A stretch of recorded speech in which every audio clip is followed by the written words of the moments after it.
so much for joining us here, Snappy. Have a great day. I hope.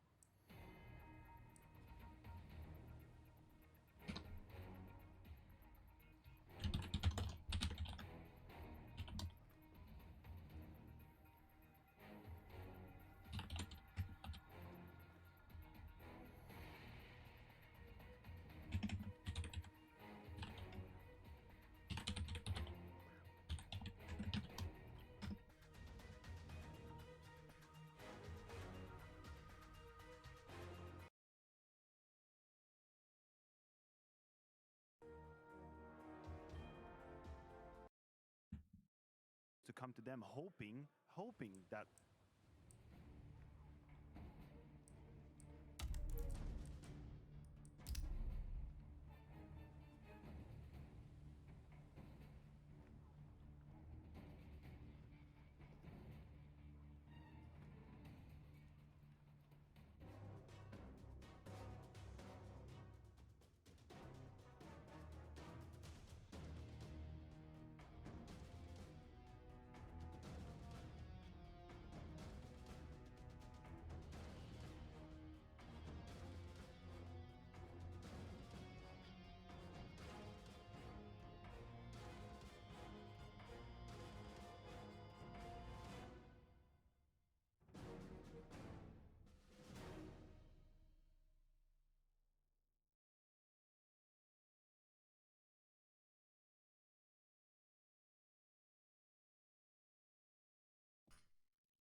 Alright, I'm back.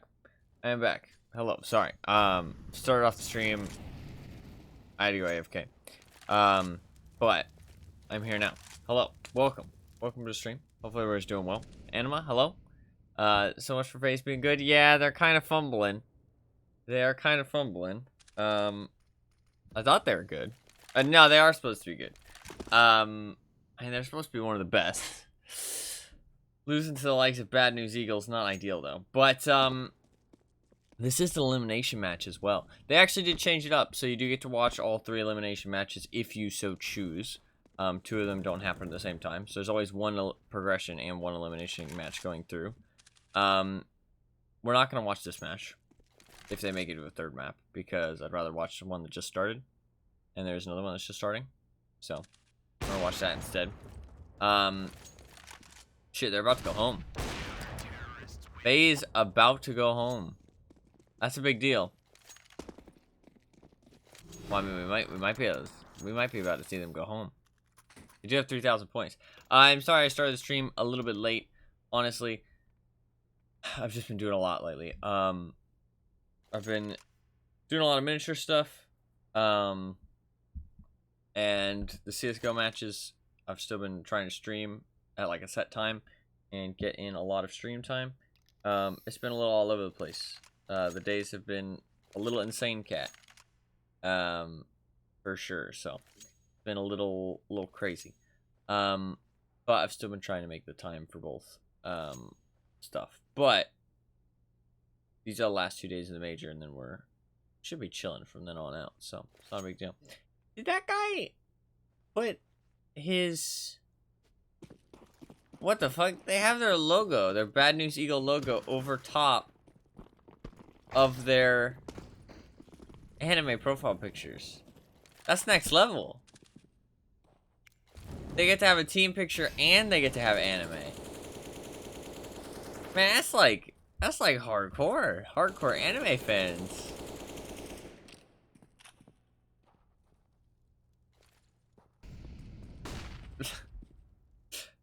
This is why they're winning. Yeah, the power. They have the god of power. They have the power of God and anime on their side.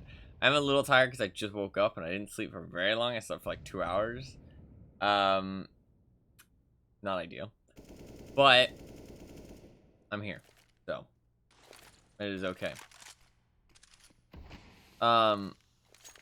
See how this goes though. FaZe does have a buy here. It's not the worst buy in the world. Obviously, Bad News Eagles has B&E. Easier way to address them. They do have a good buy. I haven't actually seen them play at all. This is the first time I've seen them play. But, I mean, they seem to be doing pretty well. They won the first map, and they're gonna... Looks like they're gonna win the second, but they could lose it. Oh, wow. Ooh, that's an unfortunate kill. Did he mean to do that? Yeah, I guess he did. He did. Rops needs to go insane. Oh, we don't have this on. That's why we're not seeing any of the action. FaZe complained to us for having a Resident Evil 8 picture, yep. Oh, that's a big kill by Rops. That's an insanely big kill by Rops. Oh, and he... Rops just bailed him out of the shitstorm. That's pretty big. And it goes overtime. Anybody can win overtime, man. Overtime is crazy. If you haven't seen overtime before, basically, it is 3 rounds on both sides for both teams. The team that brought it to overtime gets to play the side that they continued on. They get to continue on the side they were on. And both teams get $10,000. Which means that they get 2 buys if they lose 2 rounds, basically. They have to save the final round. So there's still like an essence of economy in there. It used to be that you got 16,000, but they changed that because you could just buy every round, basically. So you get 10,000.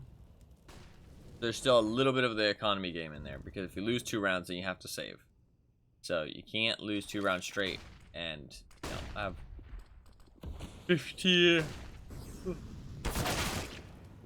Drawn Fuatro. A little bit too aggressive there. And now FaZe just seems like they're insane, so. Scenari.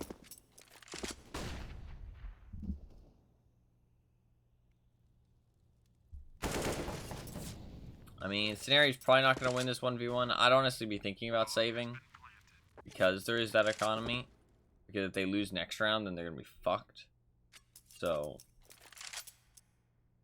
basically have to think about it like a 3-round half. You know what I mean? This is first round. You get to buy. Everybody gets to buy. It's a definite buy round for everybody. Next round, another definite buy round for everybody. Then the 3rd round, you're spending everything you have left. So, you better fucking make sure you have something left, because the enemy team does and you don't, you're in trouble. Because the T's know they're going to win this round, they can throw away a little bit of economy and not really care. I'm surprised they aren't hunting a little bit more. Because it would mean that they have to rebuy everything on the CT side. And that would put them in no money the last round. If they all die again. Because now you can see that Scenari has $5,000 in the bank for next round, specifically.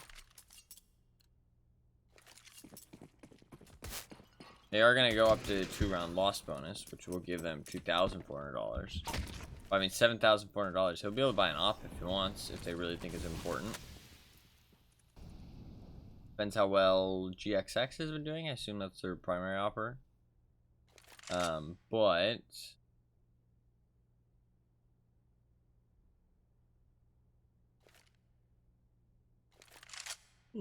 they are going for the double op. I apologize for the yawning. First match I've seen that's gone to overtime. I think it is actually the first overtime match so far. Double off after losing the first round.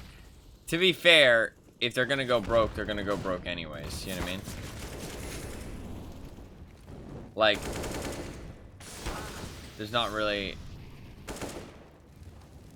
They only get 3 rounds to try things as well. And we don't know what was happening in the half before. It's a risky call when you only have 3 rounds to play with. But if they have a feeling that it's going to work for some reason, it's good as time of any to pull it out.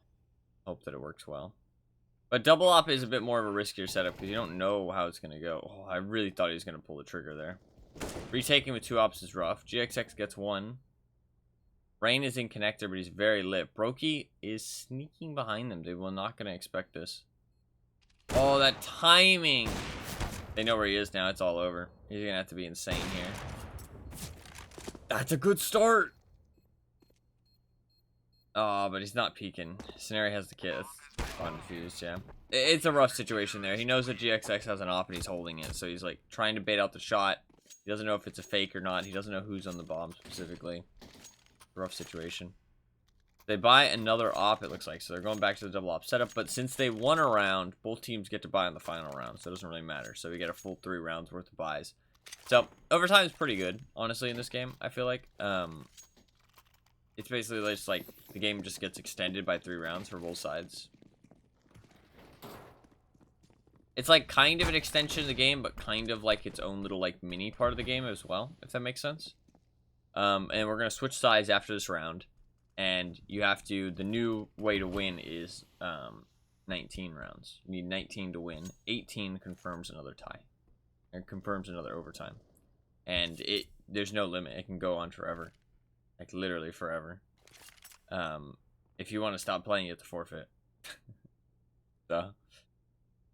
It just keeps going till the game's over. I have seen one game, I think the highest I've seen go to is 34 and 36. Which, obviously, that's 70 rounds total. When a normal game lasts 30. So it was 2 games. Oof. Nice shots by both players there. Goddamn.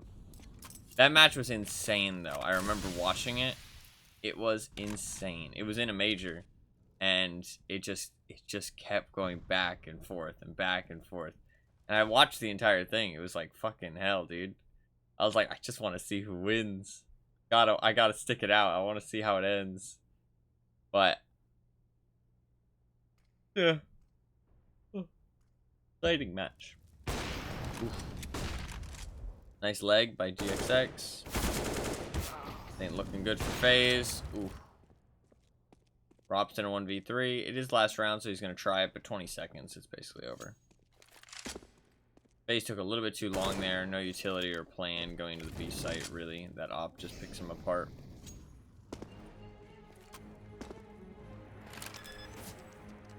He gets bomb down. Oh, you should not let Rops get the bomb down. Oh, that was scary. Like, you're gonna let Rops get the bomb down in that situation? He could win that so easily. Very close.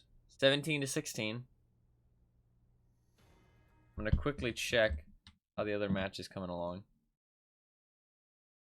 It is supposed to start at... Oh, wow, they actually extended it. Okay, we can just watch this one then. Because this is an elimination match. So they moved it so that the one that's a progression match is gonna start sooner.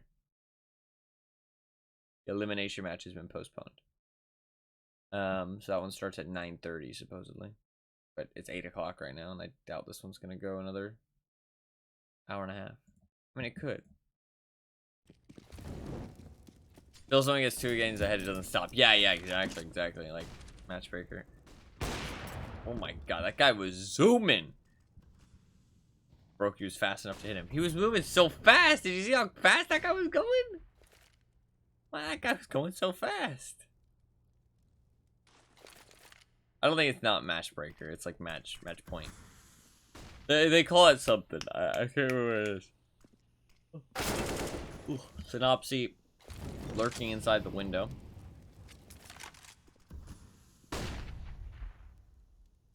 Rigon is out. Trying to get Twist out. I think Twist is him. 3-day match incoming, possibly. You never know. Oof, very nice shot by Rain. FaZe has resilience. There's something about this team that they pull shit out of nowhere. And they just win matches they really, really shouldn't. I think it's a testament to their players being very, very good. All of them. Just like individually very good. And also it's just something about they just don't, like, just because they're in the face of danger doesn't really change how they play, if that makes sense. I don't know. Definitely something that is exciting to watch, because you never know when they're quite out of it, but they're not consistent enough. That's the problem with FaZe. The problem with G2 as well. That's why they're really not considered, like, that's so lucky. It's also skill, though. I mean, he put his crosshair right where an enemy would be. And, but still, the fact it actually connects is luck at the end of the day. I mean, he didn't have to peek out of the smoke that way. But it's not that lucky. It's more like fortunate, if that makes sense. Not really lucky, but fortunate. It's fortunate that works out for him. But it's not really luck. Oof, nice setup there. Catch out Synopsy, not let him get like a poke kill. Like an entry lurk kill onto B. And with that kill, they're committing towards A because they have no info on anywhere else on the map. I mean, honestly, if Rain hadn't smoked there, they would have been kind of fucked if the op was positioned CT, but I guess they knew it wasn't, to be fair. They went out here with no utility, though.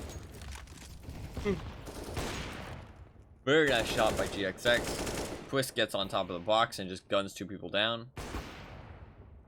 Those people are full health, too. Like, that's a crazy peek by Twist. Like, it seems like he's playing very confident. Very confident. Because that's a crazy peek there. Like, that's not like the low health players. Like, I mean, he just jumps up on the box and just headshots 2 of them. You know what I mean? Like, he could easily get caught out there on top of that box, but you'd think you'd only get 1 maximum, but it's a very confident play. Or just a ballsy play, to be fair. I guess that's the same thing, though. So you can see now that Bad News Eagle has lost 2 rounds in a row. 2 of them have Tech 9s. So now they need 19 rounds on the side of FaZe. Good start. And they only have 1 Tech 9. They still have 1 Tech 9. Juan Filatro is getting hit. They have no utility. They're pretty much all out here. They've committed a lot towards A and they haven't really gone anywhere. Juan Filatro gets Rain. Rops is underneath, burning alive. Rops gets 1. Rops gets 2. Rops gets 3. And that's match point. Unfortunate. I think Bad News Eagles is gonna be kicking themselves over that one. I don't think they're gonna be happy about that. Everybody with very high kills. Other than Kerrigan and Sceneri. They are both very low on the scoreboard. I think Bad News Eagles, that's the kind of match that you kick yourself about. 100%. Because you could have closed it out. I'm pretty sure they were ahead there. When you're ahead against a team like FaZe, it definitely hurts to be, like, get that taken away from you. Last match is going to be Inferno. FaZe knows how to play Inferno. I mean, so will Bad News Eagles, don't get me wrong, but FaZe does know how to play Inferno.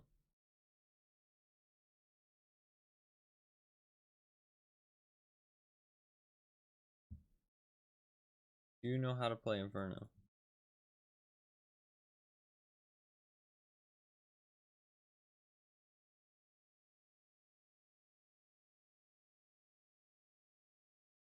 The other match got postponed. That's fine, though. That's fine, that's fine. So, when this one's over, we'll watch the next one. That's all good.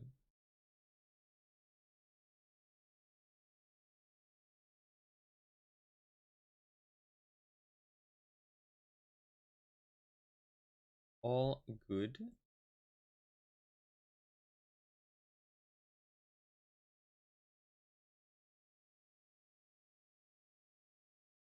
Checking to see how far up they were.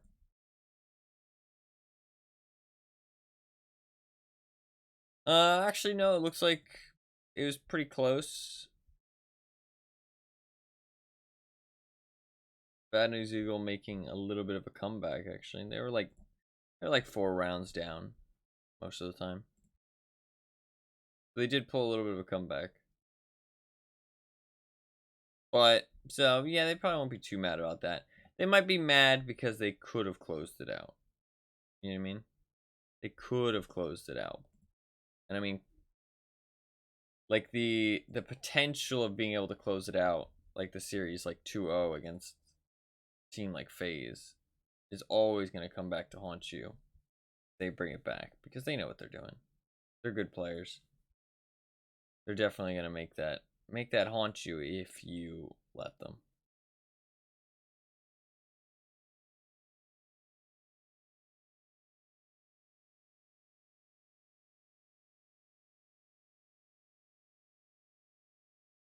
So the other match is Monty versus Na'Vi, but that's not an elimination, so I would rather watch the elimination matches because they're just more entertaining. I don't know, it's fun to watch people, not watch people get eliminated, but it's fun to watch people who could get eliminated.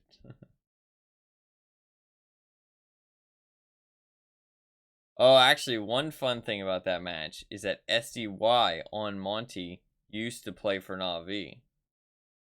So that's kind of interesting there.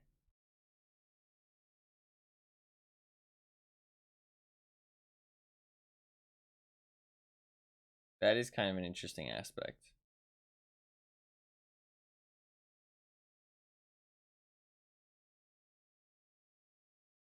But they'll still be around even if they lose a match, so not a big deal. Not a big deal. I think they're already back into the server though. If I give it a quick check.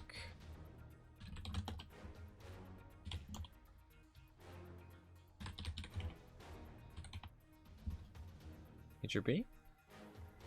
This is Inferno. Are they in the server for this one? They may or may not be.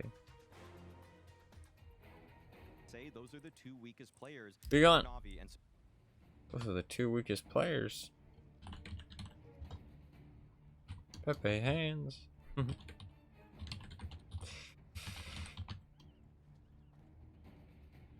right. Is this the right server or is this the other one? I think it's the other one. Could be wrong though. I think this is the other one. This will be Monty versus Na'Vi. Ooh, it is Anubis though. That's exciting. It is Anubis though. That's exciting. But it's better if we get on the FaZe side of things. We can just look at the FaZe one as a best of 1, honestly. Those are the 2 weakest players. Weakest caster. Wow, that's toxic. That's toxic. Why is he the weakest caster?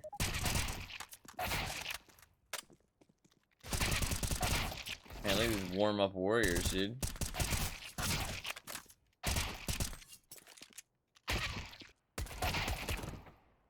We're not gonna watch this one though. I haven't seen Simple play yet. You really need to though. He's simple. He's been around for like 7 fucking years. They did win a major at one point, which you know what, I think they deserve it. Na'Vi is one of those teams that if you look through history. Hello? Hello. If you look through history, look at how long Na'Vi has been in the top, right? You've got quarterfinalist, grand finalist, quarterfinalist, quarterfinalist, grand finalist, grand finalist, quarterfinalist, quarterfinalist, semifinalist, grand finalist, semifinalist, quarterfinalist. Then they won. Grand finalist, quarterfinalist. Navi has always been one of the top dogs. So you have a lot of skins. Somewhat. Not really. Not expensive ones, at least. I have like a skin for every gun, at least. I sold a lot of my like random shit. Only kept stuff that I actually like cared about. Like sentimental value. I have some stuff. Nothing crazy. I'm glad that Navi did win one, though. I'm glad that Navi did win one. The reign of Astralis. I remember when it used to be Astralis versus Navi way back. Like, that was, like, the big thing. It was, like... It was Astralis versus Navi. That was the match you came there to see, right? The two juggernauts duking it out.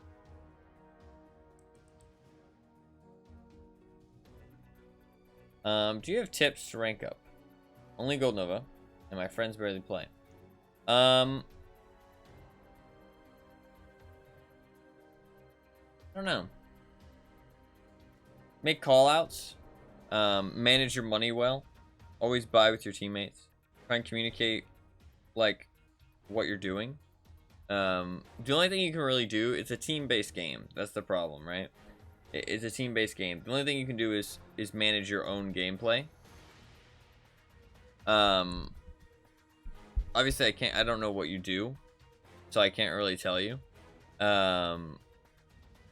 It depends, like, without seeing what you do, I can't really tell you things to get better, but I think the main thing that is call-outs and money management is, like, the two main things that people can do to improve their gameplay a lot. Also, like, learning angles. If you're new to the game, I think a lot of people make a misjudgment that aim is all about, like, reacting to things and reactionary aiming, like flicking and stuff like that, but it's really not. Aiming is like 75 or 80%, even more than that sometimes, just putting your crosshair where people are going to be, and just keeping your crosshair always at that point. So, just good crosshair placement is what it's called. Just always keeping your crosshair where people will be, so that way when they do show up there, you don't have to do much actual aiming, if that makes sense. So, I'd say good crosshair placement, communication, and spending your money well. Managing your money well. Those are like the three most basic tips that will help you a lot. That's what I would say, if you're new to the game. I mean, you say you're only Gold Nova, and you're asking for tips, so it sounds like you're newer. But I mean, you can easily play by yourself in this game. But the thing is that obviously playing with friends is going to make it a lot easier because you are controlling the variables. But you're also going to rank up more than you deserve, if that makes sense. And you're probably not going to have as much fun because you're probably going to be getting owned by the people you play against. But you're going to be winning because you have good teammates and they don't. If that makes sense. Also, watching, like, major gameplay, some games, the competitive scene is pretty far away from how you would play a regular match. And in this game, there is some differences, don't get me wrong. But it's actually a lot less than most games, I would say. The competitive scene is actually quite close to the actual game. So if you just watch major gameplay, you can see kind of what you're supposed to be doing. But there's a couple things that, you know, you're probably not going to do, like certain buying habits, a lot more saving. I mean, not that the saving is a bad idea, it's just that in matchmaking, people don't do it very often. More complicated CT setups, good team communication, right? But again, it's not like you're doing anything differently, you're doing things worse, which in a lot of games, that's not how it works. It's like the pro scene is very different from the actual gameplay.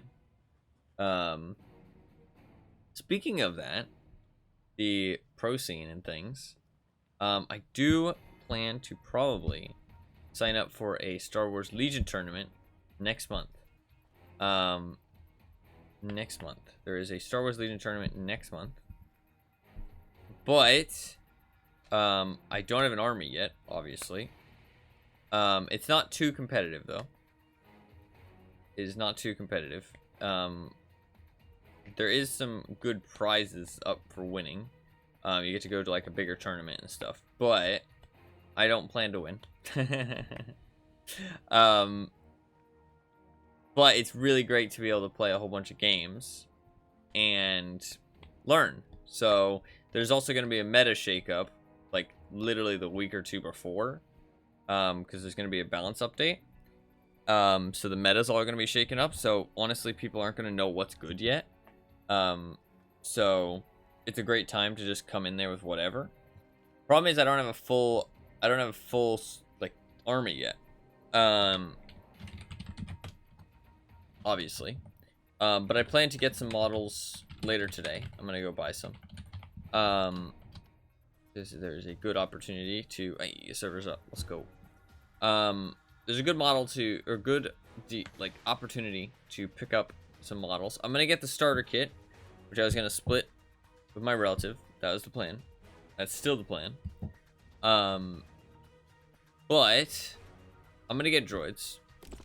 Droids are not my first choice, so to speak, but I'm not mad about them. I like droids. And I have some cool ideas on ways I can paint them and stuff. But my plan is, I was looking into the cheapest ways I could get a full army, right? Obviously, that's not a great way to win a tournament, is buying the cheapest shit possible. But they only do, there's only like one tournament per month in my area. So I don't want to miss out on the next one. And this one, the last one just happened. Like just happened the other day. I went in and checked it out actually, and there was like tons of people there. There was like 20 plus people signed up for this tournament. It was pretty poppin'. I talked to a couple people there. Some people were really nice. I talked to the tournament organizer about it, and I've kind of joined the local group of people somewhat in terms of playing. They have like a Discord server and stuff, and I was invited in. So, well on my way to playing games. Well on my way. But I would like to have a full 800 points as well to play against people who are a little bit more strict on the rules.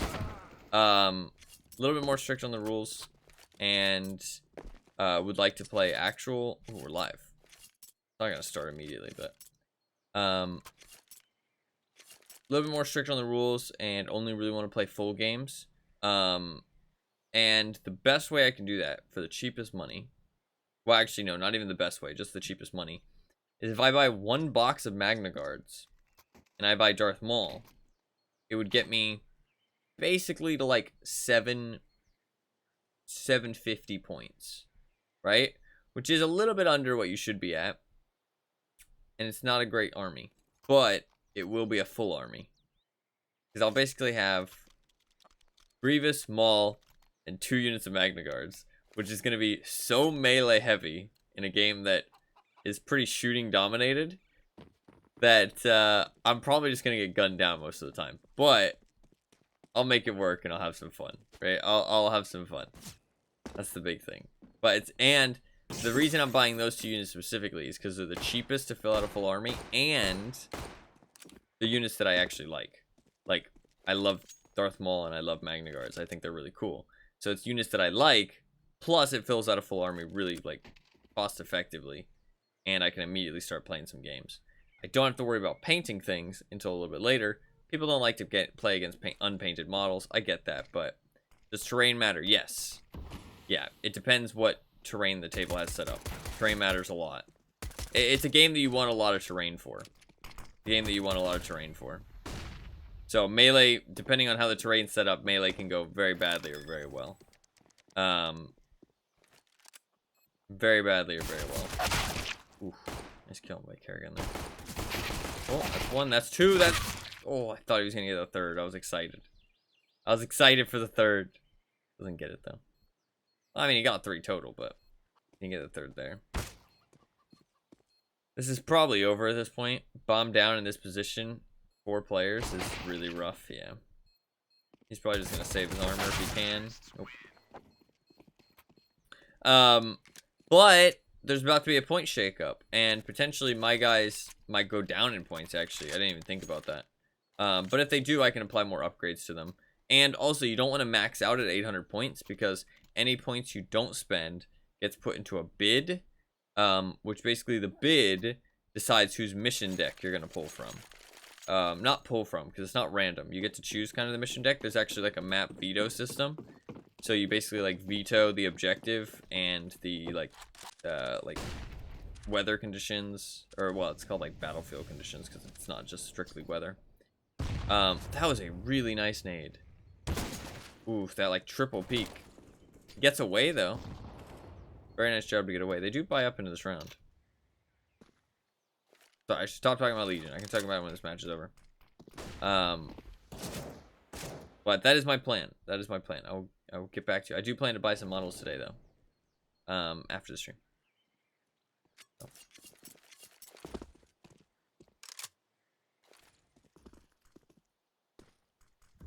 They're slowly going up A. They are walking to a bit of a stack here. This is elimination. I really hope that FaZe doesn't go home, because I would like to see them play against future opponents. It's kind of unfortunate that Bad News Eagles gets put against FaZe in this elimination. I think Bad News Eagles is a decent team, but...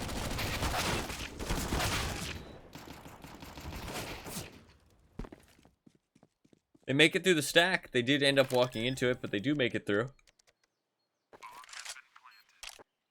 Not bad. Not bad. Not bad. Oh, I'm hungry. Oof. Nice kill. The thing is that FaZe is quite good on Inferno. FaZe is quite good on Inferno. I expect them to do well here. But Bad News Eagles is putting up a very good fight. I mean, that last match went to overtime. And the match before that, Bad News Eagle won. Not too uncomfortably, I'm pretty sure. I think it was like 16-10. So FaZe maybe just being a little bit slow into the morning. Maybe they woke up a little drowsy today. Didn't like that their first match was in the crack of dawn. Who knows? Maybe that's why they were having a little bit of a rough start. You know, a little sleepy. I think definitely the sleepiness would have worn off by now, though. So, oof. Rigon's definitely not sleepy. Took him a little bit longer to spot that guy than he should have, but to be fair, he is up there on the boosted up on the plant pots. Oh, this dude's killed. That's just embarrassing. That's just embarrassing. I thought I saw a timeout there for a second, but I guess not. I swear I said timeout on the screen. Ooh, GXX has no armor, going for the glass cannon. This team has been together for quite a while, actually, the Bad News Eagles team. They've been together for quite a while. And they've always been kind of an A-tier team. Like, kind of on A-tier, like, brink of B-tier. Thank you very much for the follow, by the way. Thank you very much. I appreciate that. Oof, nice kill by Brokey towards Banana. Very nice, very nice.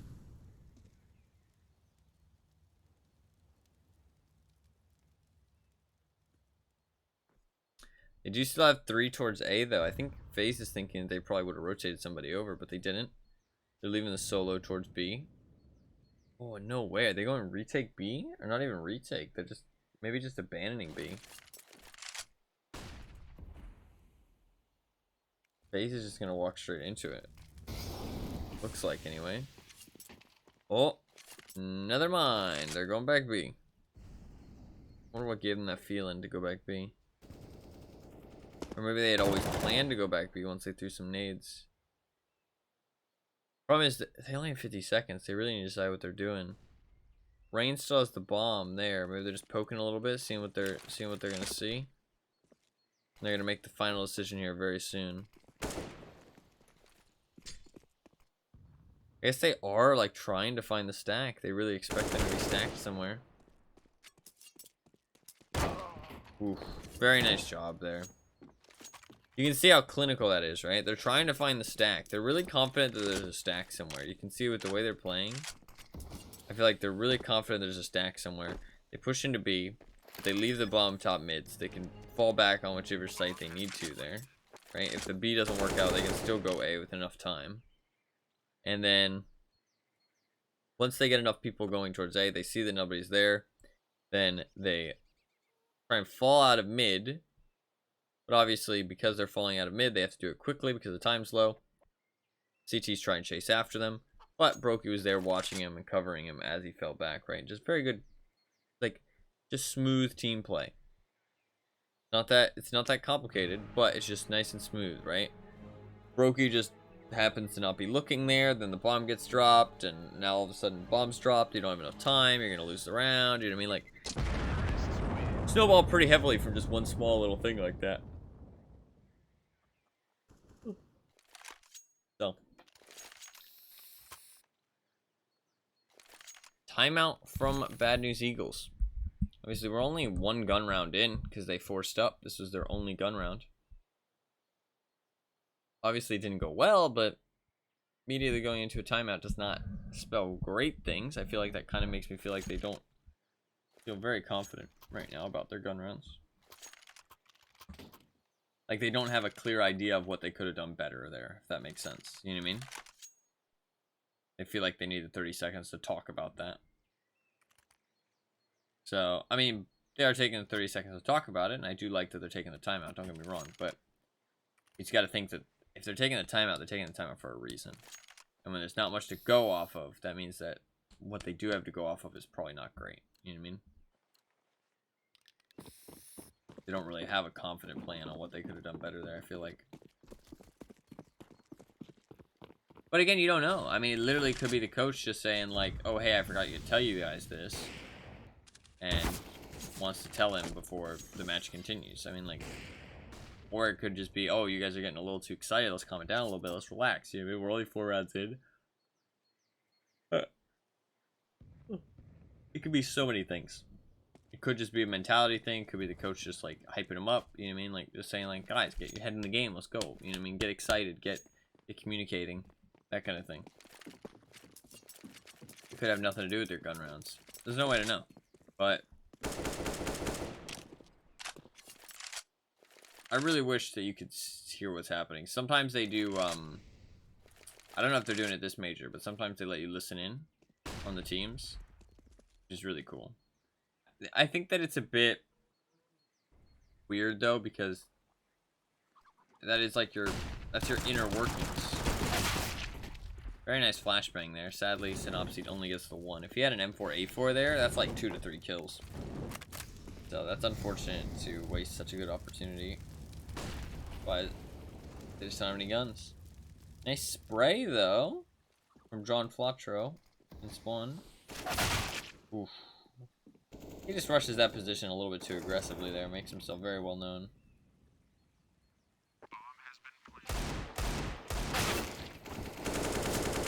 Oh.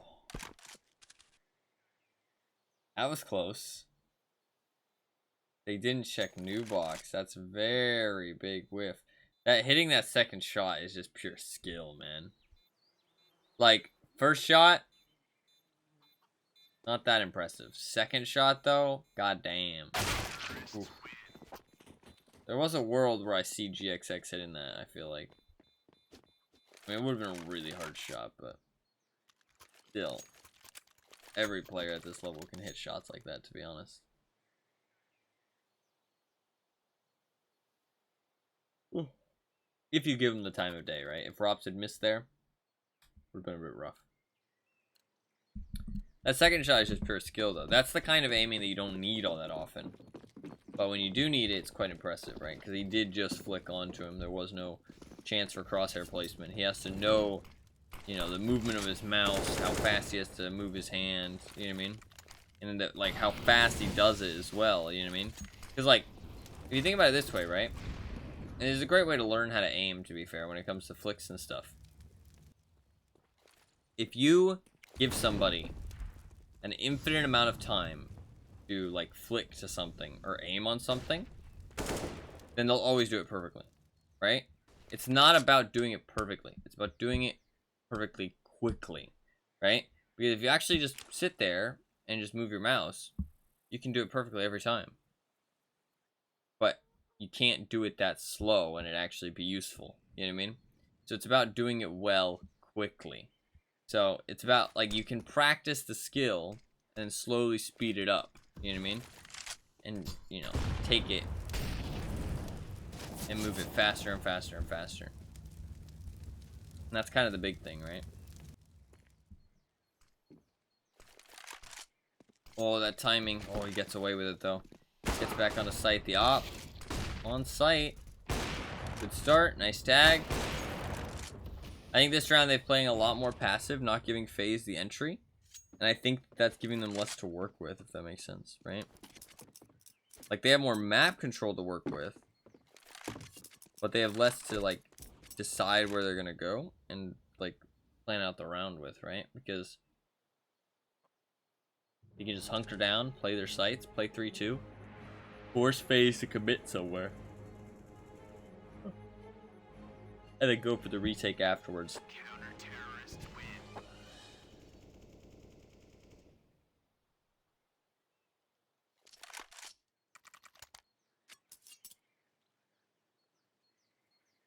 FaZe will still be able to buy, though. That's quite a bit of money. This is elimination, so both people are going to be very, very scared in this one. Basically a best of one for elimination. I mean, like I said earlier, like, one of them went to overtime. The other one, Bad News Eagle, won. I think it was like 16-10. So, this could be anybody's game, right? FaZe is a very good team, and they definitely know how to play Inferno. I think Bad News Eagles will know how to play Inferno too, but I mean, FaZe plays quite a bit of Inferno, I feel like. Just with a nice kill. Good entry. I don't know what I was talking about, right? Like, that's them finding that kill there. Ooh, good flashbang though. Bring that man advantage back. Well, even it up at least. I mean, they're rotating, but they have the info, but it doesn't really matter. Because he has to rotate all the way around. That's one thing about Inferno, is that CT rotates are so long. He is going to be going through arches, is he? Is Rops going through arches or not? He's kind of standing there waiting. Oof. Synopsy gets the spray down with the smoke. There's actually two people in pit here. I wonder if they are going to think that. Very nice flank by Rops to clear out library. They're actually going to go B. Oh, that's a really nice kill. So they know that there's two people A then. I wonder how they knew. They might have just seen him at some point. Maybe they're just making a read. God. The way they check angles is crazy sometimes, man.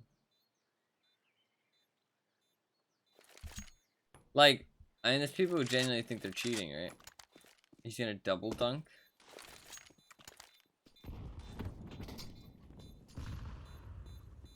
What he did there was actually really smart. Carrying those nades over so you can double dunk two nades. It's actually really smart. But Roki did go for the peak and kind of hold the angle on him, which was also smart. Not as smart as the double nade though. Double nade is crazy. That was smart of him to, like, see that nade on the ground and think to bring it over so he could use it. Do you want to play? No, I plan to watch the matches. I also don't play unranked personally. I do not find that it is very fun because nobody really takes it seriously. I think this game is best enjoyed when taken seriously. So I don't really enjoy the unranked games. I plan to watch the major matches anyways though. So no thank you. No thank you. Another bye round. Interesting that the terrorist team takes a timeout there, even though they won. Very interesting. Very interesting. Maybe they weren't happy how that round went. Again, there's no way to know, right? Like, we're speculating, but Could have been anything. Sometimes it's obvious, more obvious than others. Sometimes not so much. Interesting setup. He's playing counter flash. He actually got double flash there, so counter flash didn't matter. But you can see what he was doing is that when the Opera got flashed, when GXX got flashed, he could turn, and he wasn't flashed, so he could save it. Or get a kill, potentially. Because usually, if you dodge a flashbang, you kind of have some...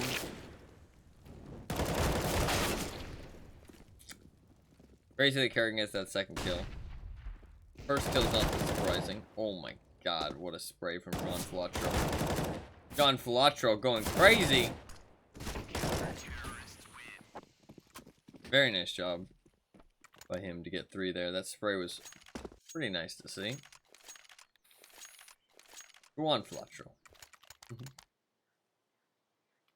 Juan? Or Juan? It's Juan.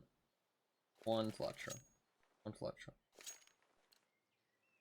Flatru. Be Flatru, actually. I don't know, I'm going off of what I've heard casters call them in the past.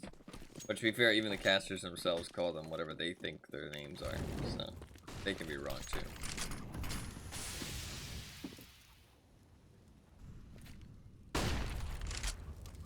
Going for a boost. Ooh. Nice nade though. Twist goes down to 53. He wanted that AK. You could see him think about it for a second. He was like, ooh, I kind of want that. He was like, ooh, I kind of want that. I don't think he's going to grab it though, because it would give away some information. Very nice kill. Brokey's holding the angle. Good hold by Brokey there. This is an important round. Not over yet, but probably is over. So are they gonna go for it? Hard to tell. Yeah, looks like they're going for it. Now probably not. Yeah. Now probably not.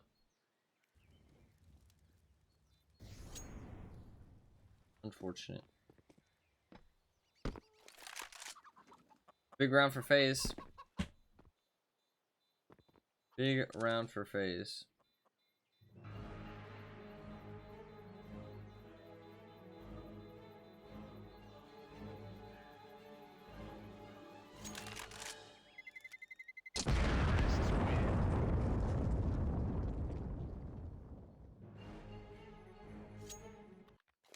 Great, music plays twice. They have the op, but it's gonna be a half buy. It's gonna be a half buy. They can't really buy anything around the op. They're just gonna have to half buy up, but not the worst day of the world. Op and armor pistol can easily win a round, honestly. And they have enough money for the next round. Just save, so. And potentially they could save the op again. And have the op for the next round and this round. But obviously, if they save the op again, that means they didn't win this round, so it didn't do anything. But, I mean, saving the op 2 rounds in a row isn't the worst thing in the world. I mean, it gives you the potential to win this round, but if you lose it, you lost it, so it's not a big deal.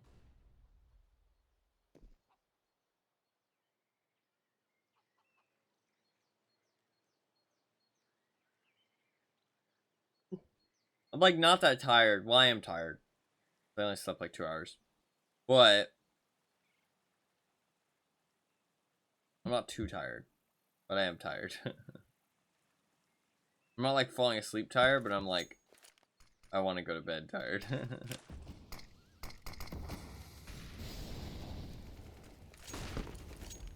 Nice little flash.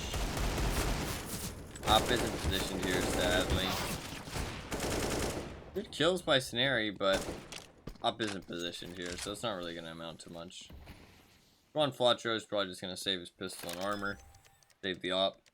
He can toss the pistol over to the Op player in case he needs it. I mean, I probably would. And he has armor.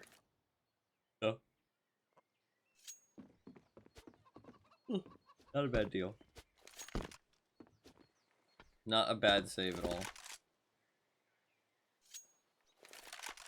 You get to keep the op into a buy round, which they wouldn't have been able to afford otherwise, so.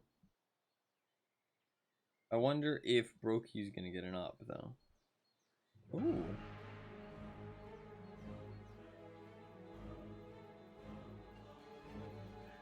I guess Brokey must have had an op, but he dropped it to push into the site. Really interesting. That's kind of weird. I would have been a little bit worried the CTs would have stole it. I wouldn't have been a big fan of that. If Kerrigan picked up an op from somewhere on the map.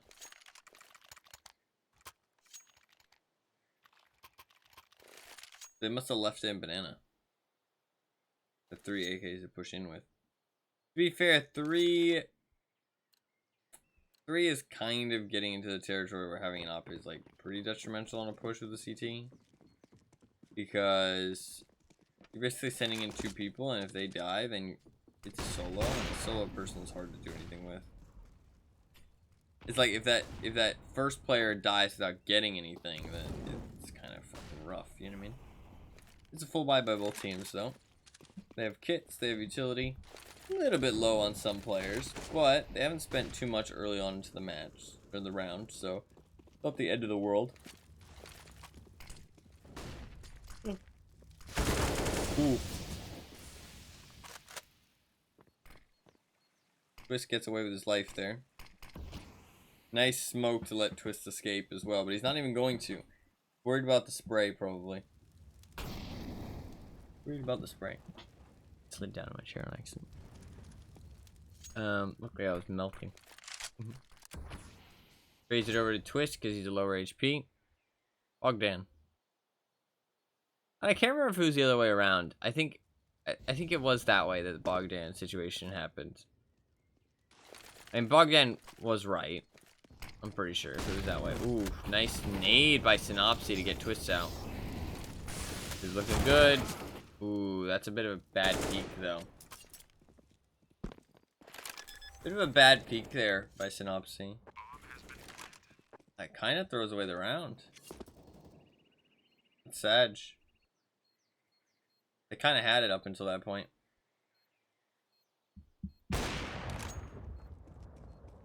The Bogdan thing, though, for anybody who doesn't know, it was 2 players. One of them being Steel. You know Steel.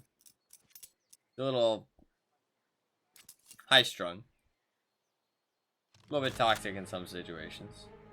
And yes, the Steel, they got banned for match fixing. I by power. They're playing in like, you know, like scrims that, they're not scrims, but like pug matches that the pros play against each other, right? And there's sometimes some other people mixed in. There's a guy called Bogdan in there, which apparently everybody was annoyed with. Apparently Bogdan was not, nobody was a fan of Bogdan. But Bogdan didn't toss Steel, and Bogdan was low health, and Steel was yelling at him. And so I'm pretty sure it was the high health. And now whenever people in pro games see that happen, like the op be traded to somebody who's lower health, everybody says Bogdan in chat. Just to commemorate the event. I'm sure you can probably still find it on YouTube, actually. But Steel likes to yell at people. I do like Steel, but he is a bit toxic and high-strung. And definitely oversteps.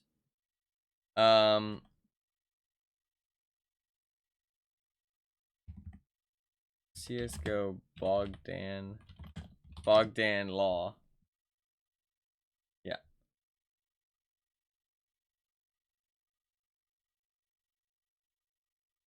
Yeah, it's like a 2-minute video.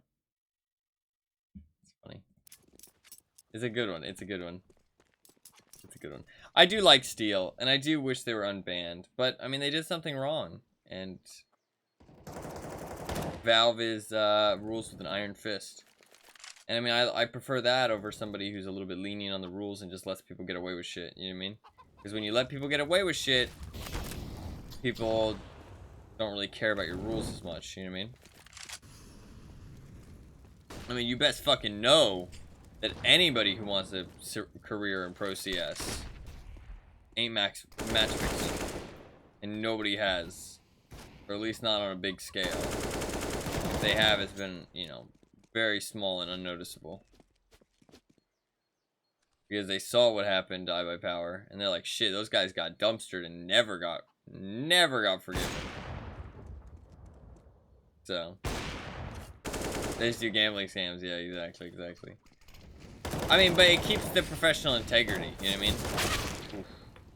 There's only so much you can expect of people like who aren't, you know, professionals. You know what I mean? They're just fucking, you know, chumps on YouTube. I mean, you say that professional YouTubers, but I mean, what's a professional YouTuber at the end of the day? He does get the op, and he is getting away. They're gonna hear that. Are they gonna chase? Yeah, they're sending Rops to chase. Or Brokey. Rops is staying in pit. Brokey was chasing a little bit, but it's hard to tell where exactly it went. It looks like they aren't chasing anymore, so they're able to save it. It's not looking good for Bad News Eagle, though.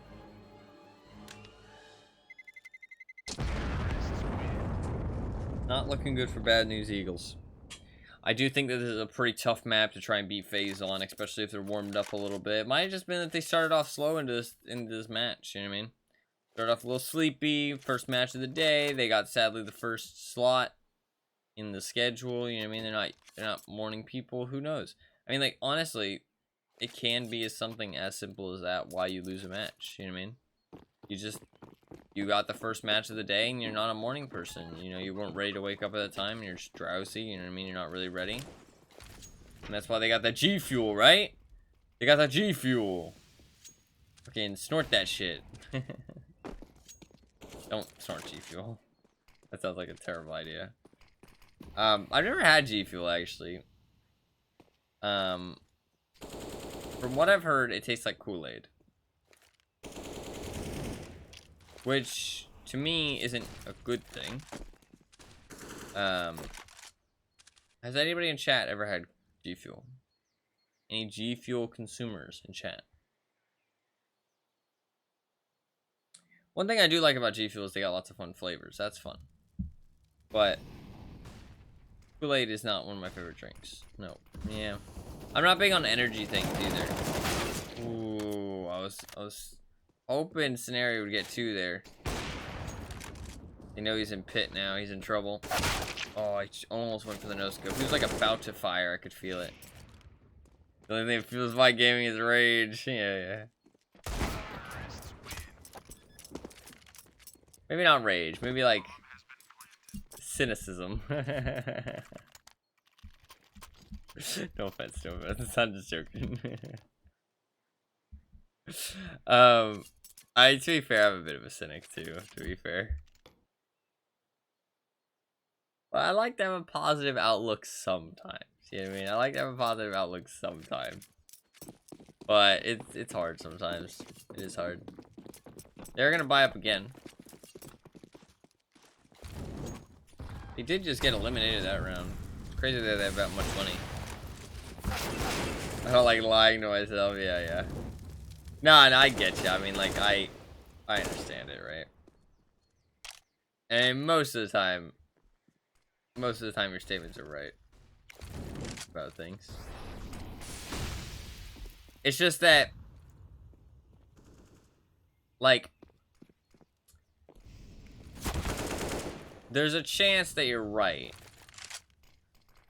but is it worth that chance to always assume the worst? Does that make sense? You know what I mean?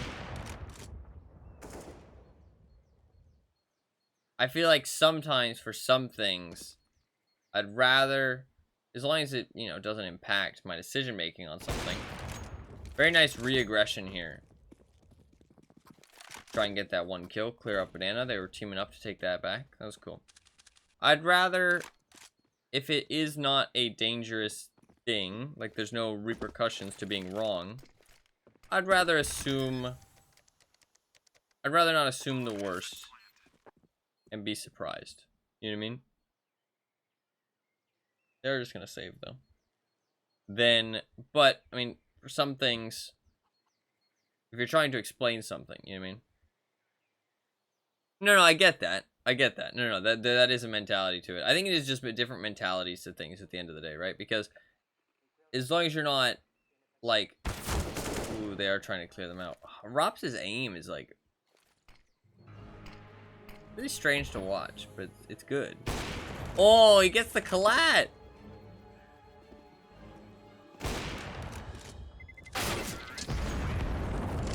He doesn't know where the other player is. That's why he peeks it like that. You know what I mean? Because he could have just backed up and held it, but he has no idea. You know what I mean? Without hindsight, he has no idea that there's no other player there. He has no idea that he's perfectly safe. So, that's a little bit unfortunate. I mean, like, that looked silly. That looked dumb. But if you think about it from his perspective, he was getting hunted by everybody. You know what I mean? Well, to be fair, you could say that's a silly thing to assume. Because... do you really think they're gonna leave the bomb completely unattended? You know what I mean? Yeah, exactly. It's not a bad play. It looked stupid, but it's just a tough situation. You just gotta make the best read that you can. Also, something people don't think about is that there's a lot going on at the end of the game there. Like, there's the bomb explodes, the timer's ticking down, you can hear it in your ears, you know what I mean? Like, people all around you, like, there's music going on, like, there's a lot of noise, like, clutter in those last, like, seconds of the round, that it's kind of hard to, like, make the best decisions. It really is. Like, while playing, you can feel it. Those last couple of seconds, like, it is quite hard to make the right decisions. This is looking really bad for Bad News Eagles, though. I agree with what you're saying, though. It's just like, if you assume the worst, you can only be surprised, right? You can only be pleasantly surprised. Never disappointed. But your expectations are always disappointing. But if you're used to that and that doesn't bother you, like, I definitely think this is a really nice push by Bad News Eagles, actually. Part of me feels like they just said, fuck it, like, this is just, fuck it, let's just do it, you know what I mean?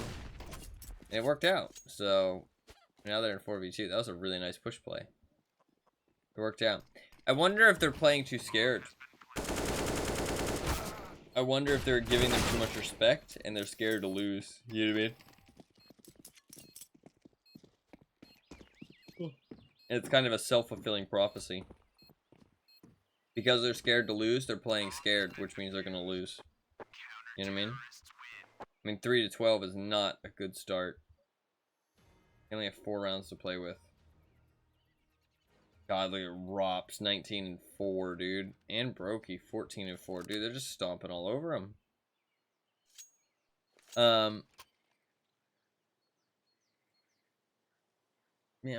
Yeah, this looks rough.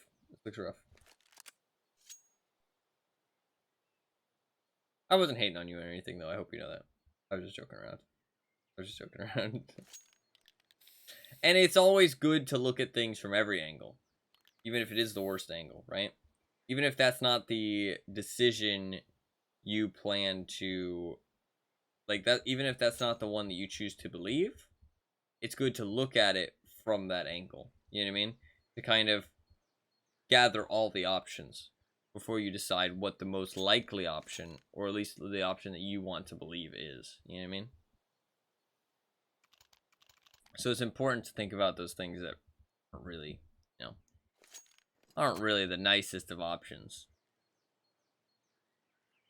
So I think I like that as well, because, like, I don't know, I don't like the mentality of, like, hiding away from reality, you know what I mean? And I think that's a big thing when people, like, aren't, like, I think that's a thing that people kind of confuse with, like, cynicism, is, like, that these people who are being, like, cynical aren't actually being cynical, they're just viewing the world kind of for the way it is, you know what I mean? Like, and it is sad, I mean, but humans are humans, and we do a lot of bad things. You know what I mean? We take advantage of people, and we aren't the kindest to each other at all times, right? I mean, I think it's important to realize that, because when you hide from reality like that, you're skewed. You know what I mean? Your decisions are skewed, your perception is skewed, and like that leads to unrealistic expectations, unrealistic outcomes, and well, I mean, not really outcomes, but like, you know what I'm saying, right? You expect the wrong things. You might act the wrong way because you expect something to happen that isn't going to happen, because in reality, that's just not the way the world works. You know what I mean? So I prefer things to see the way they are, regardless of how bleak it is. But I think for things that I know it doesn't really matter, it's just not a big deal, I like to think positively if I can. You know what I mean? Because it just doesn't hurt nobody. You know what I mean? I'm not saying that you don't either, but I was just joking around. It was all just a joke, to be honest, at the start. Don't hate me. Unfollowed.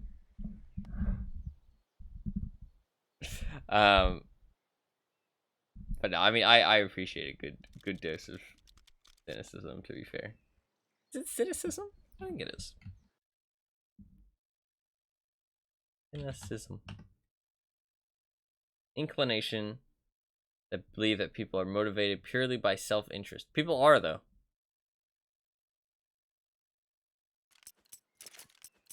I mean, that says it like it's not true. People literally are. That's not... People are never motivated by something other than self-interest. The people who are motivated to do things for other people is because they enjoy that. So it's also self-interest, because they enjoy helping people. You know what I mean? Like, I like teaching people things. But part of it is because I enjoy teaching things. If I didn't enjoy teaching things, I wouldn't do it as much. You know what I mean? So I'm being motivated by self-interest because it makes me happy. So I'm more motivated to do it. That's just how life works. Like, why would I do something that has no positive gain in myself? Like, you only have so much energy in the day. You know what I mean? Like, I like helping people. I like being nice to people. But there's only so much energy you can devote to other people, because you only have so much energy every day. This is a very important round for Bad News Eagles, actually. I should focus on that, because if they lose this, they're basically fucked. GXX has to win this 1v1. Oh, that's a really bad whiff. Ooh, but that's a really nice headshot. Oh, he doesn't have to peek. That's it. Round done. Nice job by GXX there. Rops tries to win it out, but he does not. Look at his score, dude. 23-4. This man is popping off. He's nuts. He's nuts. Yeah, I mean, people are motivated by self-interest, though. That's just how the world works. I mean, people will be nice if they feel like it, but like I said, you only have so much energy in the day, and that's the problem. If people had unlimited energy, then yeah, there would be people who would be down to just help people. You know what I mean? Because out of the goodness of their heart. But that's not how the world works. You don't have unlimited energy. You can't just help people as much as you want. You have to devote energy to yourself. So you can only devote so much energy to other people, so you're going to devote it when it benefits you. You know what I mean? A lot of levels. Doesn't mean everything does, yeah. Not that it always comes off that way. No, that's fair, yeah. It is hard over text, right? I mean, outside of this chat, I don't know you at all, right? So, to be fair. So, and Twitch chat's Twitch chat, you know what I mean? Like, it's hard to gauge, and like, I'm focusing on other things and stuff like that, so I don't want to make it seem like I'm assuming anything. It's all good. But no, I completely agree with you. Just because you think of things cynically, not you specifically, but just in general, doesn't mean that you can't enjoy things. You know what I mean? What's up, Wolfie? How you doing? Well, that's one nice shot by Kerrigan. You don't want to be stuck on that balcony, but they do get down eventually. That should be round over. They're just clearing it out, making sure it's safe. This good? Hell yeah, man. Hell yeah. Are you into any miniatures? How do you feel about miniatures? Talking like Warhammer. Star Wars. Have you got any plastic models?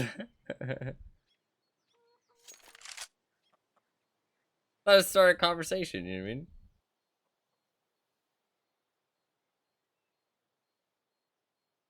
I'm not sure if, I mean, I assume you just play games. Forget Bridge Cult, it's Mini Cult now. True. True. I might get some Bridge, actually. I'm not into Star Wars miniatures. Oh, good, man. All good. I'm just joking around.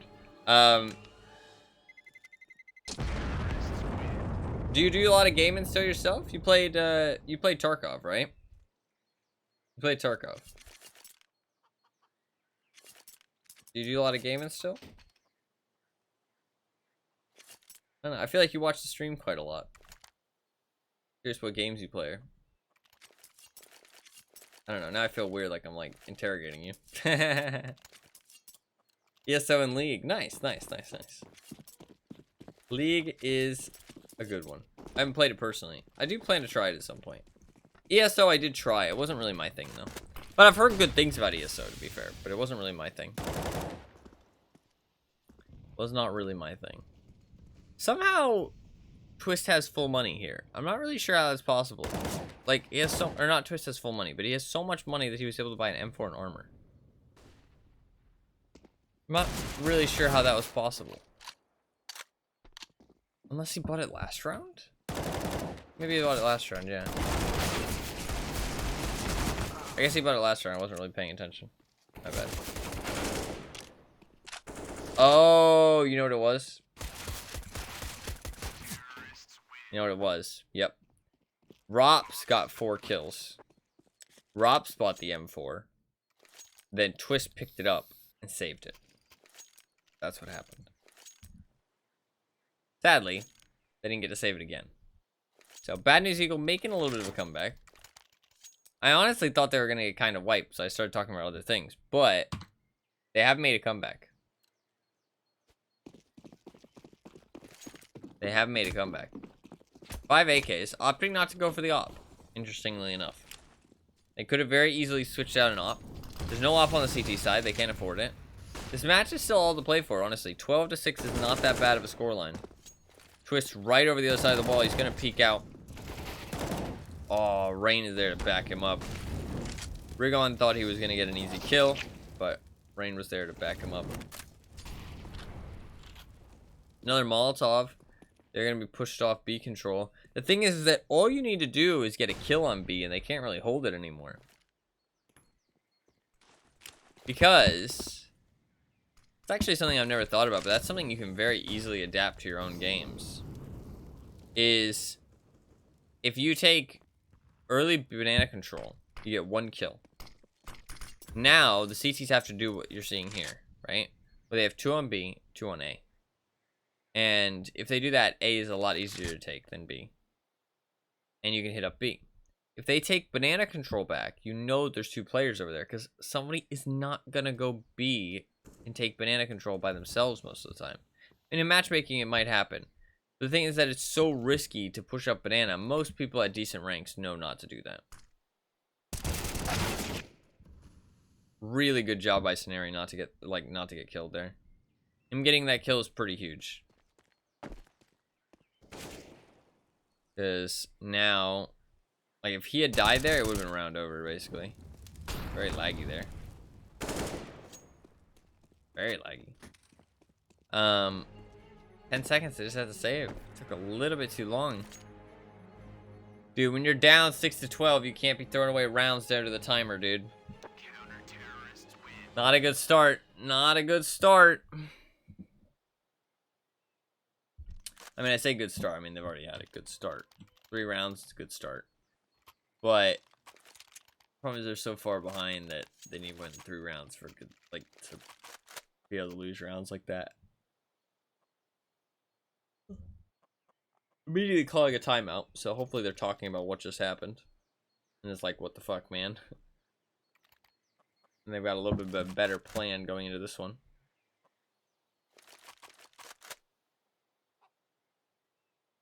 Rob seems to have like a thing for broken hearts.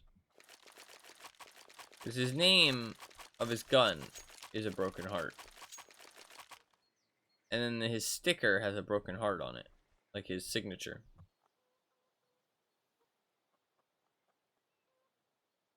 Wonder why. Maybe his heart is broken. Poor Rops. Maybe he broke up with his significant other recently. Pepe hands. Or maybe he just likes the way they look. Who knows?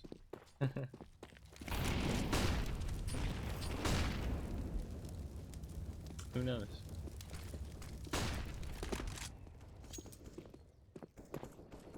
Or maybe he's like a Terminator. He doesn't have a heart. He's a machine. He's more machine than man. I admit, I've gotten into the Star Wars nerdiness because of the Star Wars miniature stuff lately. Oof, nice flashbang there. Props gets caught out. That's one of their, that's fucking threat level maximum there that they just took out. That's fucking target number 1, high value target, VIP. I mean, they took him out. So. Good job there. Ooh, synopses. Being very sneaky here. This looks really bad for Rain. Rain is the type of player, though, that him being here is pretty nice. He could get 2, but I think Sinopi's going to flank him.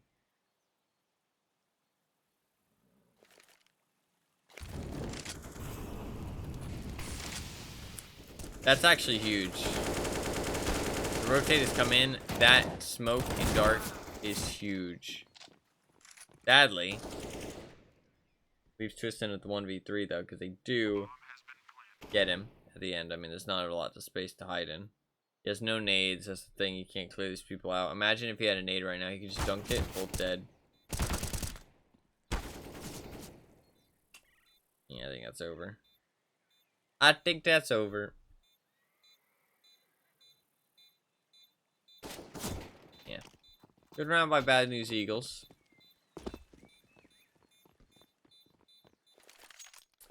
Good round by Bad News Eagles. I want to talk about miniature stuff. I'm holding out. I'm sorry. Ooh, save round by Phase as well. That is really good. That is really good for Bad News Eagles. I don't know. I've been super into miniatures lately. It's because I'm just getting into it. I'm like, when I get into something, I deep dive, man. That's the problem. Like I start devoting so much time to it, and I get like, I mean, like I've been reading Reddit. I've been like looking at the list builders. I've been looking at all the products. I've been watching YouTube videos. I've been, you know, like looking at Discords, people talking, like fucking everything that's possible. I've been, you know, going to places nearby that are doing their like local games and stuff like that. I've been looking at models. Like, I've been doing fucking everything. I've been doing literally everything possible. I mean, I literally can't do anything more. Just pushing up B slowly. Take early banana control. That was good. Force out the pistols. Smoking coffin, but they're not going to commit, it looks like. Rain's up top. He drops down. I don't think he's going to expect Brokey here because he dropped down like that. Yep. Sucks that he gets like a kill there before Brokey gets him. I think Rain could have hidden, honestly, and he probably would have caught him out because he wouldn't have expected a second one up there.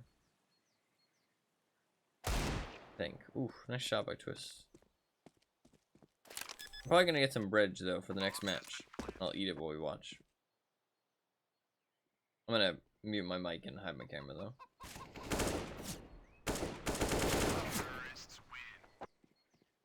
Then I shall munch on some bridge. Bad News Eagle bringing it back, but I mean, I don't have the most confidence in the world, to be honest. Like, don't have the most confidence in the world.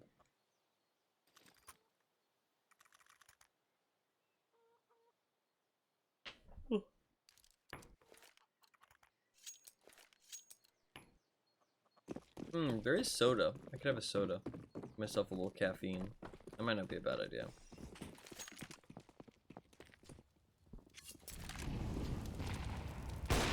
Oh, what a shot by TXX.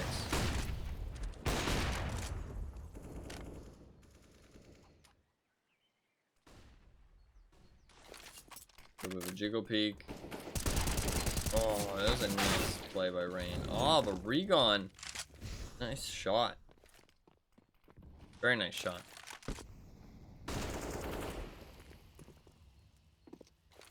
They have two people still over towards A too. Is this gonna be a save?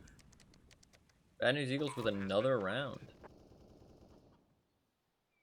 Just getting scary. This isn't just like, oh, it's possible. It's happening. Very nice comeback so far. 6 rounds, only losing 1.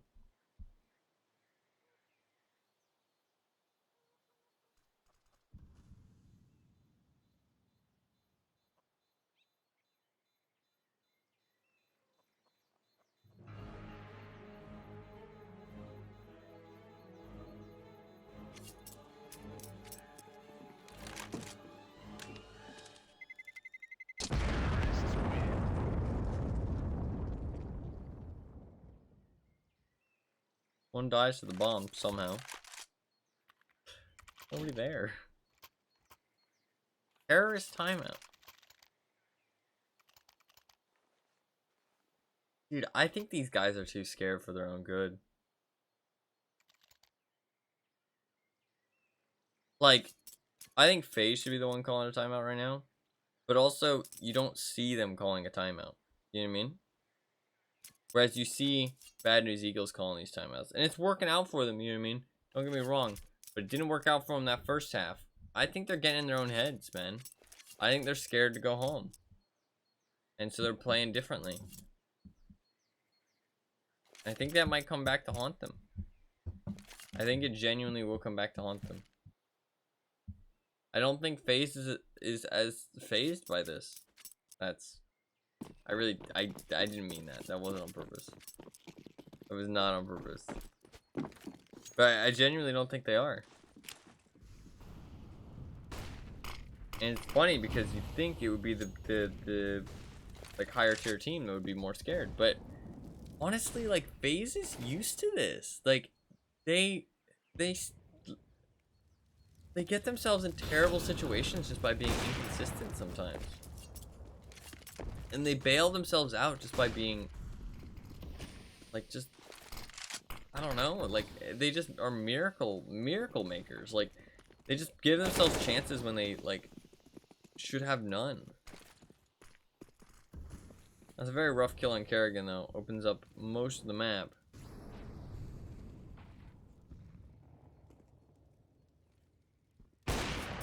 That's a very nice kill by Brokey though. Basically like clears out the flank, right? I mean they left B completely undefended for that time. Rotate coming over a little slow, man, from the CTs. To be fair though, the T's are being very quiet. Nice kill. Brokey left all alone just to shave.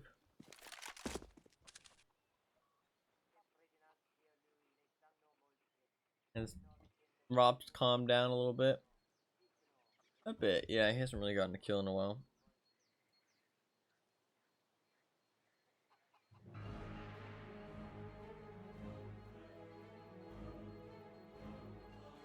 I would honestly like to see something a little bit faster paced from Bad News Eagles. Like to show, you know, that strength. You know, not be scared.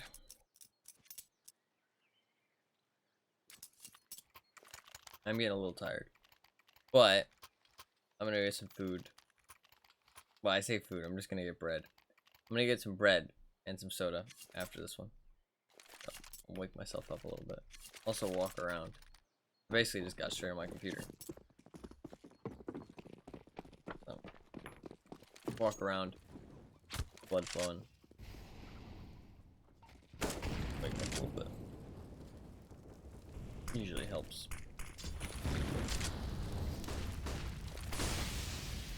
Oh, that's awkward.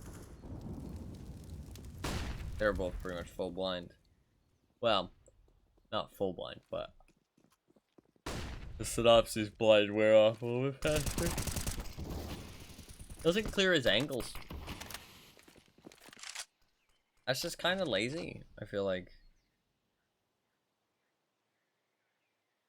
Maybe not lazy, but just like lapse in judgment. You know what I mean? Like just like a simple mistake.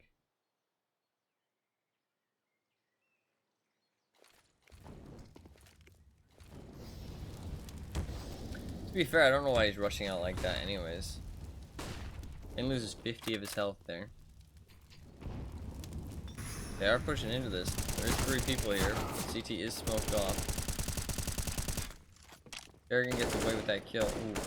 Nice jump around the corner to stay safe. He's gonna plant on the box. Kerrigan knows it though.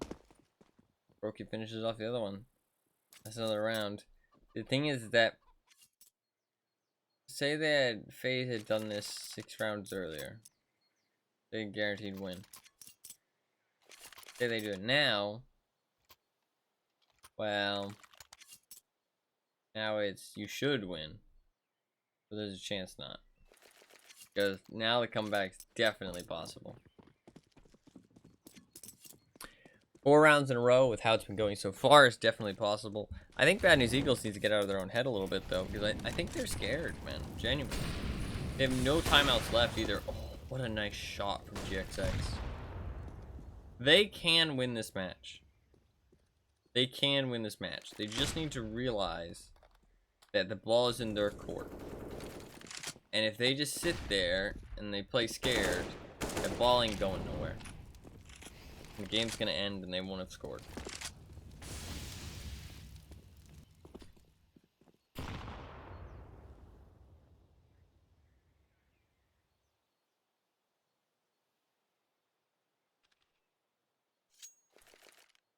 FaZe is a good team.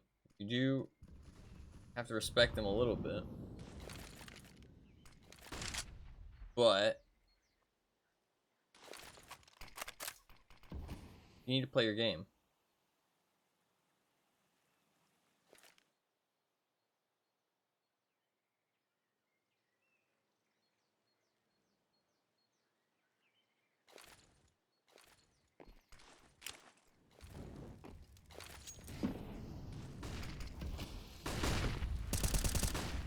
Kerrigan baiting so hard for his teammates here. Ooh, Brokey stuck himself too far out of the smoke. It's all up to Twist here, otherwise this round is over. But Twist is a god. Oh, what a shot. What?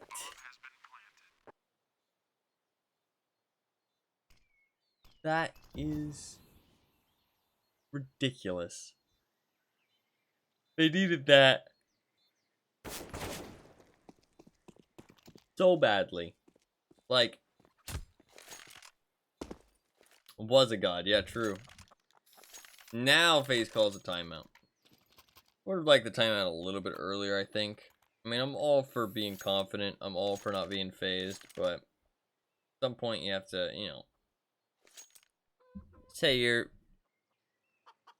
pride aside and say, hey, listen, we're losing, let's talk it out. But to be fair, like I said, these timeouts are just a speculation. You kind of write your narrative, but your narrative's not based on any actual facts. Based on like your objective or your subjective reality, what you think's going on in the match.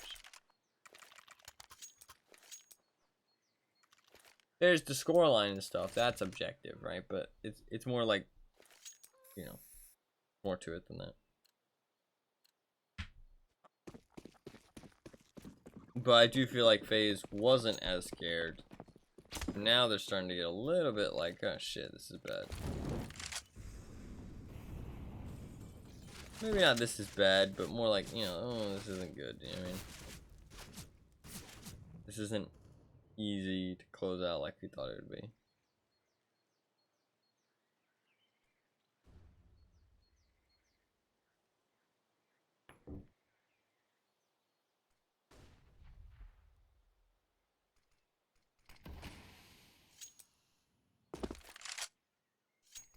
Very, very slow early round. Very, very slow. But it's just early round. They can potentially pull it back. And potentially pull it back. Nice entry by Regon. Just does get another kill though. Is he able to pick up the M4 or anything? Just gets another one somehow. Can they switch to better guns?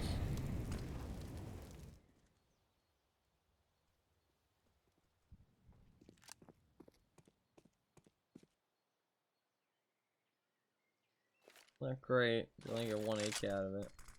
I might get a second, but I guess the other guy didn't have an AK.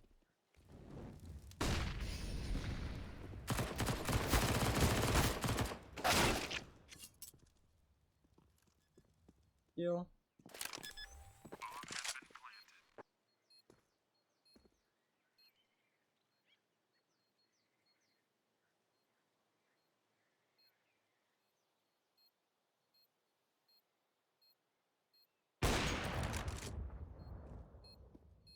Kill by GXX.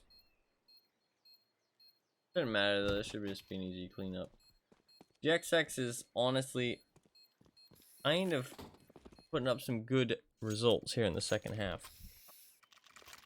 Didn't really do much in the first one, but to be fair, most of Bad News Eagles didn't do stuff in the first one. So, can't really blame him.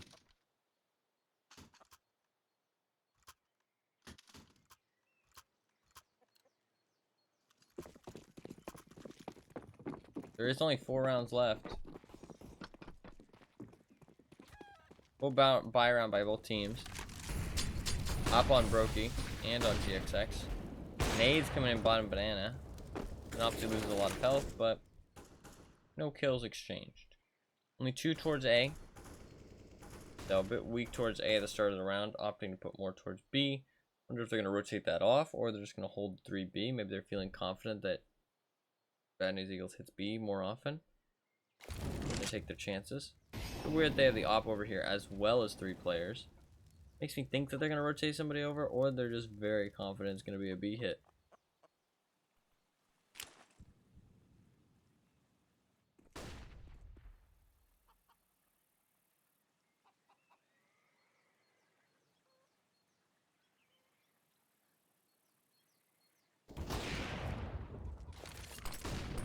Nice kill by Brokey.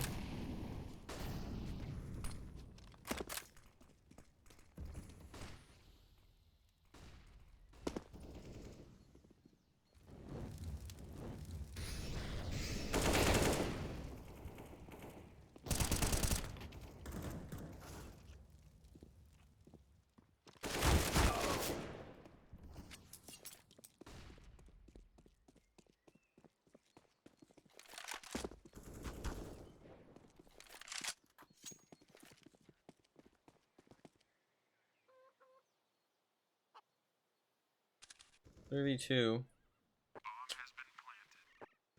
Nobody's actually on the bomb here. Oh.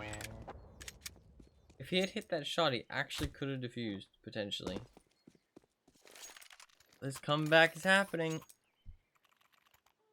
If FaZe go home like this, though, they kind of deserve to go home. Another timeout by FaZe.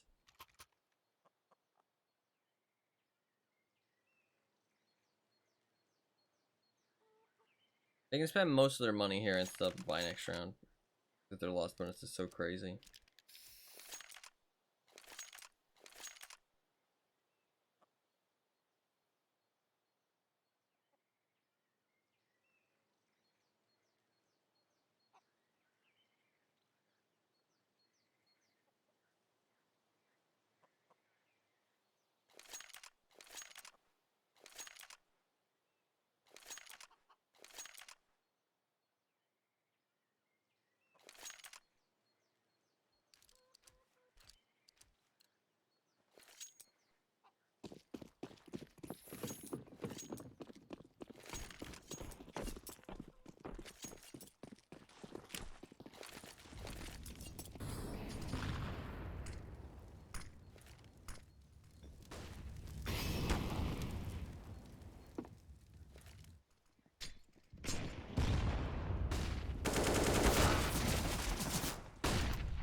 early banana. Gets 1 kill. This is a half buy for FaZe though. They actually didn't spend very much money in this round at all. Roth went down to 1,000, but he should. Oh, that's a really bad molly.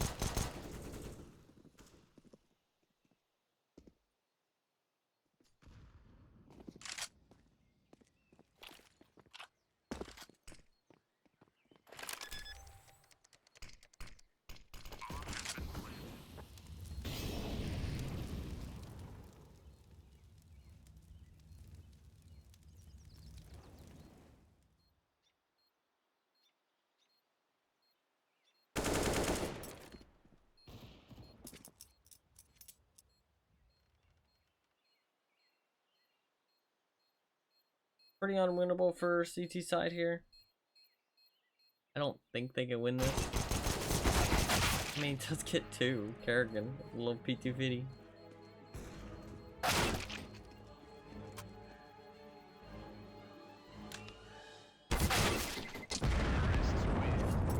He's willing to go and die for it.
It does win that round.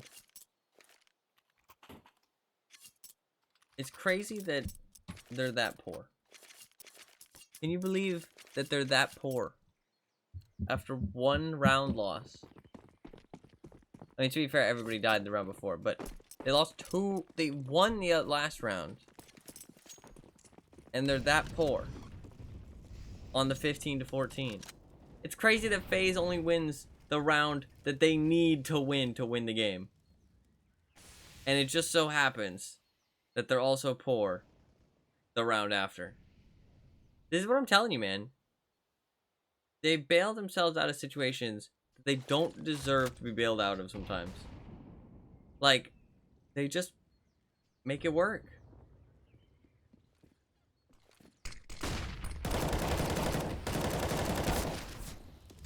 Good kill by Robs. I mean, this looks, yeah. God, going home in this fashion, that's gotta hurt. You can't be good, be lucky. I mean, yeah. It's very concerning for them to play that bad. I am falling asleep a little bit. But perfect time for me to go and take a break. Robs really fell off in second half. Crazy, because they were like just dominating. Rob was like 23-4, dude. And he ended like 23 and, or it was like 25-13. So he really fell off in the second half.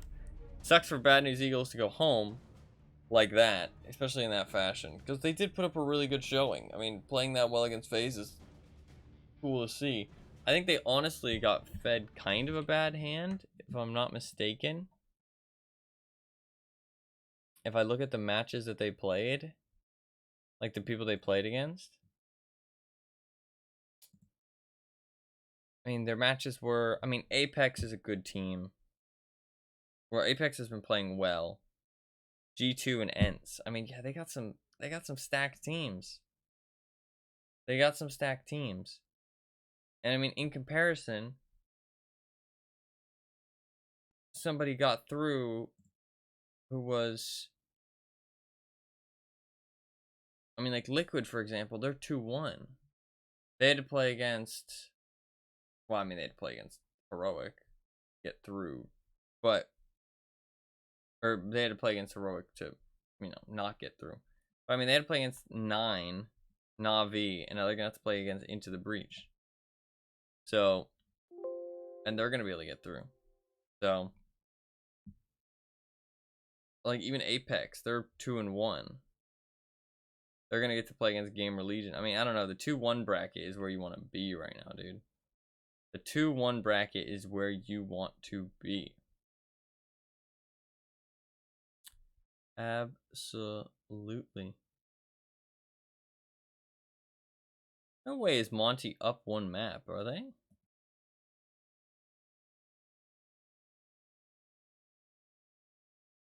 They are up one map. They beat Na'Vi on Anubis. I am telling you that I think there is going to be upsets. I mean, there has been. I think that, like, the thing is that with Counter-Strike, which is good, don't get me wrong, but has made it a little bit less exciting to watch, is that, like, all the teams are all so good now. It's nice when there's, like, some that are, like, dark horses and stuff that you, like, keep your eye on. Whereas now it feels like you don't even know what's going to happen sometimes because, like, everybody can win. You know what I mean? If that makes sense. So it's like, it feels like you're kind of just, it's just, I don't know. There's no rhyme or reason to it. Does that make sense? I don't know what I'm trying to say. You want to see?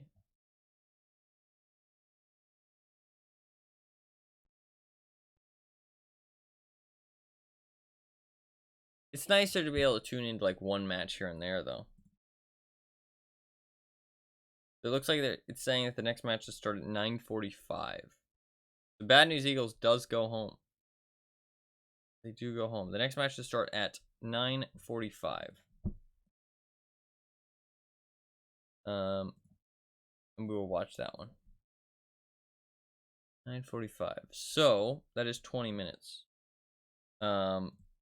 I am gonna get some bread and some soda, and I am gonna wake up, because I'm tired. I've been pushing my sleep basically as far as I can push it the last like week, in terms of as little sleep as possible, and it's kind of bad. I'm really fucking tired. I wanted to talk about the models though because what was I gonna say? I was gonna say something. I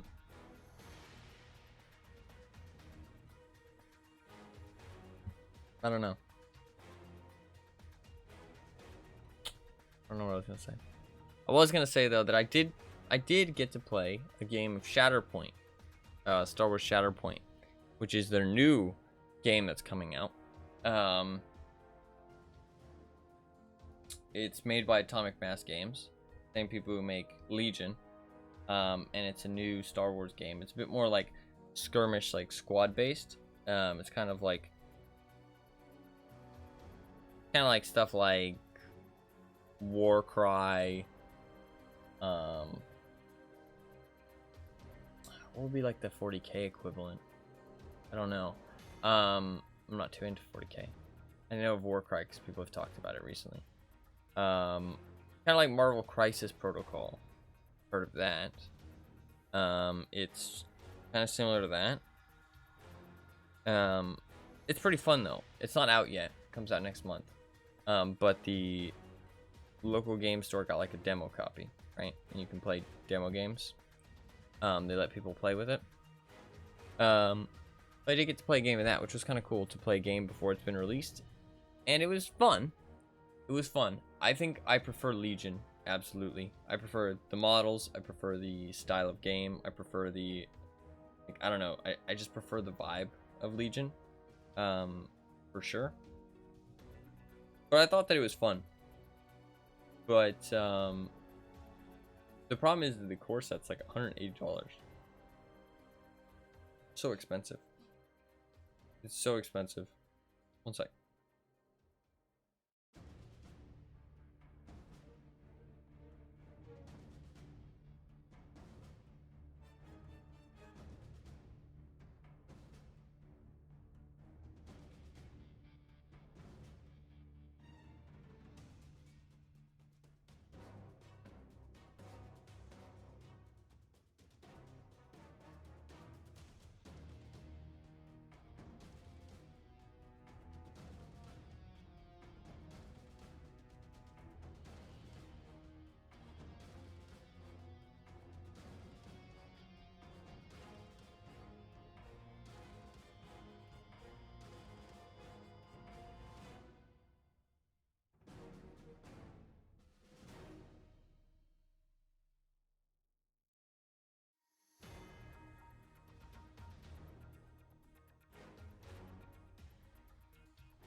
Alright, sorry.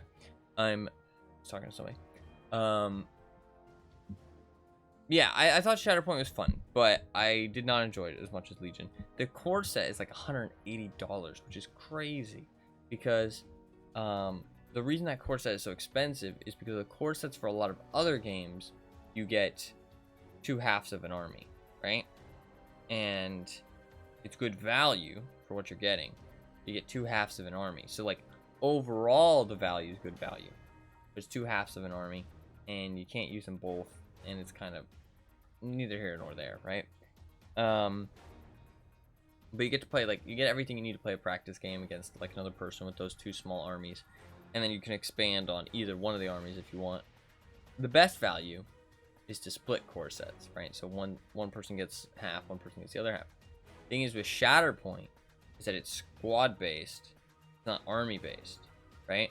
So you can have 2 squads in your army when you play a game, and those squads can be mixed and matched quite a lot. Obviously you want to have synergies between them, right? And it's kind of like keywords, kind of like it's keywords kind of like Magic the Gathering or something, right? So it's like or like Hearthstone is a great example, right? Where you have decks that are based around a certain keyword, right? Like, you know, next time you draw a pirate, deal 2 damage. You know what I mean? It's like that, right? So it's like, oh, next time a Mandalorian attacks somebody, you know, do extra damage. Next time a clone trooper, you know, takes a movement action, you can take a movement action as well. Stuff like that, right? So it's about your keywords, and you want to synergize those keywords, right? But you have a squad of 3, and you have 2 different squads, and you can mix and match them quite a lot. The only real restriction is that, well, first of all, you need a main character, side character, and supporting unit, right? So you have like 1 character, 2nd character, and you have a 3rd character. 2nd character is like a secondary, so it's a little bit weaker. And then you have your 3rd unit, which is like, it can be anything, like battle droids, for example, like B1 battle droids. Thing is that they have no restriction other than, well, they do have to be in the same era. That is one restriction. Stupid. And they also have to be bad guys. So, but your 2 squads can be something entirely different. So in the core set, you get enough to play 2 games, obviously, which is 4 squads.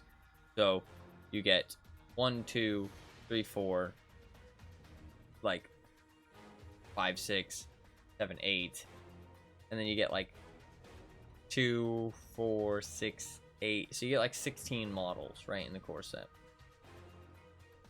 which is a decent amount of models because they're quite big models. They're a lot bigger than Legion models. But the thing is that it's not really something you split, because I mean you could split it, but the thing is if you split it, then now neither of you have any kind of you can't mix and match. You know what I mean? You are just stuck with what you're stuck with. There's no changing that. You know what I mean? You have to buy new stuff to be able to change it at all. To be fair, other core sets are like that too. Legion isn't, because you can upgrade the cards specifically. You can put different upgrade cards which change how you play. Like for example, in my core set, I'm gonna get 2 droid echoes, which is 1 unit of droid echoes. So I'll just say the unit numbers. 1 unit of droid echoes and General Grievous and battle droids. The thing is with the battle droids is that you get 18 battle droids. Which can either be 3 units, or it can be 2, like 3 bare bone units, or it can be 2 upgraded units. So I can go for 2 upgraded units with like heavier weapons, and they've got like the special abilities. One of them has a rocket launcher, one of them has like a DMR, you know what I mean? Or I can go for 3 bare bone units, which has no upgrades, right? And so you can run it a little bit like different ways. And then also like my General Grievous, I can put different upgrade cards on him, so he, like, you know, has a couple different extra effects and stuff like that. It's not like major stuff. Some of it is major, to be fair, but it's not like, you know, the most major stuff. But you can't do that with Shatterpoint. The card is just the card, right? Like whatever character you have is the same as everybody else's character. Your Anakin is the same as everybody else's Anakin, right? Whereas that's one of the cool things about Legion, I think, is that if you play an Anakin and the enemy team plays Anakin, your Anakins might be built completely differently. Like there's probably a best way to play Anakin, but if you're not playing in like some kind of sweaty tournament, chances are one of you's not playing that best way, you know what I mean? Because you don't give a fuck.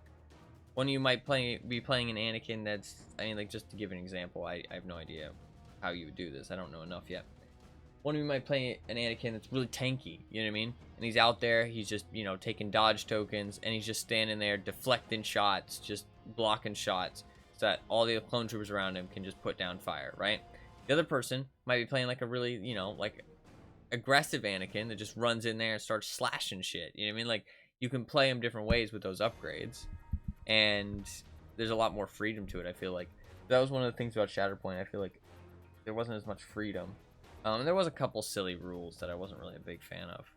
A couple of them were like kind of silly. But overall, it was actually quite a simple game. It was actually very simple, I'd say, and it was a lot less to worry about with all like the Legion models, and you had to paint a lot less and build a lot less, and the models are bigger, which some people are gonna like, right? And it felt like more like a board game, if that makes sense. Miniature games, a lot of the time, if you get owned, you get owned. You know what I mean? Like, there's no catch-up mechanic. There's no, you know, like, easing you into a loss. If you get owned, you get owned. In Shatterpoint, it definitely felt more like a board game, where it's like, oh, you're not doing so well, let's throw you a bone. You know what I mean? Like, that kind of thing. So that way the game is fun for both sides, even if you're losing. You know what I mean? Whereas I feel like with miniature games, a lot of the time it's like they don't care. They don't care. If you're losing, it's just do better, forehead. You know what I mean? It's just like it doesn't feel like they throw you a bone a lot of the time, which I kind of appreciate, and I kind of like that, because it makes it so that you, I don't know, feel like you're being rewarded for doing well. You know what I mean? As long as the game actually makes you feel like you're losing 5 better models, yeah.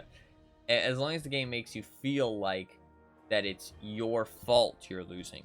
You know what I mean? Like, obviously, it's a dice game at the end of the day. You can't change that, right? It's a dice game.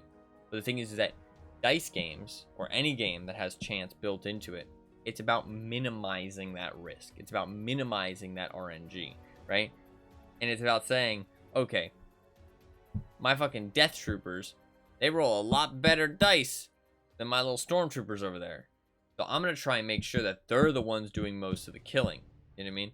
I'll have my Stormtroopers do something else. Maybe they can hunker down in some cover and be really annoying. You know what I mean? Have play like a really annoying position. Maybe they can soak up some of the fire for the Death Troopers. You know, maybe they can play objectives. Maybe they can flank and take out some weaker units, you know what I mean, that are easier to do damage to. That kind of stuff. Now you're minimizing that risk. You're minimizing that RNG. Because when you do roll those dice that you need the hits, right? And those big important shots, that are actually doing damage so that you can keep up with your opponent, it's your better dice. It's your units that are going to do more damage. It's not your shit stormtroopers that, you know, while your death troopers are over there doing nothing. You know what I mean? So it's about minimizing that RNG and always making sure that you're using your units to their best effectiveness. That was one thing I really liked about Legion. When I played 2 games. One was a small game, one was a big game, like almost full points. We played like 700 points. It's like 800 for a full game. We played with a lot of different types of units, and I really liked that. It was a little bit confusing, to be fair, if you haven't seen the game. It was a lot, but I liked it because with Legion, each unit has its individual role. I was gonna say RTS because I was thinking RTS in my head. It's kind of like an RTS.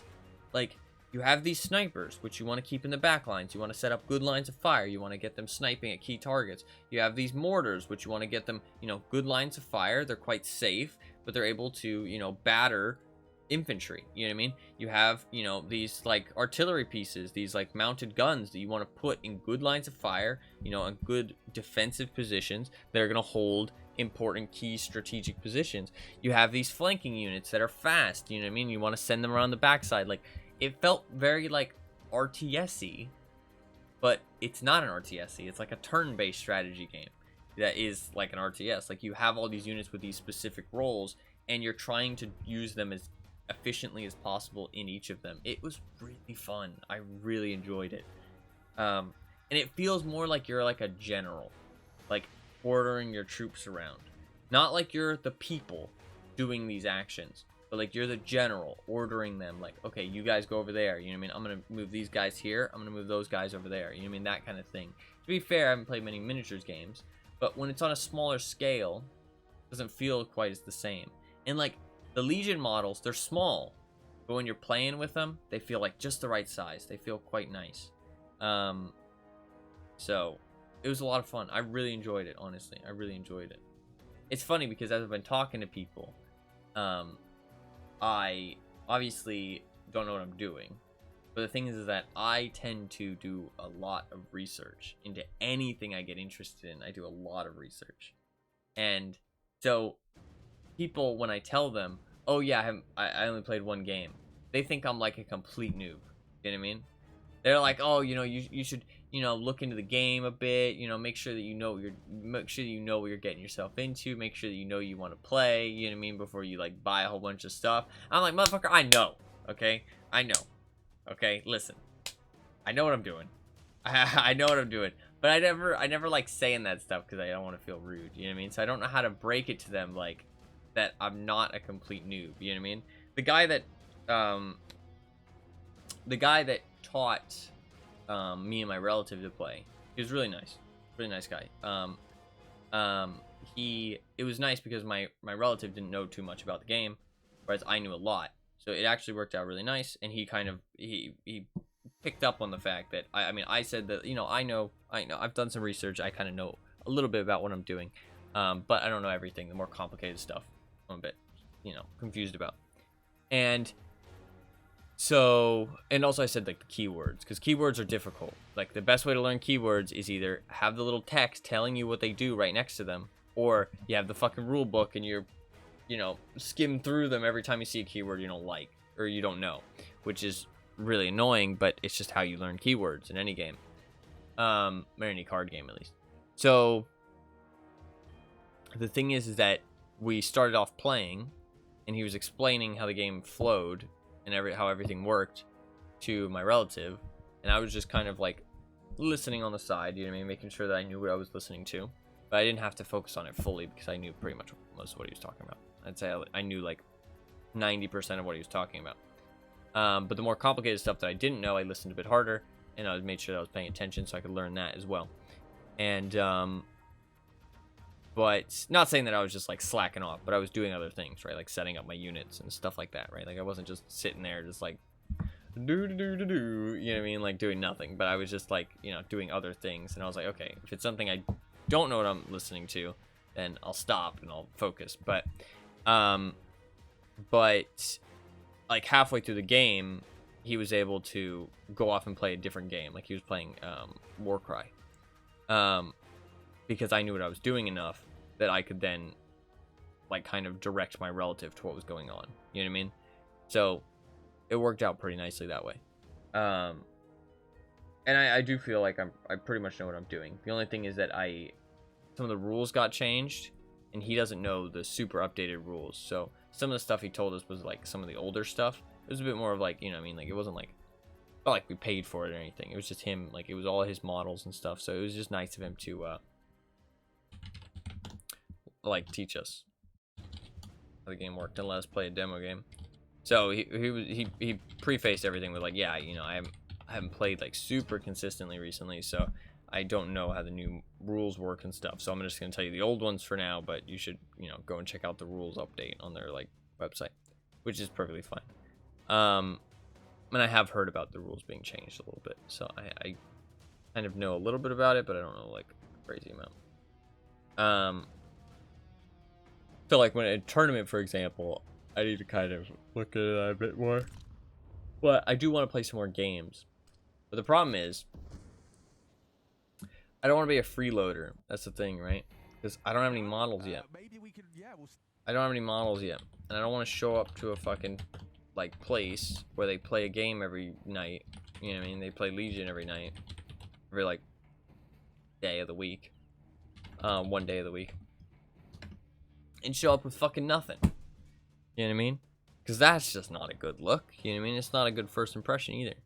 Like if I plan to keep playing there, you know what I mean? It's not a good first impression to show up and have nothing. You know what I mean? That just makes you look like a fool.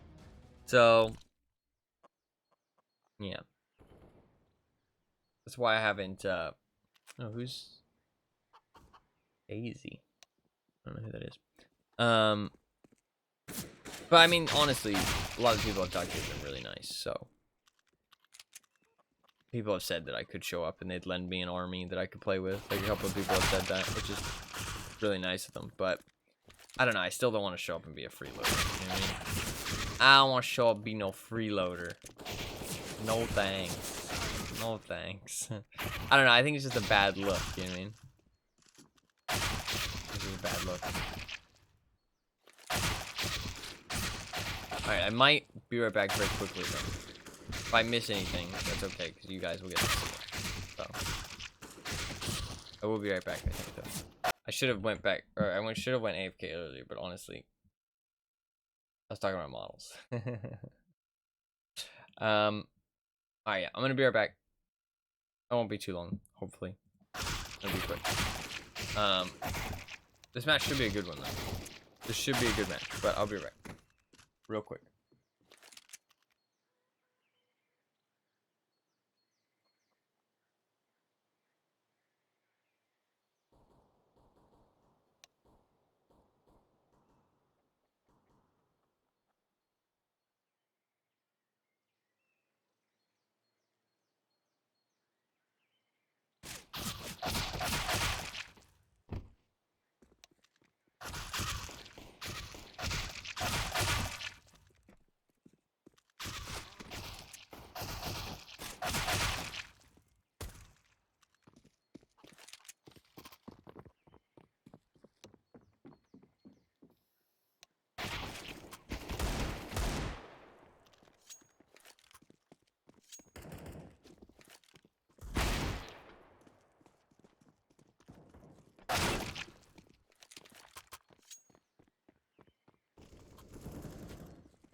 I'm back.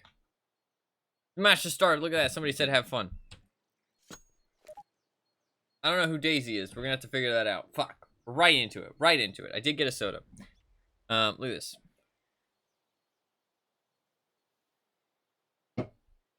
I hate it. It's not Mountain Dew. It's awful. I really don't like sodas like this, but I really do need some caffeine because otherwise I'm gonna fucking... I don't like drinking caffeine, but I'm fucking sleepy tie, so... A lot of people on A. 4 people on A, which is interesting. You don't usually see this many people on A. I don't know who this Daisy is. We're gonna have to figure that out. G2 versus Fnatic, though. Should be an interesting one. Hooksy does a nice job in pit holding that down. Holding it down.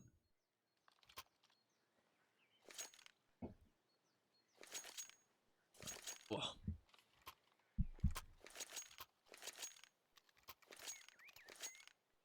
They are buying up.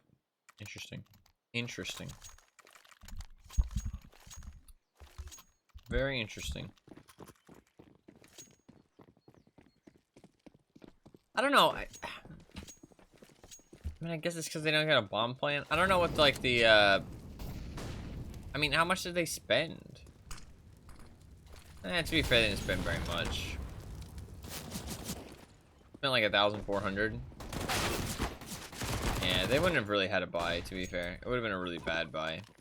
But still, like, I'd rather buy 3rd round than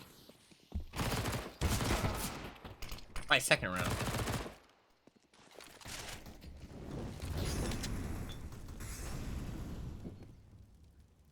Fucking, it's hard to drink soda with a headset on. Is that just me? Once you get down, like, halfway down the can, you have to tilt your head back so much that it's like, it fucking, your headset falls off. I guess people have tighter fitting headsets. Mine's like a bit loose. But it means that my ears don't really start to hurt, which is kind of nice. So, well, look at that. His little MP9 is called Heart, Heart, Heart. Heart, Heart, Heart.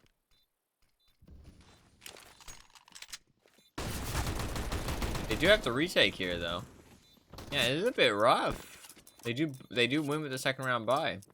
I don't like it, but it worked out for them. Once they got on it, like, once you get onto a site, it's actually really easy. I guess that's the thing, right, with T-side, is that once you get onto a site on these, like, low buy rounds for the CTs, it's actually really quite hard for them to retake. God, look at G2's money. That is not good. This is an elimination match, which is pretty crazy, because these are 2 very decent teams. I do think that Fnatic going into this is the worst team of the 2 of them. I think if you had to pick one, you would pick Fnatic to lose this one. I mean, I should said you would pick G2 to win this one, because usually people talk about the, you know, who'd win, but Fnatic's not bad. I'd say they're like an A tier team, maybe B tier, low A tier. Let's say low A tier. Ooh, Hunter might actually catch out Crims here as well. They take take B site though, so oh, that's unfortunate. His teammates might come and help him kill this one player, but at the end of the day, all they're gonna get is like an AK out of it. Not a big deal. Not a big deal. Yeah, they get an AK out of it. That's about it. He's just gonna save it up. They're not gonna have enough money to buy next round. They actually bought this round. What the fuck? Why? I guess it has double save territory. Yeah. There's double save territory. The thing is, though, I really hate... Dude, it doesn't make any sense. Explain to me. It's like watching League, but I don't know how many players are. Yeah, these are big esports organizations for sure. Big esports organizations. Fnatic used to be, like, I mean, everybody knows Fnatic when it comes to CS:GO because they did have a reign of terror, basically, where they were the villains of Counter-Strike. Pretty much, they were just unbeatable. Everybody went up against them, just got owned, and they looked like they just, like, effortlessly beat everybody at the top of the game. Like, the game used to be a lot more dominated by one team, like, for periods of a time, months at a time.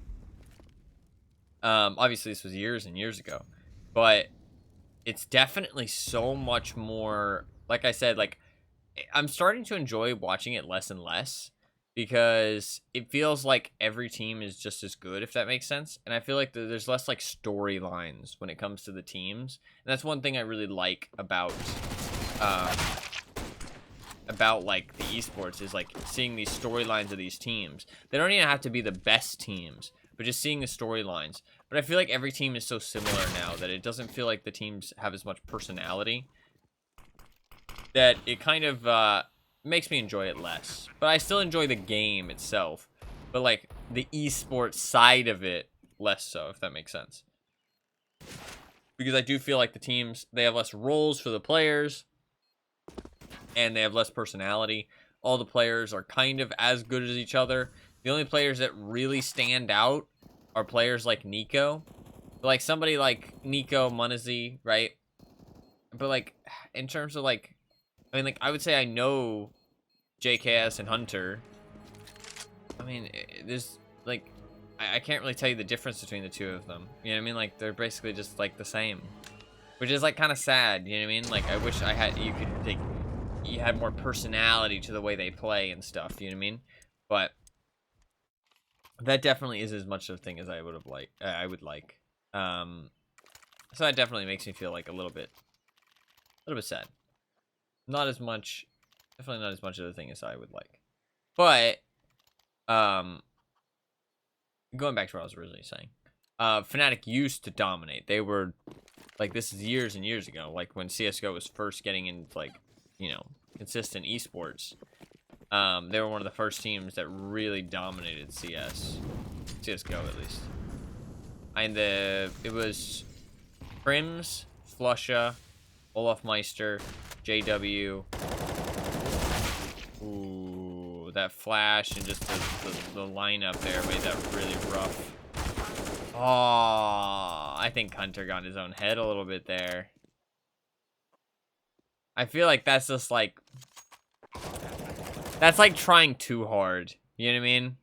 That's like trying too hard. Like, I'm not saying he shouldn't try his hardest, but like, if he hadn't tried as hard there, he would have actually done better. You know what I mean? Because like, he's like trying to be like insanely on the ball. Like, okay, 2 in front, 1 behind. You know what I mean? Like, but in reality, if he just kept aiming where he was aiming, he would have done better, which is kind of unfortunate. It's not his fault or anything though. Like, it's a good idea to think there's somebody's gonna come apps, but to be fair, with no information that anybody's gonna come apps, then you're kind of just, I don't know, risking it. They won the first League and World Championship because Korean teams weren't allowed in. What the fuck? I have seen that. It's funny though that MOBAs are so so dominated by Eastern teams. Whereas FPSs, I feel like, are more dominated by Western teams. Interesting that, because like, at least Asian teams, you see very, very few Asian teams in Counter-Strike. Like, the actual teams you see, they only get into the major because there's always 3 teams, I think, let in to the major. They go through their own RMR. They're like own specific Asian RMR. That's why you always see an Australian team.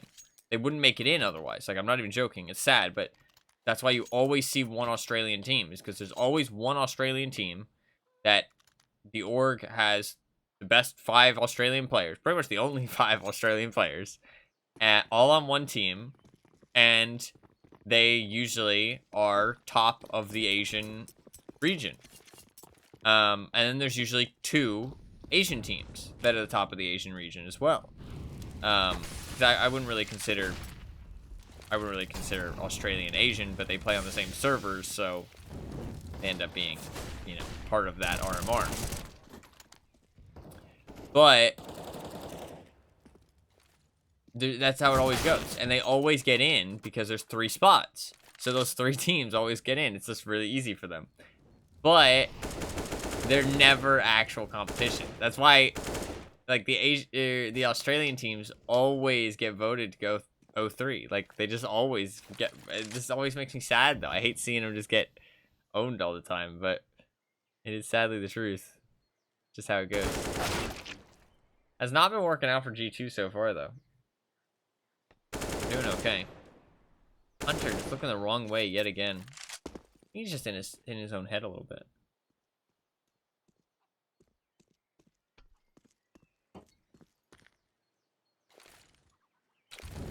I'm waking up a little bit, though, for sure. Walking around and stuff. Ooh, that's unfortunate. If he had just waited. Mezzi didn't see him there. All he had to do was wait. That's rough. That's rough. But Mezzi, I would hope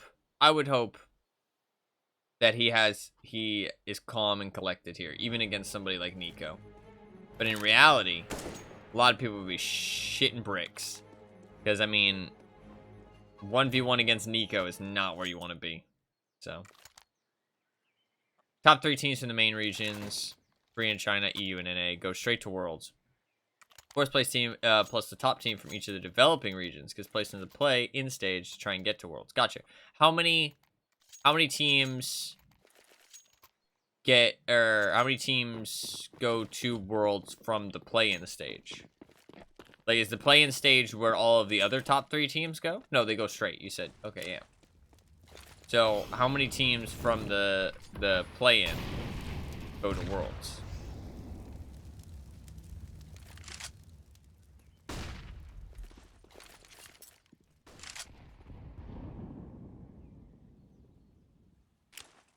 If you know the answer.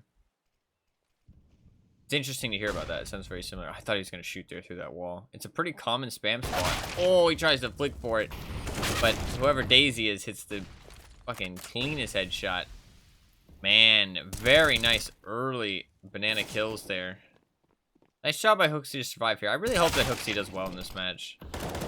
He's been having a really, really rough tournament. And I honestly think if they don't get, like, finals, if they don't get into the grand finals, he's gonna get kicked. Like, genuinely, he's playing that bad. His rating is like 0.8 or something. Only 2, I'm pretty sure. That makes sense. Okay, so you get 3, 6, 9, 12, 14 teams. That makes sense. Seems like a decent amount. Yeah, it's interesting. The way that the majors used to work. See, the thing is, the problem with that for CSGO is that there's no ranking system, no official ranking system at all, other than majors. That's the only thing that Valve has any input on, or that Valve talks about at all, is majors. If it's not a major, Valve does not give a shit, right? Like, they don't take any part in anything that isn't a major. So the community, the esports community, has basically made something to a ranking system on HLTV that most people reference when talking about the best teams, and it's pretty much accurate. If somebody's in the top 10, they're going to be better than somebody's in the top 20. You know what I mean? That's just how it is. But if you're within like a couple placements of each other, it really doesn't mean that much. But you get more points for winning tournaments, more points for beating higher tier teams, more points for all this stuff, right? It's like an ELO system, basically. It's like a rating system, and people go up and down, and you lose it as time goes on, right? So, like, if you don't play for a month, you're going to lose a whole bunch of rating because you're not playing any matches to keep it up, right? But nothing is tied to it. It's just for people to look at and see, like, oh, this team is doing really well. You know what I mean? That kind of thing. That was a good round, by the way, by Fnatic. Sorry, I'm talking about the major stuff, but this is important to the game. It's not like I'm talking about miniatures. So, but there's no way to know who the top teams are to put people straight through. The way the majors used to work is that the top 8 teams, so there would only be one group stage in the past, right? There used to be only 16 teams in each major. There would only be one group stage, like this. It was exactly like this. Group stage worked exactly the same. There would only be 16 teams. 8 people would go through the group stage and get to the playoffs. Those 8 teams that went through the group stage and got to the playoffs became legends, which means that the next major, they got in for free. They got rid of that system because it was weird. Because in 6 months, a lot of shit changes. Nice job by JKS there. Kind of baits the pistol player and gets 3 kills. It's really huge. I actually think that one of them killed their teammates. Yeah, they did. Oh. Excuse me. Very nice round by G2 to get back into the economy. See, a lot of stuff changes in 6 months, so they got rid of the system. It kind of makes me sad because I kind of like the way the system worked, but it makes sense to get rid of. Like, looking at the flaws in it now, it makes a lot of sense because it was just a bit weird. 6 months pass, a lot changes, and these teams were sometimes like remnants. They're like, it's just shells of their former selves, and it really wasn't like they were legends. It was just that they got to go to the next major for free. You know what I mean? Sometimes they even changed players, but as long as you kept 3 of your 5 players that were legends of the last major, you kept your spot. You know what I mean? So you could switch 2 of your players, but you couldn't switch all 5, or all, like, you couldn't switch 3. Which means that organizations were weird about stuff. You know what I mean? About like switching players, and you had to keep players that you wouldn't really want on your team. You couldn't make the team that you actually wanted. You know what I mean? You had to play a major with teammates that you didn't actually plan to keep playing with. You know what I mean? It was just weird, right? But it makes sense because otherwise you'd have to give this spot at the major, the legend spot, to the organization, not to the players that earned it, if that makes sense. So it's just weird. So it makes sense to get rid of the system. Ooh, oh my god. Oh, but Munizzy hits the shot. That was almost round winning, actually. That almost turned from a 3v5 into a 3v2, but Munizzy hits the shot. Still a 2v2 though. An interesting round.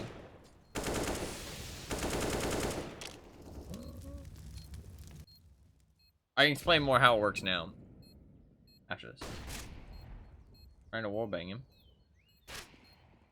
And they know he's behind this box. Hooksy is looking for the other player. Oh. I don't think Munizzy can... He almost did it. He almost did it. The way it works now is that there is just RMRs. But there's a lot more teams in the RMRs, and there's a lot more spots up for grabs. And if you do better in the RMRs, you go straight to the Legends phase and you skip the Challenger stage, which means you have to play less matches. And you don't have to go to the previous group stage that we watched. So you can see that there was weaker teams in there, but there is some weak teams in this one as well. Like 9, for example, who went, 0-3. They got lucky in the RMR. They played, they got a couple good matches. They went on a hot streak, and then they went straight through to the Legend stage, even though they probably didn't deserve that, because they didn't play very well at all. So, I mean, it's kind of rude to say they didn't deserve that, but, I mean, yeah.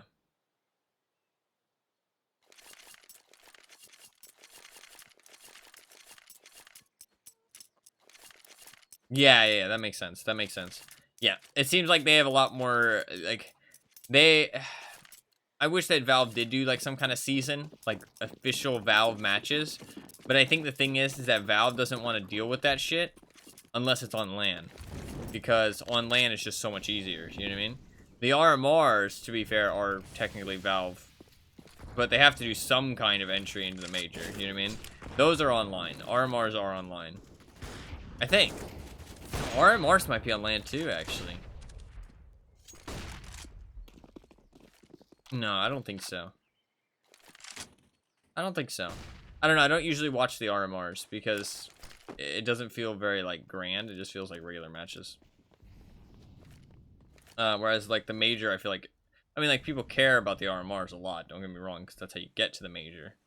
It does mean that the road to the major is a long one. It's a long road. I do wish that Valve did some kind of season. And yeah, they do usually... Is there only 1 Worlds a year, or is there 2? There are 2. Because in CSGO, they do 2 majors a year, usually, every 6 months. This one, it's not going to be a year until the next one, though, because they're going to switch to CS2, and they're going to give people time to catch up. But they do roster shakeups right after majors as well. That is usually what happens.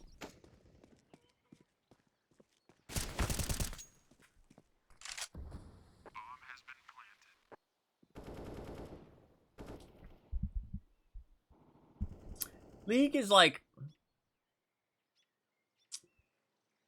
The problem with League, I feel like, is that I feel like there's a lot of, like, downtime. There's a lot of downtime in this game, too, with, like, saving. And, like, save rounds. Eco rounds. But, like, it's, like, spread out, if that makes sense. MSI mid-season invitational that runs halfway through the season. Gotcha. Shooting the bell. Like, with MOBAs, I feel like there's just a lot of downtime. You know what I mean? There's people farming, and, like, when there's a meta and stuff. I mean, like, how much of a meta is there in League? I don't know. I find it hard to drink sodas, apparently. I guess, to be fair, I can't actually tilt my head back, but because my chair is there. Like, how much of a meta is there in League? Like, do you see the same champions every match? Like, in a Worlds tournament? I mean, that'd be pretty easy for me to find out, because I don't need to know what the meta is. I just need to see if there is a meta, which there's pretty easy to see if there's a meta usually in games. You just watch, like, 10 matches and see if you see the same shit 10 times. You know what I mean? Nice little setup there with Munizzy peeking down at T stairs. Hunter's able to go aggressive, catch that player out. Nice little setup.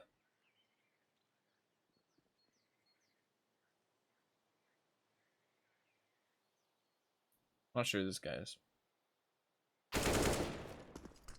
Tends to be a handful of champions that are strong in all of them. Because, like, from what I know about MOBAs, there's not really, like, well, to be fair, League's gonna be different than Dota, but, like, you don't really build your champion a different way if you're playing them in, like, a meta, if that makes sense. You know what I mean? Like, if you're playing this character for a reason, you're gonna build it the same way every time. You know what I mean? So, they're just gonna build all the same items. They're gonna farm the same shit. I don't know, I feel like it would just be boring to watch. Because you know what they're doing. You know what I mean? Like, it's not really like... I mean, there's a skill to farming efficiently, don't get me wrong. But maybe it's just that I don't like MOBAs. Oh. Like, but I don't know, that just seems boring to watch. Like, just watching the same, like, farming patterns and, like, item building and stuff like that every match, you know what I mean? Before you get to the actual, like, juicy stuff of, like, the team fights and stuff. It's like a fucking MMO, you have to level up first, you know what I mean? Like, I don't know. But, to be fair, I haven't watched it. I shouldn't judge. Because you never know, it might be good. I shouldn't judge.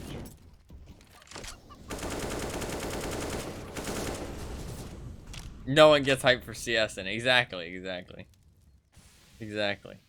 Like, and you're just killing creeps. Ooh, that's an easy way to do that boost. I've never seen that before, actually.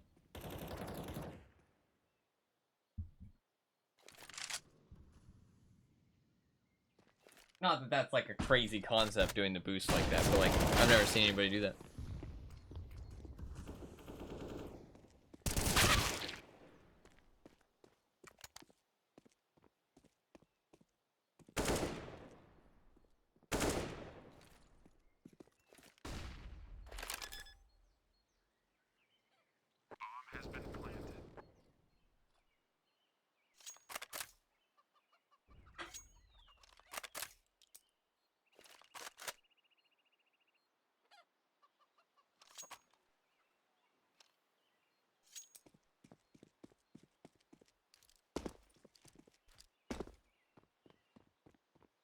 Sorry, I had to pick something. My cat knocked something over when I went to get a drink.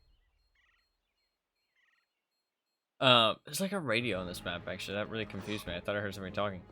But it's a radio. But, I don't know. I do want to try some League and some Dota at some point. They are on the list, so they might show up one day. And, you know, people can vote for them. But I do plan to try them on my own accord at some point. But, talking about how this match is going, and kind of not talking about the match, which I don't mind too much. We're watching it, at least. G2 has not been having a good time. They've had a couple, like, rounds where they've almost won, I feel like, off of, like, good plays, but I don't feel like they've won anything really due to them winning. That pistol round, I mean, one of their rounds is the pistol round, but then they got second round eco'd. Fnatic's honestly kind of doing really well here. I feel like Fnatic is, like, fundamentally winning. I feel like if I check Fnatic's kills and stuff, yeah, it, like, nothing is out, like, it's not like anybody's having a really good game or anything. I mean, they're playing well, but they're not playing crazy. I mean, that's a good sign. Look at that. Look at all those bomb plants. When the T's are getting bomb plants, it's a very good sign that they're just fundamentally playing better. Like, they're playing better strategic calculated CS. It's not even like they're just out fragging and just out aiming everybody. Like, look at how many bomb plants they have. The majority of their rounds, they planted the bomb and taken a site. This round didn't work out so well because Munizzy went insane. We actually missed it. I apologize. I didn't realize he was going to go insane, but there's a time when the old Korean style meta reigned supreme that any match between two Korean teams is pretty boring. They played to limit risk as much as possible and went full farm with the odd guaranteed jungle gank. Pretty much nothing would happen for 15 minutes. Okay, but that's not too common. Okay, that's good to know at least. That's good to know. I like that. I think that Riot does a good job, to be fair. Like, I'm not a big fan of their like game decisions, if that makes sense. Like the decision they take their game. Like, I feel like Valorant could be a lot better if they just did some different things with it. But I think that they do a decent job of balancing the game that they want to make, if that makes sense. You know what I mean? I don't really agree with the game they want to make, but with balancing the game that they do want to make, if that makes sense. They seem like they do a decent enough job. It doesn't seem like it's a complete mess balance-wise. But I don't know. I haven't played enough, to be fair. It's interesting that the T's call a timeout there. I really don't feel like there's anything to call a timeout over. Maybe it was just to calm everybody down, though. I mean, that was pretty much just a... I mean, their money sucks. That's one thing. I'm really surprised they go give a Mac 10 to Roje. I mean, maybe he's not playing very well. I mean, he's playing all right. I mean, maybe they just want to be aggressive with it. There is another round, to be fair, so saving some money isn't the worst thing in the world. They have no loss bonus. The next round, they're going to be poor. I don't know. The next round, they're going to be poor. I would probably just give him the AK. Because somebody definitely could have afforded it, I feel like. Maybe they couldn't, actually. Because I don't know who bought him the AK. I wasn't paying attention. They do get a kill on the lurk over on the other site, and they get one on the entry, but that does even it up to a 3v3, and they do have the site. But the bomb isn't planted. And that smoke is going to fade. And now all the CTs are here. It's really weird that they didn't plant when the bomb was down. Roje's got the op. Roje is their opper, I'm pretty sure. Are they trying to fake it out? Because two of them are going back to A now. So I think it worked. They faked him back. One of them's going to rotate back over. They have 15 seconds. They need to plant the bomb. Nico's here. He's going to stop this plant. Nice job by Daisy. I don't know who they are, but nice job by them. I need to check their name after this. Remind me. Well, it's about to be halftime anyway, so I'll check at halftime. I'm going to get tons of information at halftime. Oof. Nice op shot. Nice job by Fnatic to secure that round. It was looking a little bit sketchy. I really am interested in the choice between them not planting the bomb there. I swear CT was smoked off, but maybe they wanted to make them think it was A. They really need that round to be able to buy this round. So it's really a shame that G2 doesn't win that. I really feel like that last round, there was nothing really for the T's to talk about. Like, Munazi winning that round, like, it was Munazi that won that round, not G2. You know what I mean? If that makes sense. So it's like, I really don't feel like Fnatic did anything wrong. It's a nice op shot on the leg, but not a kill. And Munazi loses 50 health for it too, so not much of a trade, to be fair. But your op player losing 50 health for 70 on an enemy isn't like... I mean, you'll take that deal if you have to, over somebody dying, you know what I mean? On your team. But it's not a good thing. I mean, I would honestly rather just everybody be full health. Because then it means your opera can go for more aggressive peaks and maybe get an actual kill. Crims is a legend, though. That's one thing I really wanted to see this Fnatic team. Just because Crims is... I mean, like... Crims is one of the... Like... He's like one of the guardians of CSGO at this point. Like, I mean, like, everybody knows... Everybody knows about Crims just because of that just streak of just dominating the game that Fnatic went on back like 6 years ago. I mean, nowadays, I said it before, he's not as good, but last time I saw them play, he's not as good, but he's still good. Nico.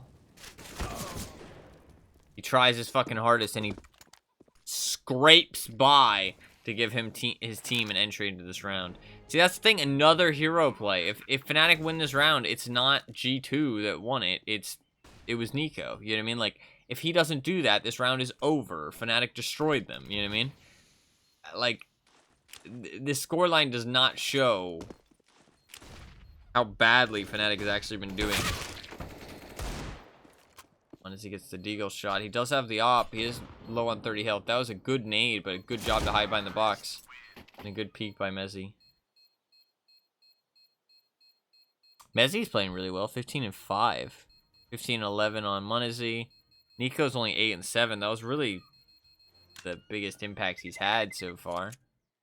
Alright, well, we're pause here. Let's get some info. Let's get some info. So, G2, supposedly 4th best team in the world. I do think that they've played a little bit shaky here and there, but 4th best team in the world. Fnatic's apparently the 15th best team in the world. Their 5th player is... Oh, it's Nicoduz. Nicoduz? Nicodaz. I think it's Nicodaz. So, yeah, the Fnatic team has been together... Or the G2 team has been together for about 8 months. Hunter and Nico are brothers, and I mean, they've been playing together for 2+ years. G2 obviously went through the challenger stage, and they had a pretty easy run of things, to be fair. They beat Mongols 16-11, should be a pretty easy win. They beat Complexity 16-9, should be a pretty easy win. They beat Apex 2-0, which, to be fair, Apex has been playing well, but they're still Apex. But that wasn't really a good testament to how well they were playing. Because those aren't really the highest quality of teams for them to play against when they're supposed to be one of like the top 6 to 8 teams at this tournament. But then in the Legends stage, they played against Vitality and they played against Bad News Eagles, and they lost both of those matches 13-16. Vitality, okay, fair enough. Bad News Eagles, I mean, Bad News Eagles was playing well, but I really would have liked them to win that match, but it is a best of 1, so we'll give it a pass, right? And then against Furia was looking really bad, but they did win 2-0. So, I mean, honestly, G2 has looked pretty good overall, actually. Like, if you actually look at their match statistics, they've actually been playing pretty well. And the fact that they're 2-1 is honestly just a bit of a shame. I really don't think it's much of their fault, specifically. I mean, the Bad News Eagles was pretty much the only match that they should have won that they didn't. Like, I mean, the Vitality, I mean, yeah, they should have won it if they didn't want to lose a match, but it is Vitality at the end of the day. That's another top team, and in a best of 1, you know, top team versus top team, that should go either way in theory, right? So, honestly, they really haven't done bad. They don't really deserve to lose this, or be, like, 1-2, if that makes sense. The problem is... and one of the maybe the reasons they do deserve to be 0-2 is Hooksy has been really bad over the course of this tournament. His rating overall is 0.87 when all of his teammates are above 1.0, and the other lowest being JKS, which is 107. So he's a good 20.20 below anybody else on his team. I mean, so he's playing a good, what is that? And it's 1/5, right? He's playing like a good 1/5 worse, 20% worse than everybody else on his team. That's really not good. And I do think he's going to be kicked if they don't make a final spot. If they make a final spot and they get second, he might stick around. But if they don't make a final spot, I think he's going to get kicked, honestly. Which is a bit unfortunate. He's just not been showing up in any of the matches they've played. He's really never been, I mean, this one as well, 5-11. He's just not really like fitting into this team well. The Doolies go ham. The Doolies go home. That was terrible. He tried though. He tried. I appreciate the attempt. I appreciate the attempt. So I feel like, honestly, G2, you look at this team, and the only thing they've done wrong is have Hooksy on their team. Which is kind of sad to say, but, I mean, we don't know how much he's doing behind the scenes, to be fair, in terms of the rating and stuff. Like, in, like, terms of winning the matches, you know what I mean? Not just behind the ratings, but in terms of the ratings, he's pretty bad, which is what most people only look at. But he might be keeping team spirits up. He might be, you know, throwing really good nades. He might be, you know, making really good call-outs. He might be the IGL. Which, that's a good point. He might be. I still think his performance is quite low, even if he's the IGL. I mean, IGLs aren't supposed to lose that much performance-wise. Like, yeah. But you do have Nico and Munazy on your team. You aren't looking for another star player. But you're looking for somebody that doesn't suck out every game. Because the thing is that in CSGO, people play inconsistent, right? That's kind of just how it goes. So, when Nico's having a bad game, you can't have Hooksy always having a bad game. You know what I mean? You need that game occasionally where Hooksy plays really well, and so he can pick up the slack if Nico or Munazy isn't playing well. You know what I mean? It's just on brand for them? Oh, that's unfortunate.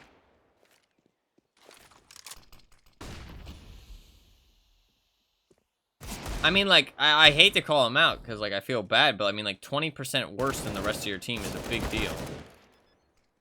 I mean, 20% worse is a big deal. And also, that is a bad rating.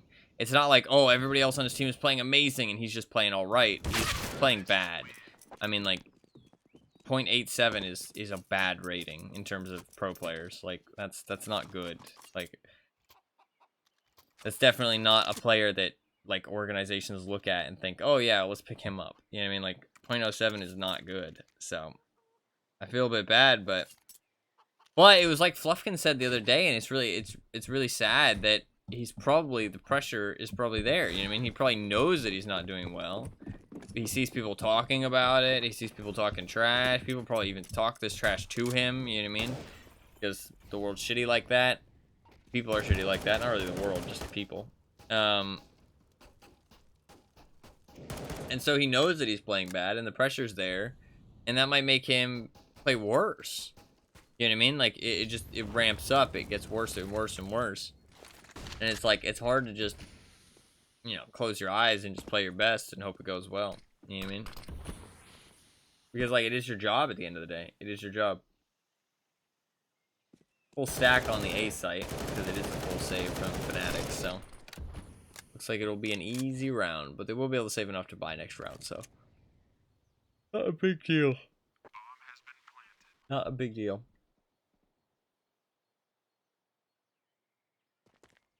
So I do feel bad, because I mean, you don't want You don't want people to be feeling that pressure. You don't want them to feel bad, right? You're having a rough time.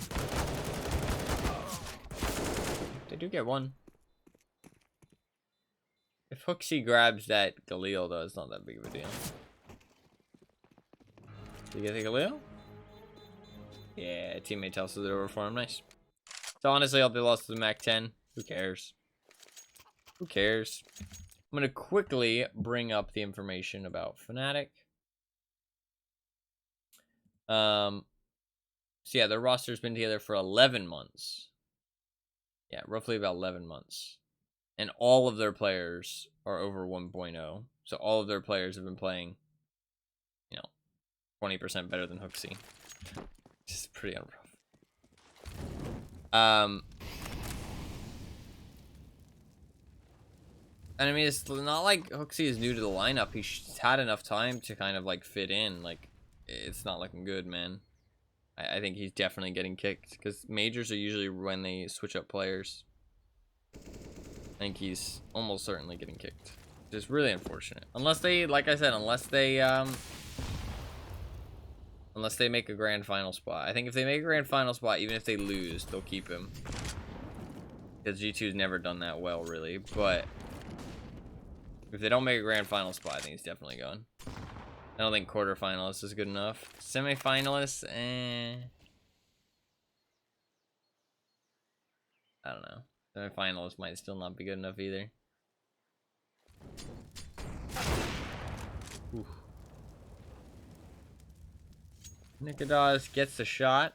Let's get headshot for it though.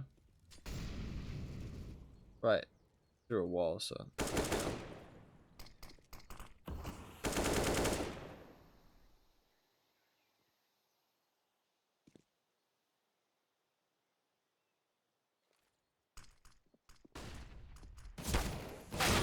Oof. Hooksy gets that kill. Poor Nikodas was like unsure if he wanted to hold the angle or not. Crims doesn't even check. That's wild. Doesn't even check to his right at all. Why doesn't he check? So confident that nobody's gonna be there. Because he's cheating, bruh. Because he's got them wall hacks on. He got him from Flusha. What was the other Fnatic player? It was Crims, Olafmeister, JW, Flusha. They had Pronax. Yeah, they had Pronax, but they switched him out for somebody else. Who was it? Who was it on that original lineup? The OGs. I can't remember. Can't remember who the OGs were.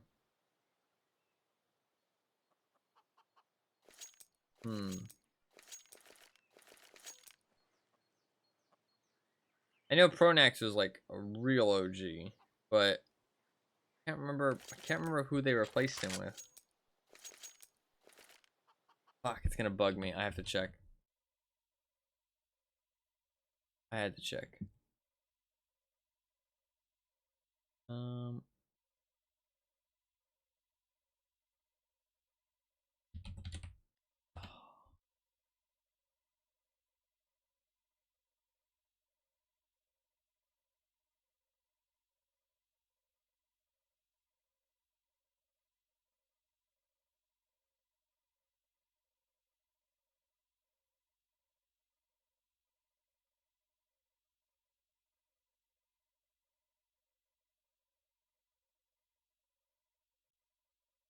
Come on, show me the teams. Dennis! That's who it was. It was Dennis. It was Dennis. I love Dennis, actually. Oh, I'm sad I forgot about Dennis. So. The league team had an ADC a few years back who was just objectively the worst ADC. Probably the worst player overall to reach Worlds that year. He was 100% of the reason I was rooting for G2 that year because while he couldn't compete playing an actual ADC, he had a pocket way off meta pick that had a 100% win rate and infinite KDA on, and seeing it at Worlds was glorious. Was it as effective at the Worlds tournament? Did he still, you know, did he show up? Yeah, that's fucking great. That's cool that there's stuff like that, because there's nothing like that in CSGO. That is one thing, right? That you see, like, somebody, like, because that is one cool thing about, like, League or, like, Dota or any kind of really competitive game that has these, like, super competitive things that has, like, these strats, is that people can come up with strats and stuff. CSGO is a very by the book kind of esports, right? It's very, if you want to do well, you do it better. You know what I mean? You don't do it different, you want to do it better. And I think that's a good thing, but I also think it's a boring thing, if that makes sense.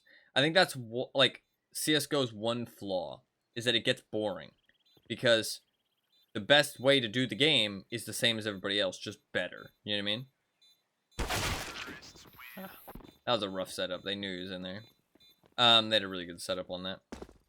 So, it's like, it gets boring unless you're okay with just doing it better. You know what I mean? As long as you understand that and you're okay with that, then you can enjoy the game a lot. Because I think it is undeniably the best competitive FPS. But it does get boring, and I think that's one thing. And I think that's one thing that kind of hurts it. There is no off-meta stuff. There is no, like, people finding strats and stuff. You do see it occasionally, but not really.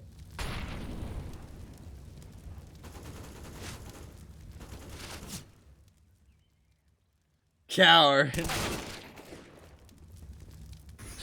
Dude, that's kind of legit, though. That's kind of legit, okay? Like, I mean, imagine that. You show up at Worlds, everybody's talking trash, saying you're the worst fucking player, you know what I mean? And talking trash about you. And then you go up against one of the top teams, you pick your fucking off-meta wacky pick, you destroy them, and then every team past that specifically bans you. You know what I mean? It's not even like the character you're playing, but it's you. I mean, that's you gotta take a little bit of pride in that. You know what I mean? You gotta take a little bit of pride in that. Like, even if you don't get to play it again, even if you don't get to win, the fact that they are specifically scared of you is kind of cool. You know what I mean? You gotta take a little bit of pride in that. That is kind of fun. That is kind of cool. I mean, I wouldn't be satisfied. I would want to win, but at the end of the day, you can go home feeling like a badass, you know what I mean? A badass who lost, but still a badass. This is a really good, wow, nice, really nice job by Hunter. He's actually playing really well this match. He is actually playing really well this match. G2 is starting to bring it back. A lot of rounds in a row. A lot of rounds in a row for G2. Hunter's actually playing really well. I'm almost certain the champion had never been banned at any Worlds or MSI before that made history. Hell yeah. Hell yeah. That's pretty sick, actually. Yeah, I do think that is one cool thing about those kind of tournaments. I might try and watch some more esports in the future. I really like watching esports. I think that it has to be a game that I play, to be fair, because I think being able to connect to it is one thing that makes esports really interesting. You know what I mean? Like, I've never played football. I've played soccer, to be fair. When I was younger, I played a lot of soccer. Ooh. Oh, he panicked. He panicked. Oh, that's unfortunate. You could see that he was like panicking, and he shot quicker than he was ready to shoot because he didn't think that the gun would be ready in time. You know what I mean? That happens sometimes. I know exactly what that feeling is. See, like, that literally is exactly what I'm talking about. Is that I know what happened there for him. You know what I mean? Like, that is a relatable thing because I've played it before. I've played, you know, CSGO or, you know, just FPSs in general. I know what just happened to him. You know what I mean? And it's just how she goes. You know what I mean? Like, you have to stay calm in those situations. You know what I mean? And I'm not saying I would have done any better. Fuck no. You know what I mean? Like, when a game is this close, you're fucking at elimination and you're going home if you lose. I mean, like, fuck no. I'd be under crazy pressure for sure. And I'd probably fuck it up I wouldn't have gotten that far. But I'm saying that it's still cool to see the same kind of stuff, you know what I mean? Not saying I wouldn't do it. I would do it too. It happens to everybody. And honestly, it happens to them a lot less, so. That is unfortunate. But you do need to stay calm in those situations. That is a skill in of itself. Stay calm and always make the right decisions, whatever they may be. Well, I do want to watch some more esports. Maybe something like... I would like to watch something with, like, metas and stuff. I think that'd be more exciting. Did the Worlds Tournament for League already happen this year? Or when does it happen, usually? Or the MSI? I guess you can say it's, like... You said it's mid-season, so whenever the... Worlds. It's all gonna seem kind of meh. Yeah. Yeah,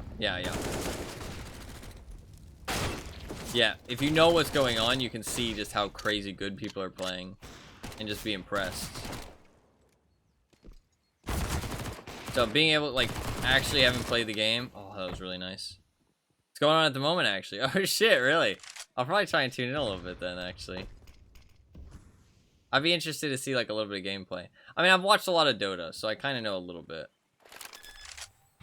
This is actually the first round that finishes on the 21st. Oh, yeah, I'll definitely have time to check some out then. I don't like that. Why does he peek?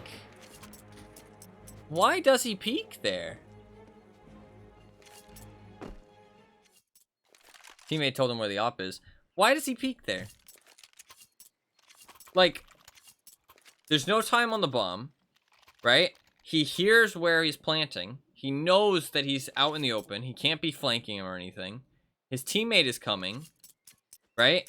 They can wait and peek him together. He can't be isolating your teammate. He can't be isolating you. You know exactly where he is. He can't be doing anything right now. You know where he is. The only thing he can be doing is actually planting the bomb. That's it. He's either planting the bomb or he's waiting for you to peek him. It's like, I think that's an actual misplay. Like, I don't know why you would peek him there. You wait for your teammate and you both peek him at the same time. He only has 10 seconds. He can't kill both of you. You know what I mean? Like, if you both peek him together. But you gave him a chance to win there. Which I think is kind of... But we don't know what their communications was there. We don't know what their communications was there. I feel like that's a pretty clear-cut situation where you just don't peek, though. That's a bit weird to me. Like, usually... There's very few situations like that where I'm, like, pretty sure they just make a misplay. Because most of the time, there's, like, you know, like, there's leg room on both sides where it's like, okay, well, they could have been doing it for this reason, and you know what I mean? It's kind of fair. But I don't know. I feel like you just don't peek there. I don't feel like peeking is ever the right play. Because if he's planting the bomb... You hear bomb has been planted, and then you know that he's still there. You know what I mean? And yeah, he gets the bomb down, but there's still two of you. Whereas if you peek like that, now there's... Well, this is a good spot. Oh, I think he saw the silencer. We didn't get to see it from Hooksy's perspective, but I think he sees the silencer there, which is really unfortunate. They smoke up CT. Oh, Mezzy tries to go for the shot. He goes for the no-scope. They have to plant the bomb, though. He gets it. He gets it. Yep. Prims tried to stop the bomb plant there at the last second, but couldn't get it in time. If he had killed the bomb planter, he would have got him. Nice shot, Nico, I guess.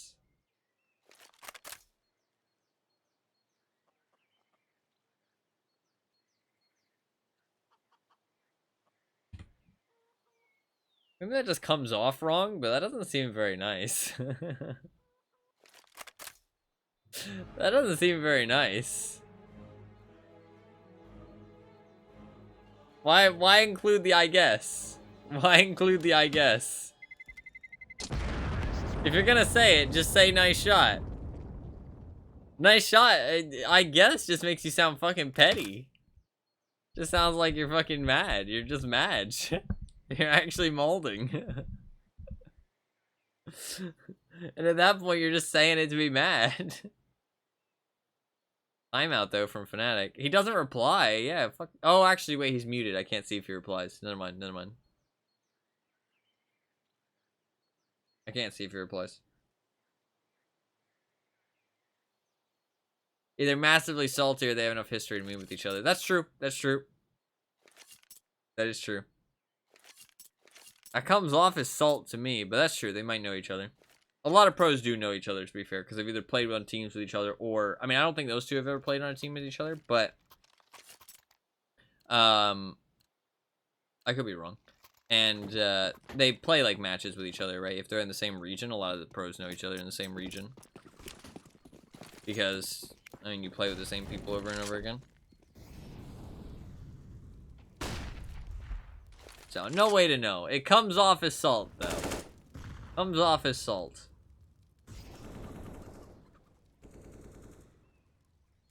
Ooh, nice. Oh, he just got him again. He just got him again. I wonder if he's gonna get a little tilted.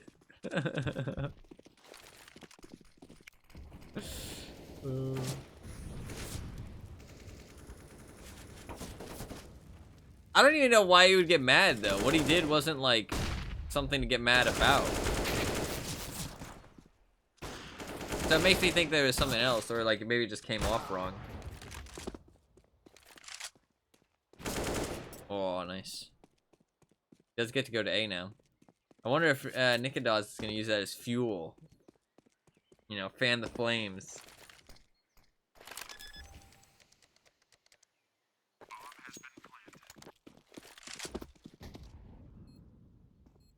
AK MP9.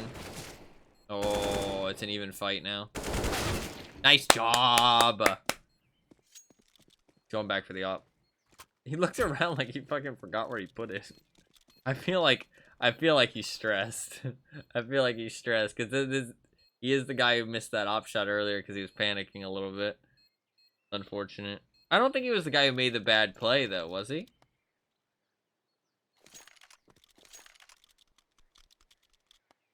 He might not be typing there. It does look like he's typing, but he might not be typing. A lot of the time, players will stand still like that because they're like fist bumping their team and stuff.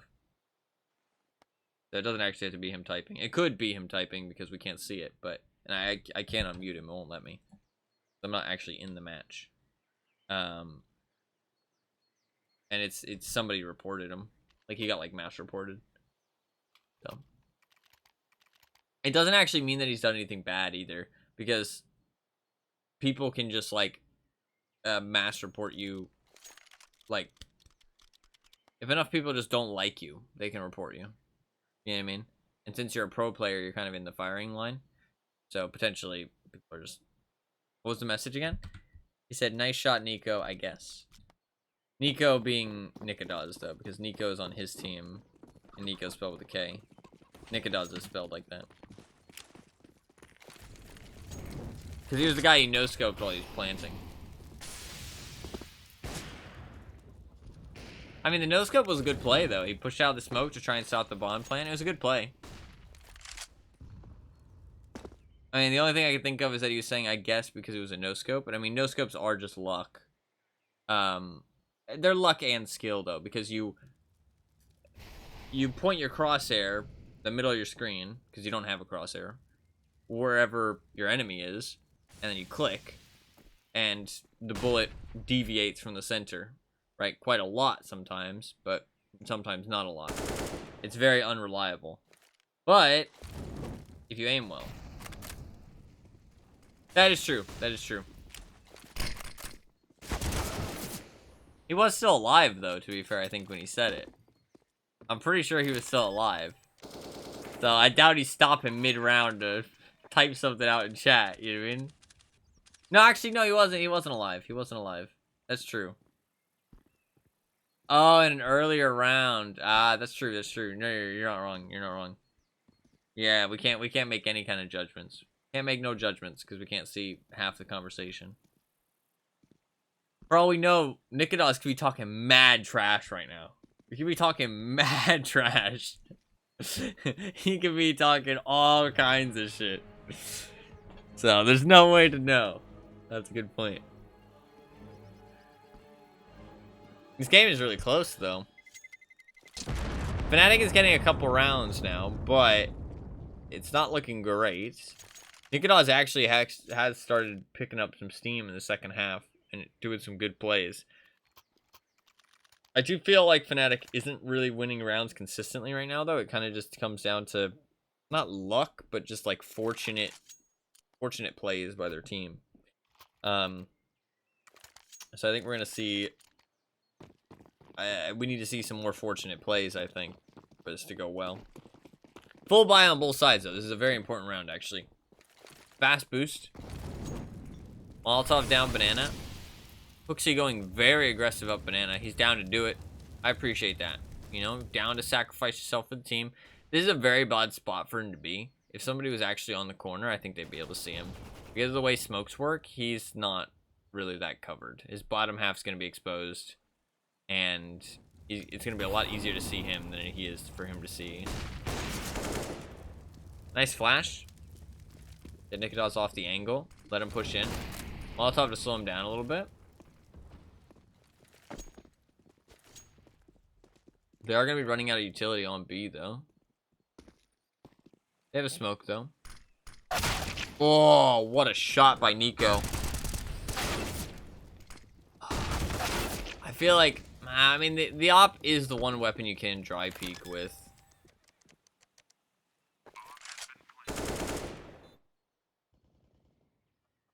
That's a rough round. They do have money, though, actually. They are able to buy if they save these guns. If they don't save these guns, it's going to be a bit of a shit buy because 2 of them are going to have nothing really. But if they save these guns, 3 of, like, they're basically fine. But they do need to save these guns.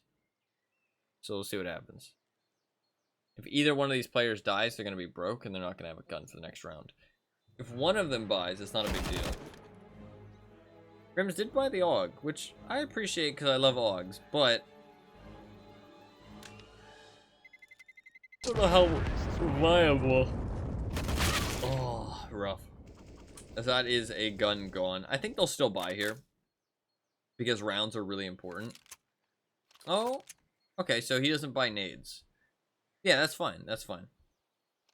Because he saves. I forgot that he can use the money on a gun for his teammate. So they will have 4 guns. Little bit light on the nades, though. You can see the effect that had, right? Little bit light on the nades. 2 people with 3 and 1 person with 2. So they're just missing 4 nades, which isn't like a huge deal, but it's a little bit.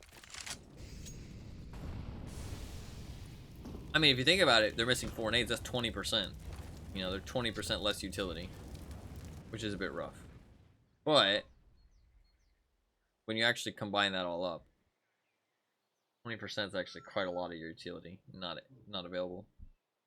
You don't think about it as much. That's the thing. Like I point out, like, oh, you know, not the most utility. You know what I mean? Like I point this out, and sometimes I'm like, they still have a lot. But no, genuinely, I mean, like all it takes is 4 grenades, and that's 20% less. You know what I mean? When you start thinking about it in percentages, it's a lot. Bit unfortunate that Messi wasn't there to like help his teammate take the fight, but it was a bit of an awkward angle, and you don't want to overcommit there. Because if you overcommit, you could expose yourself to other people. Basher survives. Very good play there. Like, it doesn't look like he's doing anything there. But the thing is that through all of that gunfire, through all of those flashes, through all of that, like, team communication that's going on that we can't hear, he's listening for those footsteps dropping off a balcony, which is exactly how you should play that position. And he wasn't watching the pit until he heard those footsteps drop. And then he knew that somebody was in the pit with him. And then he peeks it. Like, that's hard to focus on.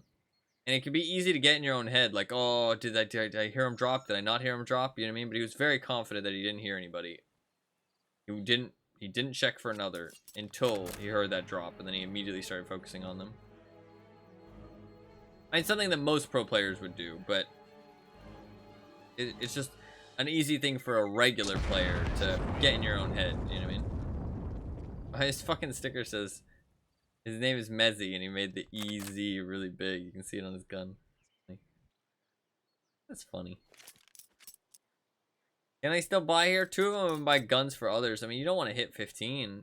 Do they not have a timeout? I don't think they have a timeout, right? I think both Mezzi and Krim should buy guns here.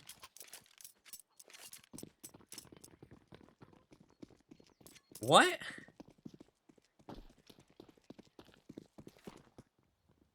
I meant, like, I think they should buy guns, like, that was what I thought they were going to do. Not that I thought that they should do it.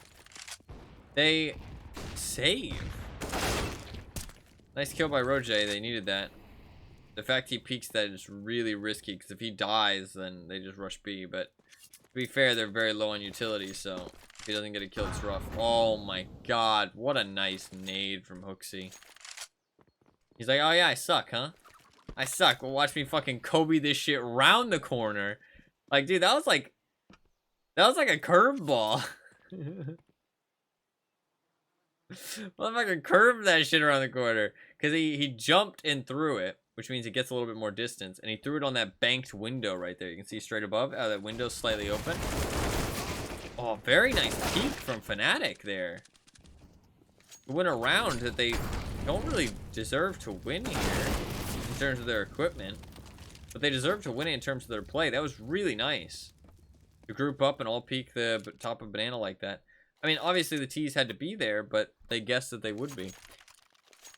That is such a weird save from Fnatic, though. And it's really crazy that they go for that save. I think most people would not go for the save in that situation.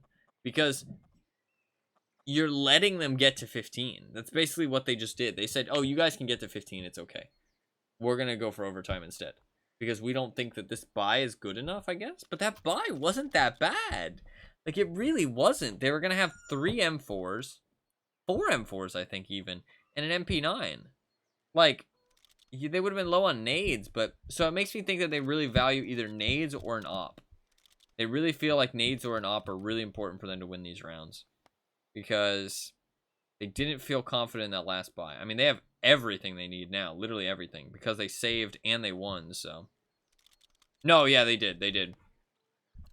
They didn't know that it was going to be empty, right? So, they could have just pushed through. They did get a bit lucky with that. That was a really nice dunk. Honestly, like, Hooksy opened up B site there for him. But, they don't know that, right? We know that with observing powers. But, I mean, you could make an assumption, but if they make the wrong assumption, run in, they run into a stack, it's really bad, right? I think they made the assumption that they were on an eco. Why would they make the assumption they're on an eco? It's last, like, go 15. I mean, I would assume they'd buy 100%. I don't know. Who knows what kind of mind games are being played right now. Very scary last 2 rounds here. Both teams have a lot of money, but both teams are very poor. Both teams are very poor.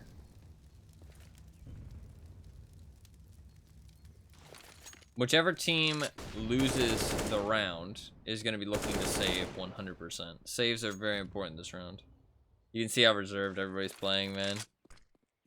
Nobody dead yet. Everybody's just chilling. Nades being thrown back and forth. Both sides have good utility still. Both sides started with full. Both sides still have quite the same amount. Decent amount to work with. Here comes the last of G2's utility, though. This is definitely where they're committing. Or at least trying to make something happen. They can arch control. Hooksy's wrapping around. They send Hooksy. Man, he's ready to be a martyr. I think Hooksy's in trouble, but they're pushing into the site right now. Crims dips and dodges over the boxes. Gets 2. Still alive. And he gets Munazy with like 3 bullets left. And he gets JKS. How does he live for that long? And he wins the round. Like, oh, and Hooksy survived. He survived the entire time. That's crazy that he gets Munazy with like 4 bullets left. That headshot was nuts. And then he pulls out the pistol to finish off JKS. Oof. G2's not going to be happy about that one. They do have an op on Munazy again, though. They have Galils. Galils are actually pretty decent compared to, like, FAMAS's.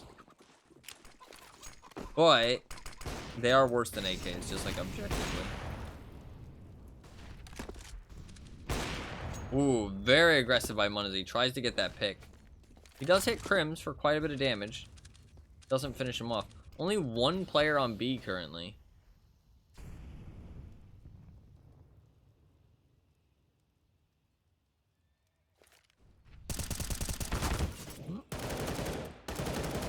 Oh, he tries to spray him through the wall. Almost. Almost. Two players on Fnatic very low right now. You can see how reserved they are. Fnatic trying to close out the map 16-14. That'd be huge. Be huge. I don't know if this is their map pick, actually. If we go into overtime, I'll find out. If not, I'll tell you right after. Either way, I'll tell you right after this round.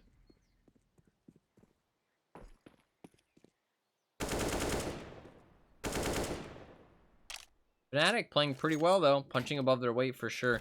Like I said, like, it really doesn't give a good showing. They've actually had some good matches. Fnatic. Like, this is an elimination game, but honestly, both teams really haven't played that bad. Both teams really haven't played that bad. I mean, Fnatic's only played 3 matches. Nice shot by Nikodaz. He gets the angle. I mean, he just pulls the trigger once he gets blinded, to be fair. But it does require a little bit of timing.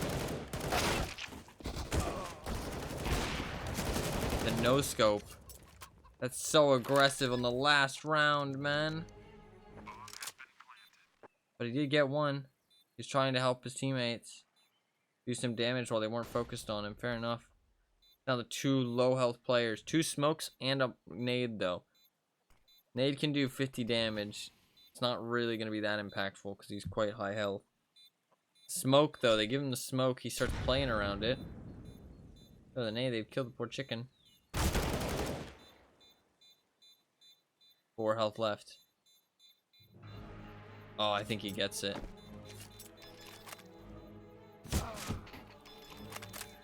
I don't think he gets it.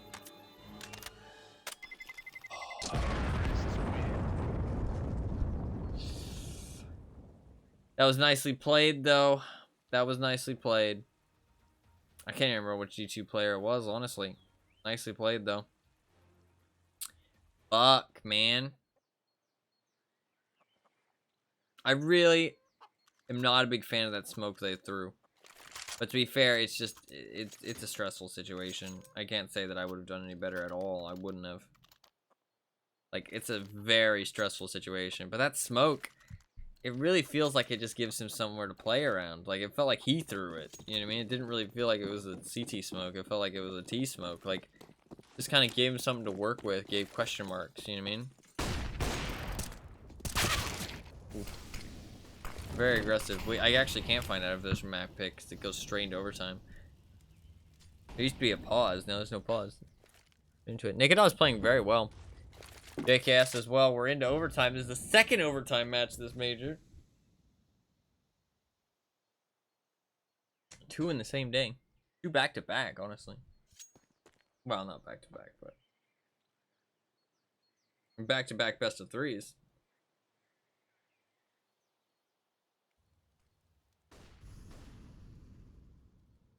Going for an aggressive pick. They have nobody on B for some reason. Why is there nobody on B? That's a good peek, though. Munizzi just sprays every single player down. Pretty nuts. They need those, though. They do need those. I mean, if I'm not mistaken, I did look at Fnatic. They didn't have bad results, right, recently, like I said. No, I didn't talk about the results. About the results now. Yeah, 11-16 to Gamer Legion, 17-19 to Monty, and they beat Ninjas of Pajamas 16-11. 16-11 sounds like them, honestly. That's like kind of what I expected from them. But losing to Monty and Gamer Legion is not really the best. I think Monty's actually better than I thought. These rounds are fast. I think now that it's overtime, people are starting to play a lot more loose. Once they got that overtime confirmed, people are starting to play a lot more loose. The thing is, though, is that just because you have overtime confirmed, you still are in trouble. Like, all it takes is 3 rounds and you're out. You know what I mean? Well, actually, it takes 4, but.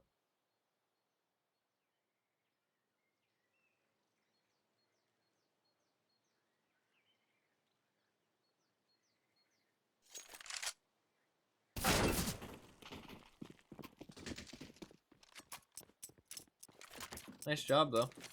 Yeah, so they did lose to Gamer Legion 11-16, and they lost to Monty 17-19. So, Monty played well. Monty's been playing well. Losing to Gamer Legion's a bit rough. It is a best of 1, but still, losing to them is not great. They definitely haven't been playing as good as I expect from them. I think G2's been playing pretty well, honestly, but like I said, Hooksy has been a bit of a disappointment. I mean, if we look at him in this game, 16-22, again, bottom of the board, and I mean, his ADR is 68. That's not good. It's not terrible, but it's not good. Like, somebody having, like, if you're looking at ADR for, like, oh man, they catch 2 people out in apps. That should be round over, honestly. Thankfully, Fnatic did win 1, so they're not out yet. But yeah, G2 is going to be going into the next one with an advantage, a 1-round advantage.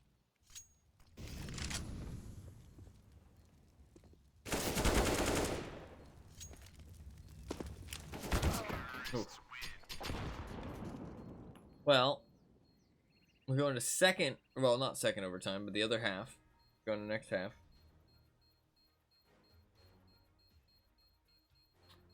There is 3 more rounds. Now they switch sides.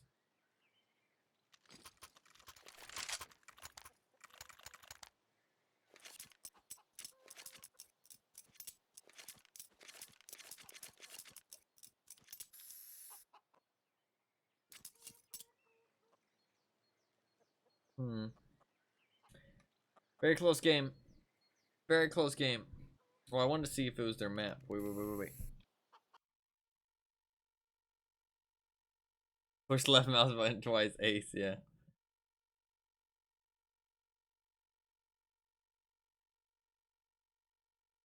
This is G2's map pick. This is G2's map pick.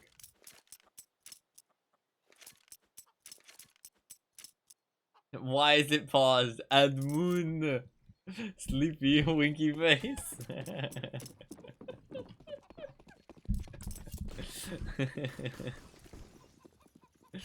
I think the reason it was paused is because it was a is because it was halftime technically. It's technically a halftime and they paused during halftimes for ads and stuff. So it's probably automatically set to pause every halftime and the game thinks that's a halftime. And it hasn't come up that much because there hasn't been that many overtimes.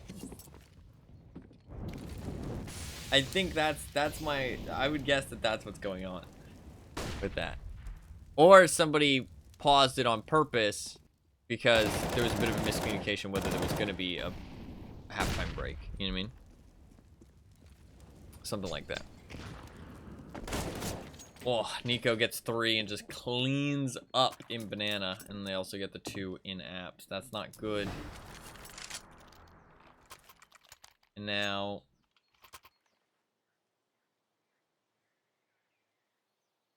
it looks rough for Fnatic. They do have a bye. And if they lose, the game's over anyways. So they do have money for the rest of the game, the rest of this overtime. All they have to do is win the next 2 rounds, and it goes to another overtime, which is very possible. So, it's honestly easier to overtime more once you're in overtime. Like, just getting overtime at least, like, confirms it. And it's kind of like this struggle. The thing is, you start seeing people pull out weirder and weirder plays in overtime as it goes on longer and longer. Because they run out of shit to do. You know what I mean? And they start overthinking things. They're like, oh, well, we already did our A execute. You know what I mean? They know about that one. They know about our B execute. You know what I mean? So, fuck it. Let's try our C execute. You know what I mean? Like, stuff like that. Obviously, I'm joking. There's no C execute. But you get what I'm trying to say. Like, they start pulling things out just randomly because they're like, well, fuck, they know about this strat. When in reality, just because, oh, that's a bit of a weird one. Bit of a weird one. It's not too weird though, like, but it is a bit of a weirder strat to pull out. It just runs out. Yeah, it looks like a GG. Yeah. If Nikodaz can 1v5, he deserves to talk all the shit he can. Nope. JKS takes him out. GG on the first map. GG on the first map. That's unfortunate the overtime ended like that, right? Only one round for Fnatic. Definitely could have been a bit closer.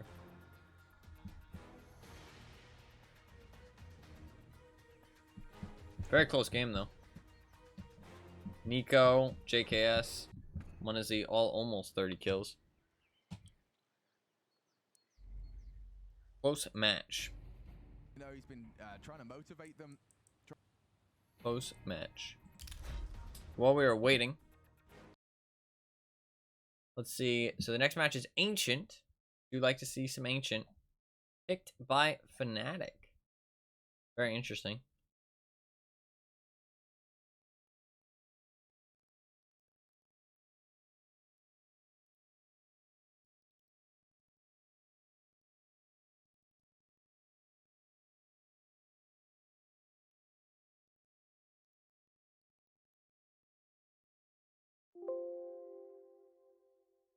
Sorry, there's like a hair in my mouth. As a person with a lot of hair, it happens sometimes.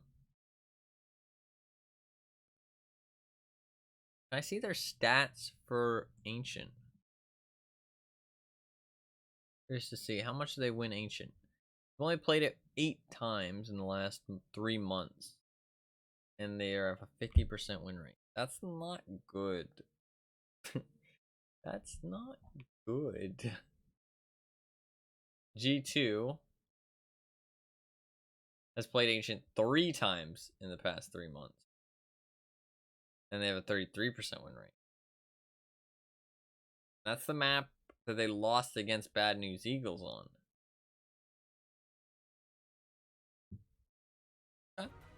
Okay. Actually a decent chance that Fnatic brings this back.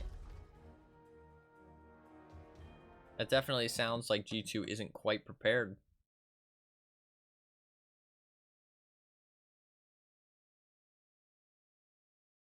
So we'll see how this goes. We will see how this goes.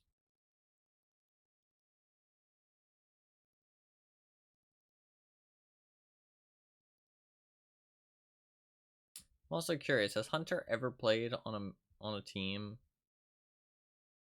with Nikodaz?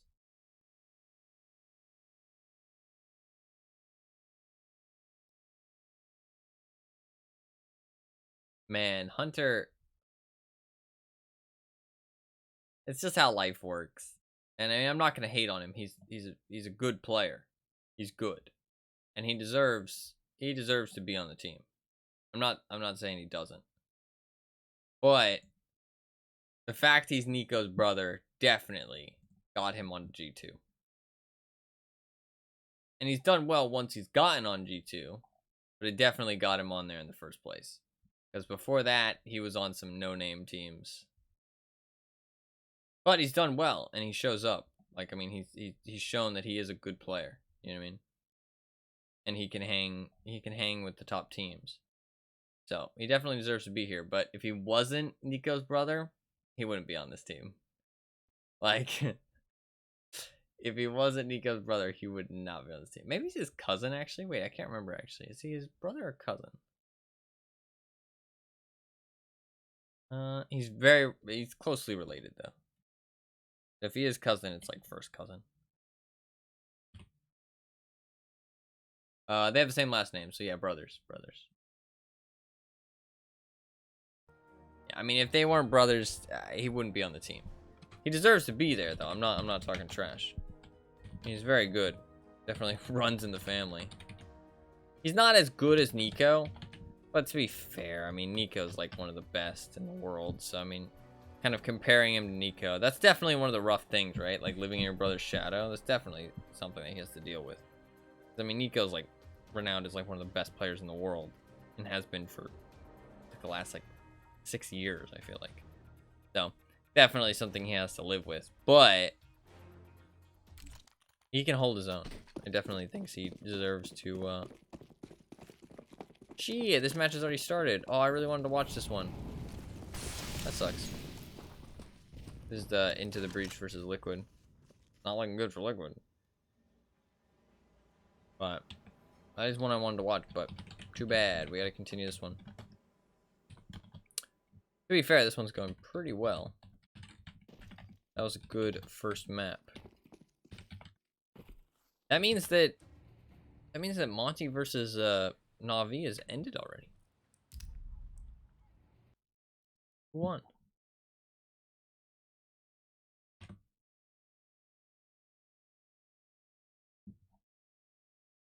Monty 2-0'd Na'Vi. How easily? 16-2 and 16-12 on Na'Vi's map pick as well. What the fuck happened? What the fuck happened? Monty's showing up, man. Monty's showing up.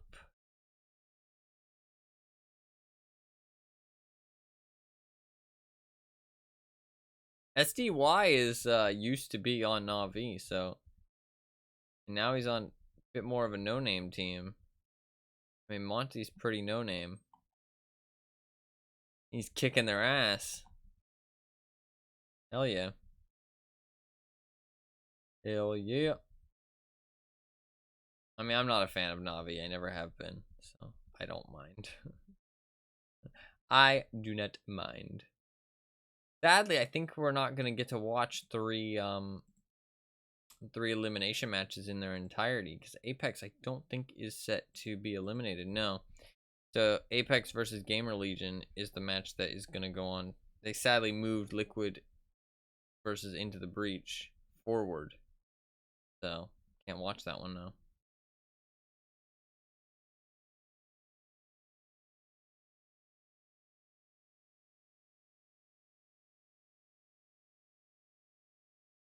Wait, Ents was... Oh, wow. Ents was an elimination match as well.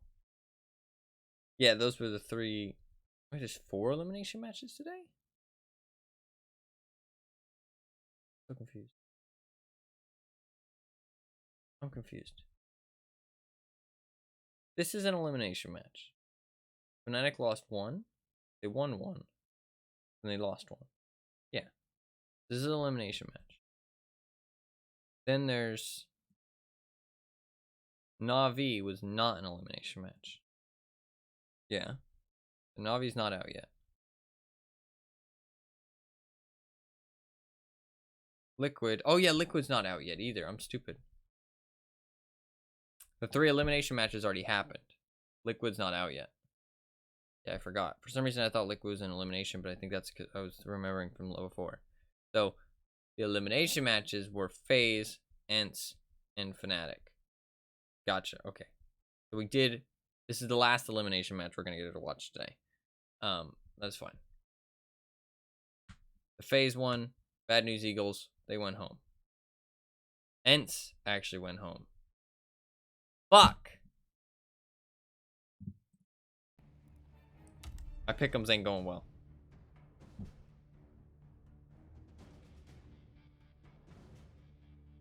Sag. Yeah, you were rooting for the anime gamers. Na'Vi did not go 3-0. FaZe is still in the running. G2 is still in the running. Heroic and Vitality went through. Ents is not in the running. Fury is not in the running. 9 did get knocked out. Liquid's still in the running. So I have 3 people left to get 2 more points. Fuck. I'm in trouble. I'm in trouble. My pick'ems are in danger. And the problem is that all of my pick'ems are in danger of being eliminated right now. Well, I say that, not all of them. FaZe won their match. They're 2-2 right now. They get one last best of 3 tomorrow. Fuck, I'm gonna be scared about that best of 3. G2 is in an elimination match right now, but they did just win. I was honestly feeling pretty confident. Now I'm worried. Liquid is in a 2-1 match right now. So if they win that, then Liquid will go through. And I'll just need FaZe or G2. If they lose that, then they're going to be 2-2. And then I'm going to need 2 matches tomorrow to go my way. The problem is that if G2 win this match that we're watching right now, they're going to go 2-2. And they might get placed up against FaZe. And so that one of them has to be eliminated. But then one of them has to go through as well. You have to think about it that way. But that means that Liquid has to go through today, though, because otherwise all of it would be riding on Liquid. Oh, please don't make all my hopes ride on the NA, because NA does not fare well. The NA hype train does not fare well. What's gonna happen is Liquid's gonna lose this match today. G2 is gonna win their match today. And then G2 versus FaZe are going to play against each other. And then it's just going to be Liquid versus somebody else that I just have to hope Liquid wins. And that's my only chance of getting the pick'ems correct. There's actually money on the line. I know it's basically like betting, but it's not betting. Because when you upgrade your coin, for every couple that you upgrade, you get an extra souvenir that you can redeem. So you have 1 token, and the souvenirs you can sell for like $10. So ideally I can get I think 3 souvenirs is the maximum.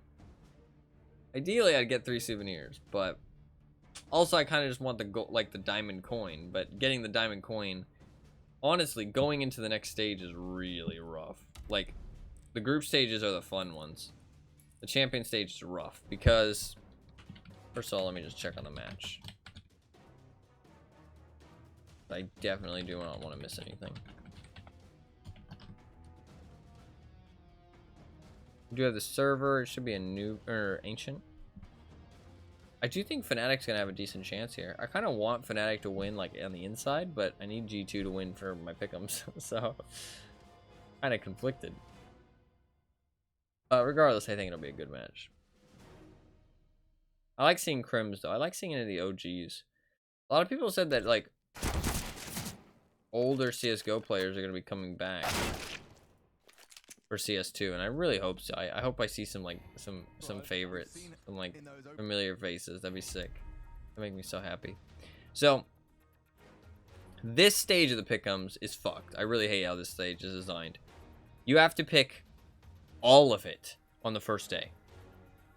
So on the first day you have to decide who's gonna win, which is insane, because if I pick, let's say Navi's up here, okay, they have a really easy opponent, okay, I can pick Navi here, easy, right?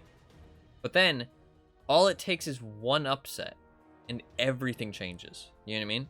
It's like, oh well, Na'Vi is here, G2 is here. I think it's going to be Na'Vi versus G2, and then I think G2 is going to beat Na'Vi because they're a better team, right? And then, you know, G2 is going to go on to win because they're going to face one of these 4 teams, and these 4 teams are worse, you know what I mean? But all it takes is, oh, G2 doesn't win this match. They get upset. Now it's Na'Vi versus a weaker team. Oh, Na'Vi wins. Na'Vi wins. You know what I mean? And now I get 1 point. And all 3 of these, or all 2 of these are, or all 3 of these are instant fails, because G2 isn't in the running anymore. It's like, how the fuck am I supposed to predict the future? You know what I mean? It's like, I don't know. I really hate this stage of the pick'ems. This stage is fun. These stages are fun. This stage is stupid. Not a fan. Like, I get it. Well, no, I don't get it. I don't get it. I actually don't get it. Why can there not be a small window in between each of the stages? Because they don't play them all on the same fucking day. So why can't there be a small window like you do with the fucking match? So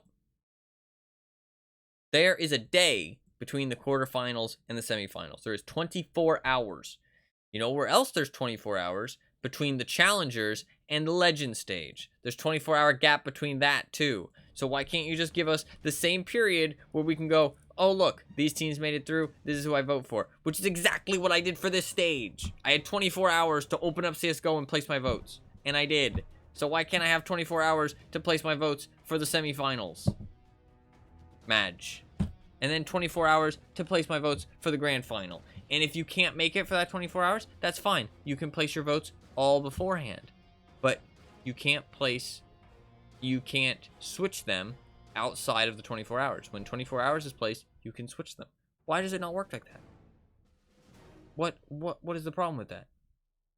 I don't understand. Like, the only reason that it can't work like that is because they want it to work like this, where you have to put it all in at once. But, motherfucker, I ain't a fortune teller. I ain't fucking Mystic Meg. I mean, come on. What do you want from me? What do you want from me, man? It's like, I wouldn't mind if it's like something you can like, but you can't. Like, you don't know what's gonna happen. You don't know how it's gonna play out. Shit, we're already in the game. Fucking hell, they started really fast. I apologize. I did not think they'd start that fast.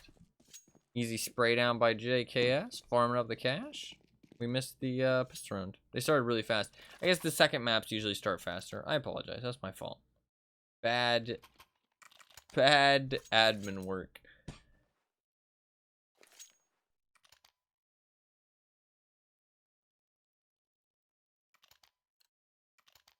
Not really realistic. Yeah.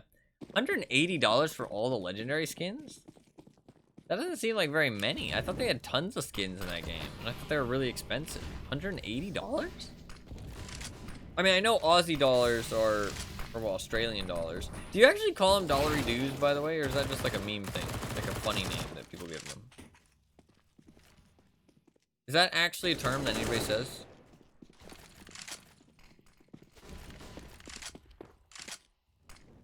Is that actually a thing? I know that Australian dollars, though, are worth more. That was a good spray. Ooh, but that's a good flank. Oh, very nice shots by Roger. This is the first buy round. I know that Australian dollars are worth more than US dollars. Okay. Gotcha.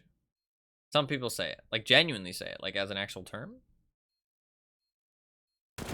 Gotcha. So Ultimate's like something else. It probably has, like, maybe, like, special voice acting. I get what you're saying. Okay. So, yeah. And, I mean, 6 skins. 6 skins. $180 worth of 6 skins. And they definitely are worth more. Australian dollars are definitely worth more than, US dollars. I know that. So, that's a lot of money for 6 skins. We have to get everything correct. Do you get anything?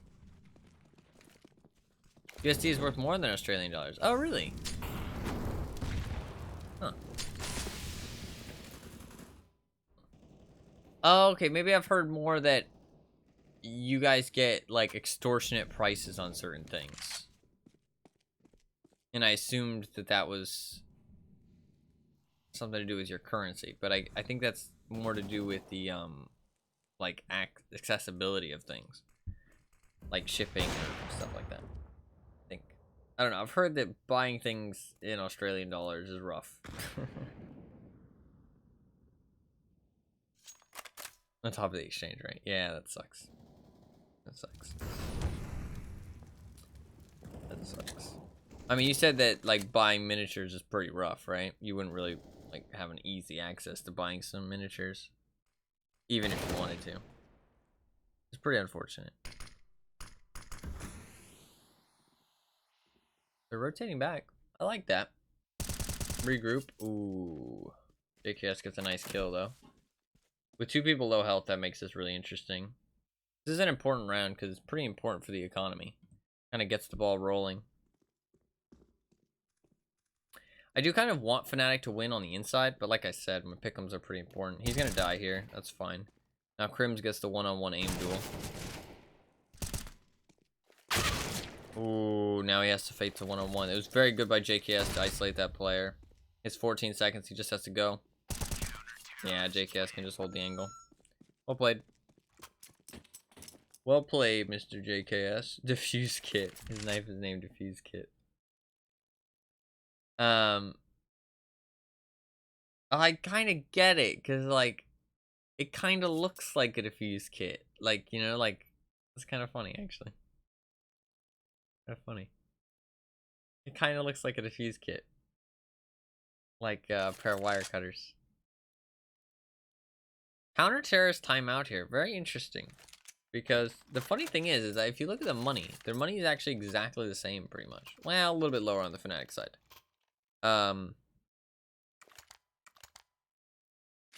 They only have about 5,000 bucks more, which really isn't that much. If the T is bought up, which they are, or they're going for hero, they're going for hero AK. Interesting. Unless that was on accident. I think it's a hero AK though. I think that's an on-purpose hero AK.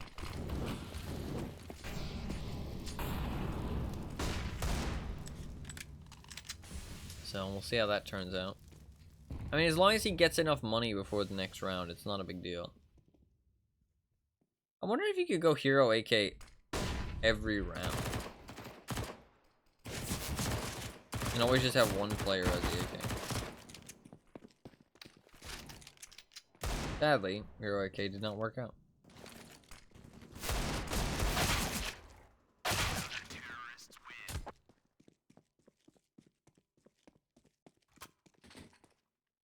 Another good round for G2. They clean it up. They also steal the AK. What a bunch of fucking assholes. No, I don't think his hero AK was on purpose, because now everybody's buying and he doesn't have a gun. It seems really stupid.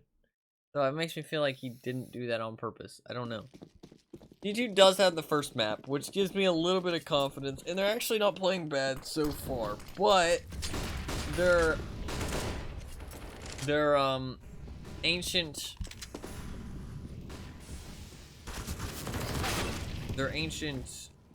track record is not the greatest. Oh, a nice peek by Munazi though. Very good. He's very good. Nice push by Roger though and Mezzi. They work together. Take the site. Form has to go back and get bombed. Very good round. I think they fought the two people mid. I think that's where they got those 2 kills. Those first 2 kills. Honestly missed it a little bit.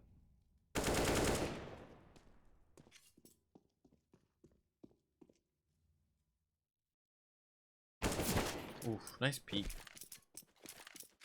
Nikodas. The toxic motherfucker.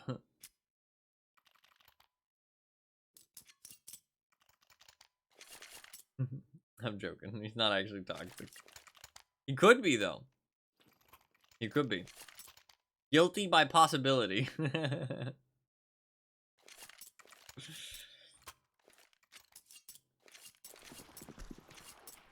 Save round for G2. Just gonna be 1 save, though. But it will get Fnatic back up to a nice round score. Bring it a little bit more even.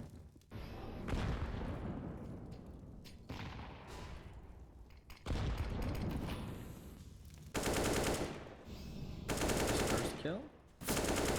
Cleaning up the pistols. It's crazy how well these people can, like, control the spray, man. I love the way the shooting works in CSGO, honestly. Because, like, it looks impressive as well. Like, if you know the game, like, people being able to control that so well and hit such consistent headshots at distance, it's just, it looks impressive.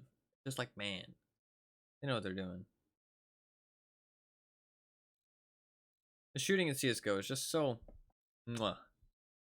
It's great. Great for a competitive game. Like, I don't know. I don't think shooting like Tarkov, for example, could ever really be in a competitive game. It's just too simple. It's too simple, and I mean, I hate to say it, but it really doesn't take that much effort to be good at it. Like, it doesn't. Nice ace by Fasher. But it was an eco ace, but you know what? Nico just fucked up. Oh, that is not a good look, dude. Oh ho ho. Even the best players in the world make mistakes sometimes, and that is a mistake. There's no not understanding that. He didn't buy armor. That's a big mistake. He miscalculated his money by $50 and he can't buy armor. He bought his nades before he bought armor, and now he can't buy armor. That could be really impactful. Because in this game, for anyone who doesn't know, if you don't have armor, you get aim punched every shot. And you also die a lot faster. So basically, if he gets into a firefight, he's not gonna be able to shoot back. So if he doesn't get, like, you know, catch somebody off guard, he's basically dead. I wonder if he even noticed. I mean, I think he must have. I think he must have noticed. Because I think what was happening was he bought, I think he noticed that he didn't buy armor, but he didn't notice that he couldn't buy armor, if that makes sense. So he was like, oh shit, like, I'm fucked. But there's nothing you can do now. Oh, what a shot. You saw the shadow. Good little flick.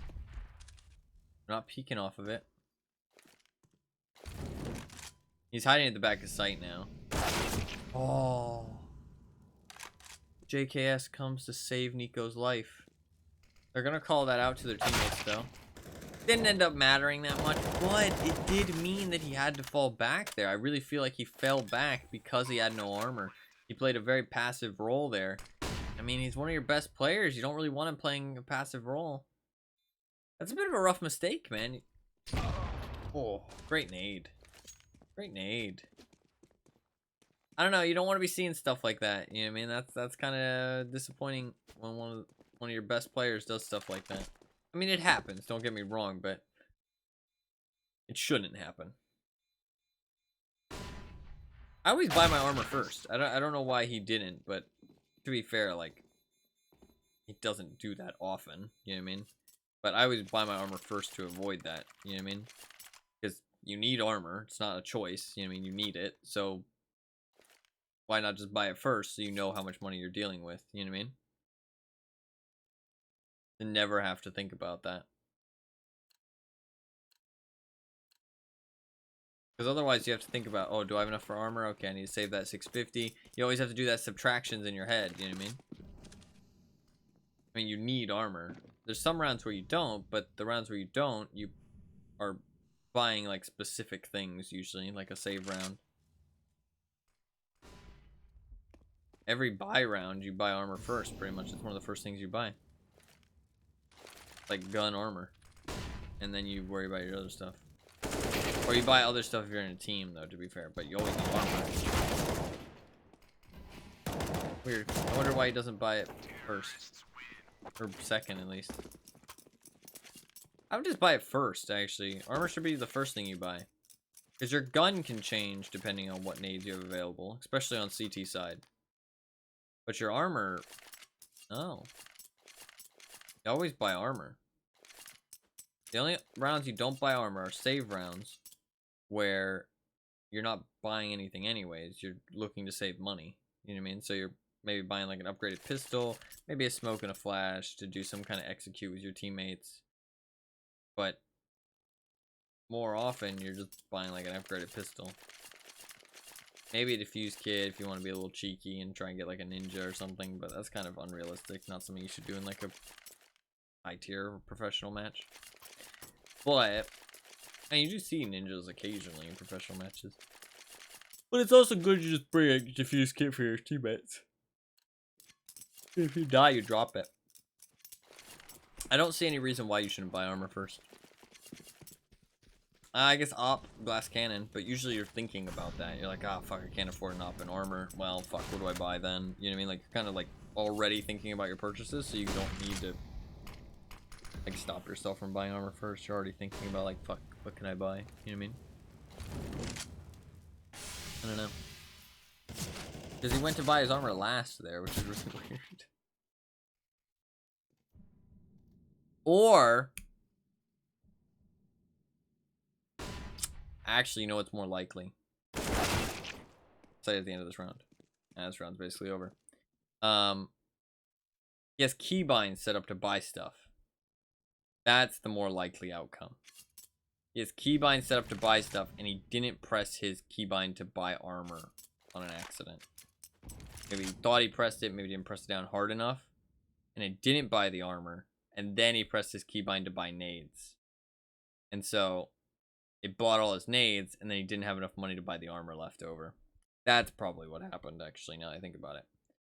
So, it is a mistake, but it's a lot more understandable of a mistake.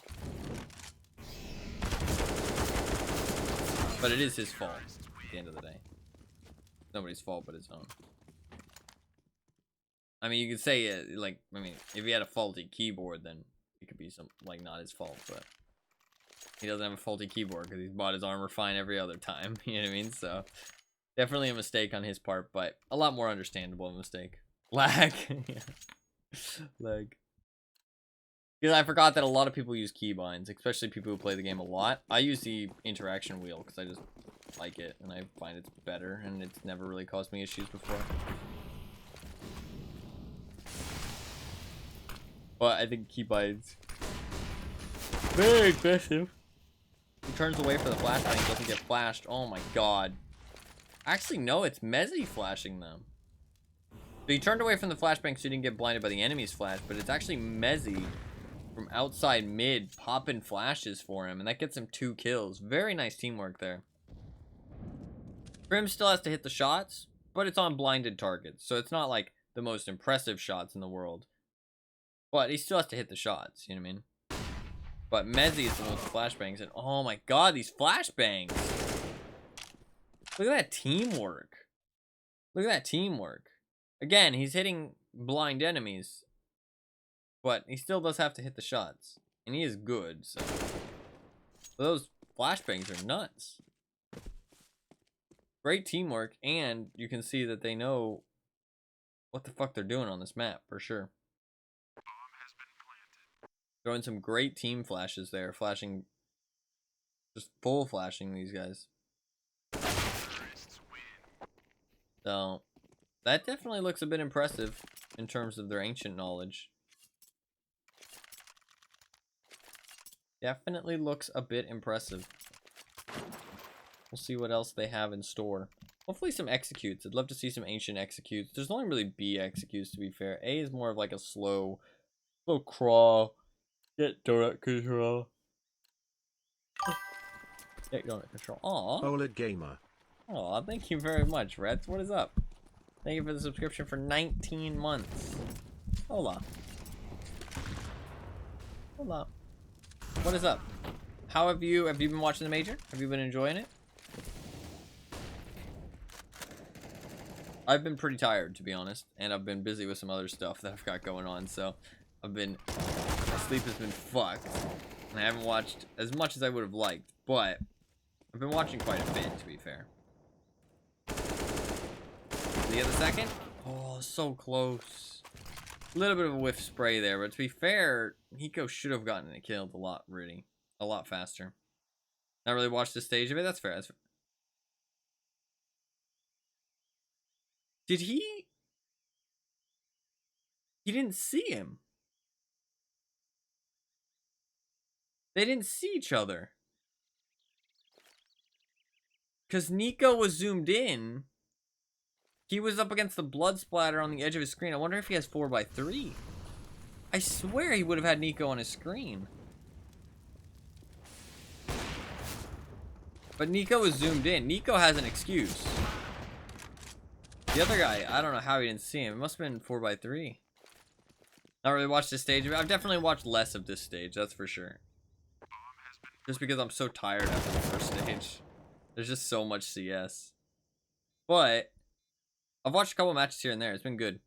I feel like, and I wonder if you feel this way as well, I know you've been around the CS:GO for a while, and you've watched some old pro matches. Oh, this clutch is actually really interesting, though. Wait a second. Oh, he's gonna check it.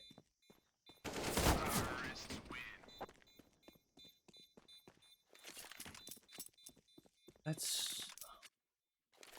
Why does he get scared there?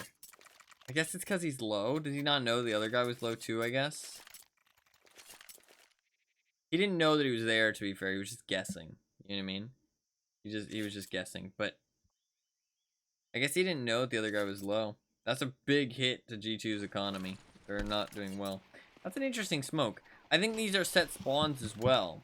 That's the interesting thing with set spawns, is that it's the same thing on Anubis. People are finding grenades to throw at the start of the round from one of the set spawns. Very fast B here. Very, very fast B. Nice shot by Nico, but he loves that D.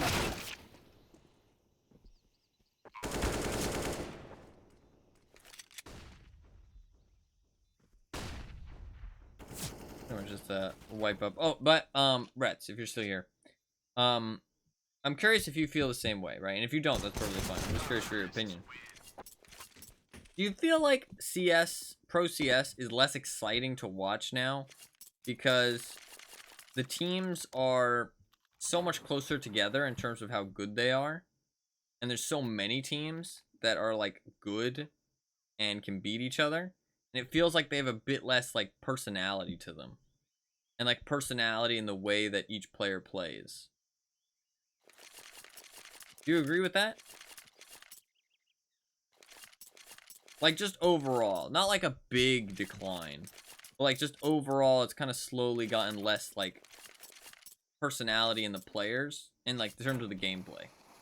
Personality in the players and the teams in terms of the gameplay. Because I feel like looking back, you can see teams like Na'Vi who, like, played really slow. You know what I mean? Or, like, Astralis who played, like, a bit more of, like, a calculated style and stuff. Like, there was like a bit more personality, or teams that played like very aggressive and very fast-paced every round. I feel like a lot of teams play very similar these days, and like it's all kind of the same, and everybody is like so near each other in terms of skill that while it's exciting that people can like everybody can beat everybody, like, well, not everybody can beat everybody, but I feel like there's less personality. Like, I enjoyed watching the bad teams, even if I didn't expect them to win. I felt like there was more, like, stories going on. Haven't really noticed, to be honest. Okay, maybe it's just me, then. Maybe I'm just making shit up, to be honest. Maybe I'm just making shit up. Fnatic, that's another nice round. This was their buy round as well. Will they be able to buy next round? I think they have mass lock, yeah. They'll be okay if they survive with the guns. Because then Nico and Munazi can drop stuff. They're going for the round, though. They don't have a kit. I think you just save here. Yeah, okay, he's saving now. He really wanted to get something out of it. Roje is gonna... I feel like they should have used this time to, like, work together to make their way towards B, like, safely. Instead of, like, trying to, like, peek in and get a kill. You know what I mean? I mean, to be fair, it is Munazi and Nico, though, and they can win a lot of shit that they shouldn't be able to. So maybe that was their thinking process, right? But I don't know. That means they lose the guns, and they didn't have a defuse kit. It wasn't like they were going to be able to win, I feel like, so. And that means 2 MP9s and no utility on 2 players, basically, which is pretty rough. Going into the last round. If they had saved those 2 guns, then they'd be a little bit low on utility, but everybody had good guns at least. Really nice MP9 spray down, though. Nico's like, fuck that, I don't give a shit. But the nade does give a shit, and the nade said no. No to Nico. That was a good nade. I don't know, maybe I'm just making it up. I felt this way for a while, though. But to be fair, I don't watch that much. And I'm not that good of a player. Maybe the personality differences are just more subtle now. You know what I mean? That's fair. That's fair. That's fair. To be fair, I don't watch them consistently. I don't watch them consistently. But I feel like at least the styles used to be more pronounced. I feel like that's definitely more like an objective thing. I feel like the styles used to be more pronounced. Because like now I feel like I cooked this 15%. What does that even mean? Is it some kind of meme? Reference? You gonna go B? This is last round. And that guy's AK is called Raw Sauce.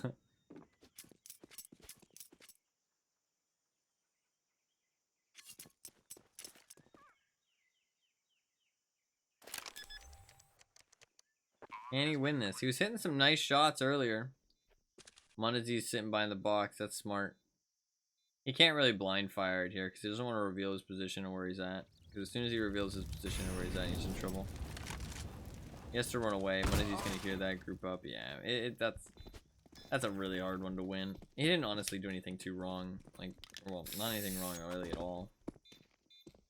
It's just a hard round to win.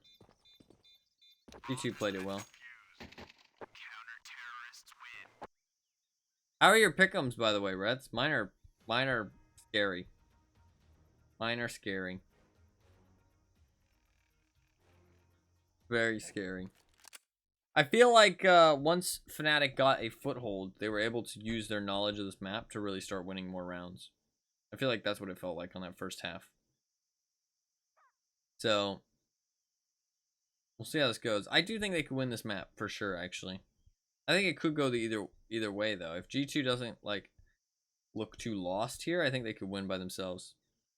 A little close for comfort. Yeah, mine are the same. It's pretty bad. I think I have Liquid, G2, and FaZe. FaZe plays a 2-2 match tomorrow. Liquid either goes through today or plays a 2-2 match tomorrow. And then G2 could go out today in this match. Even if they win, they have to play a 2-2 match tomorrow. So I'm in trouble. I'm in trouble. That's the last 3 that I have. And I need 2. I need 2 of those 3 to be correct. Pretty bad. Pretty bad. Not great. How is that Liquid match going, by the way, speaking of that?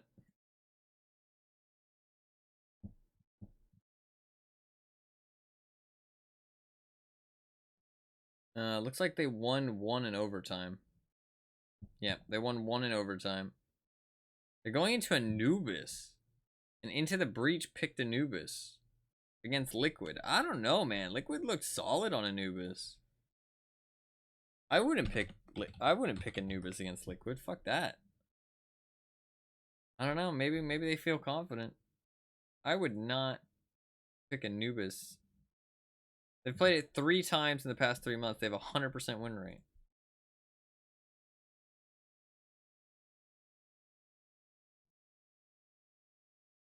I don't know. It seems like they've practiced it quite a lot from what I've seen. Like, I wouldn't pick it against them. Unless that's, like, a map that they... Like, that's not even, like, them leaving it in the pool and hoping they ban it. They actually picked it. Do they play the map a lot? Okay, they play the map a lot. So they're playing their own game. They've played it 10 times in the past 3 months. But they only have a 60% win rate. Now we lost to Monty? Dude, Monty's fucking coming out swinging. They got 16-2'd on their own map pick. 16-2. It's kind of crazy, yeah. I did not expect that at all. But they're coming out swinging. They're putting up some wins. They're actually not as bad as they seem.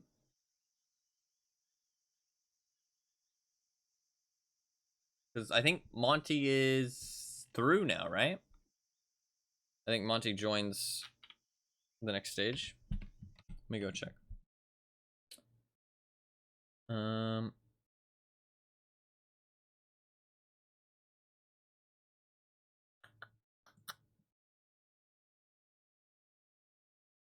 Yeah, Monty, Vitality, Heroic. Monty was the first team to join Heroic and Vitality. So Monty, Vitality, Heroic are 3 of the playoffs so far. honestly, Monty's done pretty well. Heroic looked good. Vitality looks solid as well. I mean, they're all doing decently. Favorite team's kind of underperforming. I'd say yes and no. I think that I think honestly, this happened last time I watched it too, and I don't want to sound like, oh, like this is what I'm talking about. I'm right, but like I genuinely feel like when I started watching Pro CS again, somewhat recently, like I watched last like a year ago at Major, the teams are a lot closer than they used to be. Like, these teams that are supposed to be, like, weaker teams can still very easily...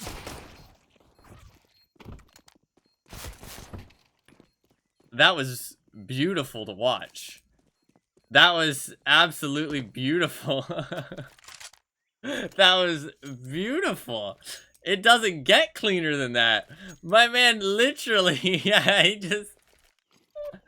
he was turning on a swivel, just pop, pop, pop, pop.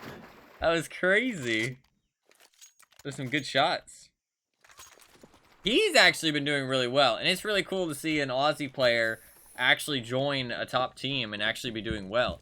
He's actually been doing well. And I mean, honestly, he has been talked about as a good player. Like, he is actually pretty good.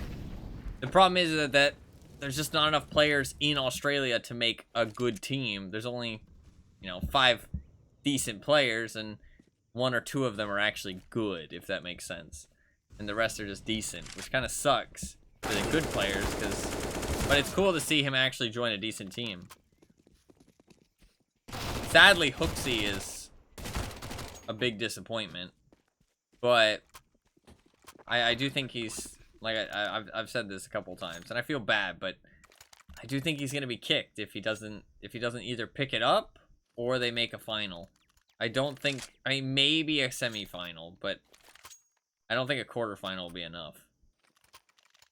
Even a semi-final, because at that point you're like, well, if we kicked him, we could maybe do better. You know what I mean? Like, he has a 20% lower rating than everybody else on the team. And it's not even like he has a decent rating and they just have great ratings. He has a bad rating. Like it's not a good showing. He's not been playing well. And he's been on the team for a long time. It's not even like he's still integrating. I mean, he's had 8 months. And he's still got a very bad rating. And very aggressive by Fnatic here. Very aggressive. They're just literally going through and just mopping people up. It's basically round over. I mean, they have control of all of B main and mid. Hunter's trying to do something. Get that kill. Bit of a whiff from both of them, to be honest. But Hunter hits the headshot at the very end. Whiff by their terms, by the way. Like, for me, that would have been a good spray. But whiff by their terms. Like, I mean, with how fast these guys kill shit, that was long. That was a long firefight. Oof. Fnatic cleaned it up. That got a little bit closer than it should have been. But again, I mean, that's just the firepower. I mean, Hunter's been playing really well. Munazy's amazing. And so is Nico. So. And JKS, I mean, just popping off, right? So, they brought that a little bit scarier than it should have been. But that early round was very strong by Fnatic. Pretty much round over. Hero AK on Nico. Did he not realize that they weren't buying? I don't know. That feels like a weird Hero AK. Because don't they plan to buy next round? Is he just going to be stuck on a deagle? Is this going to... We had this happen earlier too, though. I don't think it was on G2, though. It was on the other team, right? I wonder if the tensions are just running high. I mean, this is an elimination match. Oh, he's going to get spotted. Ooh, nice shot. Hunter's good, man. He is good. He is good. I mean, to be fair, that wasn't the hardest shot in the world, but he's shown that he's good in other examples. Ooh, that was a good shot. I don't know what the point of that was, but I'm pretty sure that brick is thick. They do have guns, but they have no armor. 50 seconds. They have no idea where the CTs are. The CTs just need to play this smart. Not get picked off. Retake together. They have no armor. As long as you don't get shot in the back and stuff, this should be a really easy round. Yeah. Nice. 1v2. Hunter has no armor, no utility. It should be a GG. I don't think he's able to win this. They're just going to wait. Yeah, they're just sticking together. They're splitting up a little bit, but thankfully not too much. They're wondering what site it is. They know it's B. Hunter's trying to figure out where he wants to play, but really there's no good position. With no utility, can't really do much except play down here, and they're going to know that. Actually, could have gone cave. They have a molly, though. They're running out of time, but they do have a kit. Oh, nice shot by Crims. It's cool to see Crims. Cool to see Crims. I'm really excited for CSGO 2 because I really want to see, like, some of the old pro players return. I've heard rumors about a lot of people returning that used to be... Yeah, they have tons of money. I really feel like that AK on Nico must have been a mistake.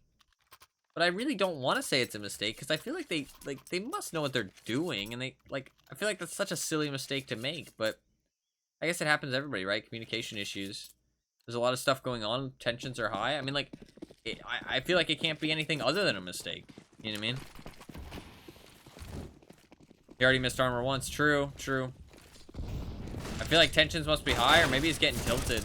Like, I mean, that's a silly mistake to not buy. I mean, he gets an AK, so it's not really a big deal. But it could be a big deal. You know what I mean? It could be a big deal. That's not a mistake you want to be make. It's not a mistake you want to be maker.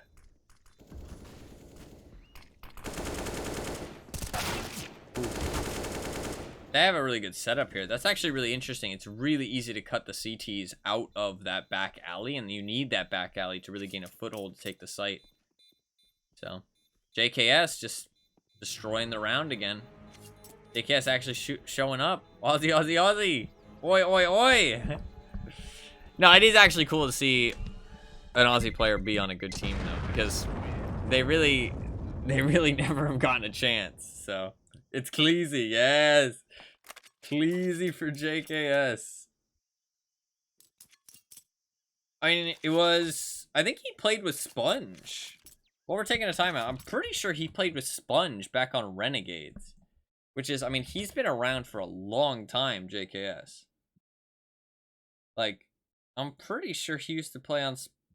He played on Vox. He's one of, like, the original Australian players. He's one of the OGs. Like, he goes back as far as you can, basically. He played on Vox. That's crazy. Vox was, like, the original Australian team, as far as I know. And then he actually started being a bit more of a, like, he joined 100 Thieves and then Complexity. That's pretty interesting. So he did stray out of, Australia and get onto some more, like, international teams. Good for him, honestly. Like, it's sad, but that's what you have to do, really. You do have to make enough of your name for yourself, though, in your region, though, before other teams will accept you. Oh, this is awkward.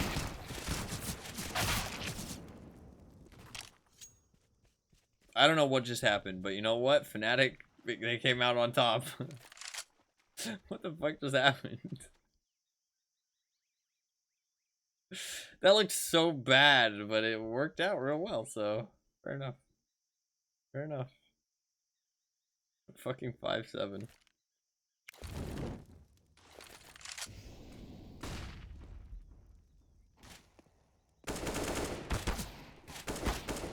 Oh, he's in danger. But it's JKS, come on. He doesn't run away though. Ooh, the 5-7, you just move so fast. It's hard to hit. Move so fast.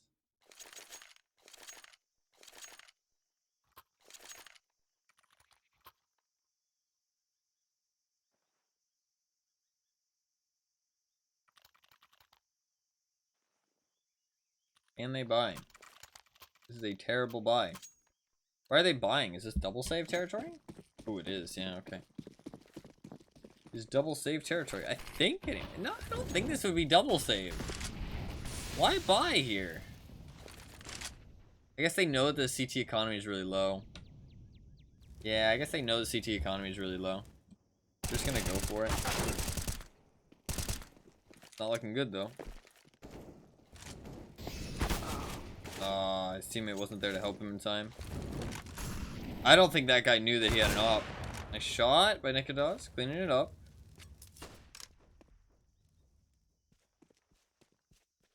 I don't think they knew that guy had an op. I think they would have swung him before he had a chance to run away if they knew. They would have heard the scope, actually, to be fair. Maybe they just respect that, you know, he can hit a shot like that. Which is fair. Probably was the right decision. I mean, if you swing him and then you die, then, you know, he gets away for free anyways, so. Not really like an advantageous fight for you, I guess.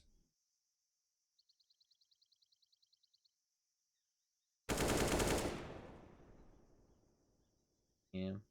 This is gonna be hard no matter what they do. They have the angles locked down. It's not too hard to hold this map. Like, you kind of give them sights, I feel like. If you lose players, you kind of end up having to, like, give them the sights, but you don't really have any risk of dying, if that makes sense. Like, there's not really many ways for them to flank or anything. Like, it's very easy spots to hold, if that makes sense. Because, like, you can fall back to B. I'll actually move my mouse. That's really nice. I can draw. You can fall back on B. Oh my god, this is so nice. I didn't know I could do this.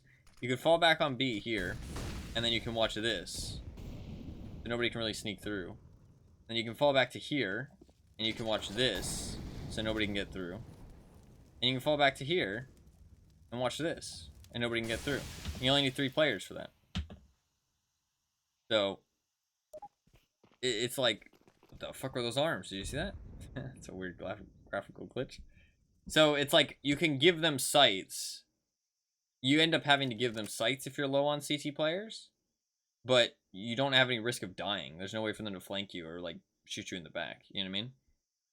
So, like, on something like, I don't know a good example, but on some other maps, if you run it, like, if you start losing CT players, you start, like, being able to get shot in the back and have to watch multiple angles and stuff and bad sight lines. 2 kills there. It's been unfortunate 2 people died, just like some weak pistols, but when the enemy players are very good, they hit a lot of headshots. They hit a lot of headshots. I didn't know I could actually do this. Look at this, I can draw.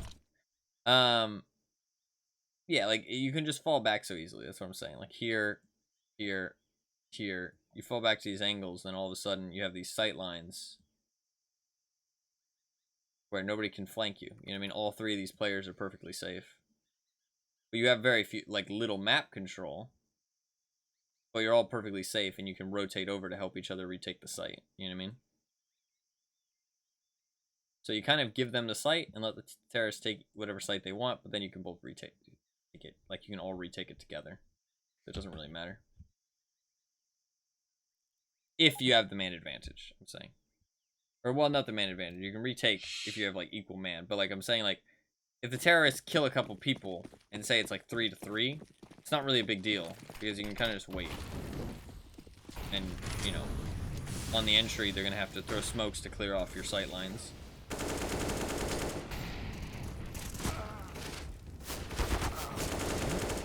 Good Molotovs. Very aggressive upper B. Pushing mid and cave. Taking that cave control. Fnatic's been very aggressive on their like, B takes so far. Or their, like, upper B main takes. Down to a 2v2. They know where one of them are. Do they know that Fasher is a B player? Oh, that timing almost fucked him. He almost had it without getting shot back.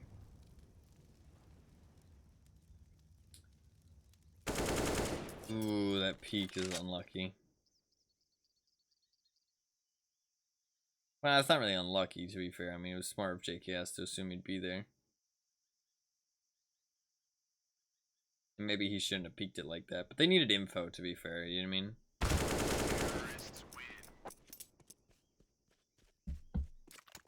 Crazy that he gets that kill. But to be fair, that kind of comes down to the timing. Because potentially, if Fasher hadn't gotten shot by Munazi there, he would have not been low enough health for JKS to win that duel before he dies. Because he did get the first shot off. I don't know. We would have had to see Fasher's perspective to see if he kind of whiffed the spray or if he just didn't have enough time to get the full spray off because JKS was full health. You know what I mean? Big round for G2 in terms of economy, though. Because otherwise they would have been broke. They still are kind of broke. I mean, 3 Galeals is not ideal. 3 Galeals is not ideal. And I'm not a rapper, though. Nice 2 kills. Roje cleaning him up.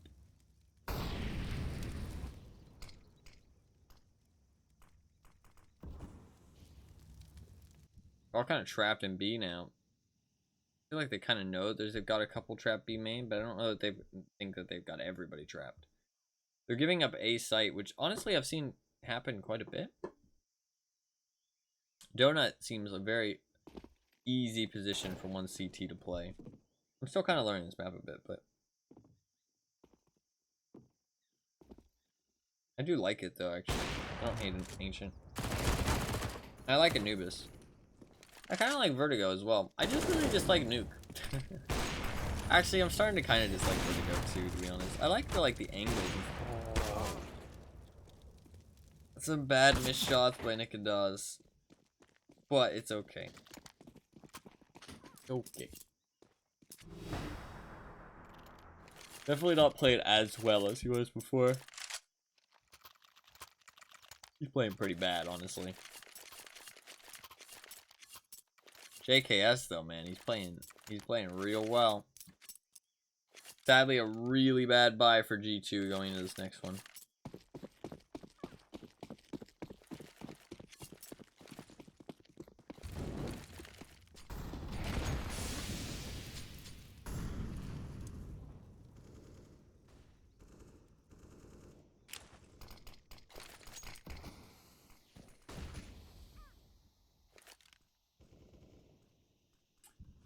One goal. Good shot. Good way to start it off. If she gets that kill, it's an important one. Gets that gun. And he gets the smoke off his body, which smokes off Mezzy there, which is really rough. There's the 2 in CT spawn. They have to push in. Are they just gonna save? They have a kit and a smoke. Honestly, it looks like they're gonna save. They're gonna save now.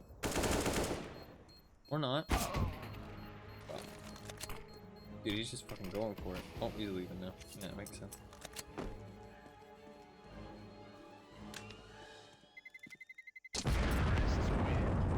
Maybe we're gonna try and find a weapon? Maybe it's just to get safe.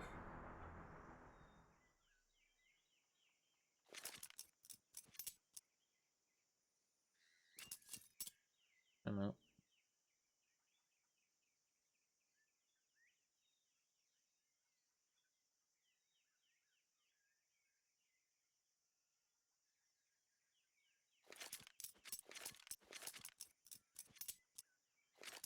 I like a timeout here, though. They're poor as fuck, though.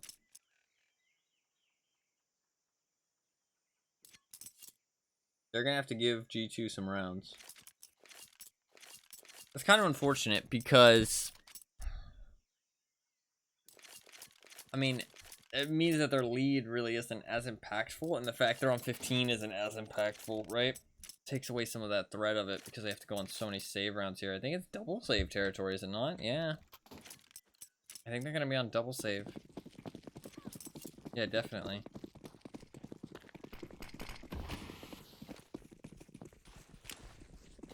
Did Mezzy mean to buy? I mean, it's fine that he did, but I think he probably did. if he had gotten one more. If he had gotten one more. It's still gives him a good chance. Because he's taking a lot of damage. That is not how you want to go out. Against 4 pistols and a fucking FAMAS, dude. The FAMAS is probably the most insulting part.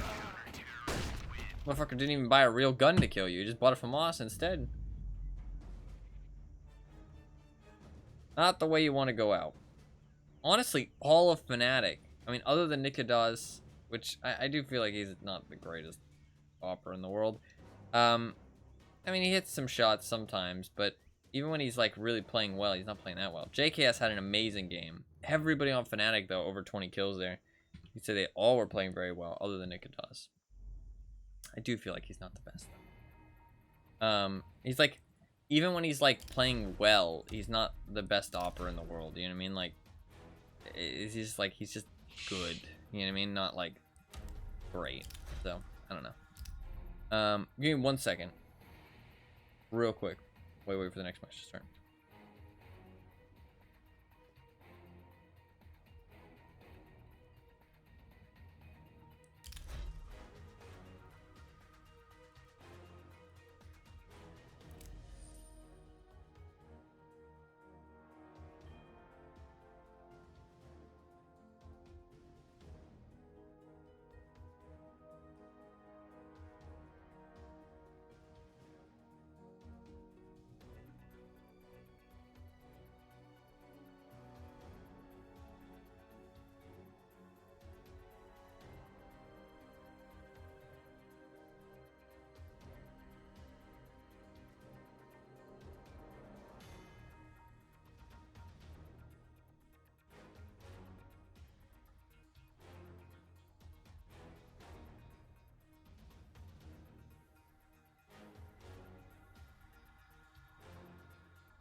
I'm back. I'm back. I'm back.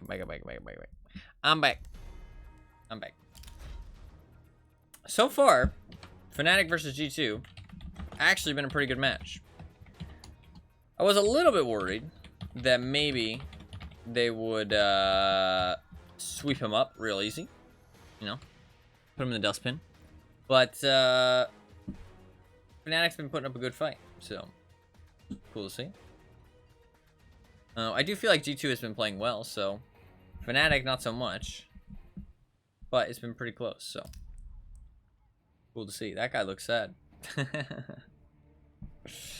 That is one thing we don't get to see that I really would miss. The casters I don't mind too much. I don't really like many of the CSGO casters anymore. I mean, no hate to them, but I'm not really a big fan of most of them anymore. I used to like them, but there's not very many good ones that I like anymore.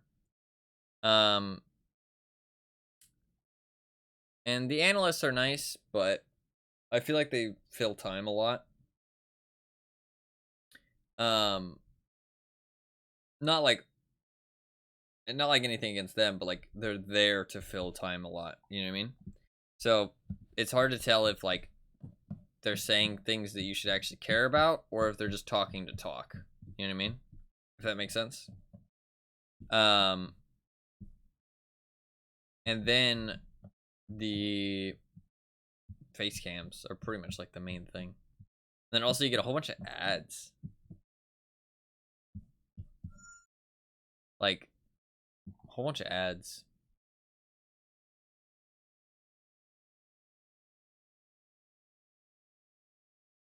You get like these little like silly videos of like people doing like silly things, like the players and like their personalities and stuff. You get to see their personalities a little bit more. But I think the face cams are like the biggest thing that makes me sad not seeing. You know what I mean? Like I would like to see the face cams. I would like to see the face cams. But that's probably like the biggest thing that I miss, if that makes sense. Like everything else doesn't really bother me that much. I don't really care too much. So does not really bother me. Really bother? Not really. Not really. But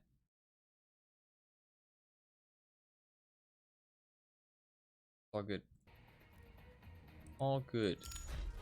They should be jumping in the next one soon. I would like to see it, but the fact that I can stream this makes me more happy. So I was looking at other stuff. When I'm looking at other stuff, I just... I'm not really saying anything. I'm just talking.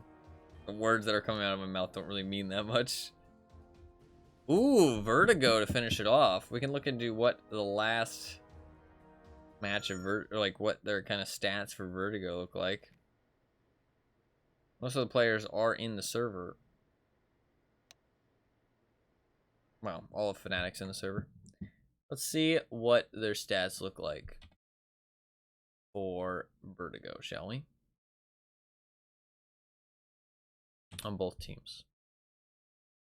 So, on Fnatic's side of things, their stats for Vertigo, they've played it 11 times in the last 3 months, and they have a 45% win rate. A 45% win rate. Not bad. Not bad. Over on the, I mean, that is bad win rate, but it's a lot of times played, to be fair. Ooh, over on the G2 side of things, they've played it 6 times in the last 3 months, and they have a 66% win rate. Looks against like better teams as well. They also beat Fnatic in the last 3 months. They played Fnatic on Vertigo. Kind of cool. You can see all these stats. Really cool. I like stats. They beat them 16-8. G2 won. But I mean, they've played. Fnatic has played. They played Monty. They got 17-19. That was at this tournament. They played OG, which is a decent enough team. They played Ninjas in Pajamas. It's a decent enough team. I think they played Spirit, which I think is also, yeah, pretty decent team. And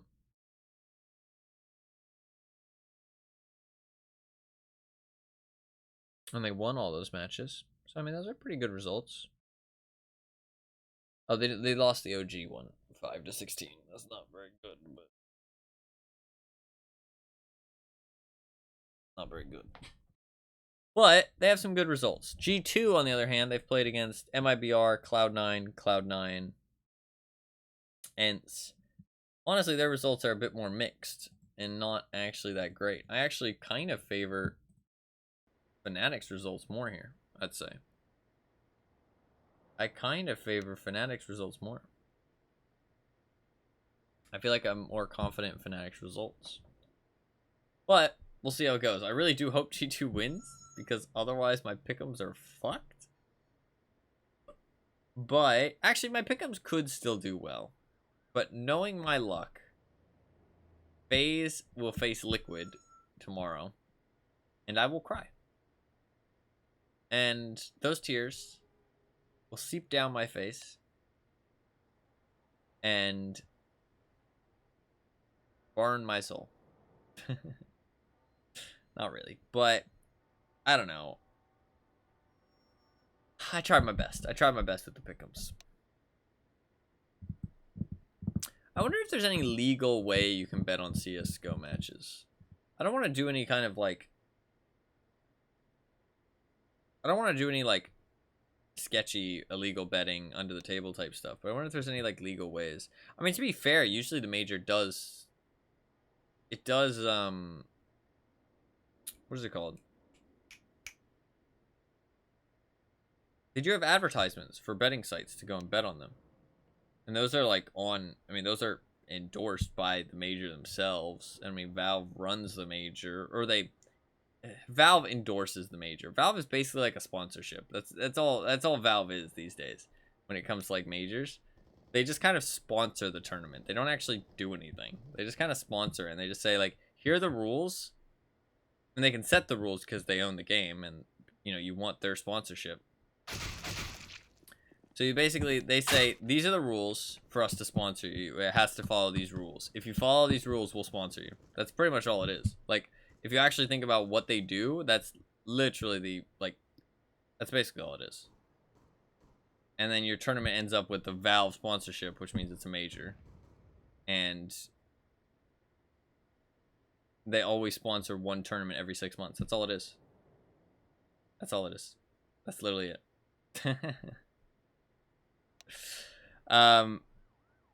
But there is betting websites that are endorsed. I do like a little bit of betting, but I wouldn't be doing it to make money. I'd be doing it for fun.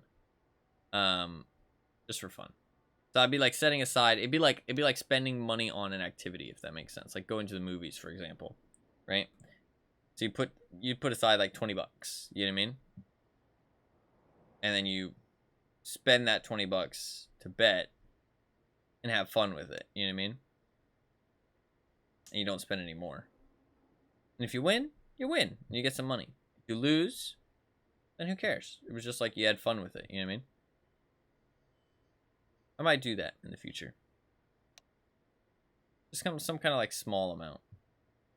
It makes it more fun to watch the matches. That's the thing, right? It makes it more entertaining. And if I set it for only like during like majors, then it doesn't like suck me in, you know what I mean? Because I've bet in the past and it kind of sucked me in. But it was a life lesson that I am happy I learned at a young age.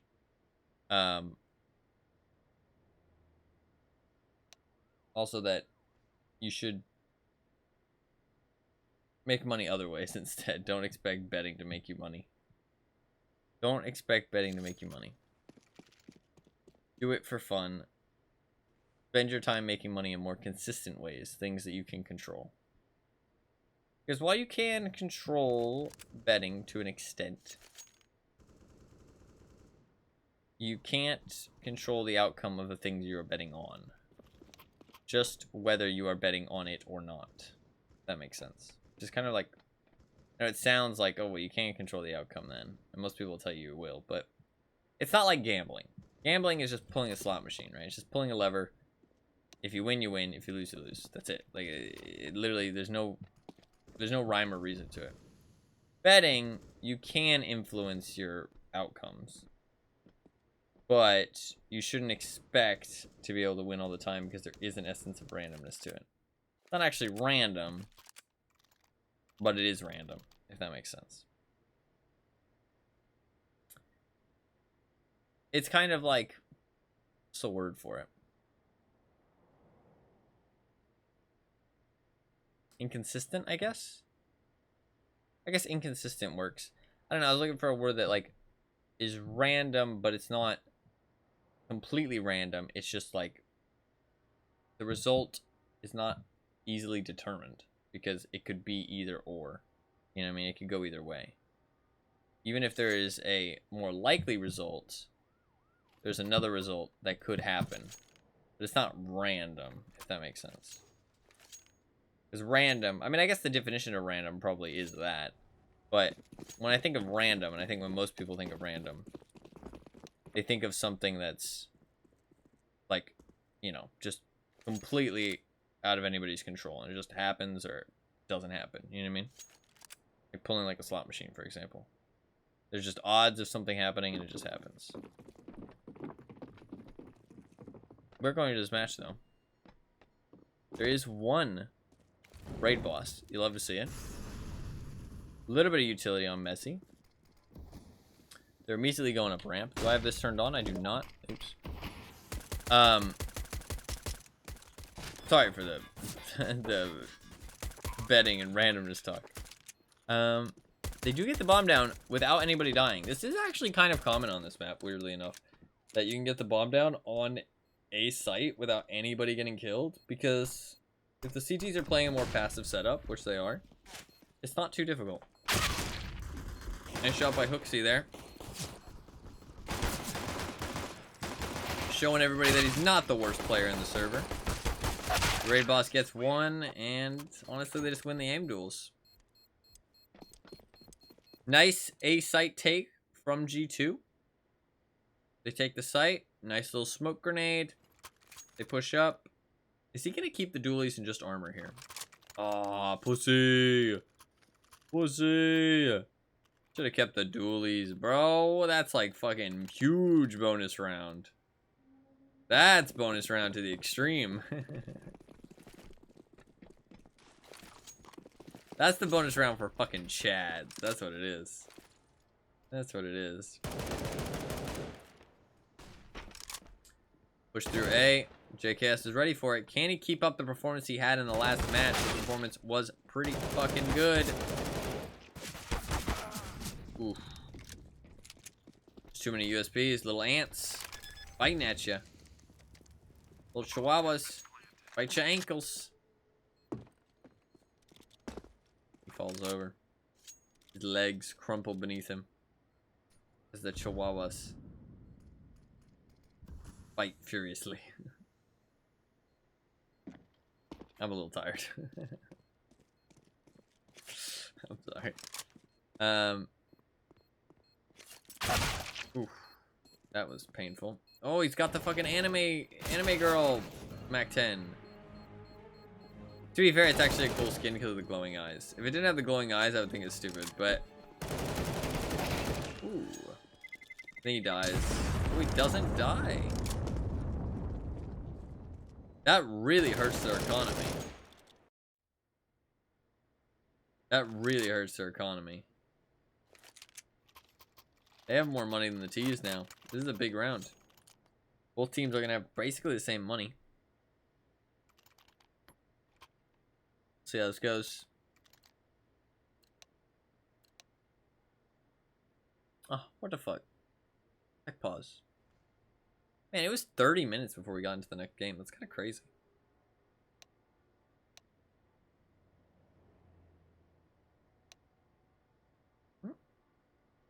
Shortest tech pause ever.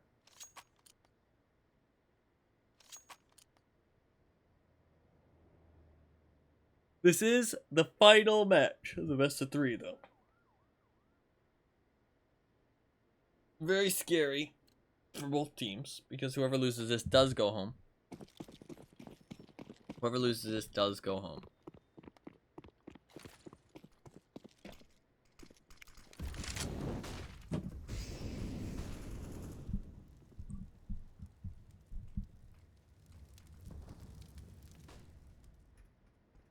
Roxy is such like a little happy Pepe. I feel bad being mean to him. I mean, I'm not trying to be mean. I'm just stating facts. I mean, he is the worst player in the server right now.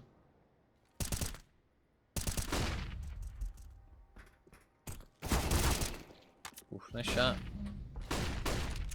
That was much fun.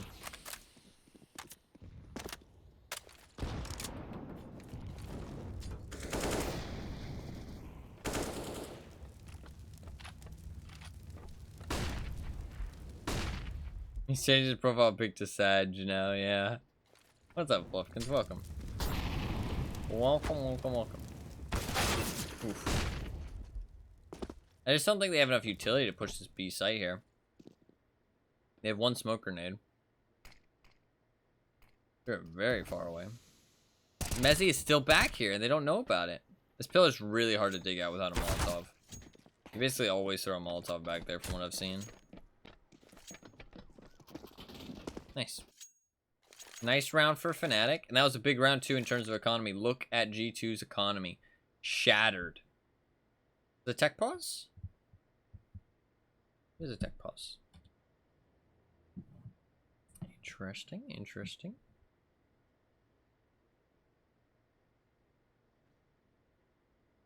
One sec. We do have another best of 3 after this as well. That'll be the last best of 3 for today. We watched basically... It'll be 2.5 best of 3s, basically. Isn't too bad. That's a decent amount. I did miss some of it, though, because I slept. Slept for 2 hours.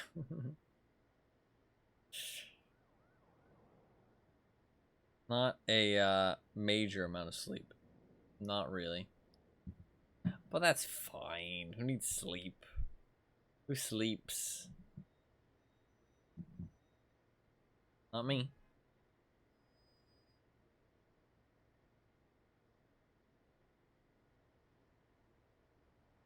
I mean, I do sleep, sadly, but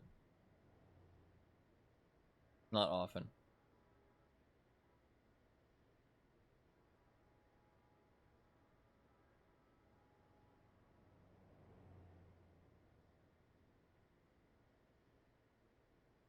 I try to avoid sleeping, ideally.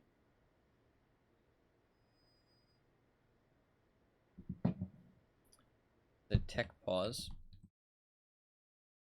Tech pause.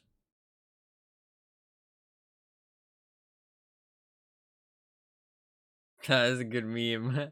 I am bad at video games. I was lagging. I love this meme format. It's similar to the SpongeBob one. I've never watched this though. This is Friends, right? I think. I don't know if Anima's still here, to be fair. He posted an hour ago, but I think that's Friends. Yeah, okay. Oh, we're in the game. I've never seen that. That is before my time. But I do like that meme format. It's like the SpongeBob one, but I don't know. I like them both, but I think the facial expressions of the Friends one makes it so much better. The way like he's like, oh, I got it. You know what I mean? It's like funny. I wish I knew exactly like what the original was though. Nice little free kill by Roger there. It says it was through the smoke, but I think he saw him with how few bullets he shot. That dunk is really interesting because it doesn't actually, there's an invisible wall above the crane there. You like bank it off the invisible wall.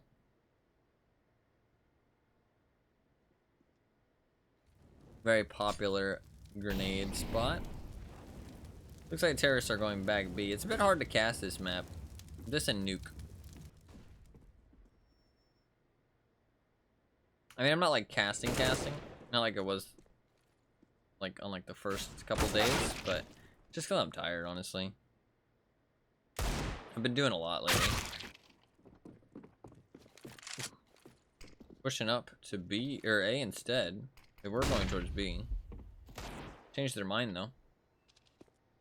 I'll get some breads before the next match though.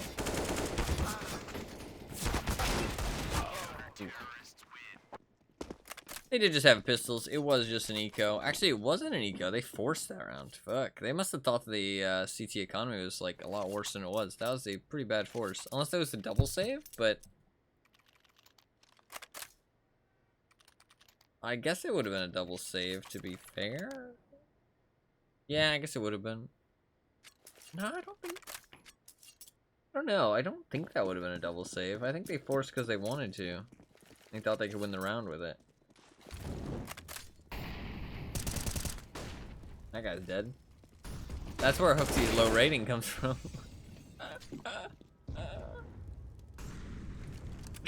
I'm sorry, that's mean. That's mean. That's mean. My man just walked out and died. I need to, one second, I need to silence myself.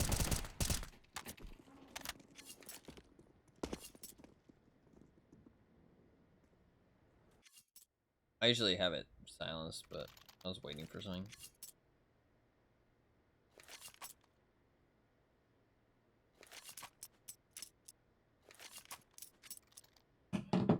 Or I am waiting for something. Man, I've been streaming for 5 hours. That's crazy. That's crazy. I guess there's 30-minute breaks. I've been on a break for an hour. Or not, break between the matches. So an hour of that is just on a break, and then we watched 2 overtime matches as well. Those are both like hour plus. All of a sudden it's starting to make sense. Ooh, nice little boost. Oh, he saw him.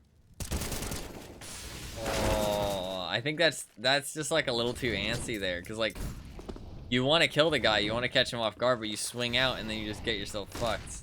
Luckily it works out, but that was really, really rough. They're rotating back over to B, but it's not gonna be fast enough. God, Mezzy gets a really nice kill there. Fasher gives him that smoke grenade. Crims just goes for like the jump play.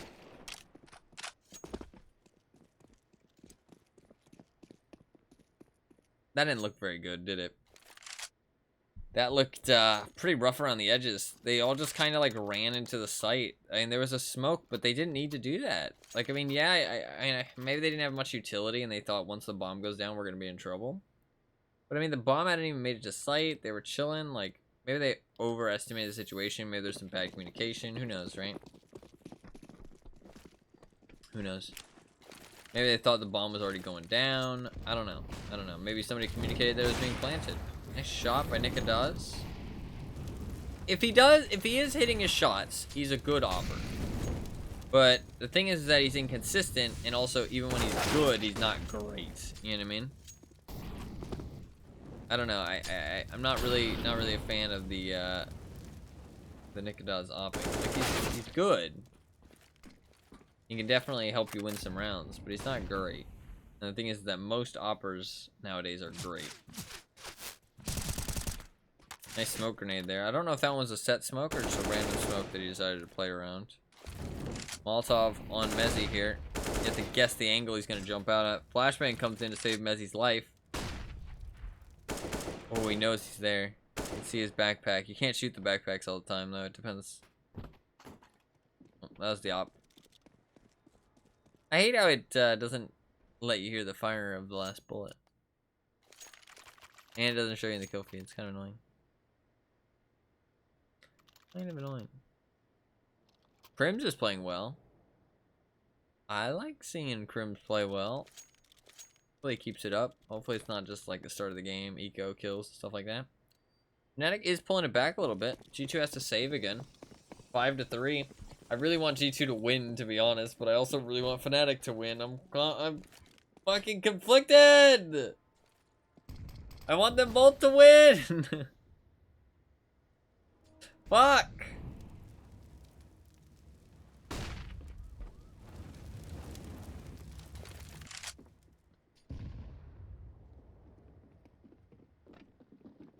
Just going for the Glock rush.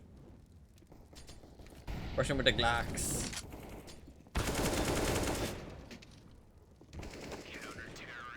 Nice. The USP looked nice. Very, very clean. Very little wear and tear. Those guns, some skins come with like a lot of wear and tear. Rock out with your Glock out. Exactly. Some skins, it's interesting because skins have different effects of being battle scarred. It can range from anything from like literally being a completely different skin underneath, like the paint peels away to reveal another layer of paint underneath that's completely different. Like for example, is Spartan helmets. But then when the paint peels away and it becomes battle scarred, it's skulls underneath, which is pretty cool. Some skins become darker underneath. Some, like, they just, like, lose their color. So they're less vibrant. Some skins, it actually, like, peels away. And so it, like, reveals, like, the bare weapon underneath. Some reveal, like they just get, like, scratches. Like, somebody keyed it. You know what I mean? That kind of thing. Like, all these little, like, tiny metallic scratches all over it, which looks ugly, obviously. Ooh, nice job with a teammate. He actually had the angle held really well there by Crims. Because he was blind. That was a really nice flash by JKS. That was almost 2 kills. If Crims hadn't gotten that blind kill, it was 2 kills. That's huge for the round. Kind of wicked. Yeah, no, there's really cool skins, honestly. There's some skins, though. Ooh, Nico gets 2 there? What the fuck? This round's pretty much over. There's some skins that it's very hard to get clean looking ones. Like, some skins just look more damaged than others. So, that skin he has is like one of the hardest skins in the game to get really clean looking. That's why I pointed it out. And most of their skins I've seen hundreds of times. Like, even a Dragon Lord's not that impressive. I mean, that's what it is. I mean, that op right there costs like thousands of dollars. The op in his hand. For anyone who doesn't understand skins, that op skin he just had, that cost thousands of dollars right there. Thousands and thousands of dollars. I'm not joking. I'm not exaggerating. Thousands of dollars. Like, plural. Which is crazy. But it's pretty normal to see people with them that play a lot. Not that crazy.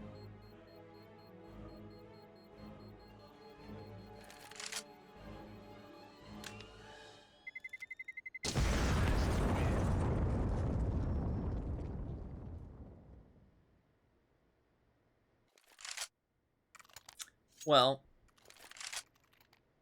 G2 is firing back. Pretty even. Pretty even. I mean, at least I'm pretty sure it's thousands of dollars. Here, look, I'll check. I'll check just to be sure. I'll fact check myself because I started doubting myself.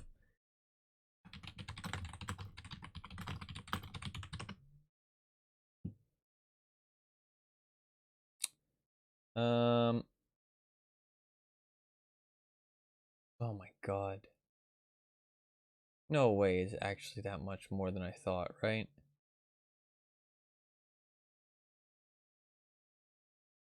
No.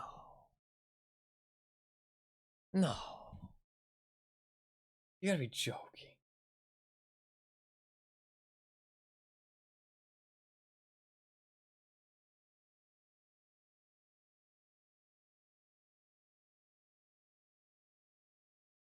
Okay, no, okay. 2000. I mean, you're probably gonna be paying like...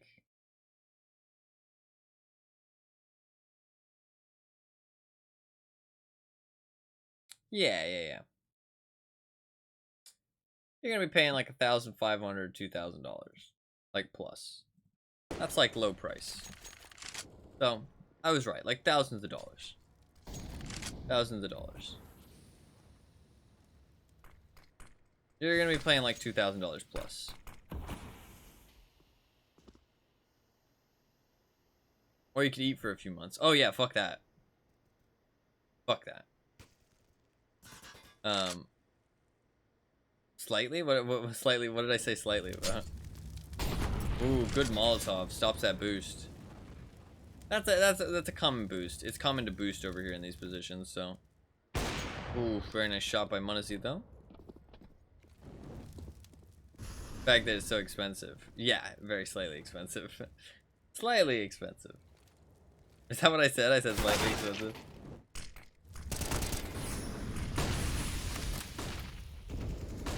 Yeah, pretty nuts.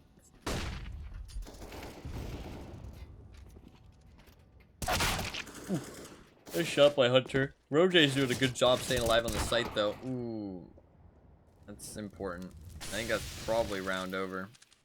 Rojay needed to do that much work. And even then, his team's not able to close it out. You only have 10 seconds though. They have to go for the bomb plant. He just gives it up. Fair enough.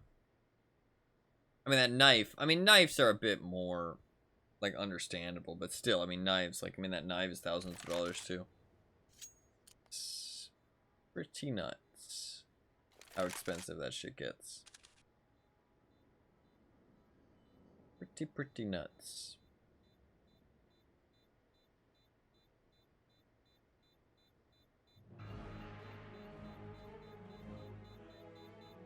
I mean, my knife is like $100. And honestly, I've thought about selling it. I was able to grab the op and sneak away with it. Trying to wallbang him. My knife is like $100, and I've thought about selling it. I bought it when it was like 60? Or maybe 80. I thought it was like 80. I've thought about selling it, but I just have, it's just, it's sentimental to me because I've had it for like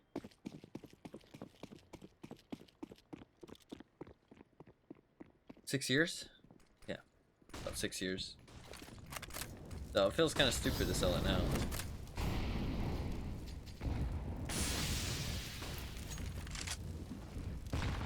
But I've thought about it. I sold I sold every skin that wasn't sentimental to me. I just kept all my sentimental stuff that I like remember and care about. Every other skin I just sold.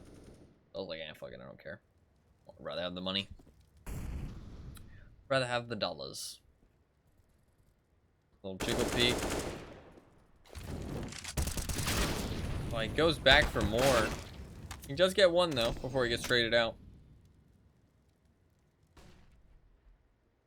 He's holding this angle so close. I'm happy he's backing out. Oh no, he's going back in. Going back in for more. I feel like Nico wins this fight. Even though he shouldn't, I feel like Nico... Oh. Okay, thank God. That was a nice little jiggle peek, though. 3v3 here. He gets a little bit of info from that, though. That's kind of nice. Little bit of info gathered. 5-5 here. I mean, this is a tense match. As much as I'm talking about other shit and about skins and stuff, this is actually a pretty tense match. Both of these teams have been very close. The last two maps of this best of 3. And they're both set to go home. They're both very good teams as well. I think FaZe, or not FaZe, I think Fnatic is actually putting up a really good fight here. Oh, nice shot. Oh, nice shot. That's round over pretty much. Fnatic is putting up a very, very good fight. Very, very good fight.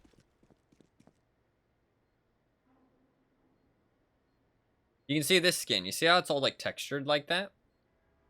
That's actually because it's battle scarred. Usually the factory new one is all white and shiny. It doesn't have that weird like texturing of it. Of like where it's like kind of like, it looks like kind of like it's been worn. You know what I mean? Like it's like, I don't know how to explain it, but like, it's just kind of like wear and tear kind of thing. You know what I mean? How it's kind of like, oh. That's cool actually. I didn't know you could do that. It's very rare you're gonna shoot somebody there, but kind of cool. So that looks a bit different than like a different weapon's wear and tear, right? So he actually has like a battle scarred one. You very rarely see battle scarred skins though when people are running expensive stuff because obviously factory new is a lot more expensive. But it's cool. Some of the battle scarred skins are cool. Genuinely. So you can see on this one how like the top is scraped and stuff. That's actually a really clean looking whiteout. Like that whiteout actually looks really clean. Not perfect or anything, but it looks pretty clean for a whiteout. But that skin's like one of the hardest in the game to get nice looking. That shit gets like crazy expensive for a really good one. I do know quite a bit about the skins, but I've never bought anything expensive myself because I don't actually care about owning them. I just find the way they are designed pretty cool. like the way they work and stuff. But fuck owning them. That's shit's way too expensive. Ooh, nice kill there. Nice kill there on Nico. Nice little boost. It is a save round for Fnatic. That is a very nice kill to start them off. Rojet, he wants this gun. Yep. He wants to yoink that shit. Nice headshot. Nika does. Hooksy. Dude, they just sent Hooksy in first. What's up with that, man? What's up with that? They're trying to get him kicked. Like, yo, man, you go first. That's toxic. They're trying to get that man kicked from the team. They don't like him. I'm joking. Sending him out first into the firing line. A plot within the team, yep. He's got to have some use, yep. Nah, he's not that bad. He's miles better than I'll ever be. But again, look. Another match where he's at the bottom of the scoreboard. I mean, I don't know what to say. I don't want to be mean, but it's just the truth. He's not playing well enough to be in the team. Like, it's just the truth. It's just the truth. You can't perform that badly and stay in a team. Like, you can't. Like, something isn't working out. Maybe, you know, maybe you got life stuff going on that's distracting you. Maybe you are not meshing well with the team. Maybe there's just not space for you on the team, right? You got to make space for your player sometimes. Maybe there's not space for him, you know, to succeed. You know what I mean? Like, maybe he just doesn't, like, care that much. Maybe he is, you know, not mesh well with the team. Maybe he doesn't get along well with the team. Or maybe he's just falling off. You know what I mean? There's no way to know. There's no way to know. But whatever it may be, he's not playing well enough. He needs to step it up, or he's probably gonna get kicked. I mean, I hope he doesn't, because I don't know. I feel bad kicking anybody, but it is how it works. So, not saying I'm gonna kick them. I said I feel bad kicking anybody. I feel bad hearing about anybody get kicked. That's what I meant to say. Now, I actually own G2. I hate to break it to you guys. I'm actually the owner of G2. I coordinate all the teams. And, yeah. Just wanted to let you guys know. Sorry. I know I've been keeping it from you guys. Obviously joking. Just in case I need to clarify. Just in case. Obviously joking. I just hate hearing about anybody get kicked. That's what I meant to say. It's just sad. But they never say that they kick people, though. They either say that they bench them, which is kind of just as bad, or they say that, you know, they just left the team.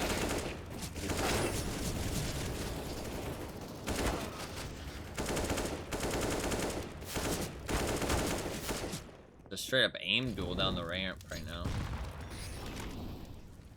Honestly, doesn't come out in anybody's favor particularly. No, yeah, but the thing is, the reason they do that is actually for the player. It's not even for the company, it's for the player. It's the same thing with... Ooh, he tries it. That was a nice try. It's the same thing with, like, companies not firing you, right? It's for the person, right? Yes, it creates, like, a little bit less drama for them, but not really, right? Nice job by Mezzy to secure that. That was a gun round from G2, to be fair. Sorry, I wasn't really focused on it, but... It's better for the player. It's more so for the player than it is for the company in situations where there's no drama. Because it basically lets the player go and find a new team or job without future companies being like, oh, but they kicked you. You know what I mean? That's not good. You know what I mean? Why'd you get kicked there? You know what I mean? It's like, it's kind of like just leaving. Oh, the boost. Kind of failed it though. But I think you're supposed to land on the stairs so you can immediately jump up.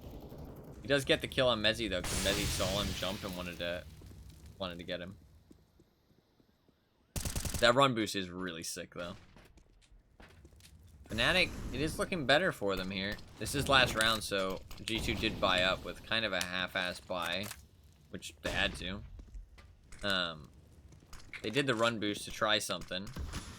He did get a kill off of it, but they weren't really ready to capitalize, so it feels a bit weird. This match is feeling pretty even, though. Like, it's going back and forth a lot, I feel like. There's some strings of rounds, but definitely back and forth. I'm curious what will happen on Fnatic's T side. I do feel like they'll have a decent T side, but I feel like G2 will have an easier CT side, so we'll see what happens. See what happens. It could go either way. I think this match could go either way. Oh, I just look away. That timing.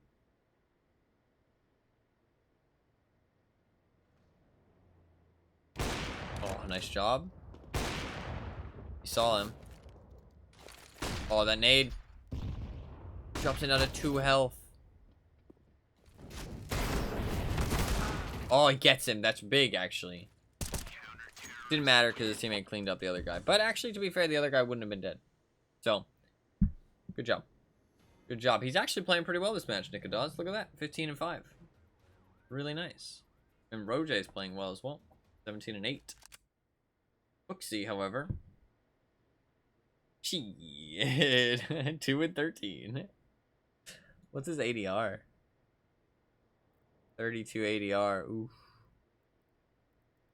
Oof.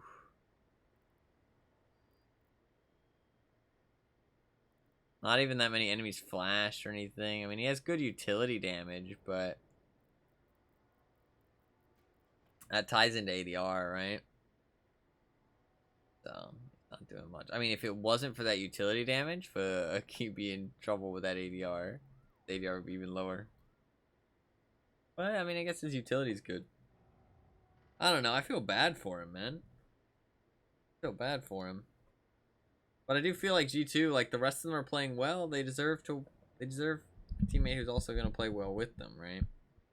With their hands. But I'll stop focusing on him. I'm sorry. It's just rare that you see somebody play so much worse than everybody else on the team. That's like you see them have bad games, don't get me wrong, but you don't see them do so bad consistently. So you rarely see it, I feel like very rarely. So actually seeing it like take place is kind of interesting. And I'm also curious to see if he does actually get kicked. I mean, I'm fairly certain that it'll definitely happen. But the thing is that you don't know because what's happening behind the scenes. You know what I mean? Like maybe, you know, maybe there's a reason for him not doing that well. You know what I mean? Maybe they're doing a switch up right now. Maybe he just started IGLing. Who knows? You know what I mean? And like his IGLing is doing really well, and maybe they're hoping that his performance will pick back up. You know what I mean? That kind of thing. Like maybe he's IGLing for them right now, and honestly, they're doing well.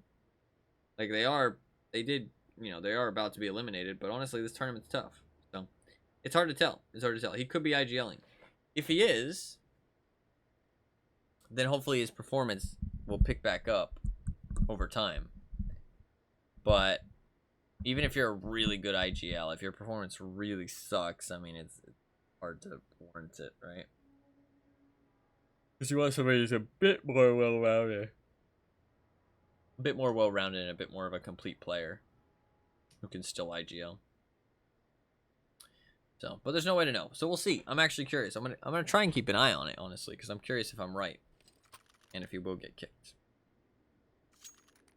Not because I want him to be, but just because I'm curious to see how that'll go.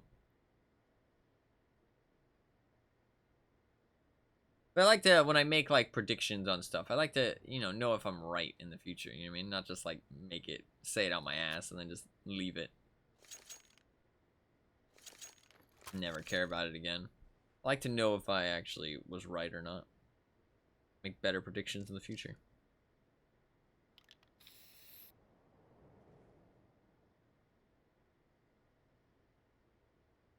Alright, getting into the second half. Fnatic 9-6. Very, very close. They are a little bit ahead, but not much. There's some have funs in chat. I appreciate they're saying have fun. But they're just saying it out of courtesy. You know what I mean? I mean, they want the other team to have fun, don't get me wrong, but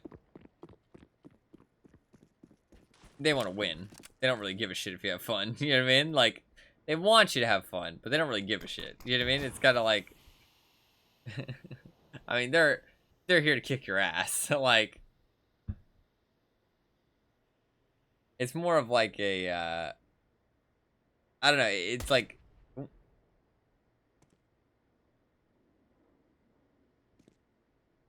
little tap from Odyssey.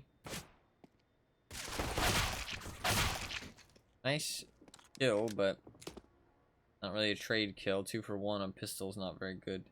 The raid boss is creeping around in the back lines. Are you guys gonna DPS? More dots. Smokes come in, smoke execute. This is exactly what G2 did on their pistol round. Bomb is pushing up onto the site. As he gets up there, places the bomb. Plants it safely. Very nice, very nice. Now they got the raid boss trying to come up on ramp. This is pro esports. Both teams are literally here attempting to steal potential money from each other. Exactly. Nice shots from the raid boss. JKS has been playing really well. Let's see if he can clutch it up. No, Mezzy with the nice tap. With no health, no armor as well. Very nice, very nice, very nice.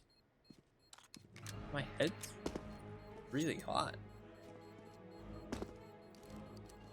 Like, burning up a little bit. Probably from lack of sleep. Very nice from Fnatic. That's a really bad spot for G2 to be in. They win the pistol. They're up 10-6. They're going to go for the force.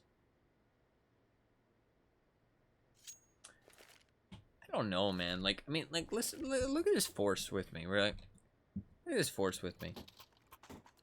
They're going to earn 2,400 at the end of this round. They had 2,000 bucks on their poorest player. It would have been a 4,400 buck buy. And you know they're going to go for the bonus. You know what I mean? It's like, why not just wait till next round and get a decent enough buy? I mean, you can buy armor, helmet, and an M4 for 3,900. And you can have a little bit of nades left over. I guess nades are more important at higher tier CS, right? But I mean, this buy doesn't have that many nades. You know what I mean? And it's like, you're gonna have to save next round, and then you're gonna buy the round after that. But I guess, okay, I see the difference, right? In 3 rounds, they're going for 1 shit buy, a full save, and a full buy. Whereas with my plan, you'd go with 1 full save, 1 mediocre buy, another full save. So, and then you get a full buy on the 4th. So it's about like it's about compressing the rounds down, I guess.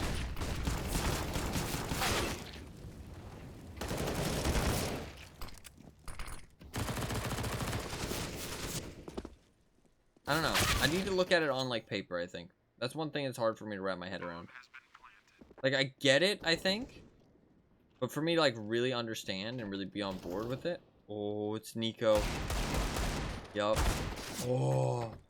There's a world where Nico hits that shot. I'm not even joking. Not a world. Like, a very near distant very near reality. Not distant. It would have been a quick shot. It would have been a difficult one, but he's not playing that well today, to be fair. He's kind of been off and on. But if he was playing, like, at his best, there's a not so far reality where he hits that. Absolutely.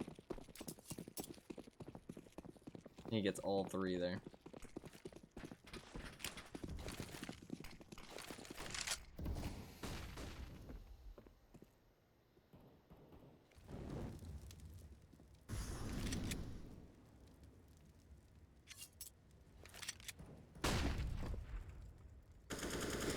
I don't remember what I was saying before that Nico thing. I was trying to think about it, but I couldn't remember what the fuck I was saying.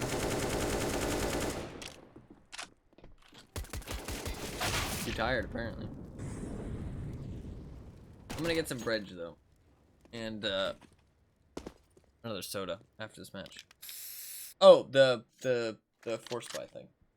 Yeah, I think I kind of get it, but I would really need to see it on paper to really, like, fully understand and get on board with it. I think that's the main thing. I need to see it, like, on paper and, like, visually laid out in, like, a flow chart of, like, what is actually happening. You know what I mean? Because, or, like, not what is happening, because I get what's happening, but, like, because it's like over the course of 4 rounds, you're getting an incremental bonus over what you do on the other one. You know what I mean? And I need to lay it out with the exact numbers to kind of see the difference, if that makes sense. Once I laid it out with the exact numbers, I'd kind of see. Problem is, like, looking at it in a match, it's kind of like there's variables, and I want to see just, like, what it looks like. Nice start to the round by G2. Bridge time? Yeah, bridge time. Like this round is pretty much over. Crims gets 1.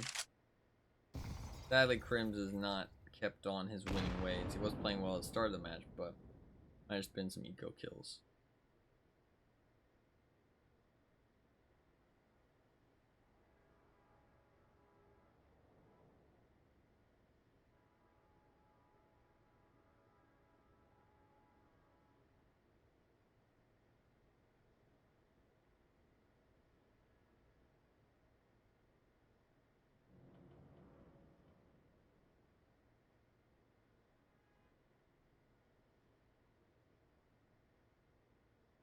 Kind of just saving.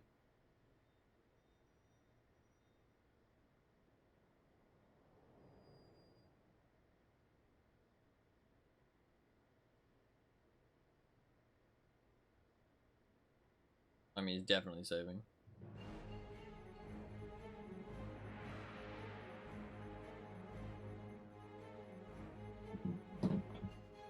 There's a YouTube video? What is this? Oh, fuck. Oh, you put the... Okay. Gotcha.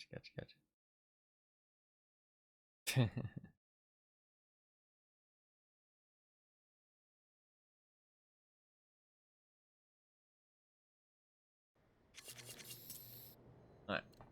What is happening?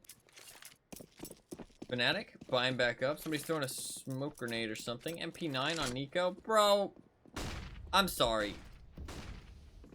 If I was, like, maybe it's about the position he's playing, but if I was on a team, I wouldn't give 2 fucking shits about Pride. I would give that M4 over to Nico. I'd say, motherfucker, take this M4, win us the game. Like, maybe it's about the position he's playing, though, but I don't know, man. I like, in public matches, I don't like it because I feel like it creates weird shit in the team. But, bro, if you're a competitive team, I don't fucking give a shit. Do whatever it takes to fucking win. You know what I mean? I'd be like, bro, I'll die every round if it means we win. Like, I wouldn't give a shit. Like, obviously you need to succeed, though. And also, to be fair, now I think about it, kind of goes back to what I was talking about with the, I mean, to be fair, he is playing a position for the MP9, and he did do well there. But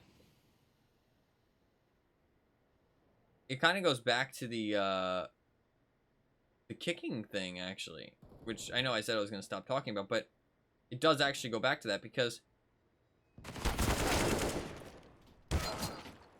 you don't decide who you play with. The company does. The organization does. So even though Hooksy isn't doing well, they might really enjoy playing with him.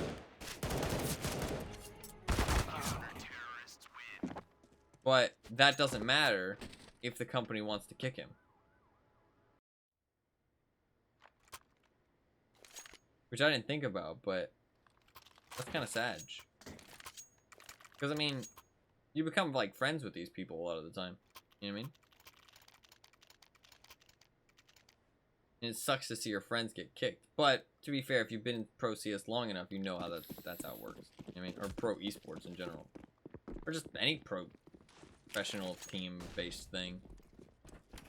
You just know that that's how it works. It's a job at the end of the day. I mean, it happens at regular jobs too, actually, if you think about it. You know, like your friend getting fired. It sucks, but life. Nice little save round here from Fnatic. G2 is bringing it back with these buy rounds. Their money is not great, though. Even though they've won, what, 2 rounds in a row now? Yeah, 2 rounds in a row. Their money is not great. But, nice little farm up from JKS. Their money is going to be a lot better now. They only lose 1 player. JKS can drop over the M4, which he's doing. Terrorist timeout, I like that. They're calling it actually before they buy their guns, which is crazy, I know. Seems like such a wild concept to buy it before you buy your guns. You can jump straight into your round, but... I mean, like, the only thing I could think of the reason you do it before is because you don't want people to... like... do a funky play to counter your strategy that you just talked about, like your slow-paced strategy that you just talked about, right? Like, for example, now G2, as soon as the round starts, they just go hyper aggressive, you know what I mean, and try and catch off whatever plan they're trying to do. So the thing is that you can just do that the next round after the save round.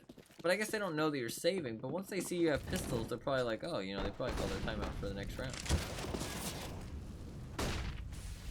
Like, they're, like, the enemy team is smart enough for that. It's not unheard of, you know what I mean? I guess it does add a little bit more question marks, though. Makes it a little bit less obvious. That's fair. But I don't know, I feel like I'd rather talk about a strat, like, take a timeout before a round that actually matters, than the round before the round that actually matters. But maybe that doesn't make any sense. Yeah, honestly, maybe now that I think about it, maybe it does make more sense. Because, like, you sit there and you talk for 30 seconds, and then you immediately jump into a round, and then you get stomped, and it would be really depressing. Demoralizing. But if you do the save round, then the next round after that, then you do it, it's not as demoralizing. Even though it's just as bad, it's not as demoralizing.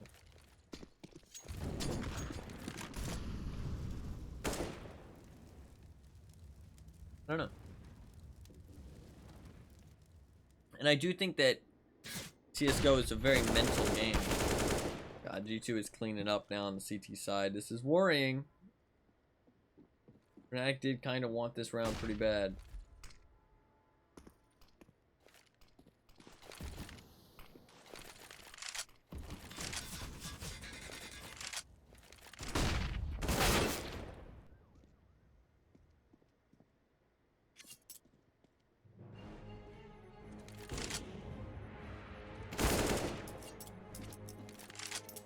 A nice kill by Nikadaz, but there's just nothing he can do.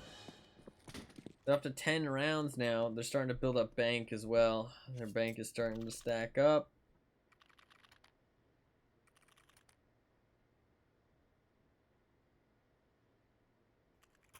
Two of them are at 400, which kind of sucks.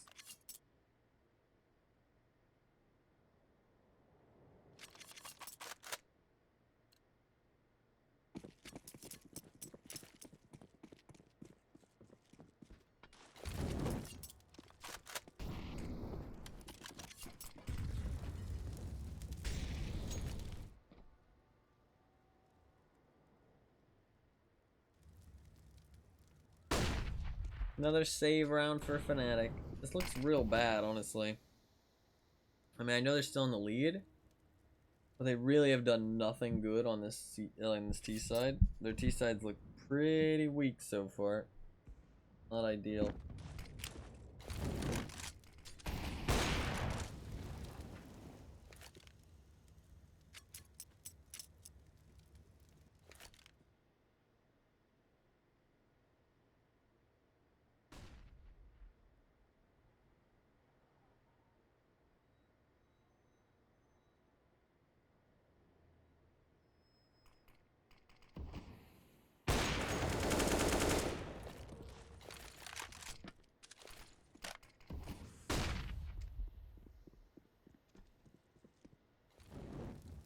Just a simple save round, nothing crazy.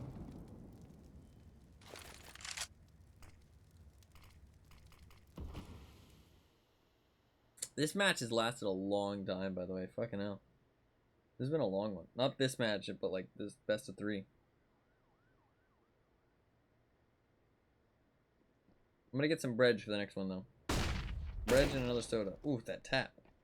Crisp. Crisp, clean block, boys. We got him.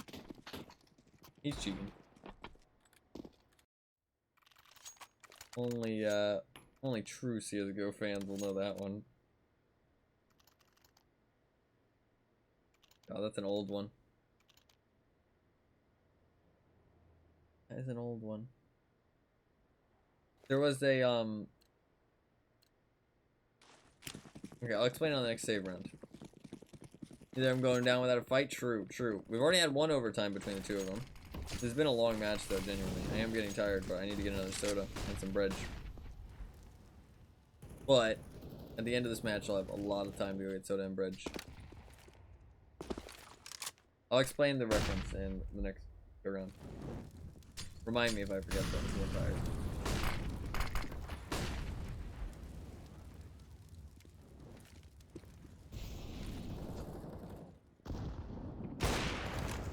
Nice start by Hunter and Monazy. Monazy just doing Monazy things.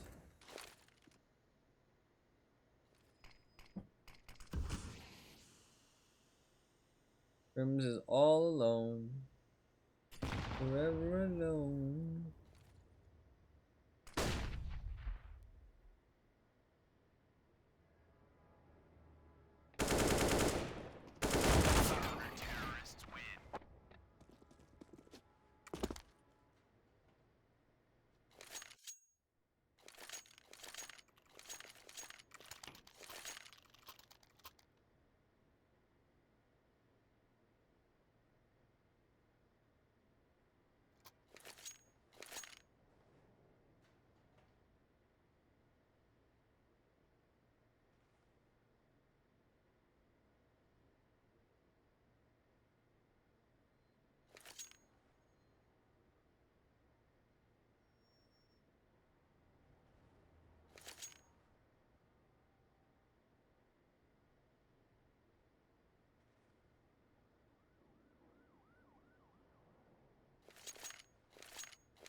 Another save round for Fnatic.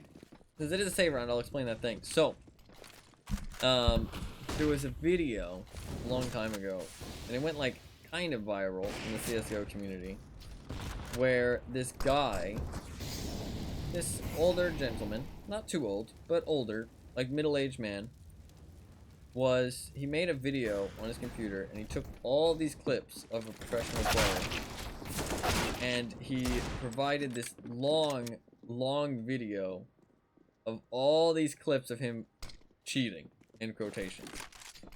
And it was the most ridiculous video you've ever seen. And he was so cringe to watch.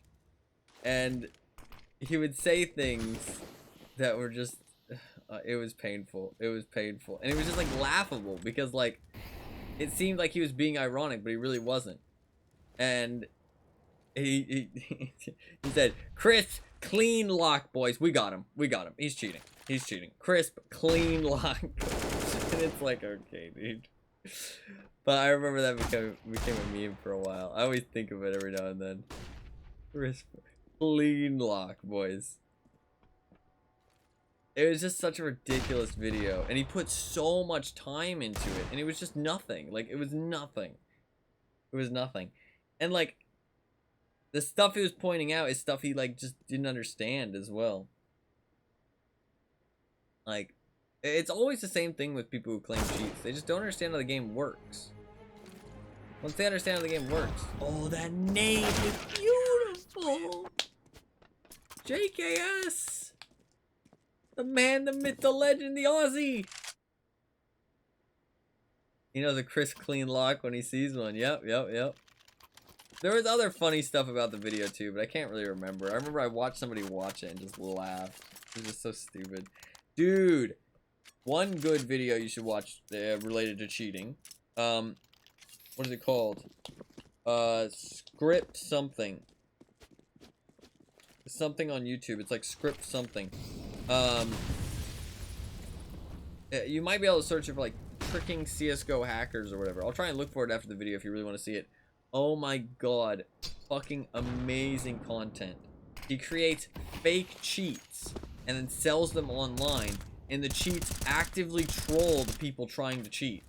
They like make them shoot their teammates, they make them blow themselves up, they make them jump off the edges of the map. Like, the cheats are fucking amazing. It's like anti-cheats. It actually makes you lose. It's fucking hilarious. And they think that they're cheating. It's like, oh my god, it's so good. It's so good. Fucking hilarious stuff. And like, they're intentionally designed to get them banned as well. Like, it's fucking hilarious. Such a great YouTube channel. And what he's doing is fucking hilarious.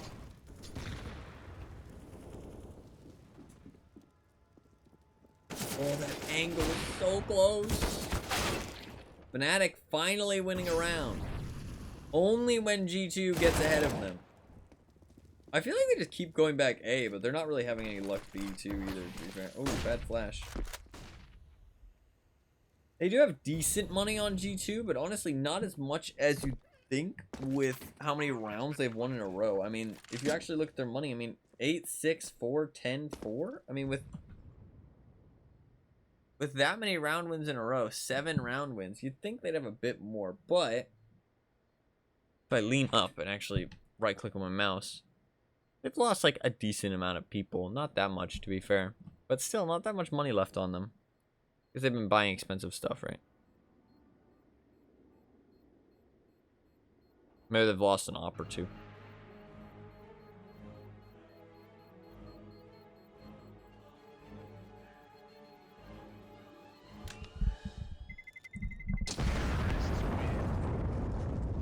Fnatic bring it back, though. As soon as they get out ahead, Fnatic win a round just to close it up again. Fnatic has all the money they need. Obviously, G2 has all the money they need, but getting into the last stretch now. We're in the end game.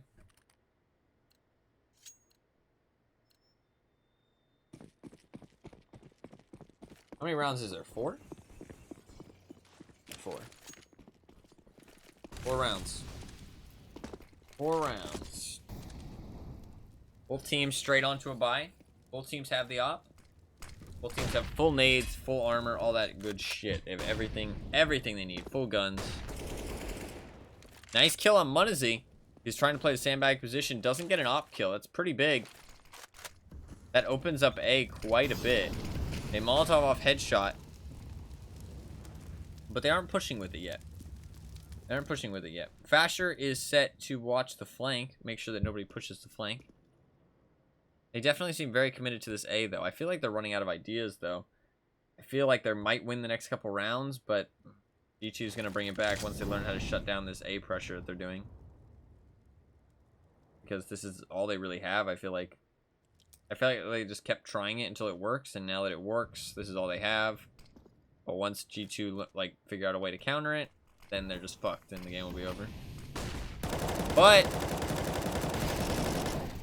G2 has to figure out a way to counter it quickly. But they only have 3 rounds.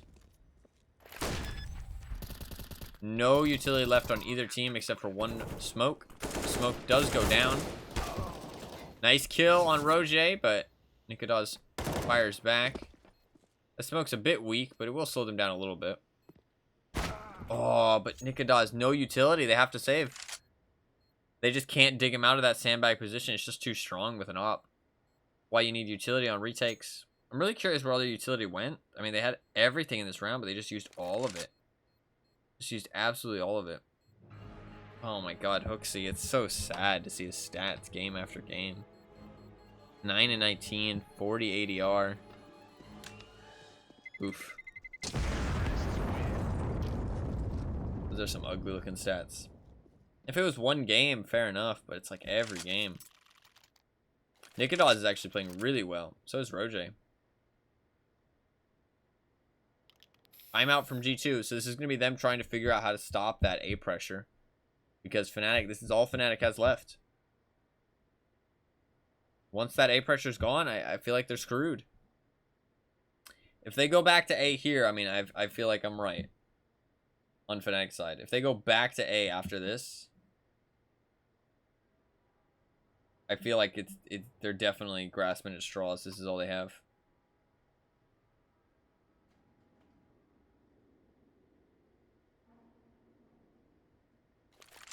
See what they do. Full buy on both sides. But G2 probably will not be able to full buy after this one. It'll be a bit of a weak buy. Breaking that stuff, I don't know if that stuff is that important.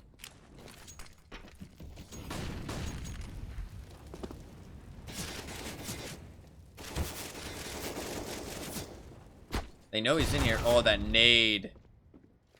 Good nade, because it gives you the sound cue that he's in there.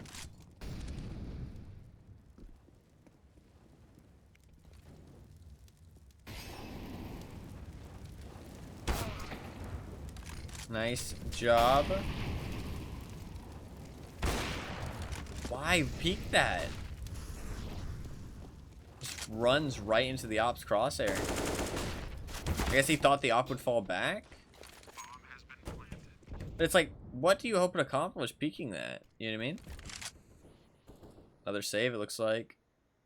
Messi's probably going to get Hunter here, though. Yeah. Hunter probably gets him if he's not low health there, but because he looked away right last second.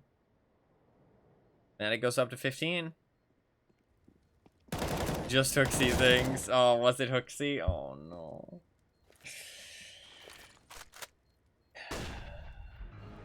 I'll finish my thought because I was going to say it anyways. And I want to explain what I thought. Like, even if the op isn't there holding that angle anymore, if you, like, there's not going to be any rifle players looking to push it because there's a Molotov. All they're going to be doing is sitting there looking at the angle, ready for you to peek it. You know what I mean? Like, the best you're going to get there is a completely fair fight. And that's if the op looked away. You know what I mean? If the op is still just looking there, you just die. Like, I mean, like, so it's not like they're going to be pushing and you swing and, like, gun them down, you know what I mean? Because, like, that's fair, but you just Molotoved it, or somebody Molotoved it. They can't be pushing. So, I don't know. That's a bit of a bad peak, I feel like, but really bad CT buy now on G2. It looks like they're about to go home, honestly. This looks rough. But they had the power of Nico. And they have the power of Munizzy, and Munizzy does have an op. Nico hasn't been playing that well. Munizzy's been playing alright. But it's still the power of Nico and Munizzy. Even if they're playing bad, they could still pull out some shit.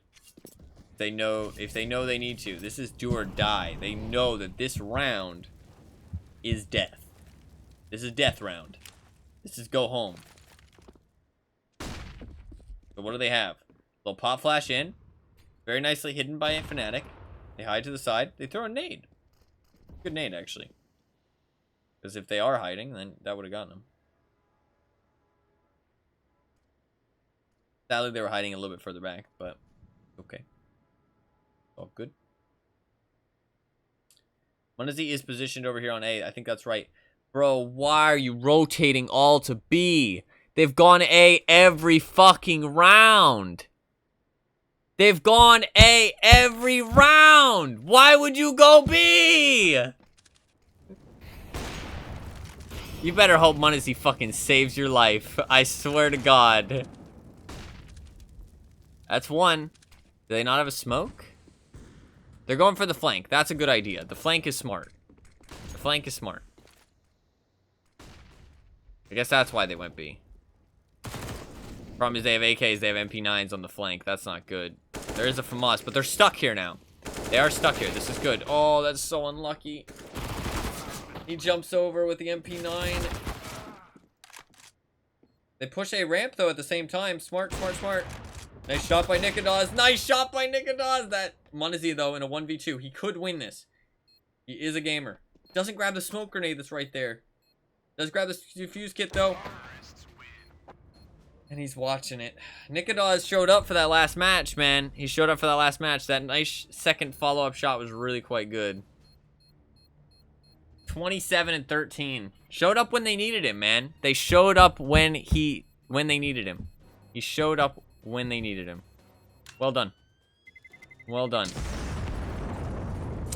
I did say it, though. I don't think he's a great opper. Even when he is showing up. But he's good. I mean, he played well in that match. Like, I'm not trying to hate. Like, he did play well in that match. But, like, when he's playing well, even, you don't put him up there in, like, the... like, you know, Zywoo and fucking Brokey and stuff like that, you know what I mean? But he is still good and played really well. So, GG. G2 goes home. That's pretty rough, honestly. Sucks for my pick'ems. But I think Fnatic played well in that match. They played well, like, badly in all their other matches. But they actually played well in that match. And they actually, like, brought it to G2. I do feel like G2 was fumbling here and there. I feel like the pressure was getting to them a little bit. I don't feel like the pressure really got to Fnatic. I feel like they were pretty chill throughout the whole thing. Like, I don't know. It's hard to tell just from playing, you know what I mean? But I feel like the pressure was getting to G2 a little bit. And, I mean, it has to be said that HooXi just is very bad right now. Like, at least in this team, he's very bad. I mean, if we actually look at it,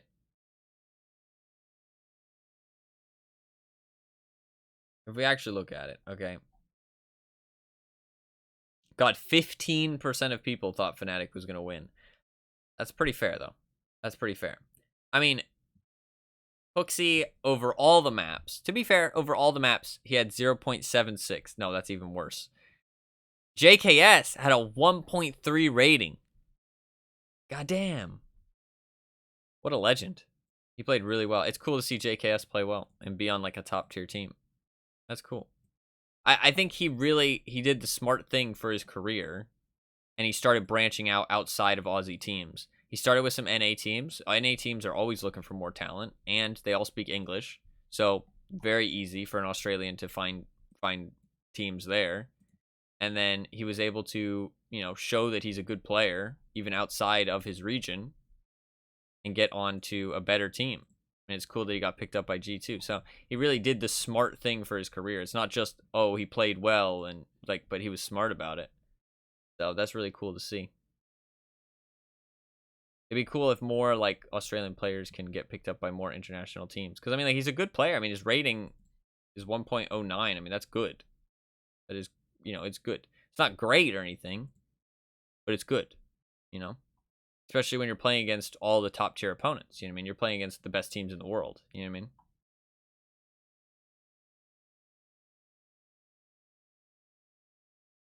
So, this is the first major he's been to not on a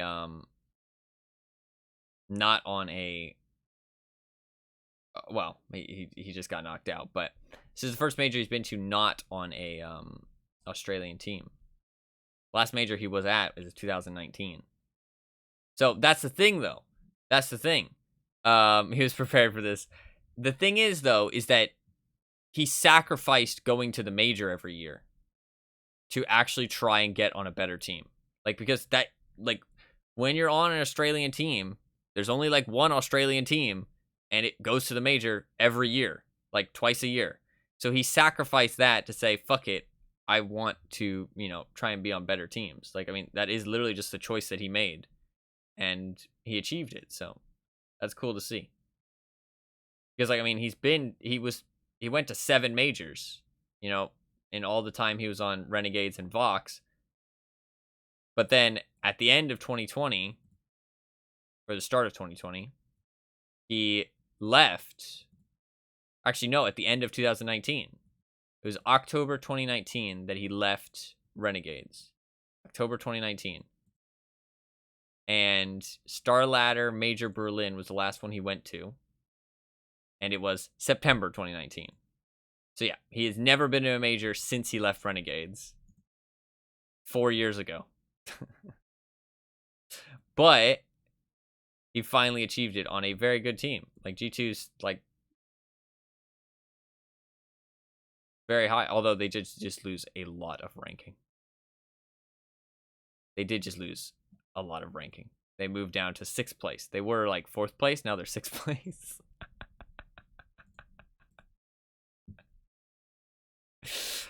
Oof.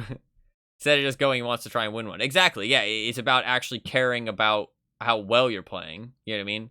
Like, and caring about, like, getting better and winning things instead of just, like, just showing up. You know what I mean? And just getting that, like, free, easy pass. Because the Asian teams do just get kind of a free, easy pass. They're usually never real contenders. I mean, like, I'm not trying to be mean, but it's just because the region is not developed in terms of CSGO esports yet. It's just, it needs more time to get more players, more organizations over there, like, with better, like, infrastructure and stuff. Like, it just, there's just not enough good teams. There's not enough good players. So, but hopefully that'll change. Hopefully that'll change. Hopefully that'll change. But very, very good showing from JKS. I mean, take one last look at Hooksy just to see.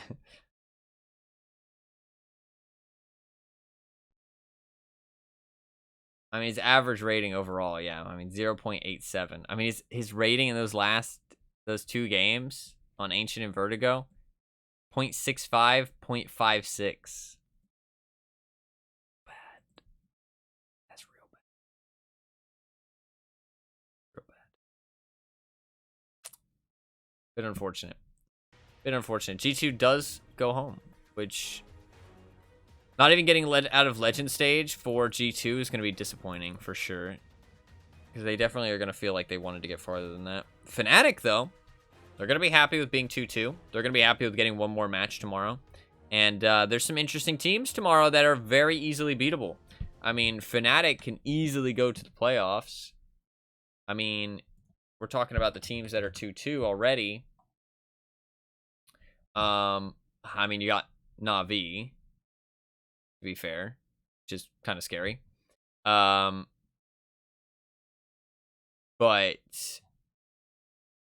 you have Na'Vi, Into the Breach, and FaZe. To be fair, FaZe is also pretty scary. But Into the Breach, and then you're also either going to have Apex or Gamer Legion. So, I mean, out of those 4 choices, that's not right. There should be one more. What's the other one? Stupid. Ants got knocked out. Bad News Eagles got knocked out. G2 got knocked out. Oh, Ninjas in Pajamas. Yeah. Okay. Sorry. I thought they progressed for some reason. Yeah. So NIP, Na'Vi, Into the Breach, Gamer Legion, or Apex, Fnatic, and FaZe. I mean, out of those options, they could beat NIP. They could easily beat Into the Breach, I think. And they either have Apex or Gamer Legion to go up against as well, which are all 3 good options. If they get Na'Vi or FaZe, that's a rough one. But all the other options are very, very doable for them. They're going to feel pretty happy about that. Definitely. But the thing is that Liquid did go through. At least for my pick'ems. If we're talking about my pick'ems, Liquid did go through. But G2 got kicked out. Which means I have 1 left. I have 1 left. So I gotta hope and pray that FaZe comes through for me. I gotta hope and pray. Actually, wait, no, Yeah. Yeah, Liquid went through. Yeah, Liquid went through. But,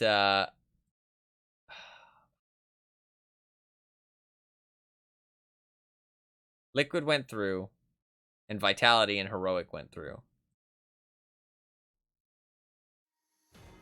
And 9 went 3-0. So those are the only ones I have correct so far. So I have 3 correct. Wait, no, I can't even succeed, can I?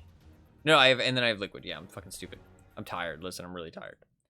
So I have 4 out of 5. The only team that has a chance of doing anything, because Fury is gone, Ents is gone, G2 is gone. Na'Vi did not go 3-0. You don't get any points if they advance, even if they advance at all. So that's gone. The only thing I have left is FaZe. So I have to cross my fingers and hope that they win tomorrow. Otherwise, I don't get this stage, which kind of makes me sad. But we'll see. We'll see. It's not too big of a deal, but I would like to see them go through. I would like to see them go through.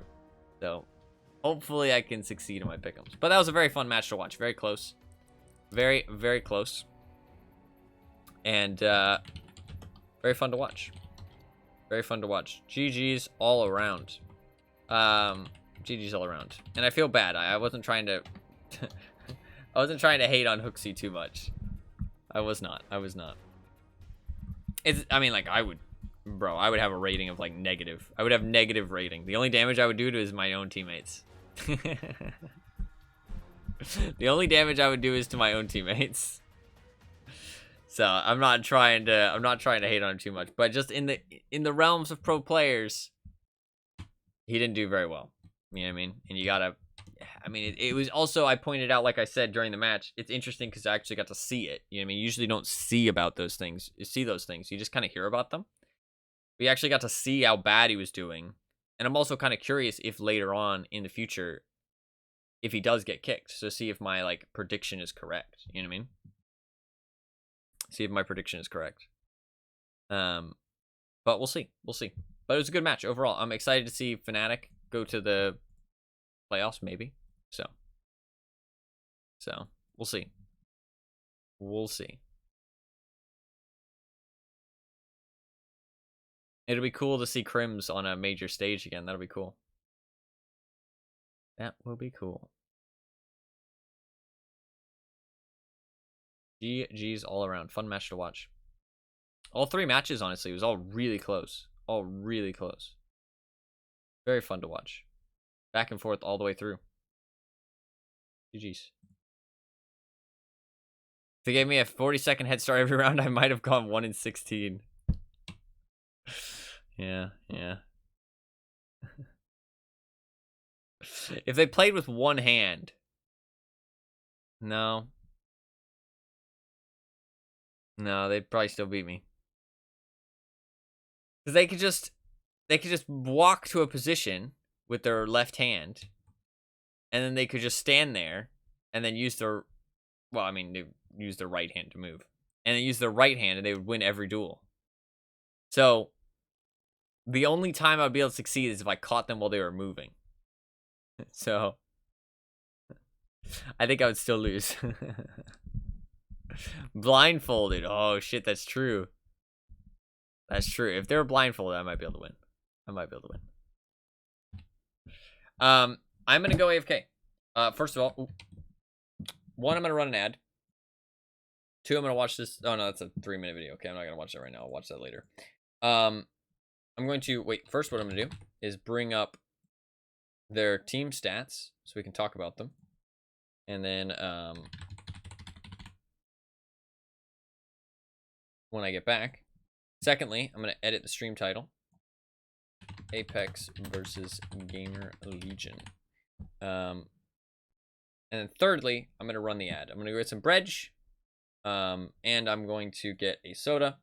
I'm going to wake up. This is the last match we're going to watch. It is a best of 3, but it could go like 3.5 hours. It could go 4 hours. It could go 2 hours. I mean, like, it could be real short. So we'll see. I mean, it could be stomps on both maps. Who knows? But we'll jump into this one when I get back. The server is up, so I will show that as the gameplay. I do have these stats here that I'll look at when I get back. I think that is always fun to talk about. And then I will, yeah, I'll be right back. So I'm going to run a quick ad because I'm going to go AFK. It's the only time I run ads. It disables pre-rolls. That is why. So, yeah, I'll see you guys in a bit. Like, maybe like, I don't know how long I'll be. Like 10 minutes maybe? But, yeah, I'll be right back.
Hello, I'm back. I'm back. I missed the start. Fuck. Gamer Legion lost the first round. Or no, they won the first round. Apex lost the first round. Sag. Welcome back. Thank you. Thank you. I'm sorry. Just an anti-eco. Nothing crazy, okay? I did miss the pistol round, though. But you guys got to see it. Raid boss hard carry? Fuck! Fuck! I would have liked to see a raid boss hard carry. That's okay, though. That's okay. I got some bridge.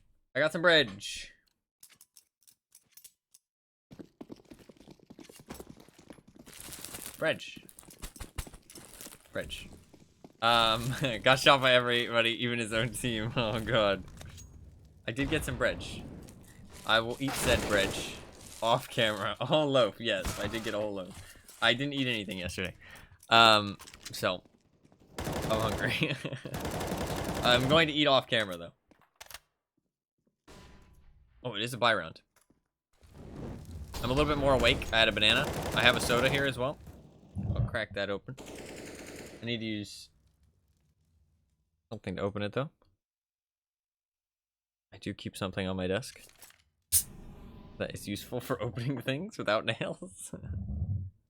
Listen, when you've lived life without nails for so long, you learn to find ways around not having nails. The way I say it though, it makes me think it makes it sound like I don't have nails, like I have some kind of medical condition. I do have nails. I just have them very, very short, and I can't pick things up on like a flat table. I get card on a flat table, or I can't open things like soda cans. Somehow they're bringing back this like 2v5. Here's a 2v4. Oof. Oh, a nice double peek though. Kiosk seems to be playing well. 6-1 so far. I remember Kiosk played really well, and Acor. I think those were the two that really showed up for Gamer Legion when I've seen them play. Jacob's a fun guy. I like Jacob. Jacob's been around a long time. And then Sticko is he used to be on the old Hellraisers, man. He's been around a long time too. Apex honestly has been playing well. I've liked them so far.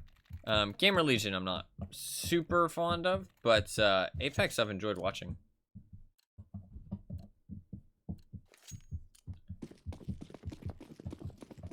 I mean, he's got a doggo though. How can you hate a doggo? How can you hate the doggo?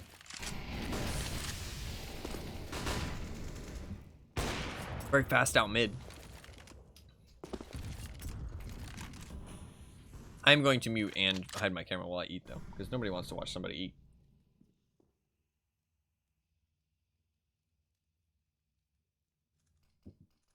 I know I'm weird for just eating bread, but leave me alone. Let me do what I like. Live and let live. I'm not hurting anybody except the bread.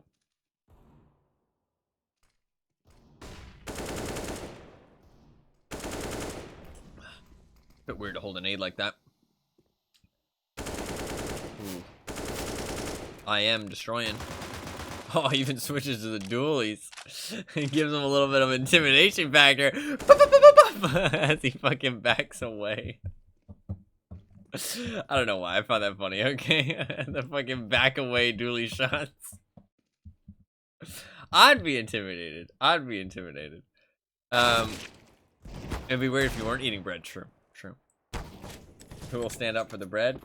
Bread is a kind soul.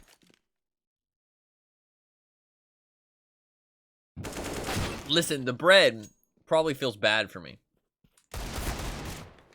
And is like, please eat something, otherwise you will perish. We give you this as an offering. You weren't here. Bread's cult is dead. It's the minis cult now. True, you're not wrong. What's up, Arbiter? Welcome. Welcome to this very chill. Look, I got bread. We're gonna eat bread and watch Gamer Legion. Already off to a good start. We're not eating the bread yet, but I do plan to eat the bread. Minis don't sound very tasty. Yeah, they're real crunchy. Crunch. Sorry if I act a bit weird today. I'm really tired.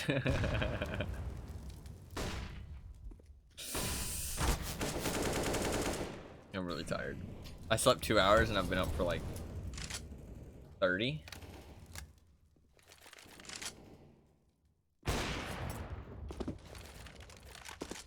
It's your inner insane cat coming out. True. True. I'm okay though. I just need to eat something. Can confirm resin minis don't taste yummers. Why can you confirm this? Why can you confirm this? Should we be concerned? Why can you confirm this? I need context. Oh, another person caught out with a nade. He's a little bit alone there because his teammates deciding to hide in that cubby. Doesn't work out for them. They're able to get the bomb down there. Very nice for them. 3v2 now. Looks like they're going to win their first round. It looks like they're already saving. Yeah, straight into a save. Very quick to give that up. I wonder if B site's kind of hard to retake. It does seem hard if the T's have... Actually, wait. I can do this. I didn't know I could do this before. I would have been doing it more. If they hold here and here, it seems very hard for the CTs to retake from here. You kind of need to come in from either cave or B. Because these spots, you just have such a good crossfire. And they can play the angles so well. Right? Something like that. And like that. And they just get you in the crossfire. So, and if you peek like here, it's not ideal, right? You can't really peek there. So, it's just really hard to retake from here, it seems. From what I know.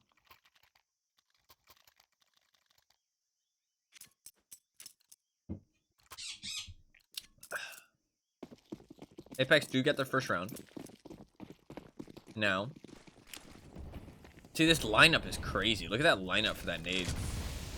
He lines himself. Look at how many nades are being thrown right at the start of the round.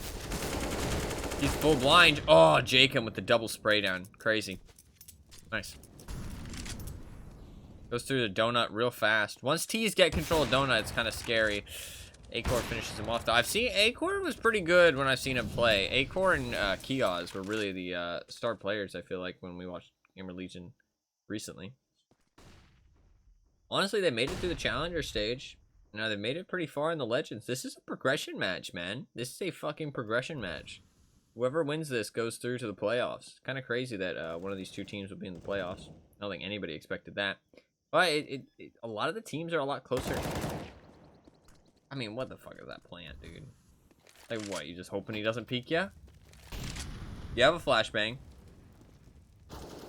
Use the flashbang to clear donut. Or at least have your teammate, like, hold the angle. I don't know. That seems kind of silly.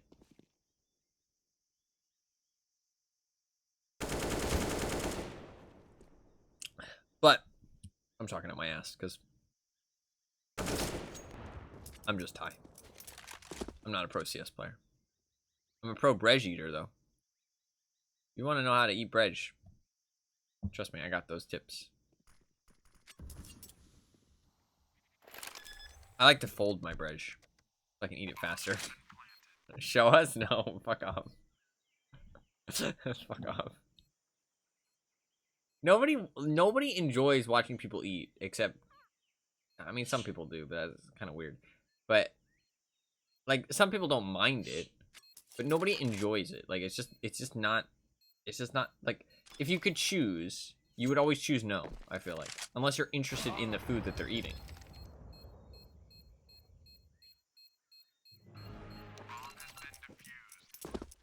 Like, it doesn't particularly bother me. That was a nice job by Acor, but really, honestly, it's not too hard for him to clutch that up. It was a nice mind game for him not to go back to B. But I don't think he had enough time to really, like, really do it fully. Apex immediately called a timeout, but they have tons of money. Because they won that last round on, like, not much. There are a lot of people that make a lot of money just eating on camera. Yes, but if we want to go into the details of why that is, I feel like going into the finer details of a couple of those people there's no good way to put why they're successful without, I don't know, being a little too blunt.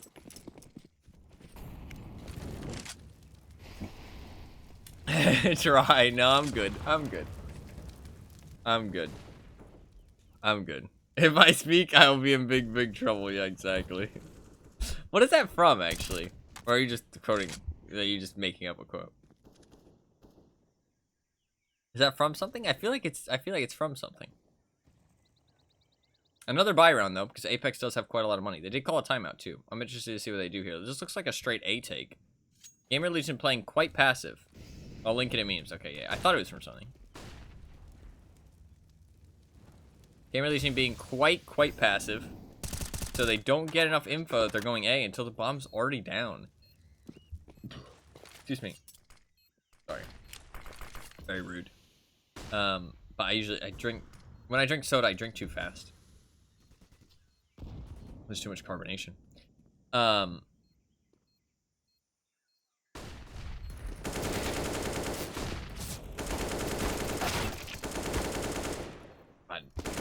Flurry of kills. Sticko on the flank. Man, very odd that I feel like Apex really dialed it in there with like they've just read Gamer Legion like a book. Found the text hidden between the lines there, because like that worked perfectly. Like they were able to take A and they immediately call a timeout back. I think that's fair, honestly. They were able to take A with no competition whatsoever. They had no information on anywhere else on the map. They had no idea that they were taking A. And they take it, and they still get one on the flank, and they're just, like, able to hold down the bomb site from there. Like, it seemed very much like they knew that it was going to work super well. I mean, that didn't seem like a lucky circumstance. Somebody had a good read on him. Whether it be the coach or the IGL or just a player on the team.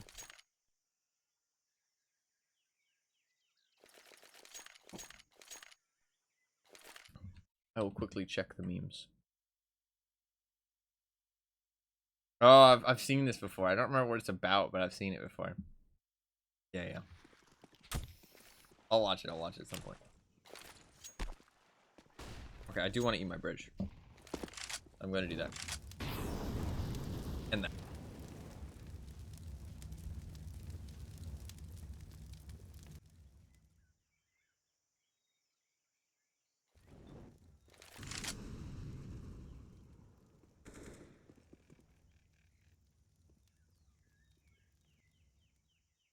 It's crazy how quickly the economy can change. Do you see that? Like, just those 2 rounds where 2 people survive and 1 person survives, and now boom, they lose 1 round. Well, they also lost another one, to be fair, but 2 people survive there. Now they're broke. Look at this buy that they have. It's like in shambles. It's crazy how like quickly the economy can break if you just like don't save very many guns. Like, you just do some damage, right? I mean, they did win 2 rounds, to be fair, but still. Just crazy. Scout, man. Scout is dangerous. You can hit your shots.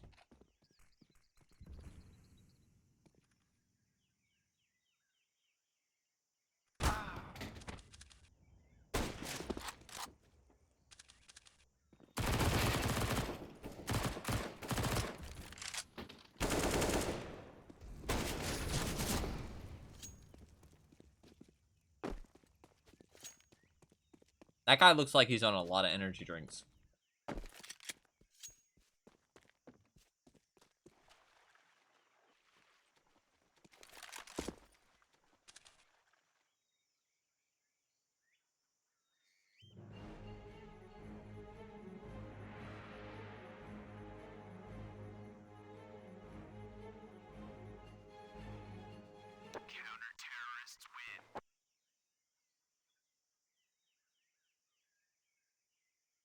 Also, the scout works really well with pistols and SMGs, which is the other weapons that you're going to be buying it with. Like, it's just really good. They won that force buy, by the way. Huge. Huge.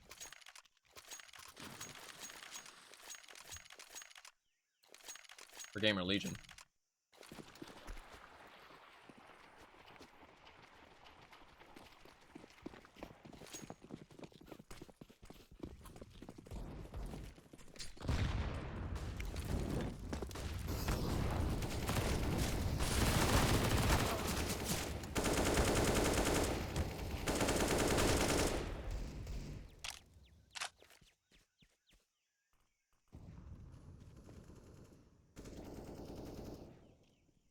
That is one fun thing about this map, is the B main is just like crazy aggression all the time. Not all the time, but every now and then you'll get a round where everybody just runs B main for some reason on both teams, and they just fucking kill each other in there. Kind of crazy.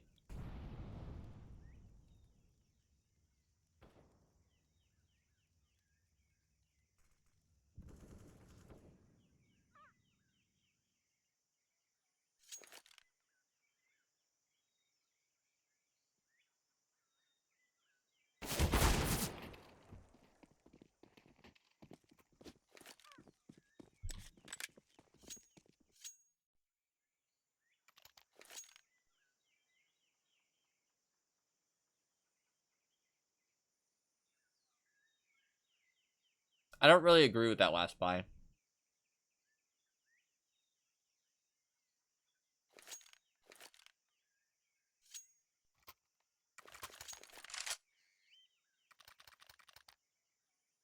They already had max loss bonus, or nearly max. They would have had 3.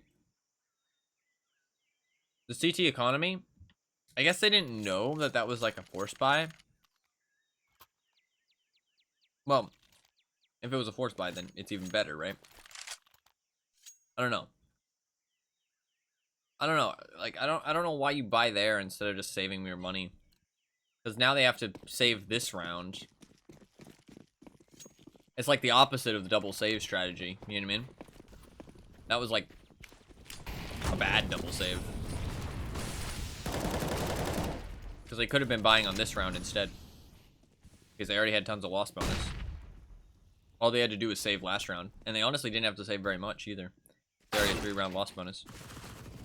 And the CT economy was fine, so... Yeah, I mean, this round's just not going to go that well.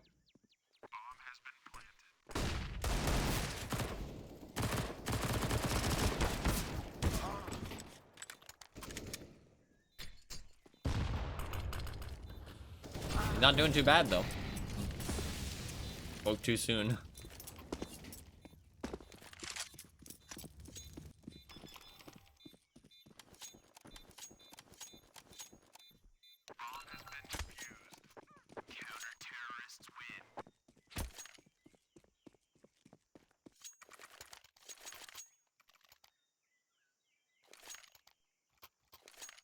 They have a full buy now, though. Which isn't too bad. They're down a lot of rounds, though. That might have influenced their decision to force before. They might have thought that, like, they're down so many rounds, they really need to start winning some. I mean, that is true, so... But... I don't know. There's, like, a point where you're kind of just hindering yourself, you know what I mean? It's like, I get not wanting to lose more rounds, but...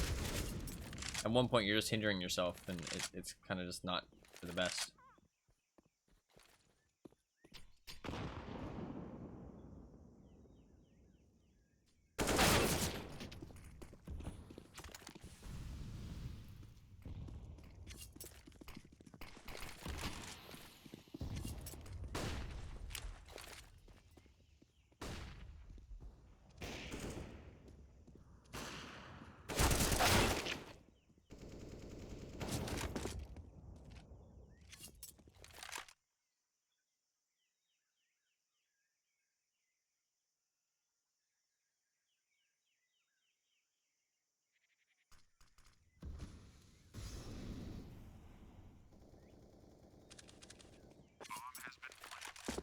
You know what's really cool, actually, about the new way that the major works?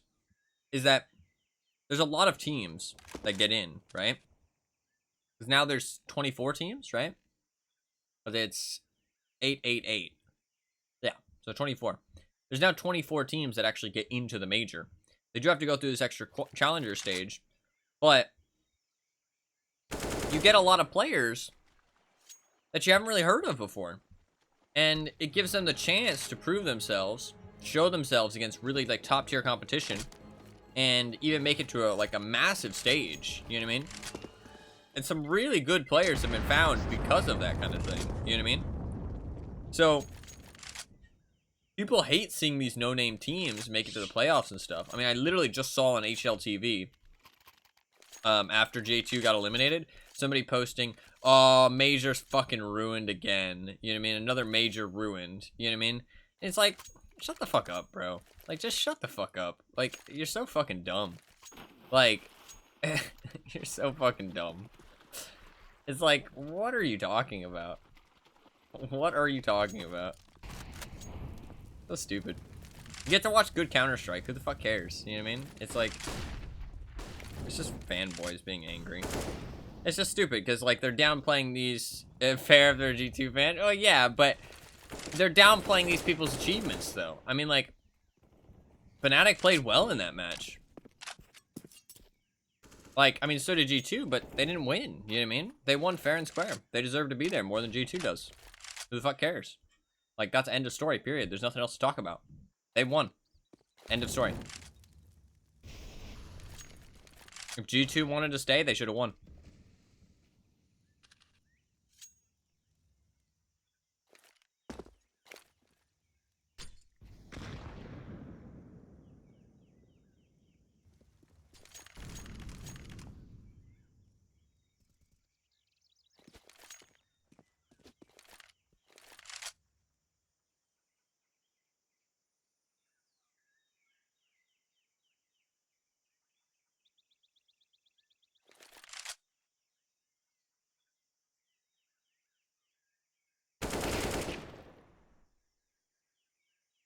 That's a nasty angle.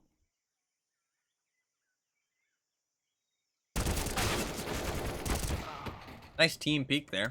They still lose 2, sadly, because there was 2 CTs, but still a nice team peek. Good by the CTs to still get 2, though. He only has 15 seconds. I don't know what his plan was there. He only had 15 seconds. Where the fuck was he going? It is weird to see teams that you don't know winning the major, for example, right? Because there was a team, Quantum Bellator Fire, I think. They won the major. Outsiders as well, right? And you know of these teams, but they're not supposed to be good. You know what I mean? And they end up winning the major. It's kind of weird. But, you know, if they won fair and square, they won. You know what I mean? They deserve to win. But it doesn't get you excited, and I get that, right? Some people it gets excited, though. That's the thing. And you got to think about it, that there's fans for everything. I mean, the Quantum Bellator Fire or the Outsider fans, dude, those guys are fucking hype. You know what I mean? Actually, I don't think Quantum Bellator Fire ever won a major. I don't think. I think they got to the finalists. Maybe it was Avangar? I can't remember. There was one major that, like, nobody talks about because, like, I think it was 2 grand finalists that nobody had even heard of. But those people are fucking hype. You know what I mean? So, and I like seeing these, like, teams. I mean, like, I remember I watched one major, and Tai Lu, they weren't very good. They showed up. I really enjoyed watching them play. Like, and I was rooting for them, you know what I mean? They didn't win, but they kept making it further in the tournament. It was cool. Everybody else is fucking mad. To be fair, a lot of people bet, too, and then they get angry when their bets don't go well. And they get angry at the players and shit, which is fucking stupid. If you bet and lose, the only person you have to be angry at is yourself.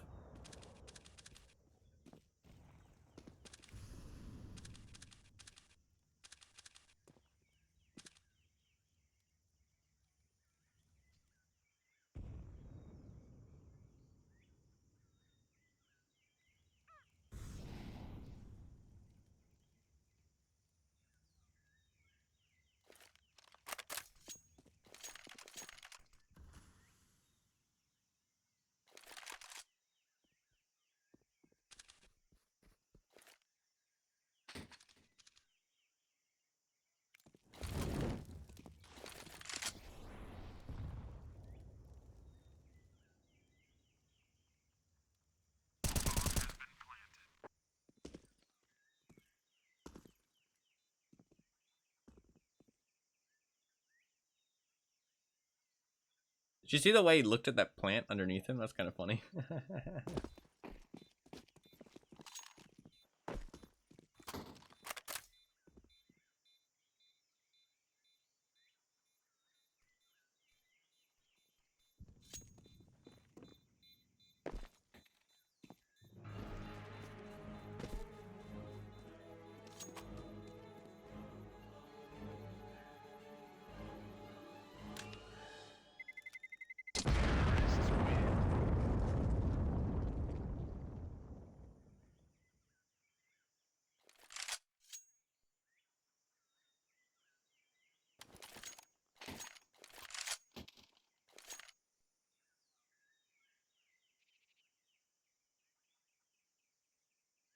I will stop eating bread at halftime.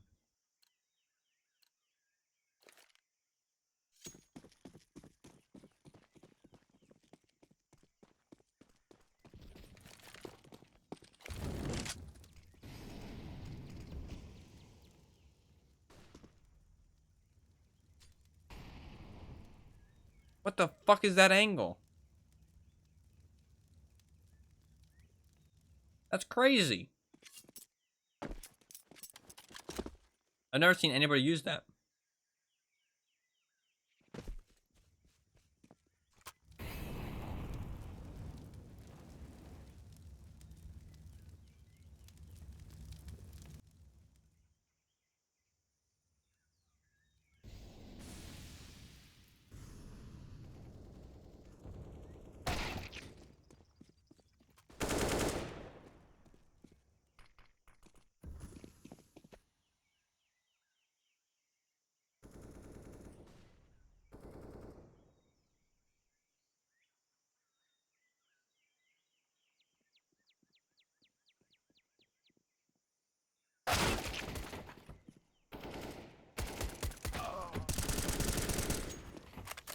He's seen somebody use that angle.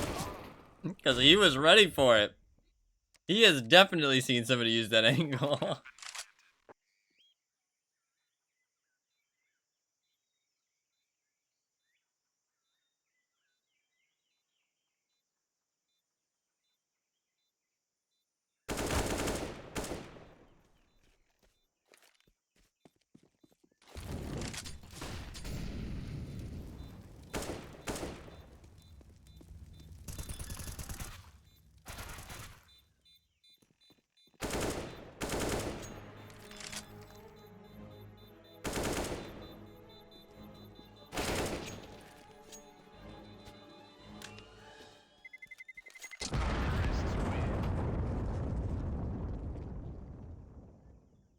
That was a rough one.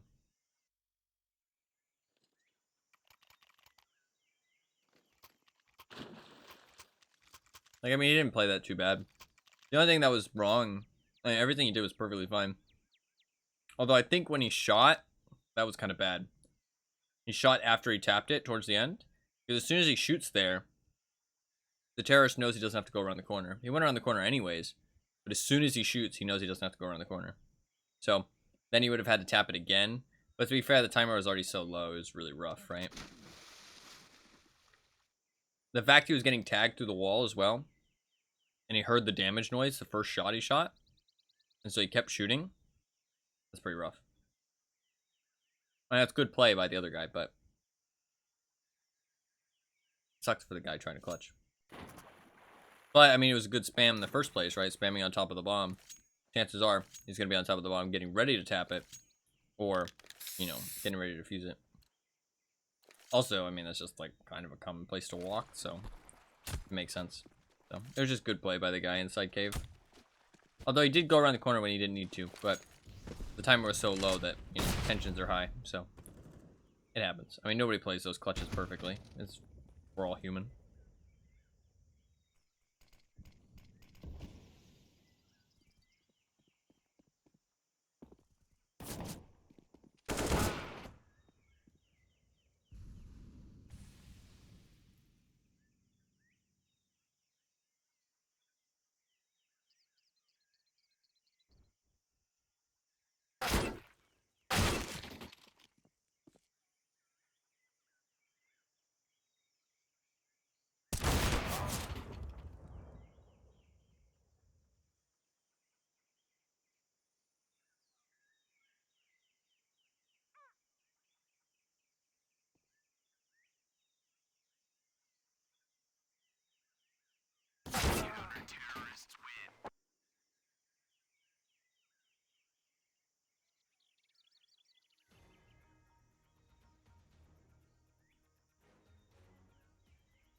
Alright, sorry.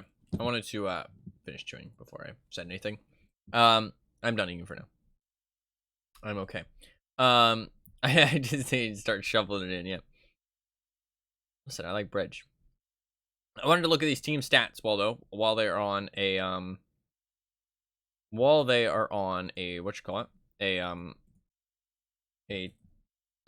halftime break. So in terms of Apex, they've been together for about a year.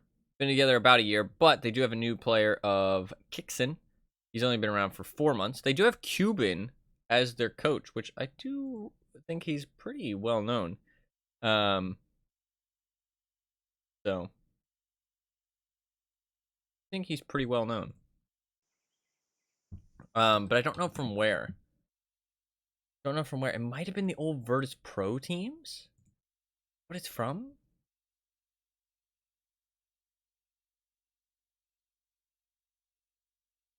Yeah. He's the old Virtus Pro coach. Yeah, he's the old Virtus Pro coach. Oh, it's crazy. He's a good coach. I don't know how hands-on he is and something. What the fuck does this mean? Drop my warm bag on keyboard. On bind, my bad. What the fuck? ZTR. Some kind of bind. I thought that's what warm bag wrote.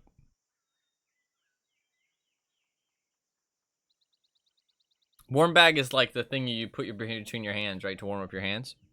Pretty sure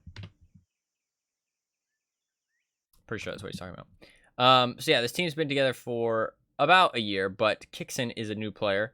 In terms of their performance lately, we're talking about Apex here. They beat Liquid 16-12, good. They 16-0'd Greyhounds, pretty good. They lost to G2 2-0, which kind of sucks, but it is G2. And I mean, they put up a good performance on one map. The other map, they got 3 rounds, which just kind of sucks. They beat Pain 2-1. Pain was looking pretty good, so that's nice. They beat Into the Breach 16-10. That's good. They lost to Heroic 10-16. That's not bad either. They beat Bad News Eagles 16-6. They've played a lot of matches so far. And excuse me, they've honestly done pretty fucking good for themselves. So honestly, I feel like this team is better than a lot of people think. And this is Apex map pick. Sadly, this half is not gone so well for them. 10-5. That's a pretty generic like half in Counter-Strike. That's not too bad. It's not like too one-sided or anything. But still, I mean, that's not ideal, right? Have fun. I just keep the hands warm. Yeah, so it's like a hand warmer. It's like a little bag of I really don't know what's in it, but it's like a little bag that you just like it stays warm, it retains heat, and then you put it between your hands and you like rub it together and stuff. They have them pretty much at every like esport event I've seen because like your hands get cold. And honestly, I've thought about getting some. Still don't know what it is? Yeah, okay, that's fair. I've thought about getting some very fast on the A site by the terrorists here.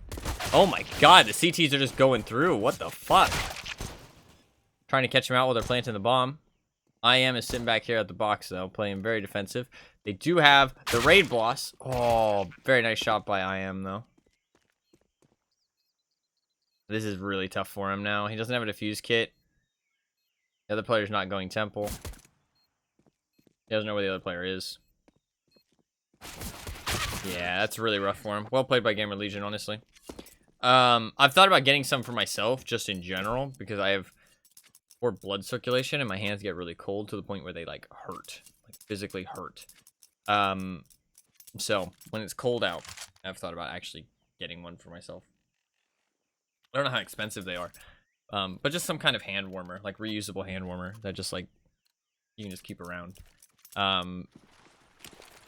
Because my blood circulation is so bad for some reason.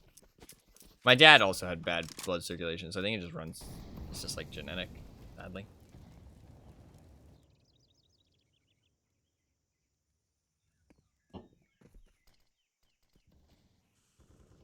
Well, that's okay. Bad start for Apex here. Very bad start. They do go for the Force. I think this is just because double save. They didn't really have that much money. I mean, if you're looking at Knock, he spent 600 plus like 800, right? So 1,400. So yeah, they wouldn't have enough money to buy. 3,800 is not enough, really. No. They needed to save. Bit of a rough round. Gamer Legion's been playing well so far, it seems like. A-Core playing well. 16-4. Goddamn, A-Core is playing really well. I am also playing well. KL's playing decent.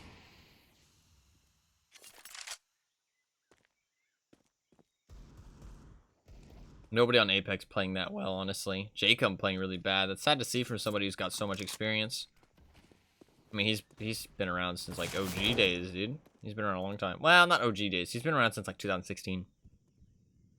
He's been playing for 7 years. I mean, he should be better than that. Ooh. Jacob, I mean, I say that, and then he just gets 3 with the MP9. God damn.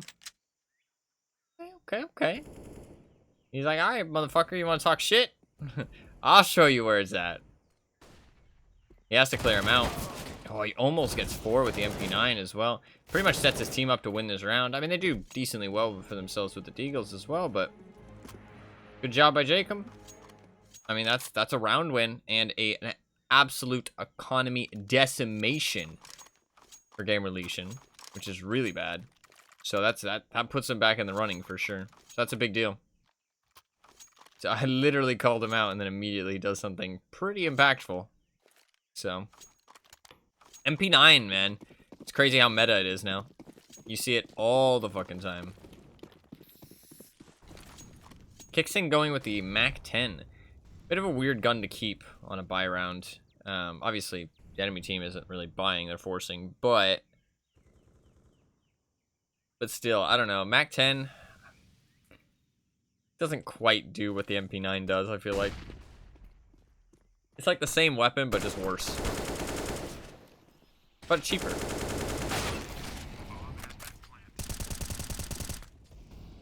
That A site has been easy to take for both teams so far. He doesn't know there's going to be a guy close here. Ooh, almost a whiff from Isaac there. It was a bit of a tough fight, but still. Oh, a nice shot by Kiaz. I think they're just going to do it right back to him and destroy their economy, because this looks bad. Unless JL and Dixon can get in crazy kills. Yeah. That's a rough one. But honestly, it seems like the A site is the place to be for both of these teams. Both of these teams.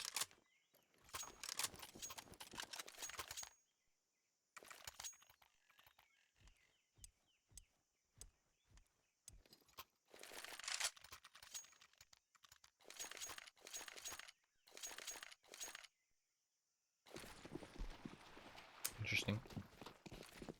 They're able to buy up. Apex buying up as well. Not much of a buy though. FAMAS, I mean, they do have one M4. Meow. 36. I've never seen this skin before. What is this skin? It says meow on it. Nah, just too many enemies.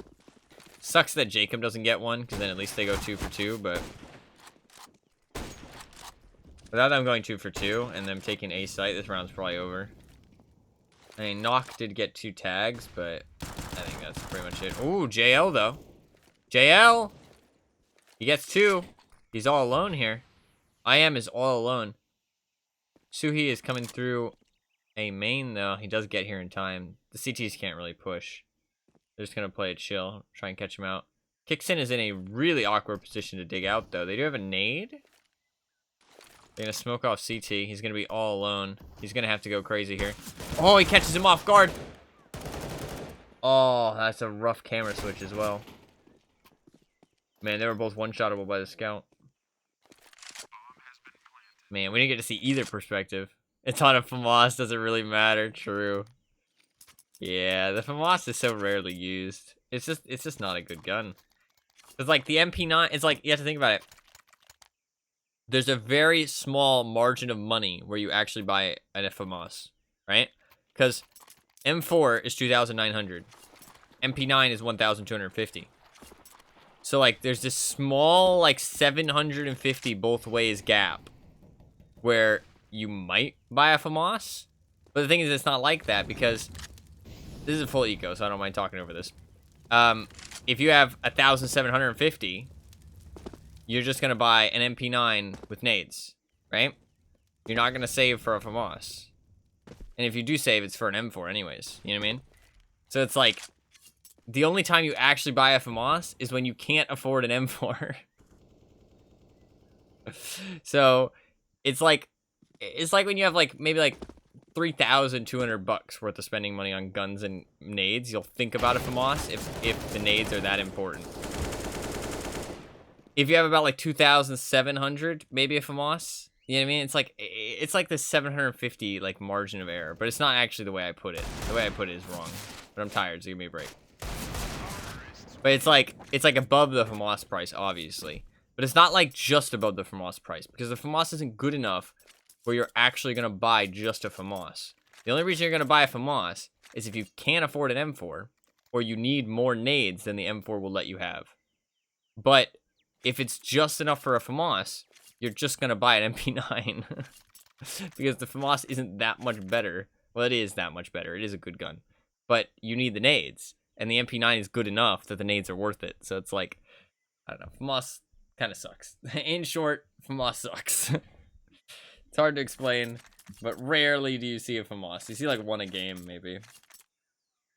At least with the MP9, you see like 8 a game.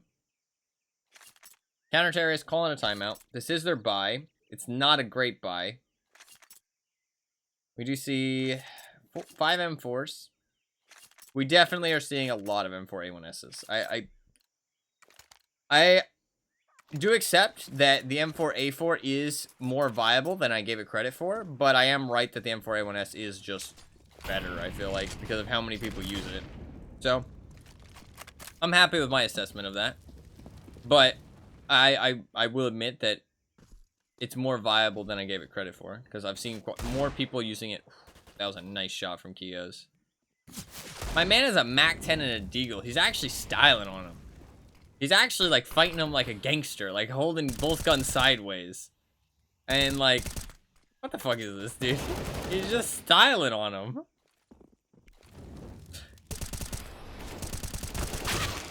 Fuck, man. Or Apex. They're getting a little battered, honestly. A little battered.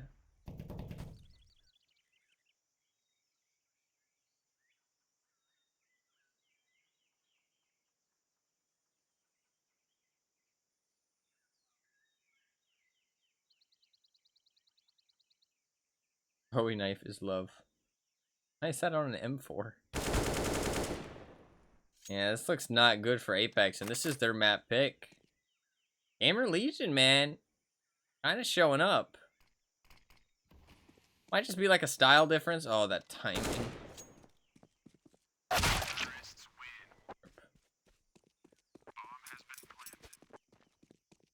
9 rounds in a row? Unlikely.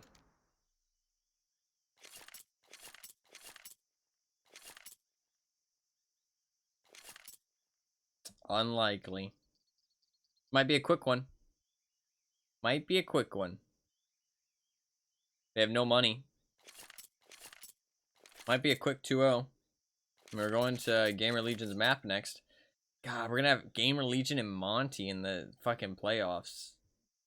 Kinda crazy, but you know what? If they show up on the playoffs, fair enough, they deserve it. If they get wiped in the playoffs, that's kinda lame. But to be fair, they still deserve a spot, because this is how the system works. They won it fair and square. They won it fair and square. The system should be better. Give better playoff matches. If they suck out in the playoffs. Which, yeah, I don't have high hopes for them, I'll admit. But you never know. There's been weird things. There's been weirder upsets. We have had some weird teams win the major. I think, like I said, man, teams are a lot better comparatively to each other than they used to be. Like, the field is a lot closer now.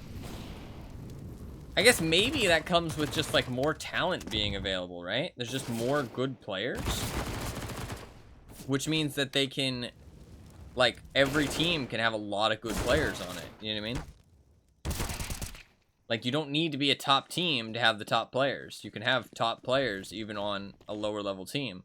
I guess that's literally all it comes down to, really. It's just there's more good players nowadays. And it's more like structured. And like maybe the game has a cap, you know what I mean? Like a human cap to how good you can really get. Like, I mean, we see people like Zywoo and Simple and Nico, like some of the best players there are, you know what I mean, year after year. But like, they haven't gotten any better. It's just nobody else has reached them yet. Oh, the knife to finish it off. That's a little BM, bro. That's unfortunate. They got rolled. They got rolled. That's rough. That's rough. Kio's playing well again. Kio seems to show up. I am playing well in this map specifically. A-Core. I mean, honestly, every one of them had a fucking 2.0 KD, which is pretty nice, obviously. Checking quickly. I want to go over some more stats while we wait for the next match, which is Overpass, picked by Gamer Legion. We will see. So, for the Gamer Legion team, they have been together about 8 months. All from different countries. We've got one from Belgium, one from Poland, one from Sweden, one from Romania, one from Denmark. Pretty crazy. They're a 22 ranked team, whereas Apex is a 19 ranked team. So very close to each other in terms of the ranking. Very close. I think that match should have been a lot closer. I don't really know what happened. A little bit unfortunate. A little bit unfortunate. Kio's has been playing well. It's funny, I can see their ratings. So apparently IM and A-Core are like their better players on their team. Kio's actually their worst player, technically, but all the rest of the three are pretty close together. But Kio's has been playing well, honestly. And then on the other team, their best players are JL, Jacob, and Nock. Sticko and Kixon are about the same as well. But Kixon's only been on the team for like 4 months, so it's, you don't want to judge, right? You don't want to judge.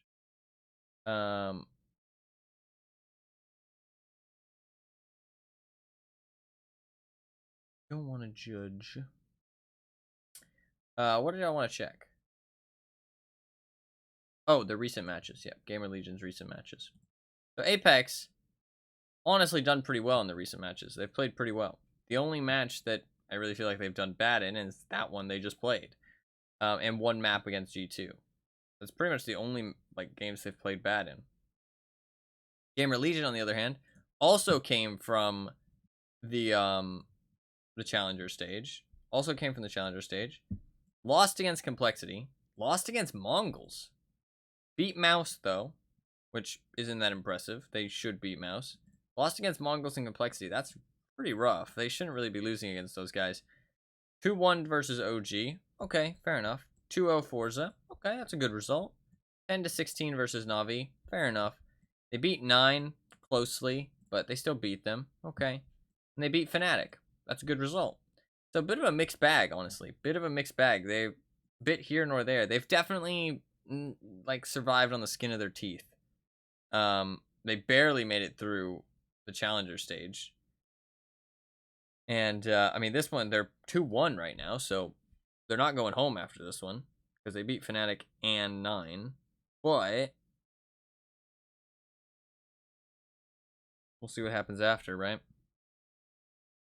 Beating Fnatic and 9 is good for them. They lost versus Navi, but they did get kind of lucky with the draw against 9 and Fnatic, to be fair. But I mean, that was a good result for them. So bit all over the place with the results, honestly. Bit all over the place. Whereas I feel like Apex has really been a lot more consistent and had some pretty surprising and good results. Whereas they've definitely been a bit more inconsistent. Will we see someone rush connector? Possibly, yes. Possibly they will rush connector. Probably not all 5 of them. But maybe as a group. As a team. You know?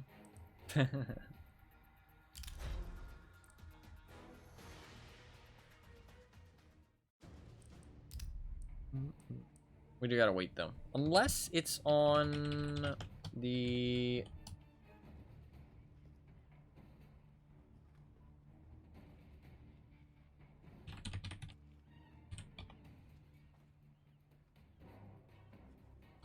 Is it on Major A? Oh, it is on Major A. That was on Major B. But...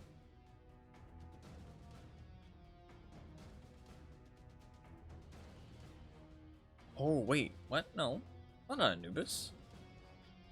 On Overpass. I don't think anybody else is playing right now, are they?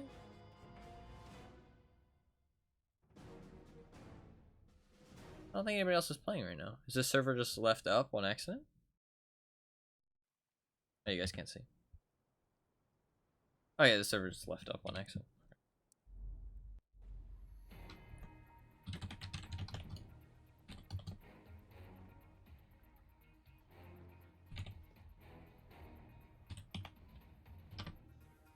Server wasn't up a second ago, now it is. Nice.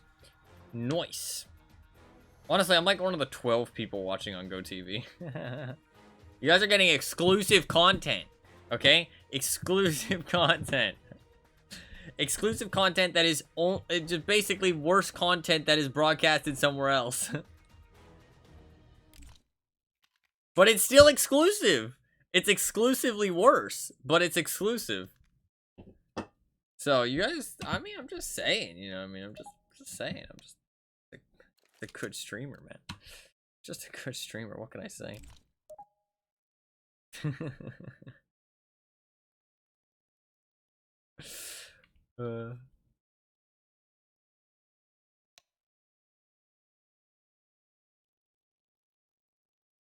This is Gamer Legion's map pick, so it might just go 2-0. Might just be a quick 2-0, honestly. We'll see. I'm going to eat some bread while I wait for the game to start. I'm not going to eat once it started, though. But I'm going to eat some bread while we wait. Yeah.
I am back.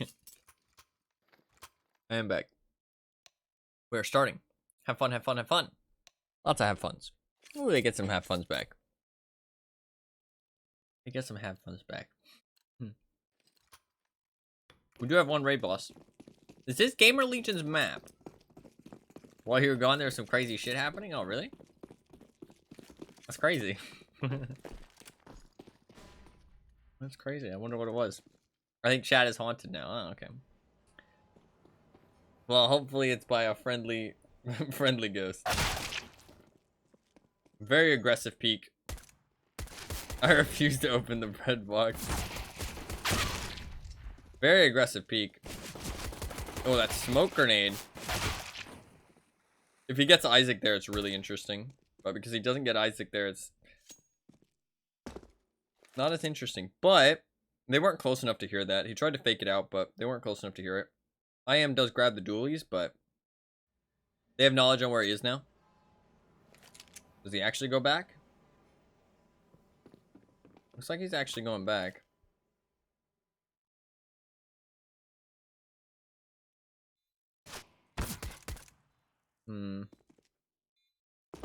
Jumped. They know he jumped. It's a pretty rough situation. Oh, he dinked him through the metal. That's rough. This is a rough situation. He doesn't have a kit. He needs to just hit headshots, and they're not giving him opportunities. Oh, there we go. Gamer. Absolute gamer. Really well done. Really well done. That was a rough situation. He pulled it off. He pulled it off.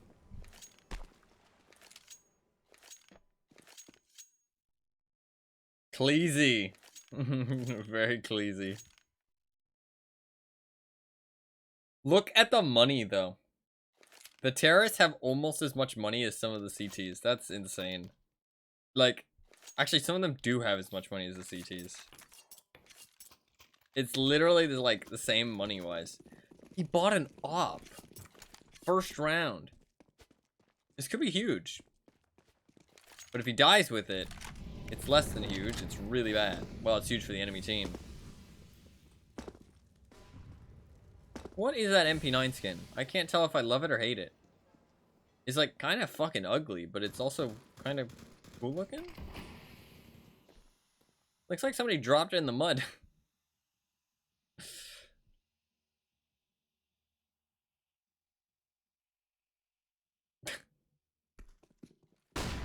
Ooh, good flashbang. JL jumps over there. The Kiosk is so blind. He still gets one somehow.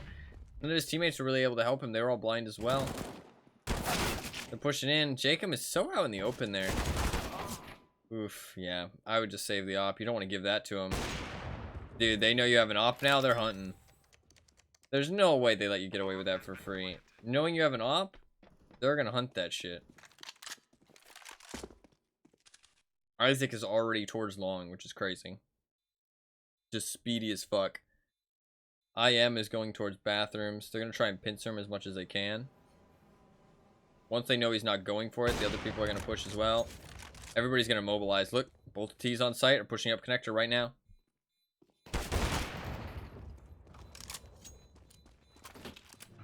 Now that's an op given to the enemy team. Oh, that's a bad start, man. That's a bad start. That's about as bad as it gets.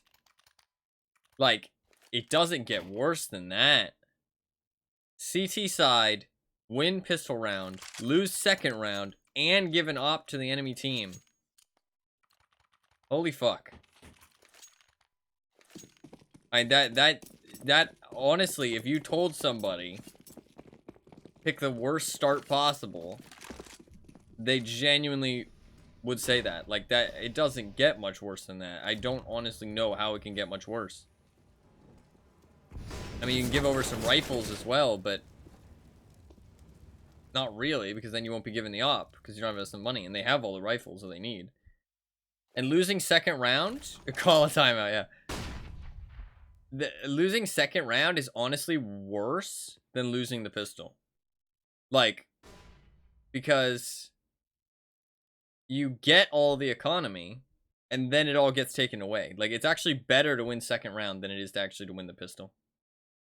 Winning second round is more like advantageous for like momentum and economy.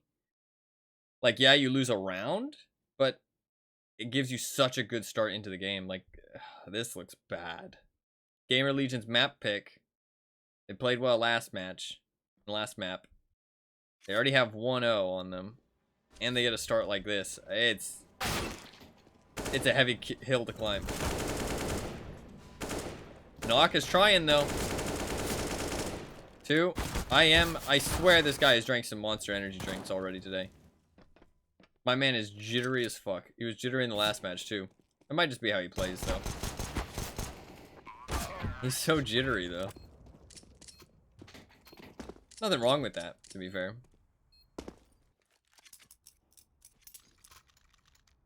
I'm just pointing it out because I thought it was funny.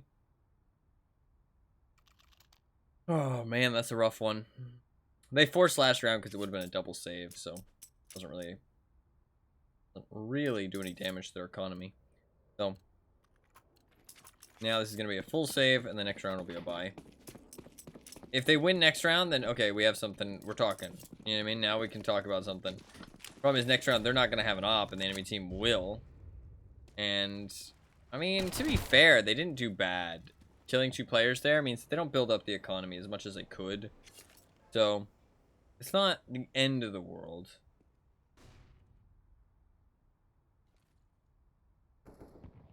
It could be worse. Could be worse.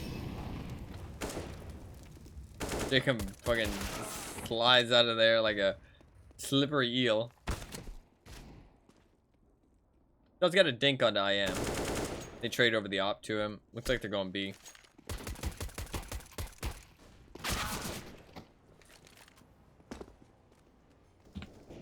I don't know what I just watched. That was painful. That was painful. It's just USP though, to be fair. I mean, if you're not hitting the headshot, I mean, like, as much as that is painful to watch, jokes aside, it can happen to anybody. It's pretty rough. It's pretty rough because, like, I mean, they're jumping all over the place. You can't hit the headshot. As soon as they start shooting you, you can't shoot back because of aim punch. You die really fast. You die in like 3 bullets. You know what I mean? It's like, it happens. It happens. So it's rough, but it happens. And the USP does so little damage to armor as well. Nice smoke grenade from the CT is coming straight from fucking downtown.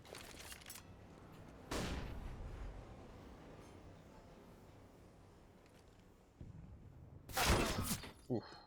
He couldn't actually hear that noise. We could hear it because we just switched to him, but he couldn't hear that noise. The only noise that makes something is grenade pulls, I'm pretty sure. Grenade pulls and reloads. Those are the only 2 noises that make stuff. And obviously shooting. And footsteps. Dropping stuff as well. Okay, there's a lot of noises that make something. But like fiddling with your weapons, I'm talking. Switching to your knife doesn't make a noise. Like, switching to grenades doesn't make a noise. The only reason we heard it is because we were spectating him when he did it. But then it switched away from him while it was happening. So the animation, like the sound played out. As he gets the kill.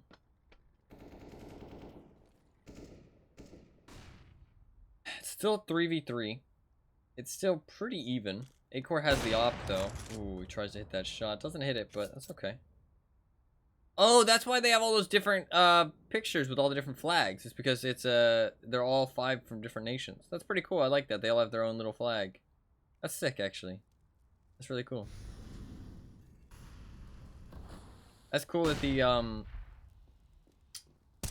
is good with them doing that too. Sick. I mean, they don't all have them equipped, but some of them do. And the other ones will have theirs, you know what I mean? 1v1. Ooh. Nasty. Isaac's playing pretty well. Ooh, a little surf too? A little surf with him? A little surf with styling on him? Now that economy is starting to get scary. Look at that economy. Another save round coming in for Apex. That economy, everybody's starting to get up there. We got $5,000 on pretty much everybody. One with 7,000, one with 8,000. Oh, okay, one of them has 3,000 to be fair after they bought, but still. I mean, like $5,000 on everybody, that's a lot of money. I mean, it's 2 buys you have to go through. So, pretty rough. Vanilla knives? Ah, you like the clean look. That's fair. I can respect that. I can respect that. Okay. Forgot he had that. I've seen it already.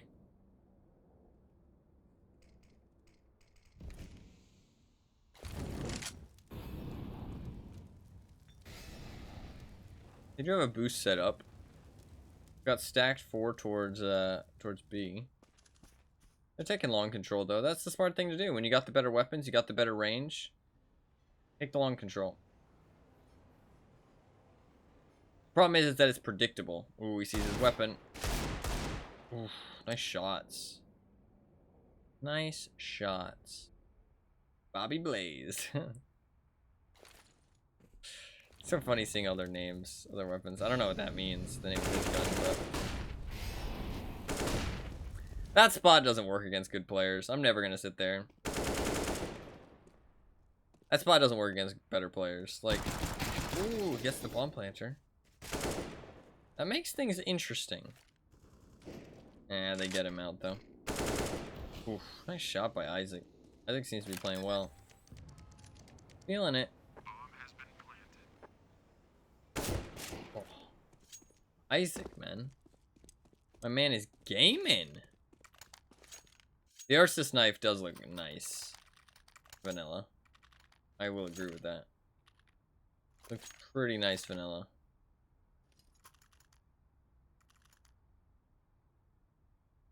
Counter-terrorist timeout. Yeah, you better fucking call a timeout, bitches, because you losing. You losing. I shouldn't call it bitches. I'm just joking around. They're having a tough time. Gamer Legion showing up. Again, I think that their results were quite inconsistent, but I do think that these teams are quite evenly matched. Apex's results have been pretty good, but if Gamer Legion shows up, I do think it's going to be a pretty close match. But I do think Apex has been playing better, and by that I think they're the better team, but that's just recently. You know what I mean? Telling the coach to book their tickets home. Hey, yo, coach! Get us our plane tickets, we're going home! Fuck this shit.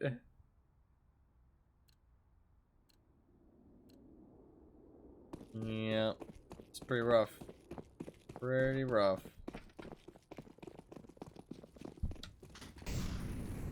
Isaac going aggressive. We got Knock pushed up Fountain with the op. See what he's got. He's falling back. Was waiting for some early aggression from the T's. They didn't do anything. Early aggression into Monster here. Yeah, I was just waiting for this though. You shouldn't go more aggressive than this without like some kind of flash or something. He's got some kind of setup, fair enough, but just like dry peeking it, I mean, I don't know, man. You could be peeking into like 3-4 terrorists. That's a good kill. Nade, you see that nade? Came in from his teammate so that he could spray him. That was really cool teamwork. Really cool teamwork. It's cool to see. That's the kind of stuff they need to get him back in this game. Oh, nice flashbang, but nice shot at the same time. Oh wow, he's able to name his AK with a combined AE letter. How do you do that? What letter, what alphabet, like what would it be? What, I don't know, what language lets you use those in text format? Would it be alphabet? Would it still be considered alphabet, or is that an English term? I don't know. What language lets you combine an A and an E? I see those occasionally. They look fun. I don't know. It's a fun letter. But I don't know what language actually lets you do that. God, he looks so jittery. Danish, Norwegian, Iceland, and Faroese. Faroes. It might just be Faroes. I don't know, I like Faroese. Terrorist timeout coming out. Interesting. They won a round.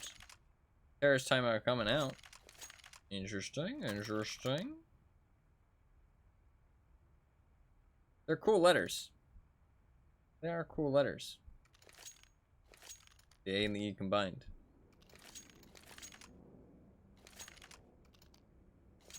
I think he is... I think one of them's Danish. I said that, right? Might have been Danish or Norwegian. I think I said one of them was Danish. Can't remember.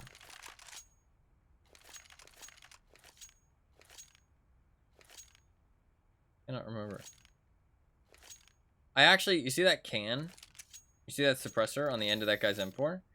I actually thought it was a can on that guy's model that was like Roach Be Gone, but it's just the skin makes it look like a can of Roach Be Gone because it's supposed to be like a apocalypse like cobble together weapon. That's funny. Also, I want to point out one thing. Oh, Acor's watching this. He's dead as soon as he stands up. Yep. Oh, he doesn't even need to stand up. You can see this off his head. That's rough. Good play though. I think they knew that they were gonna do that boost. God damn. They don't use player skins in this. You wanna know why they don't use player skins? Because they offer a competitive advantage and it's bullshit. So they don't use player skins in majors. But they force all the rest of us to play with their stupid fucking player skins in competitive. So stupid. So stupid. Like, they know that there's a competitive advantage to them. Or maybe it's not Valve that bans them. Maybe it's everybody else.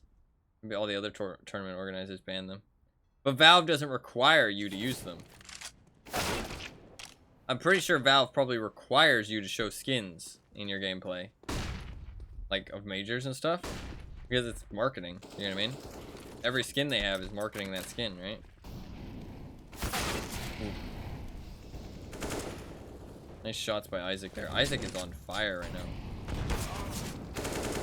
They're all playing well, honestly. Like, some of them more than others, but they're all playing well.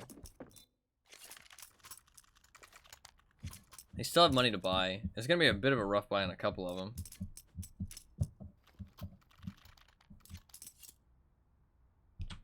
What do they got?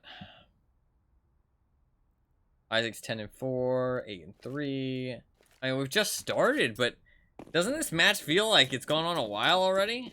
And that Gamer Legion's like real far ahead? I mean, we're only 8 rounds in. This feels bleak. This feels bleak.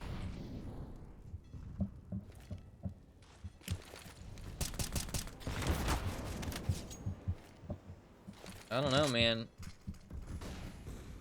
Comebacks are always possible. Comebacks are always possible. Oh, that's a rough one. That was a good flashbang by IM, though.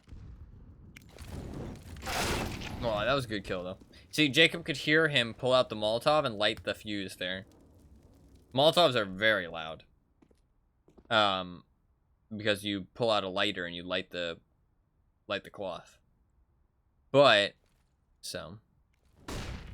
Apex losing because they don't have at least one weeb pick. Oh, you're right. It's the power of the weeb pick. You're so right. Dude, that skin is so sick, by the way. And that skin is, like, cheap, too. That Black Nile. That thing's cool looking, man. That thing is cool looking.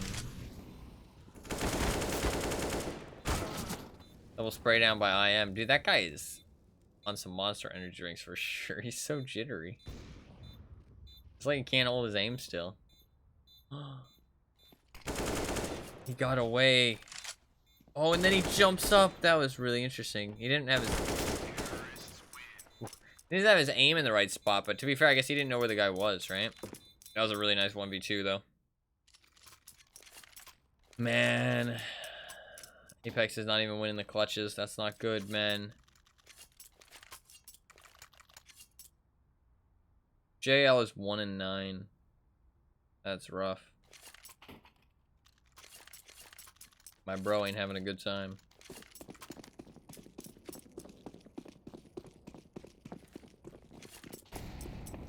Shit, man. I don't know, I was hoping they would bring it back, but it's not looking good. They'll go 2-2 though, and they can definitely find another opponent that they can beat. if they do lose. I mean, there's still a lot left. There's still a lot of game left. Ooh, Jacob. That's a rough fight, my man. How do you lose that? A great spray.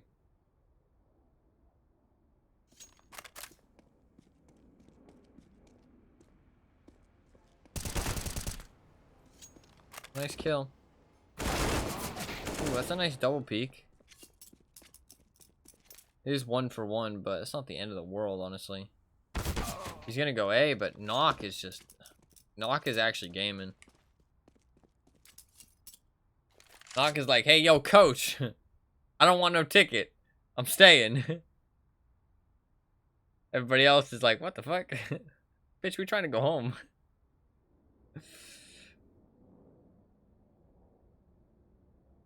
Stop winning. Nah, I mean, they're trying their best. Jokes aside. Not working out right now. But another round under their belt. 3-7 is not the end of the world. 4 rounds down is not the end of the world. I mean, even if they end 7, or well, they would end 11-4. No. 9. Fuck, it's actually really hard to do this math, I feel like. It'd be 10-5, yeah. Can it not be 9-6 is only 3, so you can't be 4 rounds apart. Okay, that's where I got confused. You can either be 5 rounds apart, or you can be 3 rounds apart. You can't actually be 4 rounds apart. Because it's an uneven amount. Gotcha.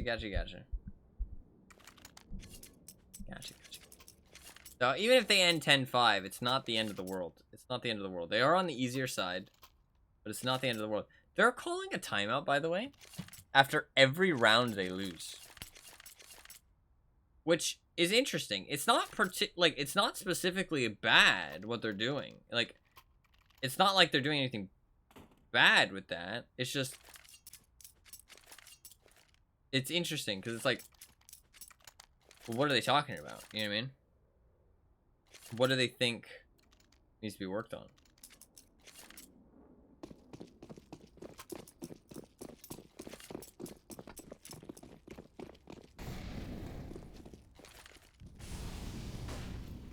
No, yeah, that's true. It literally could be that. It literally could be that. Just anytime they win a round. I mean, you never know.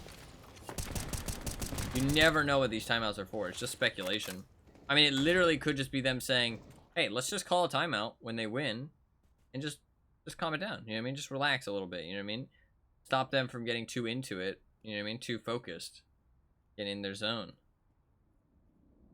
And just keep control of the mental game. You know what I mean? Like, a bit of a weird decision. But if you feel like that's how your team, like your timeouts are best spent, then that's how you feel your team timeouts are best spent.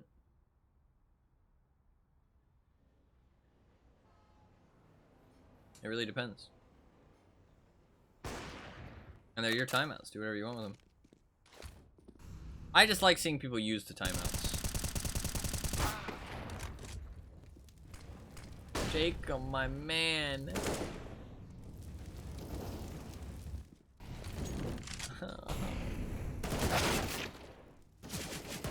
It's okay.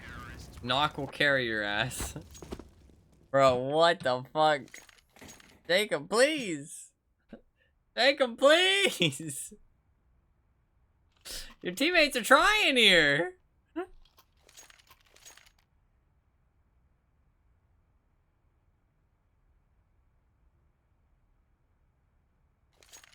Never punished? What does that mean?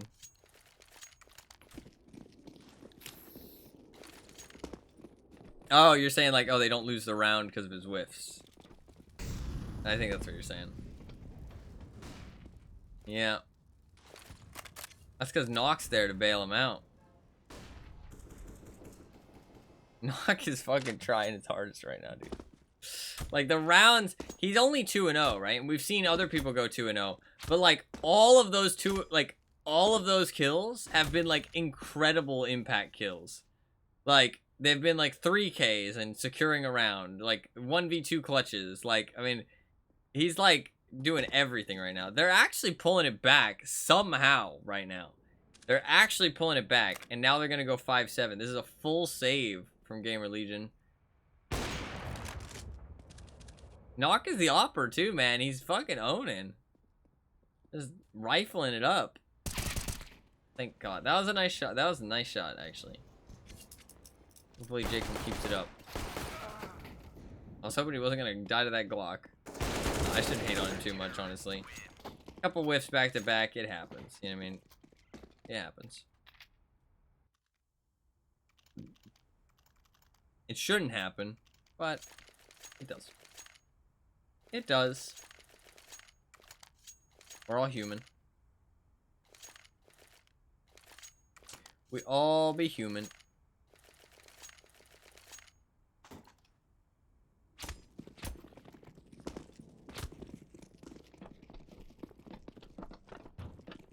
Why do you wait behind them? Oh, sure. Are we? Yeah, yeah. Beep boop. Roger, roger. Roger, roger.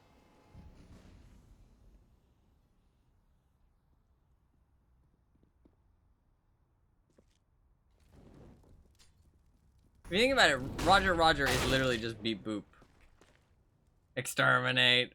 Dude, I love Daleks so much. I love Daleks. Daleks have to be like one of my favorite robots ever. Nice kill by Jacob there. Very nice job killing that guy on the boost, by the way, from the T side. I don't know who it was exactly, but it was very nice. It was probably Isaac, let's be honest. I fucking love Daleks. I love them so much. You don't understand how much I love Daleks. Just the way they act and the way they talk is like so perfect, like robot to me. Like it's like what I love. Like I mean, they're not robots. I know that. I know what Daleks actually are, but I like to imagine that they're robots because it's much cooler that way.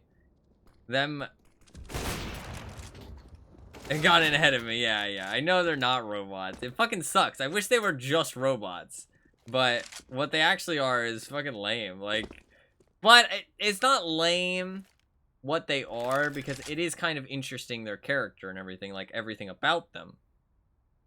Like, I do actually feel like Doctor Who has some very interesting, like, kind of creature design, right? Like, kind of like fantasy creature design. I do feel like they do, like, a decent job creating some interesting fantasy creatures and, like, scenarios and, like, effects that these creatures and stuff have. So like the Daleks are pretty interesting. It's just that cool killer robots with like AI programming, you know, like sentient AI programming, is so much cooler than what they are. I don't know, I don't want to spoil it, but I know that movie's been around for like ages, but yeah. Yeah. If you don't know what Daleks are, they're sadly not cool robots.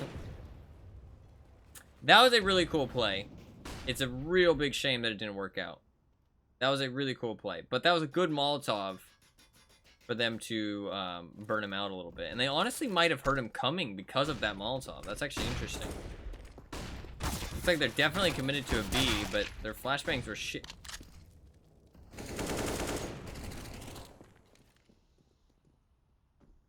Yo. Isaac is fucking dialed in. If I'm not mistaken, he was... Let's get rid of this stuff. The guy was here. He didn't get shot from here. He got shot from here. Through the wall. Because you can actually wallbang this. I'm almost certain that's actually what happened. Which is fucking crazy. That he actually got him. I'm pretty sure that's what happened, because he wasn't in the tunnel, I swear. He was back in Monster still. It's crazy that he lined that up so well. Yeah, no, it's a sick thing. It's hard to pull off, though. But he knew he was there, and he had nothing else to do, so he was helping his teammates as much as he could. It's usually not worth doing, but I mean, if he had nothing else to do, so he might as well, you know what I mean? And he knows the lineup, so it paid off. Are they gonna go for this? They are gonna go for this. It's second to last round. They don't have money, but they have smokes and defuse kits. They can definitely win this.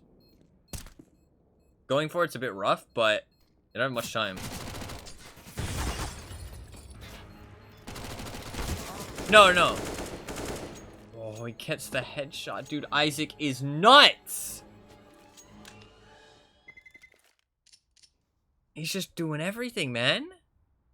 It's just the battle of Isaac versus fucking Knock right now. Just both of them doing insane rounds back to back. No, it does make them a bit more interesting. No, I agree with you. Do you want to leave? You want to leave, Mitch? Come on. Come on, little fuzzy beastie.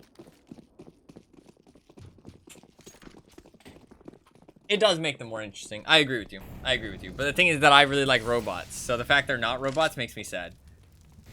The fact they're not robots makes me sad. That's pretty much it. I mean, I agree that it's better designed than just robot. But I like robots, so it makes me sad. But I wouldn't say that they're badly designed. I would just complain. It's like, well, I do think Aiden is actually badly designed. I was gonna say it's like Aiden turning to a rebel, but no, that's just literally just turning to a rebel because good guys, everybody likes good guys. That's literally the only reason. It makes no sense why she's like, oh, fuck the rebel scum, kill them all, and then she's like, oh, I like the rebels now. It's like what? But whatever, Madge. I'm not mad. I'm definitely not mad. Not even a little bit. Just not mad. I'm mad. Are you aware of the Are We the Baddies thing? Yeah, this round's over. I was waiting to see if they would clutch it, but what do you mean specifically? Do you mean like just people realizing that they're on the bad side? Or do you mean the meme where there's two guys, they're like cops, and he says, are we the baddies? Or like, are we the bad guys? Do you mean that meme? Or are you just saying that in that scenario, like, them realizing that they're the bad guys? Which one are we talking about here? What are we actually referring to specifically?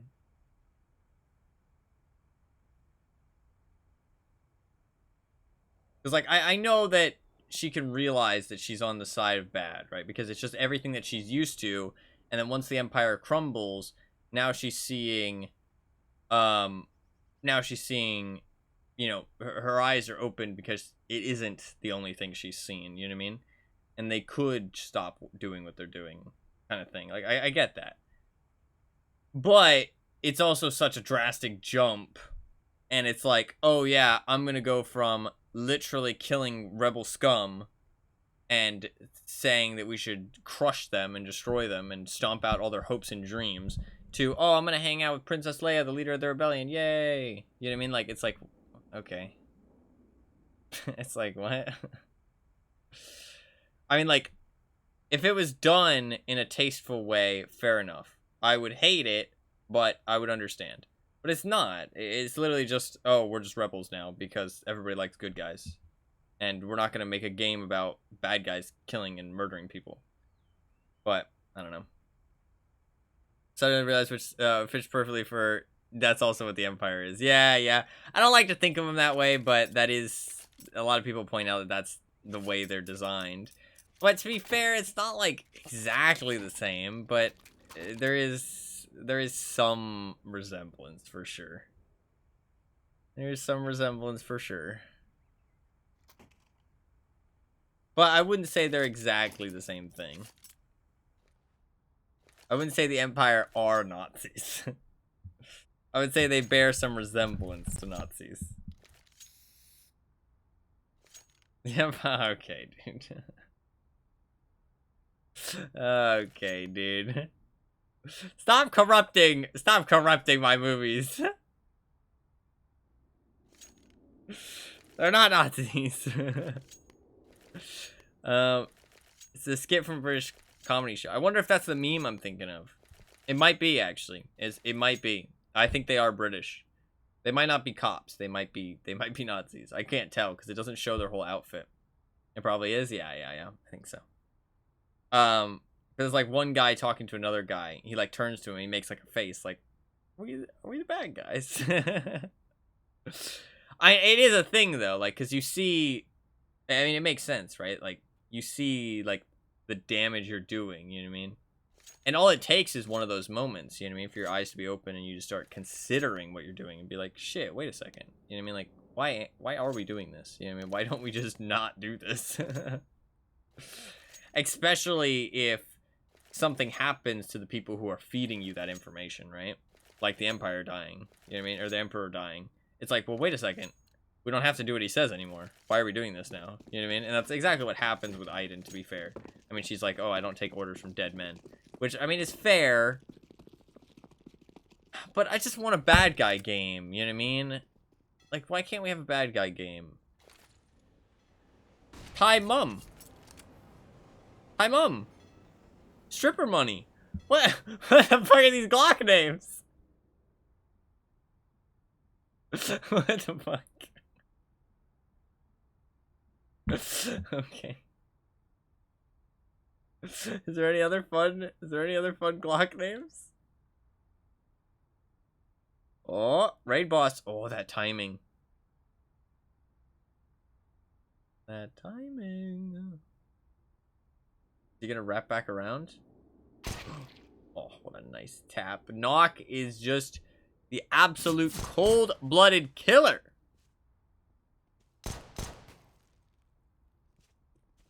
Come on, Knock.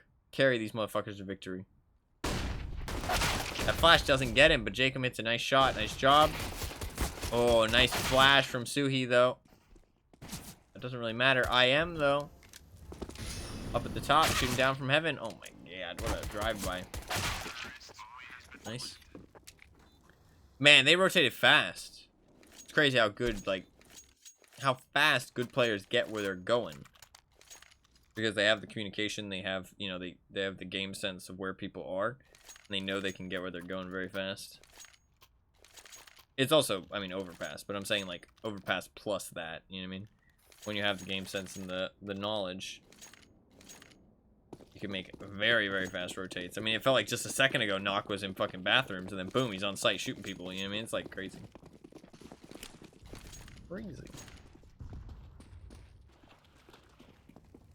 What is this? Okay. That's... that seems like more effort than it's worth. They do a run boost over to the side so that way they can't see them get over there. Why not just do like a flashbang or a smoke or something? I guess it's because you don't expect them to be over there if there's no flashbang or smoke. But it feels like a lot of effort. But it is just an eco round, I guess. It's a 5 USP. It's kind of a fun strat on a 5 USP buy. Never mind. Never mind. And when it is just a 5 USP buy, you don't really have anything else to do. So you kind of pull out the weird stuff that's like, that becomes the round, if that makes sense. And so it kind of makes sense in a 5 USP buy like this. I don't hate it. It just feels like a lot of effort.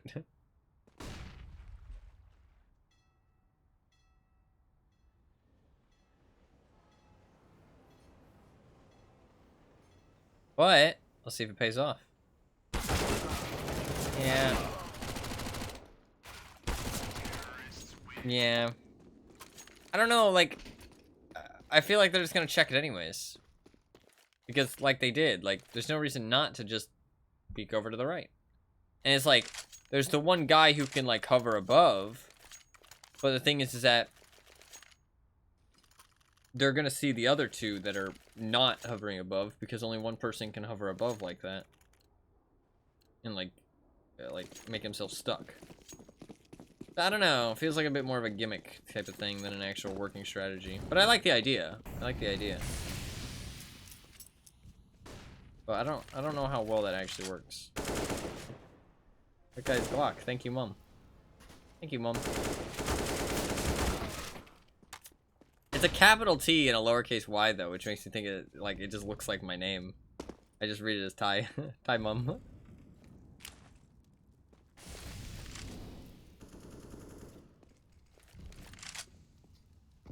God, those stickers look really good on that AK. Goddamn.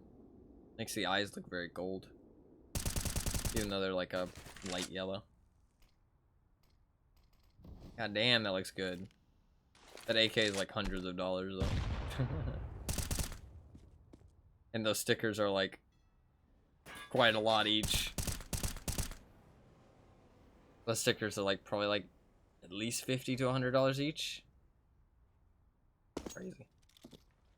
Crazy. But it does look good. It does look good. Apex is bringing it back, which is cool to see. They are bringing it back. We've gotten 2 rounds. 10 to 5, like I said, isn't the worst thing in the world. Oof. Headshot.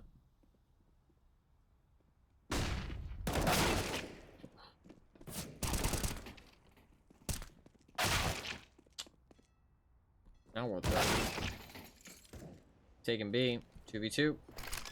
Both players are on very low life. Gamer Legion on a bit lower life, though. You get that bomb down so close to the end of the timer. Crazy. He's got the weeb gun. He'll win, don't worry. What? They're saving? They must not know how low Knock and JL are. That's really unfortunate. They must not know. Otherwise, I think they would have gone for it, because they could have gotten there really quickly. They had 2 flashbangs. I mean, yeah, they're low, but the enemies are low too. They're lower, but it doesn't really make too much of a difference.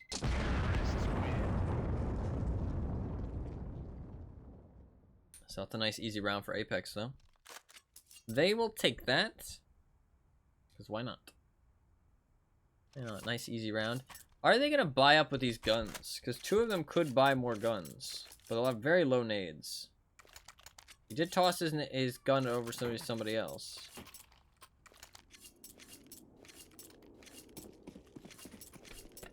That's interesting. You very rarely see somebody toss a saved gun over to somebody else. Interesting. I guess he's the A player, though. So it makes sense for the A player to have the rifle. Ooh, Isaac shoots back. Nicely done by Isaac. Oh, yomp. I don't like this play. You already have the man advantage. Why go? And I guess they need the knowledge. They don't have great nades. It's not. Oh, it's not a full buy. I'm dumb. Never mind. I thought it was a full buy. I'm tired. Forgive my stupidity. I thought they were on a full buy. If they're on a full buy, I don't like that play to push monster. But on a buy like this, it's absolutely makes sense.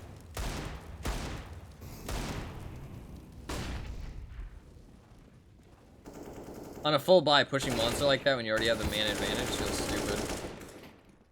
Isaac is just a gamer, dude. He's just a fucking gamer.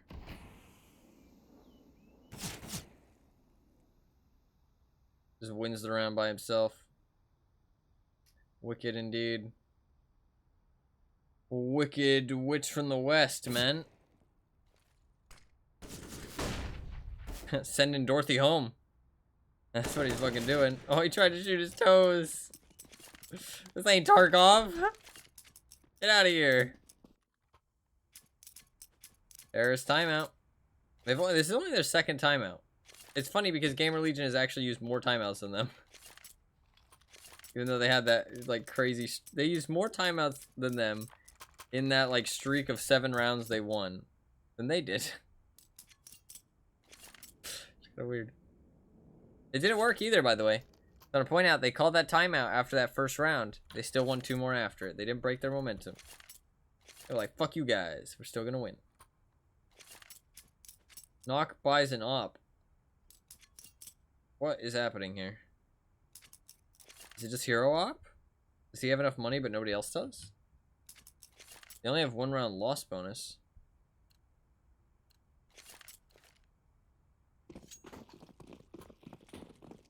I mean, he's playing really well, but they could have just bought next round. Oh, they're going for this. And he misses. You can't miss those, man. You can't miss those. You can't miss those.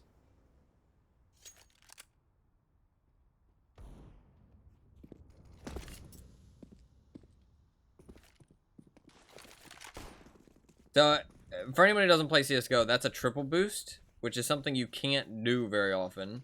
Because when 3 people are stacked on top of each other, there is you slide off of each other's heads, right? So you have to do it in a spot that's a corner, basically. So that the third person goes into the corner, and they slide into the corner, right? Now, the thing is that obviously, because it's a corner, you're probably not going to get to see very much from that corner. You know what I mean? Because the third person has to be into a corner. There has to be a spot where you can see over the corner, but you're still going into the corner. Does that make sense? So it's very specific. There's only a few places in the game that really make sense to do it. Overpass is a map that has a couple of them. Overpass is a very boost, like, there's a lot of boosts on Overpass that you can utilize if you play, like, have a good team setup. And they did do a really good setup. It was just an eco at the end of the day. It's not a big deal. But it was a nice collat. But they did do a really nice boost there very quickly, right? Where they did, he might have bought accidentally, honestly. Seems weird to, like, buy when you're going to buy next round, buy the op just for that strategy. But they did a really nice triple boost where they all set up really quickly, so that he could scope over to B and shoot the guy who's coming out of their spawn, right? Not easy to do, easy to mess up, and it obviously slows down your spots on all the rest of the map because you need 3 people there, you know what I mean? So most of your team is there. But it can get you a kill very early on before the CTs are, like, ready to prepare for it. So they did it really well, but then he missed the shot. But then they hit every fucking kill in the map as they push into B, just, you know, haphazardly, so it doesn't matter. But the fact he misses the shot there is really rough because, like, I mean, it's like, I mean, he bought the op. I guess maybe it was an accident. I don't know. I don't know if he bought it on purpose there. Buying it just for that strategy feels weird. It's not like he had extra money because he went into this round with the Tech 9. He could have just saved his money to buy an op this round or buy an extra gun for a teammate. I don't know. Very odd. Very odd. Very odd to buy that op, I feel like.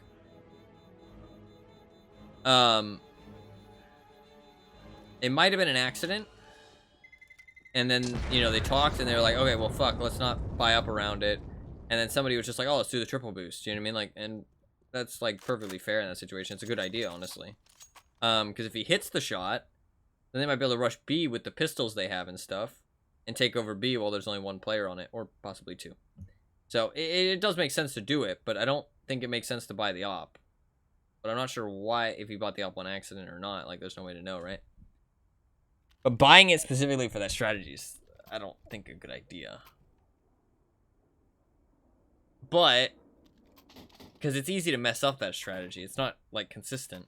Even if you are good, it's not that consistent. Because it's rough to get, like, the positioning right and the timing and stuff. And then he missed the shot, which is really unfortunate. Really unfortunate. So that's one that most people would kick themselves over missing, though, so can't give him too much shit, right? He was trying his best. And he's been a pretty fucking gamer every other round, so. This is a pretty important round here, though. Although, Apex does have some money, so they can buy after this, I think. It'll be a rough buy, but they will be able to. So, it's actually not as important of a round. Apex can still buy after, even if they lose.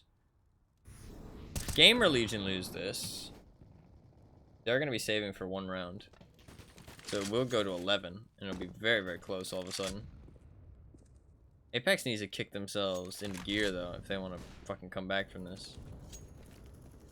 Because otherwise, they in trouble. In trouble.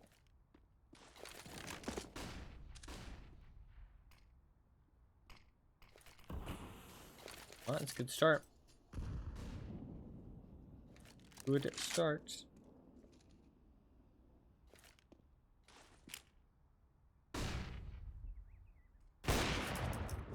Nice shot by A-Core. Feels weird for him to re-peek into that, but you might not know it's an op, right? It's kind of hard to tell if it's an op.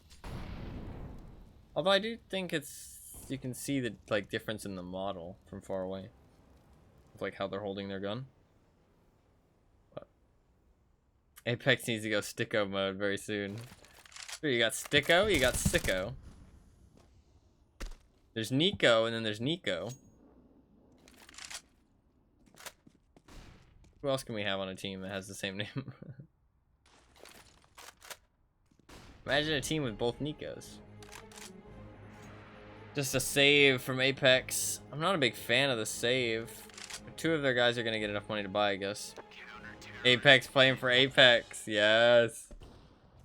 That's true. That's true. I like it. I like it. Gamer Legion's up to 13. They're able to buy. This round is the important round. This is for all the marbles here. This is the round for all the marbles. Doesn't buy a helmet. Guess they really value his nades. They have a full set of utility. The only thing they're really struggling on is JL doesn't have a helmet, but that might not even come into play. Although they do have 4 M4, so it might. CTs have everything they need. This is for everything. Going for some early B control, just outside monster. Not really taking anything. They're actually playing pretty passive. Doing a double dunk. Oh, triple dunk. Sadly, just was not in the right spot. CTs weren't really sure what their plan was there. They were kind of standing out in no man's land, which usually they aren't standing there. They weren't really sure what they were doing. They were kind of standing around looking stupid, to be honest. Not like in a mean way, but like, I don't know. It's just funny when people say that, standing around looking stupid. It's the start of the round, and they weren't going for a rush, so it's not really important where they were standing. Except for those nades, so that's unfortunate. They're poking a little bit towards A bathrooms with Jacob. He's just trying to, you know, gain some knowledge, see what's going on. See what's going on.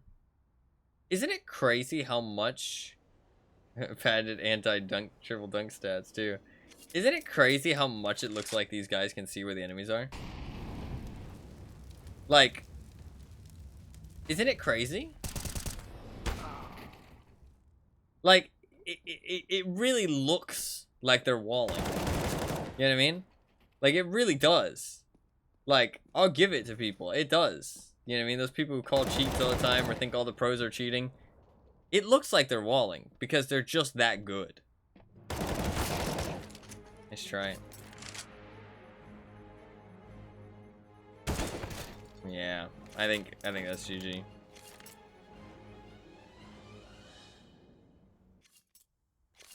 Sadly, like nothing really exciting happened that round. Like it was a very important round, but they kind of just slowly died off. Like I mean, there wasn't really anything specific.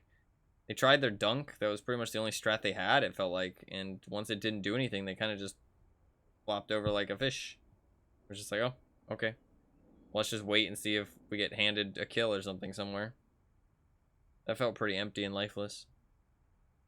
It's crazy. And then you have the rounds where they just barely miss each other. Yeah, yeah. It's like, it's crazy how much they feel like they can see each other. But you know that they can't. I don't understand how that's hard for people to understand, though. It's like, how would they be cheating? In front of other people. Literally having people standing behind them watching their computer screens. Like, actively watching them. Playing on PCs that they've never played on before. Yeah. They basically touch each other and still don't notice. Yep, exactly. It's like, how would they possibly be cheating? Like, in a Valve, like, official event. Where they literally have to play on fresh PCs. With people standing behind them. Like, what? How would they be cheating? How?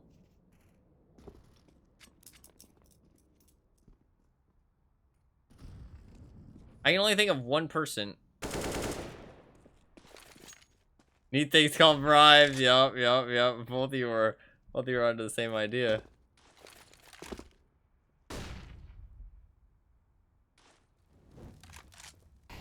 Hey, maybe. This looks really rough, though. They're just going for A. Oh, that's a nice catch out on A core. That's a nice double spray, triple spray, quad spray. Oh, that's rough. IM. Nice job by IM. That should be GG. Oh my god, the dunk by Isaac. Isaac is just... He's just gaming. He's just gaming. He's just gaming.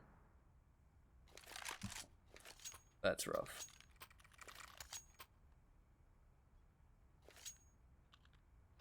Hmm.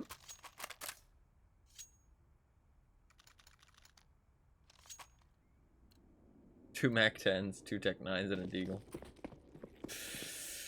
Apex sweating real hard. I think the sweat's gone now. It's just turned to tears.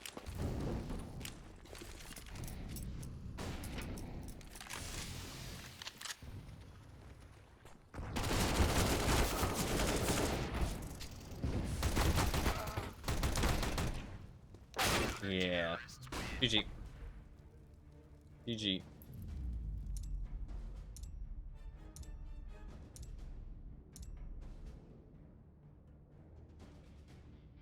That's rough. I was expecting Apex to show up a little bit more there. That's a little unfortunate that it goes that south. Lucky they already made their travel arrangements. Yep. Coach already ordered the tickets. No, I'm kind of disappointed with them there. That's fucking hell. Please stop. Please stop. Please stop.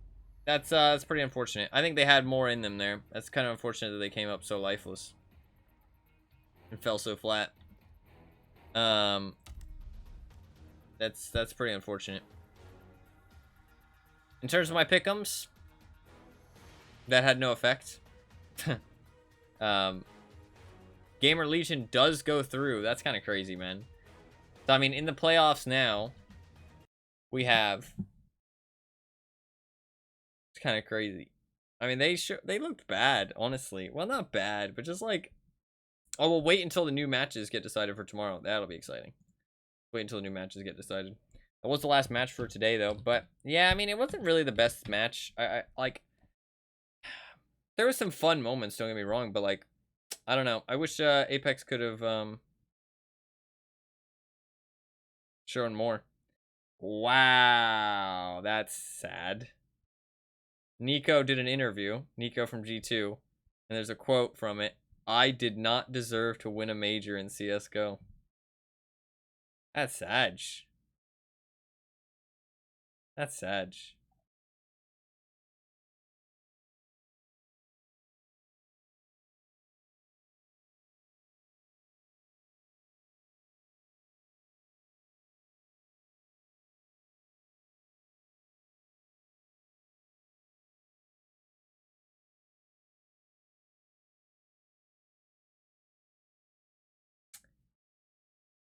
Rough.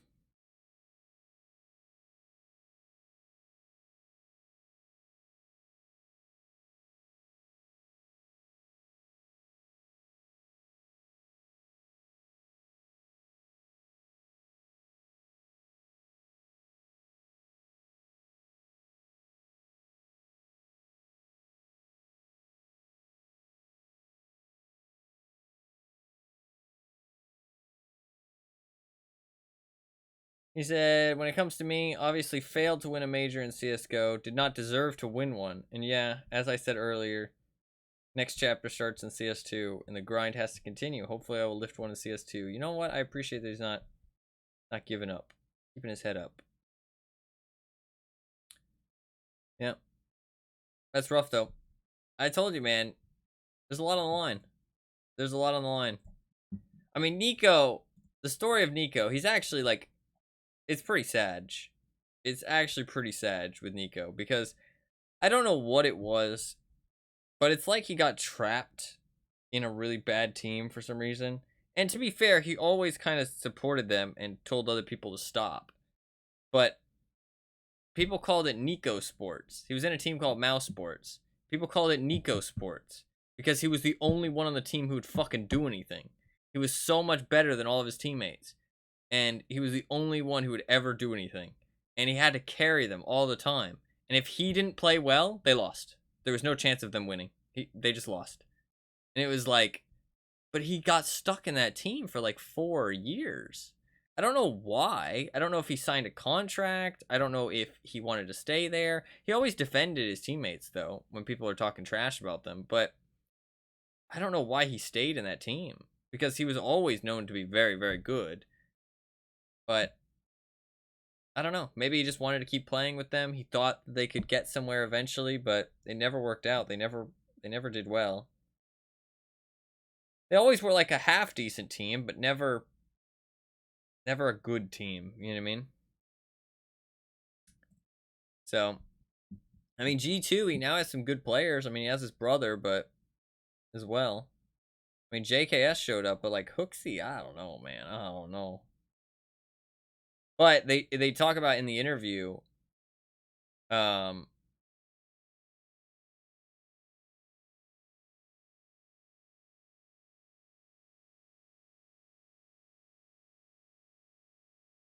you talk about in the interview pressure, right? He says, I mean, there was pressure, obviously, but I don't think it was the biggest reason why we lost. It's kind of hard to tell because yesterday we had a clean game versus Furia, and it was kind of one-sided. They didn't really test us under high pressure. Well, today was a bit different, and I think it's not very normal to have this kind of pressure. I just felt like we failed to adapt to their game, and yeah. Definitely pretty heartbroken. But, I mean, like he says, I don't think it was the biggest reason why we lost, and I'm not saying it is the biggest reason why they lost, but he says... But then he says, well, today was a bit different, and I think it's not very normal to have this kind of pressure. I mean, that sounds like there was a lot of pressure.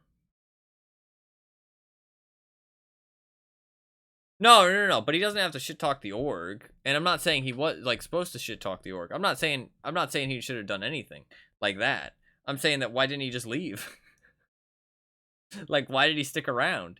Like, did he sign like a 4-year contract? I mean, that seems nuts. Like, contracts usually don't last that long in CSGO. Like, maybe he got tricked into one. You know what I mean? Maybe he didn't think he was as good as he was. You know what I mean? Maybe the org owners, like, knew he was, like, they saw the potential and they got him early. You know what I mean? And he didn't realize. Like, I mean, I don't know. But, like, it's just weird that he stayed there for so long. You know what I mean? Like, I'm not saying he should have shit-talked anybody or anything. Like, I'm just saying, like, why not just leave when your contract goes away? Like, why would you extend it? Like, I don't know. That's not really a team you want to be on, I feel like. But maybe he felt bad for all his teammates. I don't know. Interesting why, like, what was going on behind the scenes contract-wise. Like, was he stuck there? Or did he choose to be there? Curious. There might be information about it. It was a long time ago. Might be information. Oh, we have the matches. Oh, man. Ah. A chance to brag about solo winning a major, yeah. We have the matches. They not good. FaZe versus Na'Vi. Oh, that's about as bad as it gets. That means that one of them isn't going to be at the playoffs. Oh, so many people are going to be mad. So many people are going to be mad. So many people are going to be mad. Mad.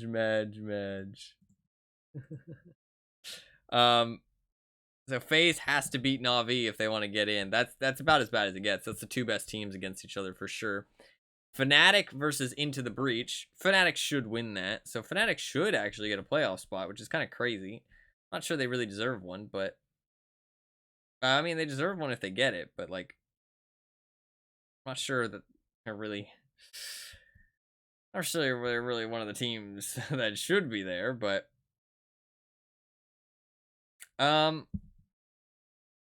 oh yeah, Gamer Legion goes through. Apex gets another try. So Apex goes up against Ninjas in Pajamas, which they could win. They get another shot.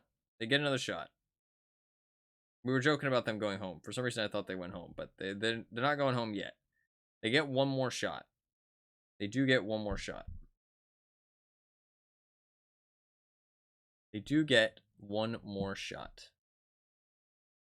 So we'll see how that ends up going. Ninjas in Pajamas versus Apex. Fnatic versus Into the Breach. FaZe versus Na'Vi. We're going to watch all three tomorrow. Starting at 5 a.m.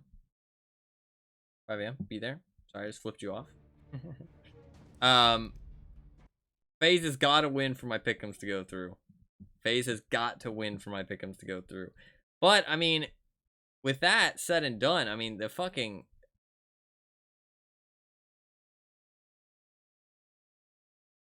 major playoffs are looking wacky so far. Heroic Vitality. Fair. Absolutely understandable. Then we got Liquid. Okay. Liquid. Fair enough. Monty Gamer Legion. Nobody expected either of those two. And then we're going to have either Fnatic or Into the Breach. I mean, Fnatic, maybe. Or Apex Ninjas in Pajamas. Okay, maybe. But, like, the teams that missed out, I mean, FaZe, G2, ENCE, Furia?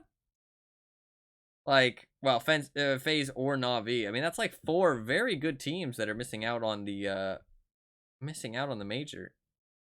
Pretty rough, man. This was a pretty fucking rough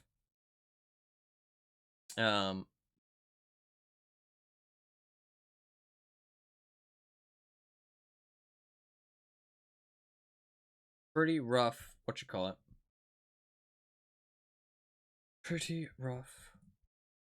what am I trying to say?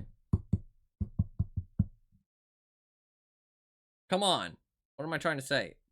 Pretty rough stage. Group stage. Fucking hell, Ty. I was reading things at the same time. My brain doesn't work at 2 things at once right now. It only works on one thing because I'm that tired. I woke up. I have slept 2 hours since I streamed yesterday.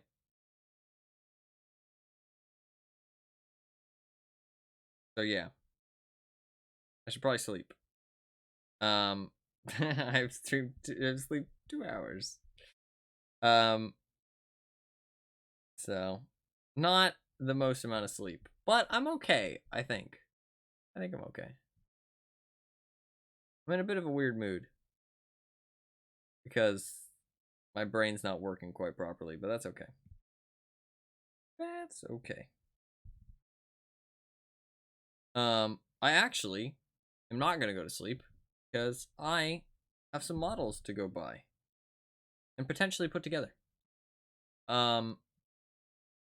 Should I be attempting to put together models while I am incredibly tired? Probably not. But I don't have a choice. I at least get to buy them. My plan is I'm going to assemble them immediately. Right? Minis Cult Ascends. Yes, exactly. So I'm going to assemble them immediately. And the reason I've thought about this, right? I'm very tired, right? I am very tired. I'm only going to get more tired. At least right now, I'm awake. You know what I mean? I'm only going to get more tired. So I'm not going to stall. I'm just going to immediately start trying to assemble them, right? Obviously, like, taking it at whatever pace I can manage. But I'm going to immediately get into it. Because that way I can focus on it, right? Because once I stop being able to focus, then I'll stop and I'll do some other stuff. I'll maybe paint a barricade because I don't really give a shit about that. Like, if it turns out bad, I'll just fucking clean it. I don't care. It's just a barricade. I mean, I want them to look nice, but it doesn't matter. And then I will, like, maybe, like, look through the cards, you know what I mean? Because I haven't actually looked through anything. I opened that Lando, because I bought him for, like, really cheap, and he was already, like, kind of open. He wasn't sealed with plastic, so I kind of wanted to make sure that everything was in there, but I didn't want to mess with it all yet, because, like, I was thinking maybe I could, like, trade him to somebody else if I don't want him right now or something like that, so I didn't want to mess with all of it. I just want to mess with stuff that I can use right now. I have a plan. I have a plan for my minis, which is I want to play in this tournament, which is next month, right? I want to play in the tournament. It is going to be a bit more serious, but it's not full on slots. So I'm not taking a slot from anybody. So it doesn't matter if I show up and suck, right? Honestly, I'll be handing out free wins to people, so that's fine. And all I need is an army, a full army. And I've figured out a way to make a very cheap full army. I'm gonna buy a core set. I'm splitting it with my relative. We're both gonna pay. I have to pay like $48, right? Pretty good price for a core set. That is everything I need to play the game, and it has like half an army, right? Then I have figured out the cheapest way that I can make an army using models that I like, because the army's gonna suck. right? Because it's just the cheapest way I can build an army, right? And it's General Grievous, which is included in the core set. 3 units of battle droids with no upgrades, so they're just chaff, right? They're just like garbage. They're just there to be slaughtered and control objectives. That's basically it, and just provide some like suppressing fire, like genuinely. And also to reach the core limit, because there's certain limits you have to do. You have to have 1 commander, so that's General Grievous. You have to have 3 core units, so there you go. And then I have the Droidekas, which are a bit of a tankier unit, and they come with the core set. So all of that comes with the core set. That puts me at about 400 points, right? Which isn't enough for a skirmish game or an 800, which is for the tournament. But I've looked through and tried to find something that is as point efficient towards my dollar as possible. I can get 2 units of Magna Guards from 1 box, right? So that's $35, and I get 2 units of Magna Guards. That's quite point efficient, and that will put me quite high up. And then I can get Darth Maul, which he comes with a unit of Sith probe droids, which also is a separate unit. And so that, just that alone, puts me at like 700, right? Because the Magna Guards are like 75 each, and then Darth Maul's like 150, and the probe droids are like 40. So that's like 200, 375, 375 plus 400. It's like 750, somewhere around there, right? It doesn't quite work out to that, but then I can apply upgrades, whatever I can afford. It'll be a shit army, but because I've heard that melee is quite bad in Legion, unless you like really specialize, like you can't have a full melee army. It just doesn't really work, I've heard. But you can have a melee unit and kind of build it in a certain way that will work. Like you can have a really like elite unit of melee Magna Guards, and then stick them on like the snail tank, and the snail tank can transport things. You drive that fucking snail tank right into the enemy lines, the Magna Guards hop off and just start killing shit. I've heard that works decently, but that's not what I have. I've heard that melee units usually get slaughtered on the way in because they just get shot to pieces, and I have no way to transport them. And I have General Grievous, Maul, and 2 units of Magna Guards. So half my army is melee. The other half is 3 battle droids, which are going to get shot to pieces. And I have some droidekas, which are hard to use apparently, but are decent if you use them well. And the Sith probe droids, which are kind of just there for moral support, because they don't really do much. They're kind of just like a support unit. So, all in all, it's a shit army. But it's tournament legal, right? It follows all the rules. It's tournament legal. And it only costs me $55 past the core set, which is a fucking good deal. So I can spend a little bit less than $100, and I have a full army, basically. A little bit less than like $100. I have a full army. Just have to assemble it, which is quite a lot. I don't have to paint it. I can be ready in a month. You know what I mean? That's not that bad. And the thing is that I was thinking, okay, well, what's the cheapest to assemble? And I was like, but I don't want to just buy stuff just for this tournament. That's a waste of money. But the thing is that while Magna Guards and Darth Maul are also the cheapest, they're also things I like. I like Magna Guards. I think they're really cool. And I love Darth Maul. I think he's really cool. So they're things that I'm going to enjoy anyways and would use and would buy outside of this. So it's a really just smart plan to just buy them now so I can compete in this tournament, which is only once a month. I don't care about winning the tournament. I just want to be able to play. And then I can have a tournament legal army, and I can also play this army against other people. Because if I find people who are a bit more strict on the rules. Also, I want to bring a tournament, or like I want to bring a rule-ready army. And then maybe like change the rules. You know what I mean? And be like, oh, can we play like a lower point count? You know what I mean? So that way I don't have to use these shit units. But I want to have a tournament, like, or not a tournament, but like a rule-ready, like, you know, a legal army. That's the way to put it. So that I can always play, if that makes sense. Even if I meet up with people who are like, nah, I want to play 800. You know what I mean? Because they are well within their right to say that. And if they do say that, that's like, okay, I have an 800-point army. I just would rather play not 800 points because my 800-point army is bad. You know what I mean? It's not a good army. It's not good. But there is a points update coming at the end of May before the tournament. So the meta will be shaken up a little bit. So people will be trying different things. People aren't going to be playing like the best of the best stuff.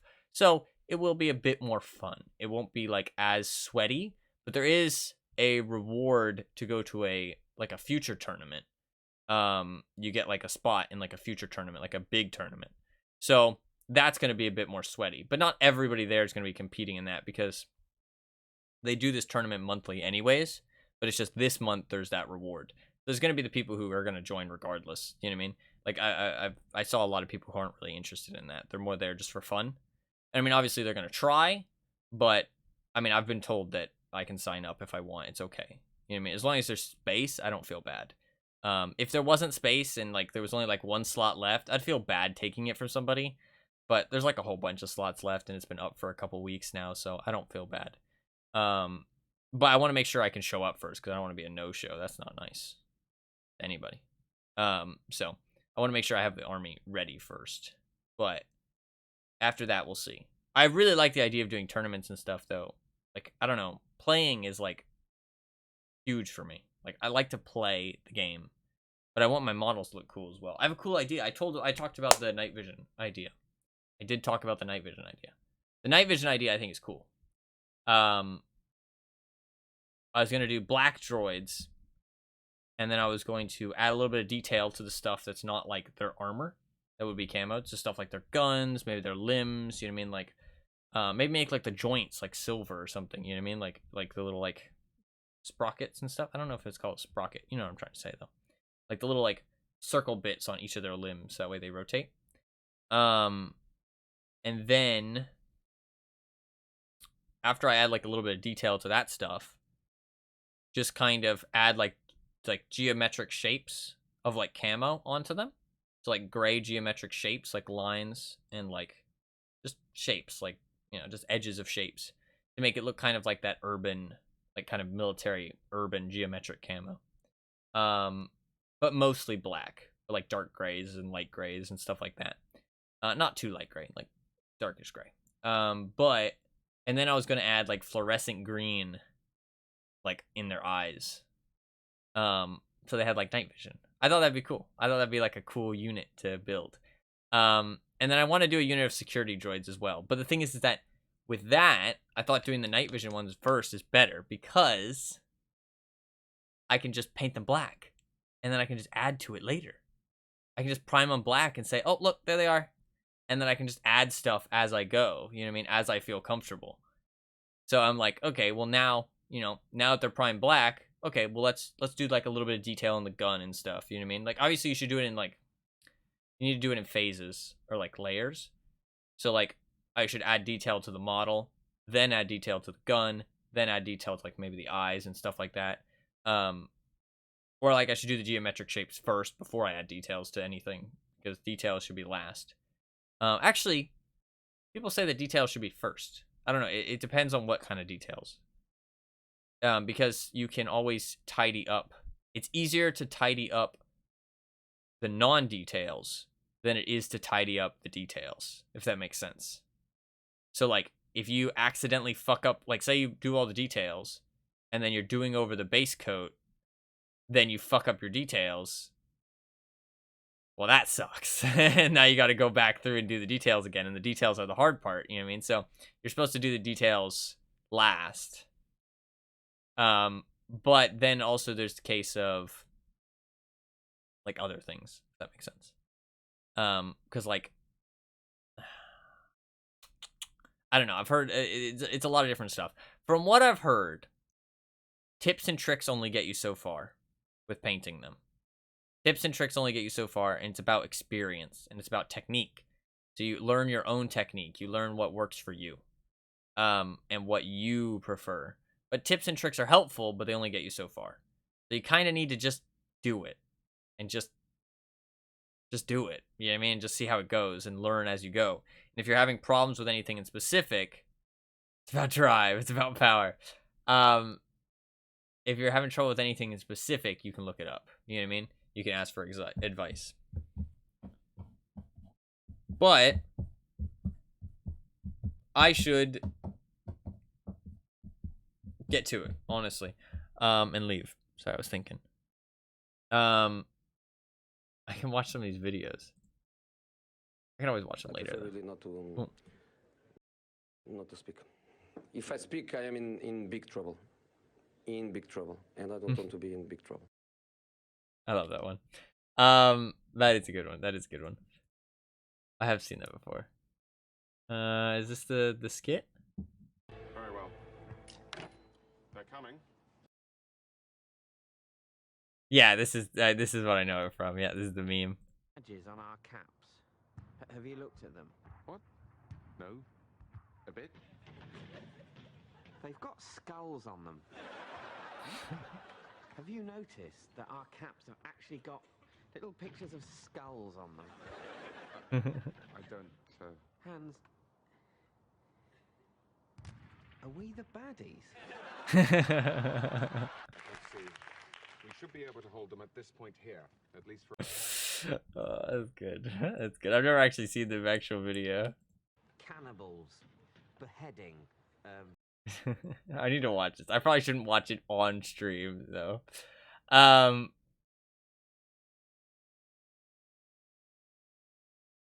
Because I feel like it'll have some questionable content.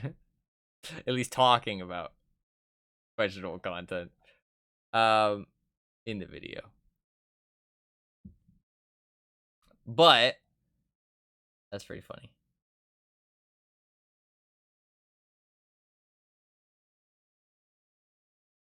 I prefer really not to speak. If I speak, I am in big trouble. In big trouble, and I don't want to be in big trouble. Somebody commented and said, I don't know why, but when he emphasizes in big trouble, as opposed to emphasizing in big trouble, it kills me every time. It's true. Because you think they'd emphasize big trouble. No, he emphasized in big trouble. It's why it's so funny. But 9-hour stream, fucking hell, did not feel like 9 hours. But a little bit of a break, and the food and the soda and the banana, all that good stuff keeps me awake. Keeps it fresh. We watched a lot of Counter-Strike. A lot of Counter-Strike. We had a lot of long games today. Long games. But I had a lot of fun. Hopefully you guys did too. I am going to peace out. I will be back on tomorrow at 5 a.m. So 13 hours from now. Fucking hell, when am I gonna sleep?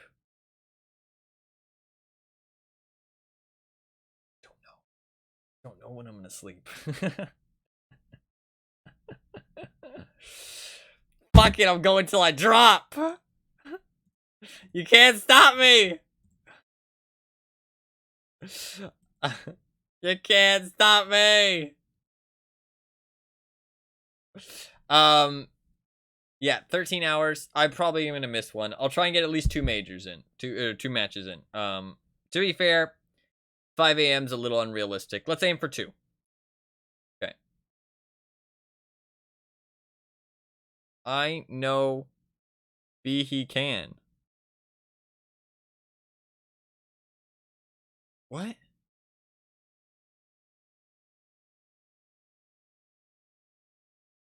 Fuck, I also need sleep. I'm so confused what you even meant, though. I know, but he can. What does that mean? I think I'm just being stupid now. What was it in response to? I don't know. It doesn't matter. I'm gonna go, though. I'm probably not gonna do all 3 tomorrow. Oh, but the FaZe versus Navi is the first one. I'm gonna aim for 5 a.m., but if I don't make it, understand that I am tired as fuck. And I am probably going to pass out from exhaustion, so I fell asleep. I will try to aim for at least 2 of the major matches tomorrow. Tomorrow is the last day of the CSGO major matches on my stream. They will still be running. They're going to do the playoffs. I'm not going to be streaming those because it was a perfectly executed reference in my head and nowhere else. Okay, gotcha. It's all good. It's all good. That happens. Yeah, I'm not going to be streaming the rest of the major matches. Tomorrow is the last day that I'm going to stream them because they're all going to be in the stage. They're going to be big playoffs in the stage. There's going to be a crowd. It's going to be fun. It's going to be crazy. And if you want to watch them, you should watch them officially, not on the Go TV, because you're not going to get the experience. It's not going to be the same. So definitely go and check it out on the mainstream. These matches, you're not really missing too much. You're missing like the analysts and the casters, but I personally don't really like them that much. I feel like the analysts, they give good info, but then they end up having to fill time a lot. So it just feels like they're kind of just talking to talk. And then the casters, I used to like the CSGO casters, but honestly these days I don't like most of them. I don't really feel like I like most of them. And I kind of know what's going on. To be fair, if you don't know what's going on, it's probably better. But since I know what's happening, it's not really a big deal. The only thing that I really need is the observers, because watching it myself would be impossible. So luckily, you get the observers with GoTV. So also, you get the player cams. That's the one thing I'm kind of sad about that I can't see for these matches is the player cams, because the player cams are really exciting. But yeah. So I don't mind streaming these, and they're kind of chill, and I've had fun with it, and it's kind of a unique opportunity, right?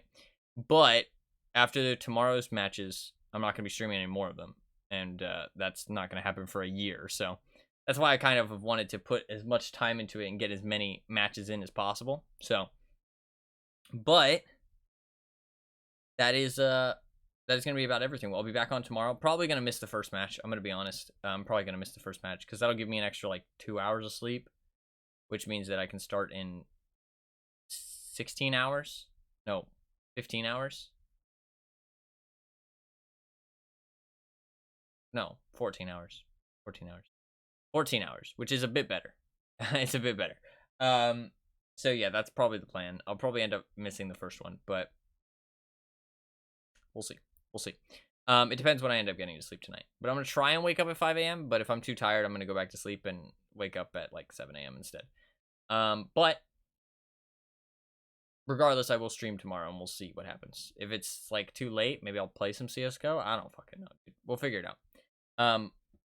Yeah. And I'll tell you about my models tomorrow if there's time. If we're doing the CSGO matches, though, I probably won't tell you in the middle of them because I want to keep the focus on the CSGO until it's over. Then after that, maybe I'll show a model. We'll see. We'll see if they get that far. A fucking half asleep Ty, I might fucking smush them all. Someone clip that. Yeah, true. I'm excited, okay? I'm excited. Leave me alone. Leave me alone. The mini cult, okay? Yeah. So, yeah, I will see you guys tomorrow. Thank you guys all very much for watching. If you enjoyed the stream and you're new, hit the follow button down below. I do stream pretty much every single day. I will be live again tomorrow. I usually start streaming around AM EST hours.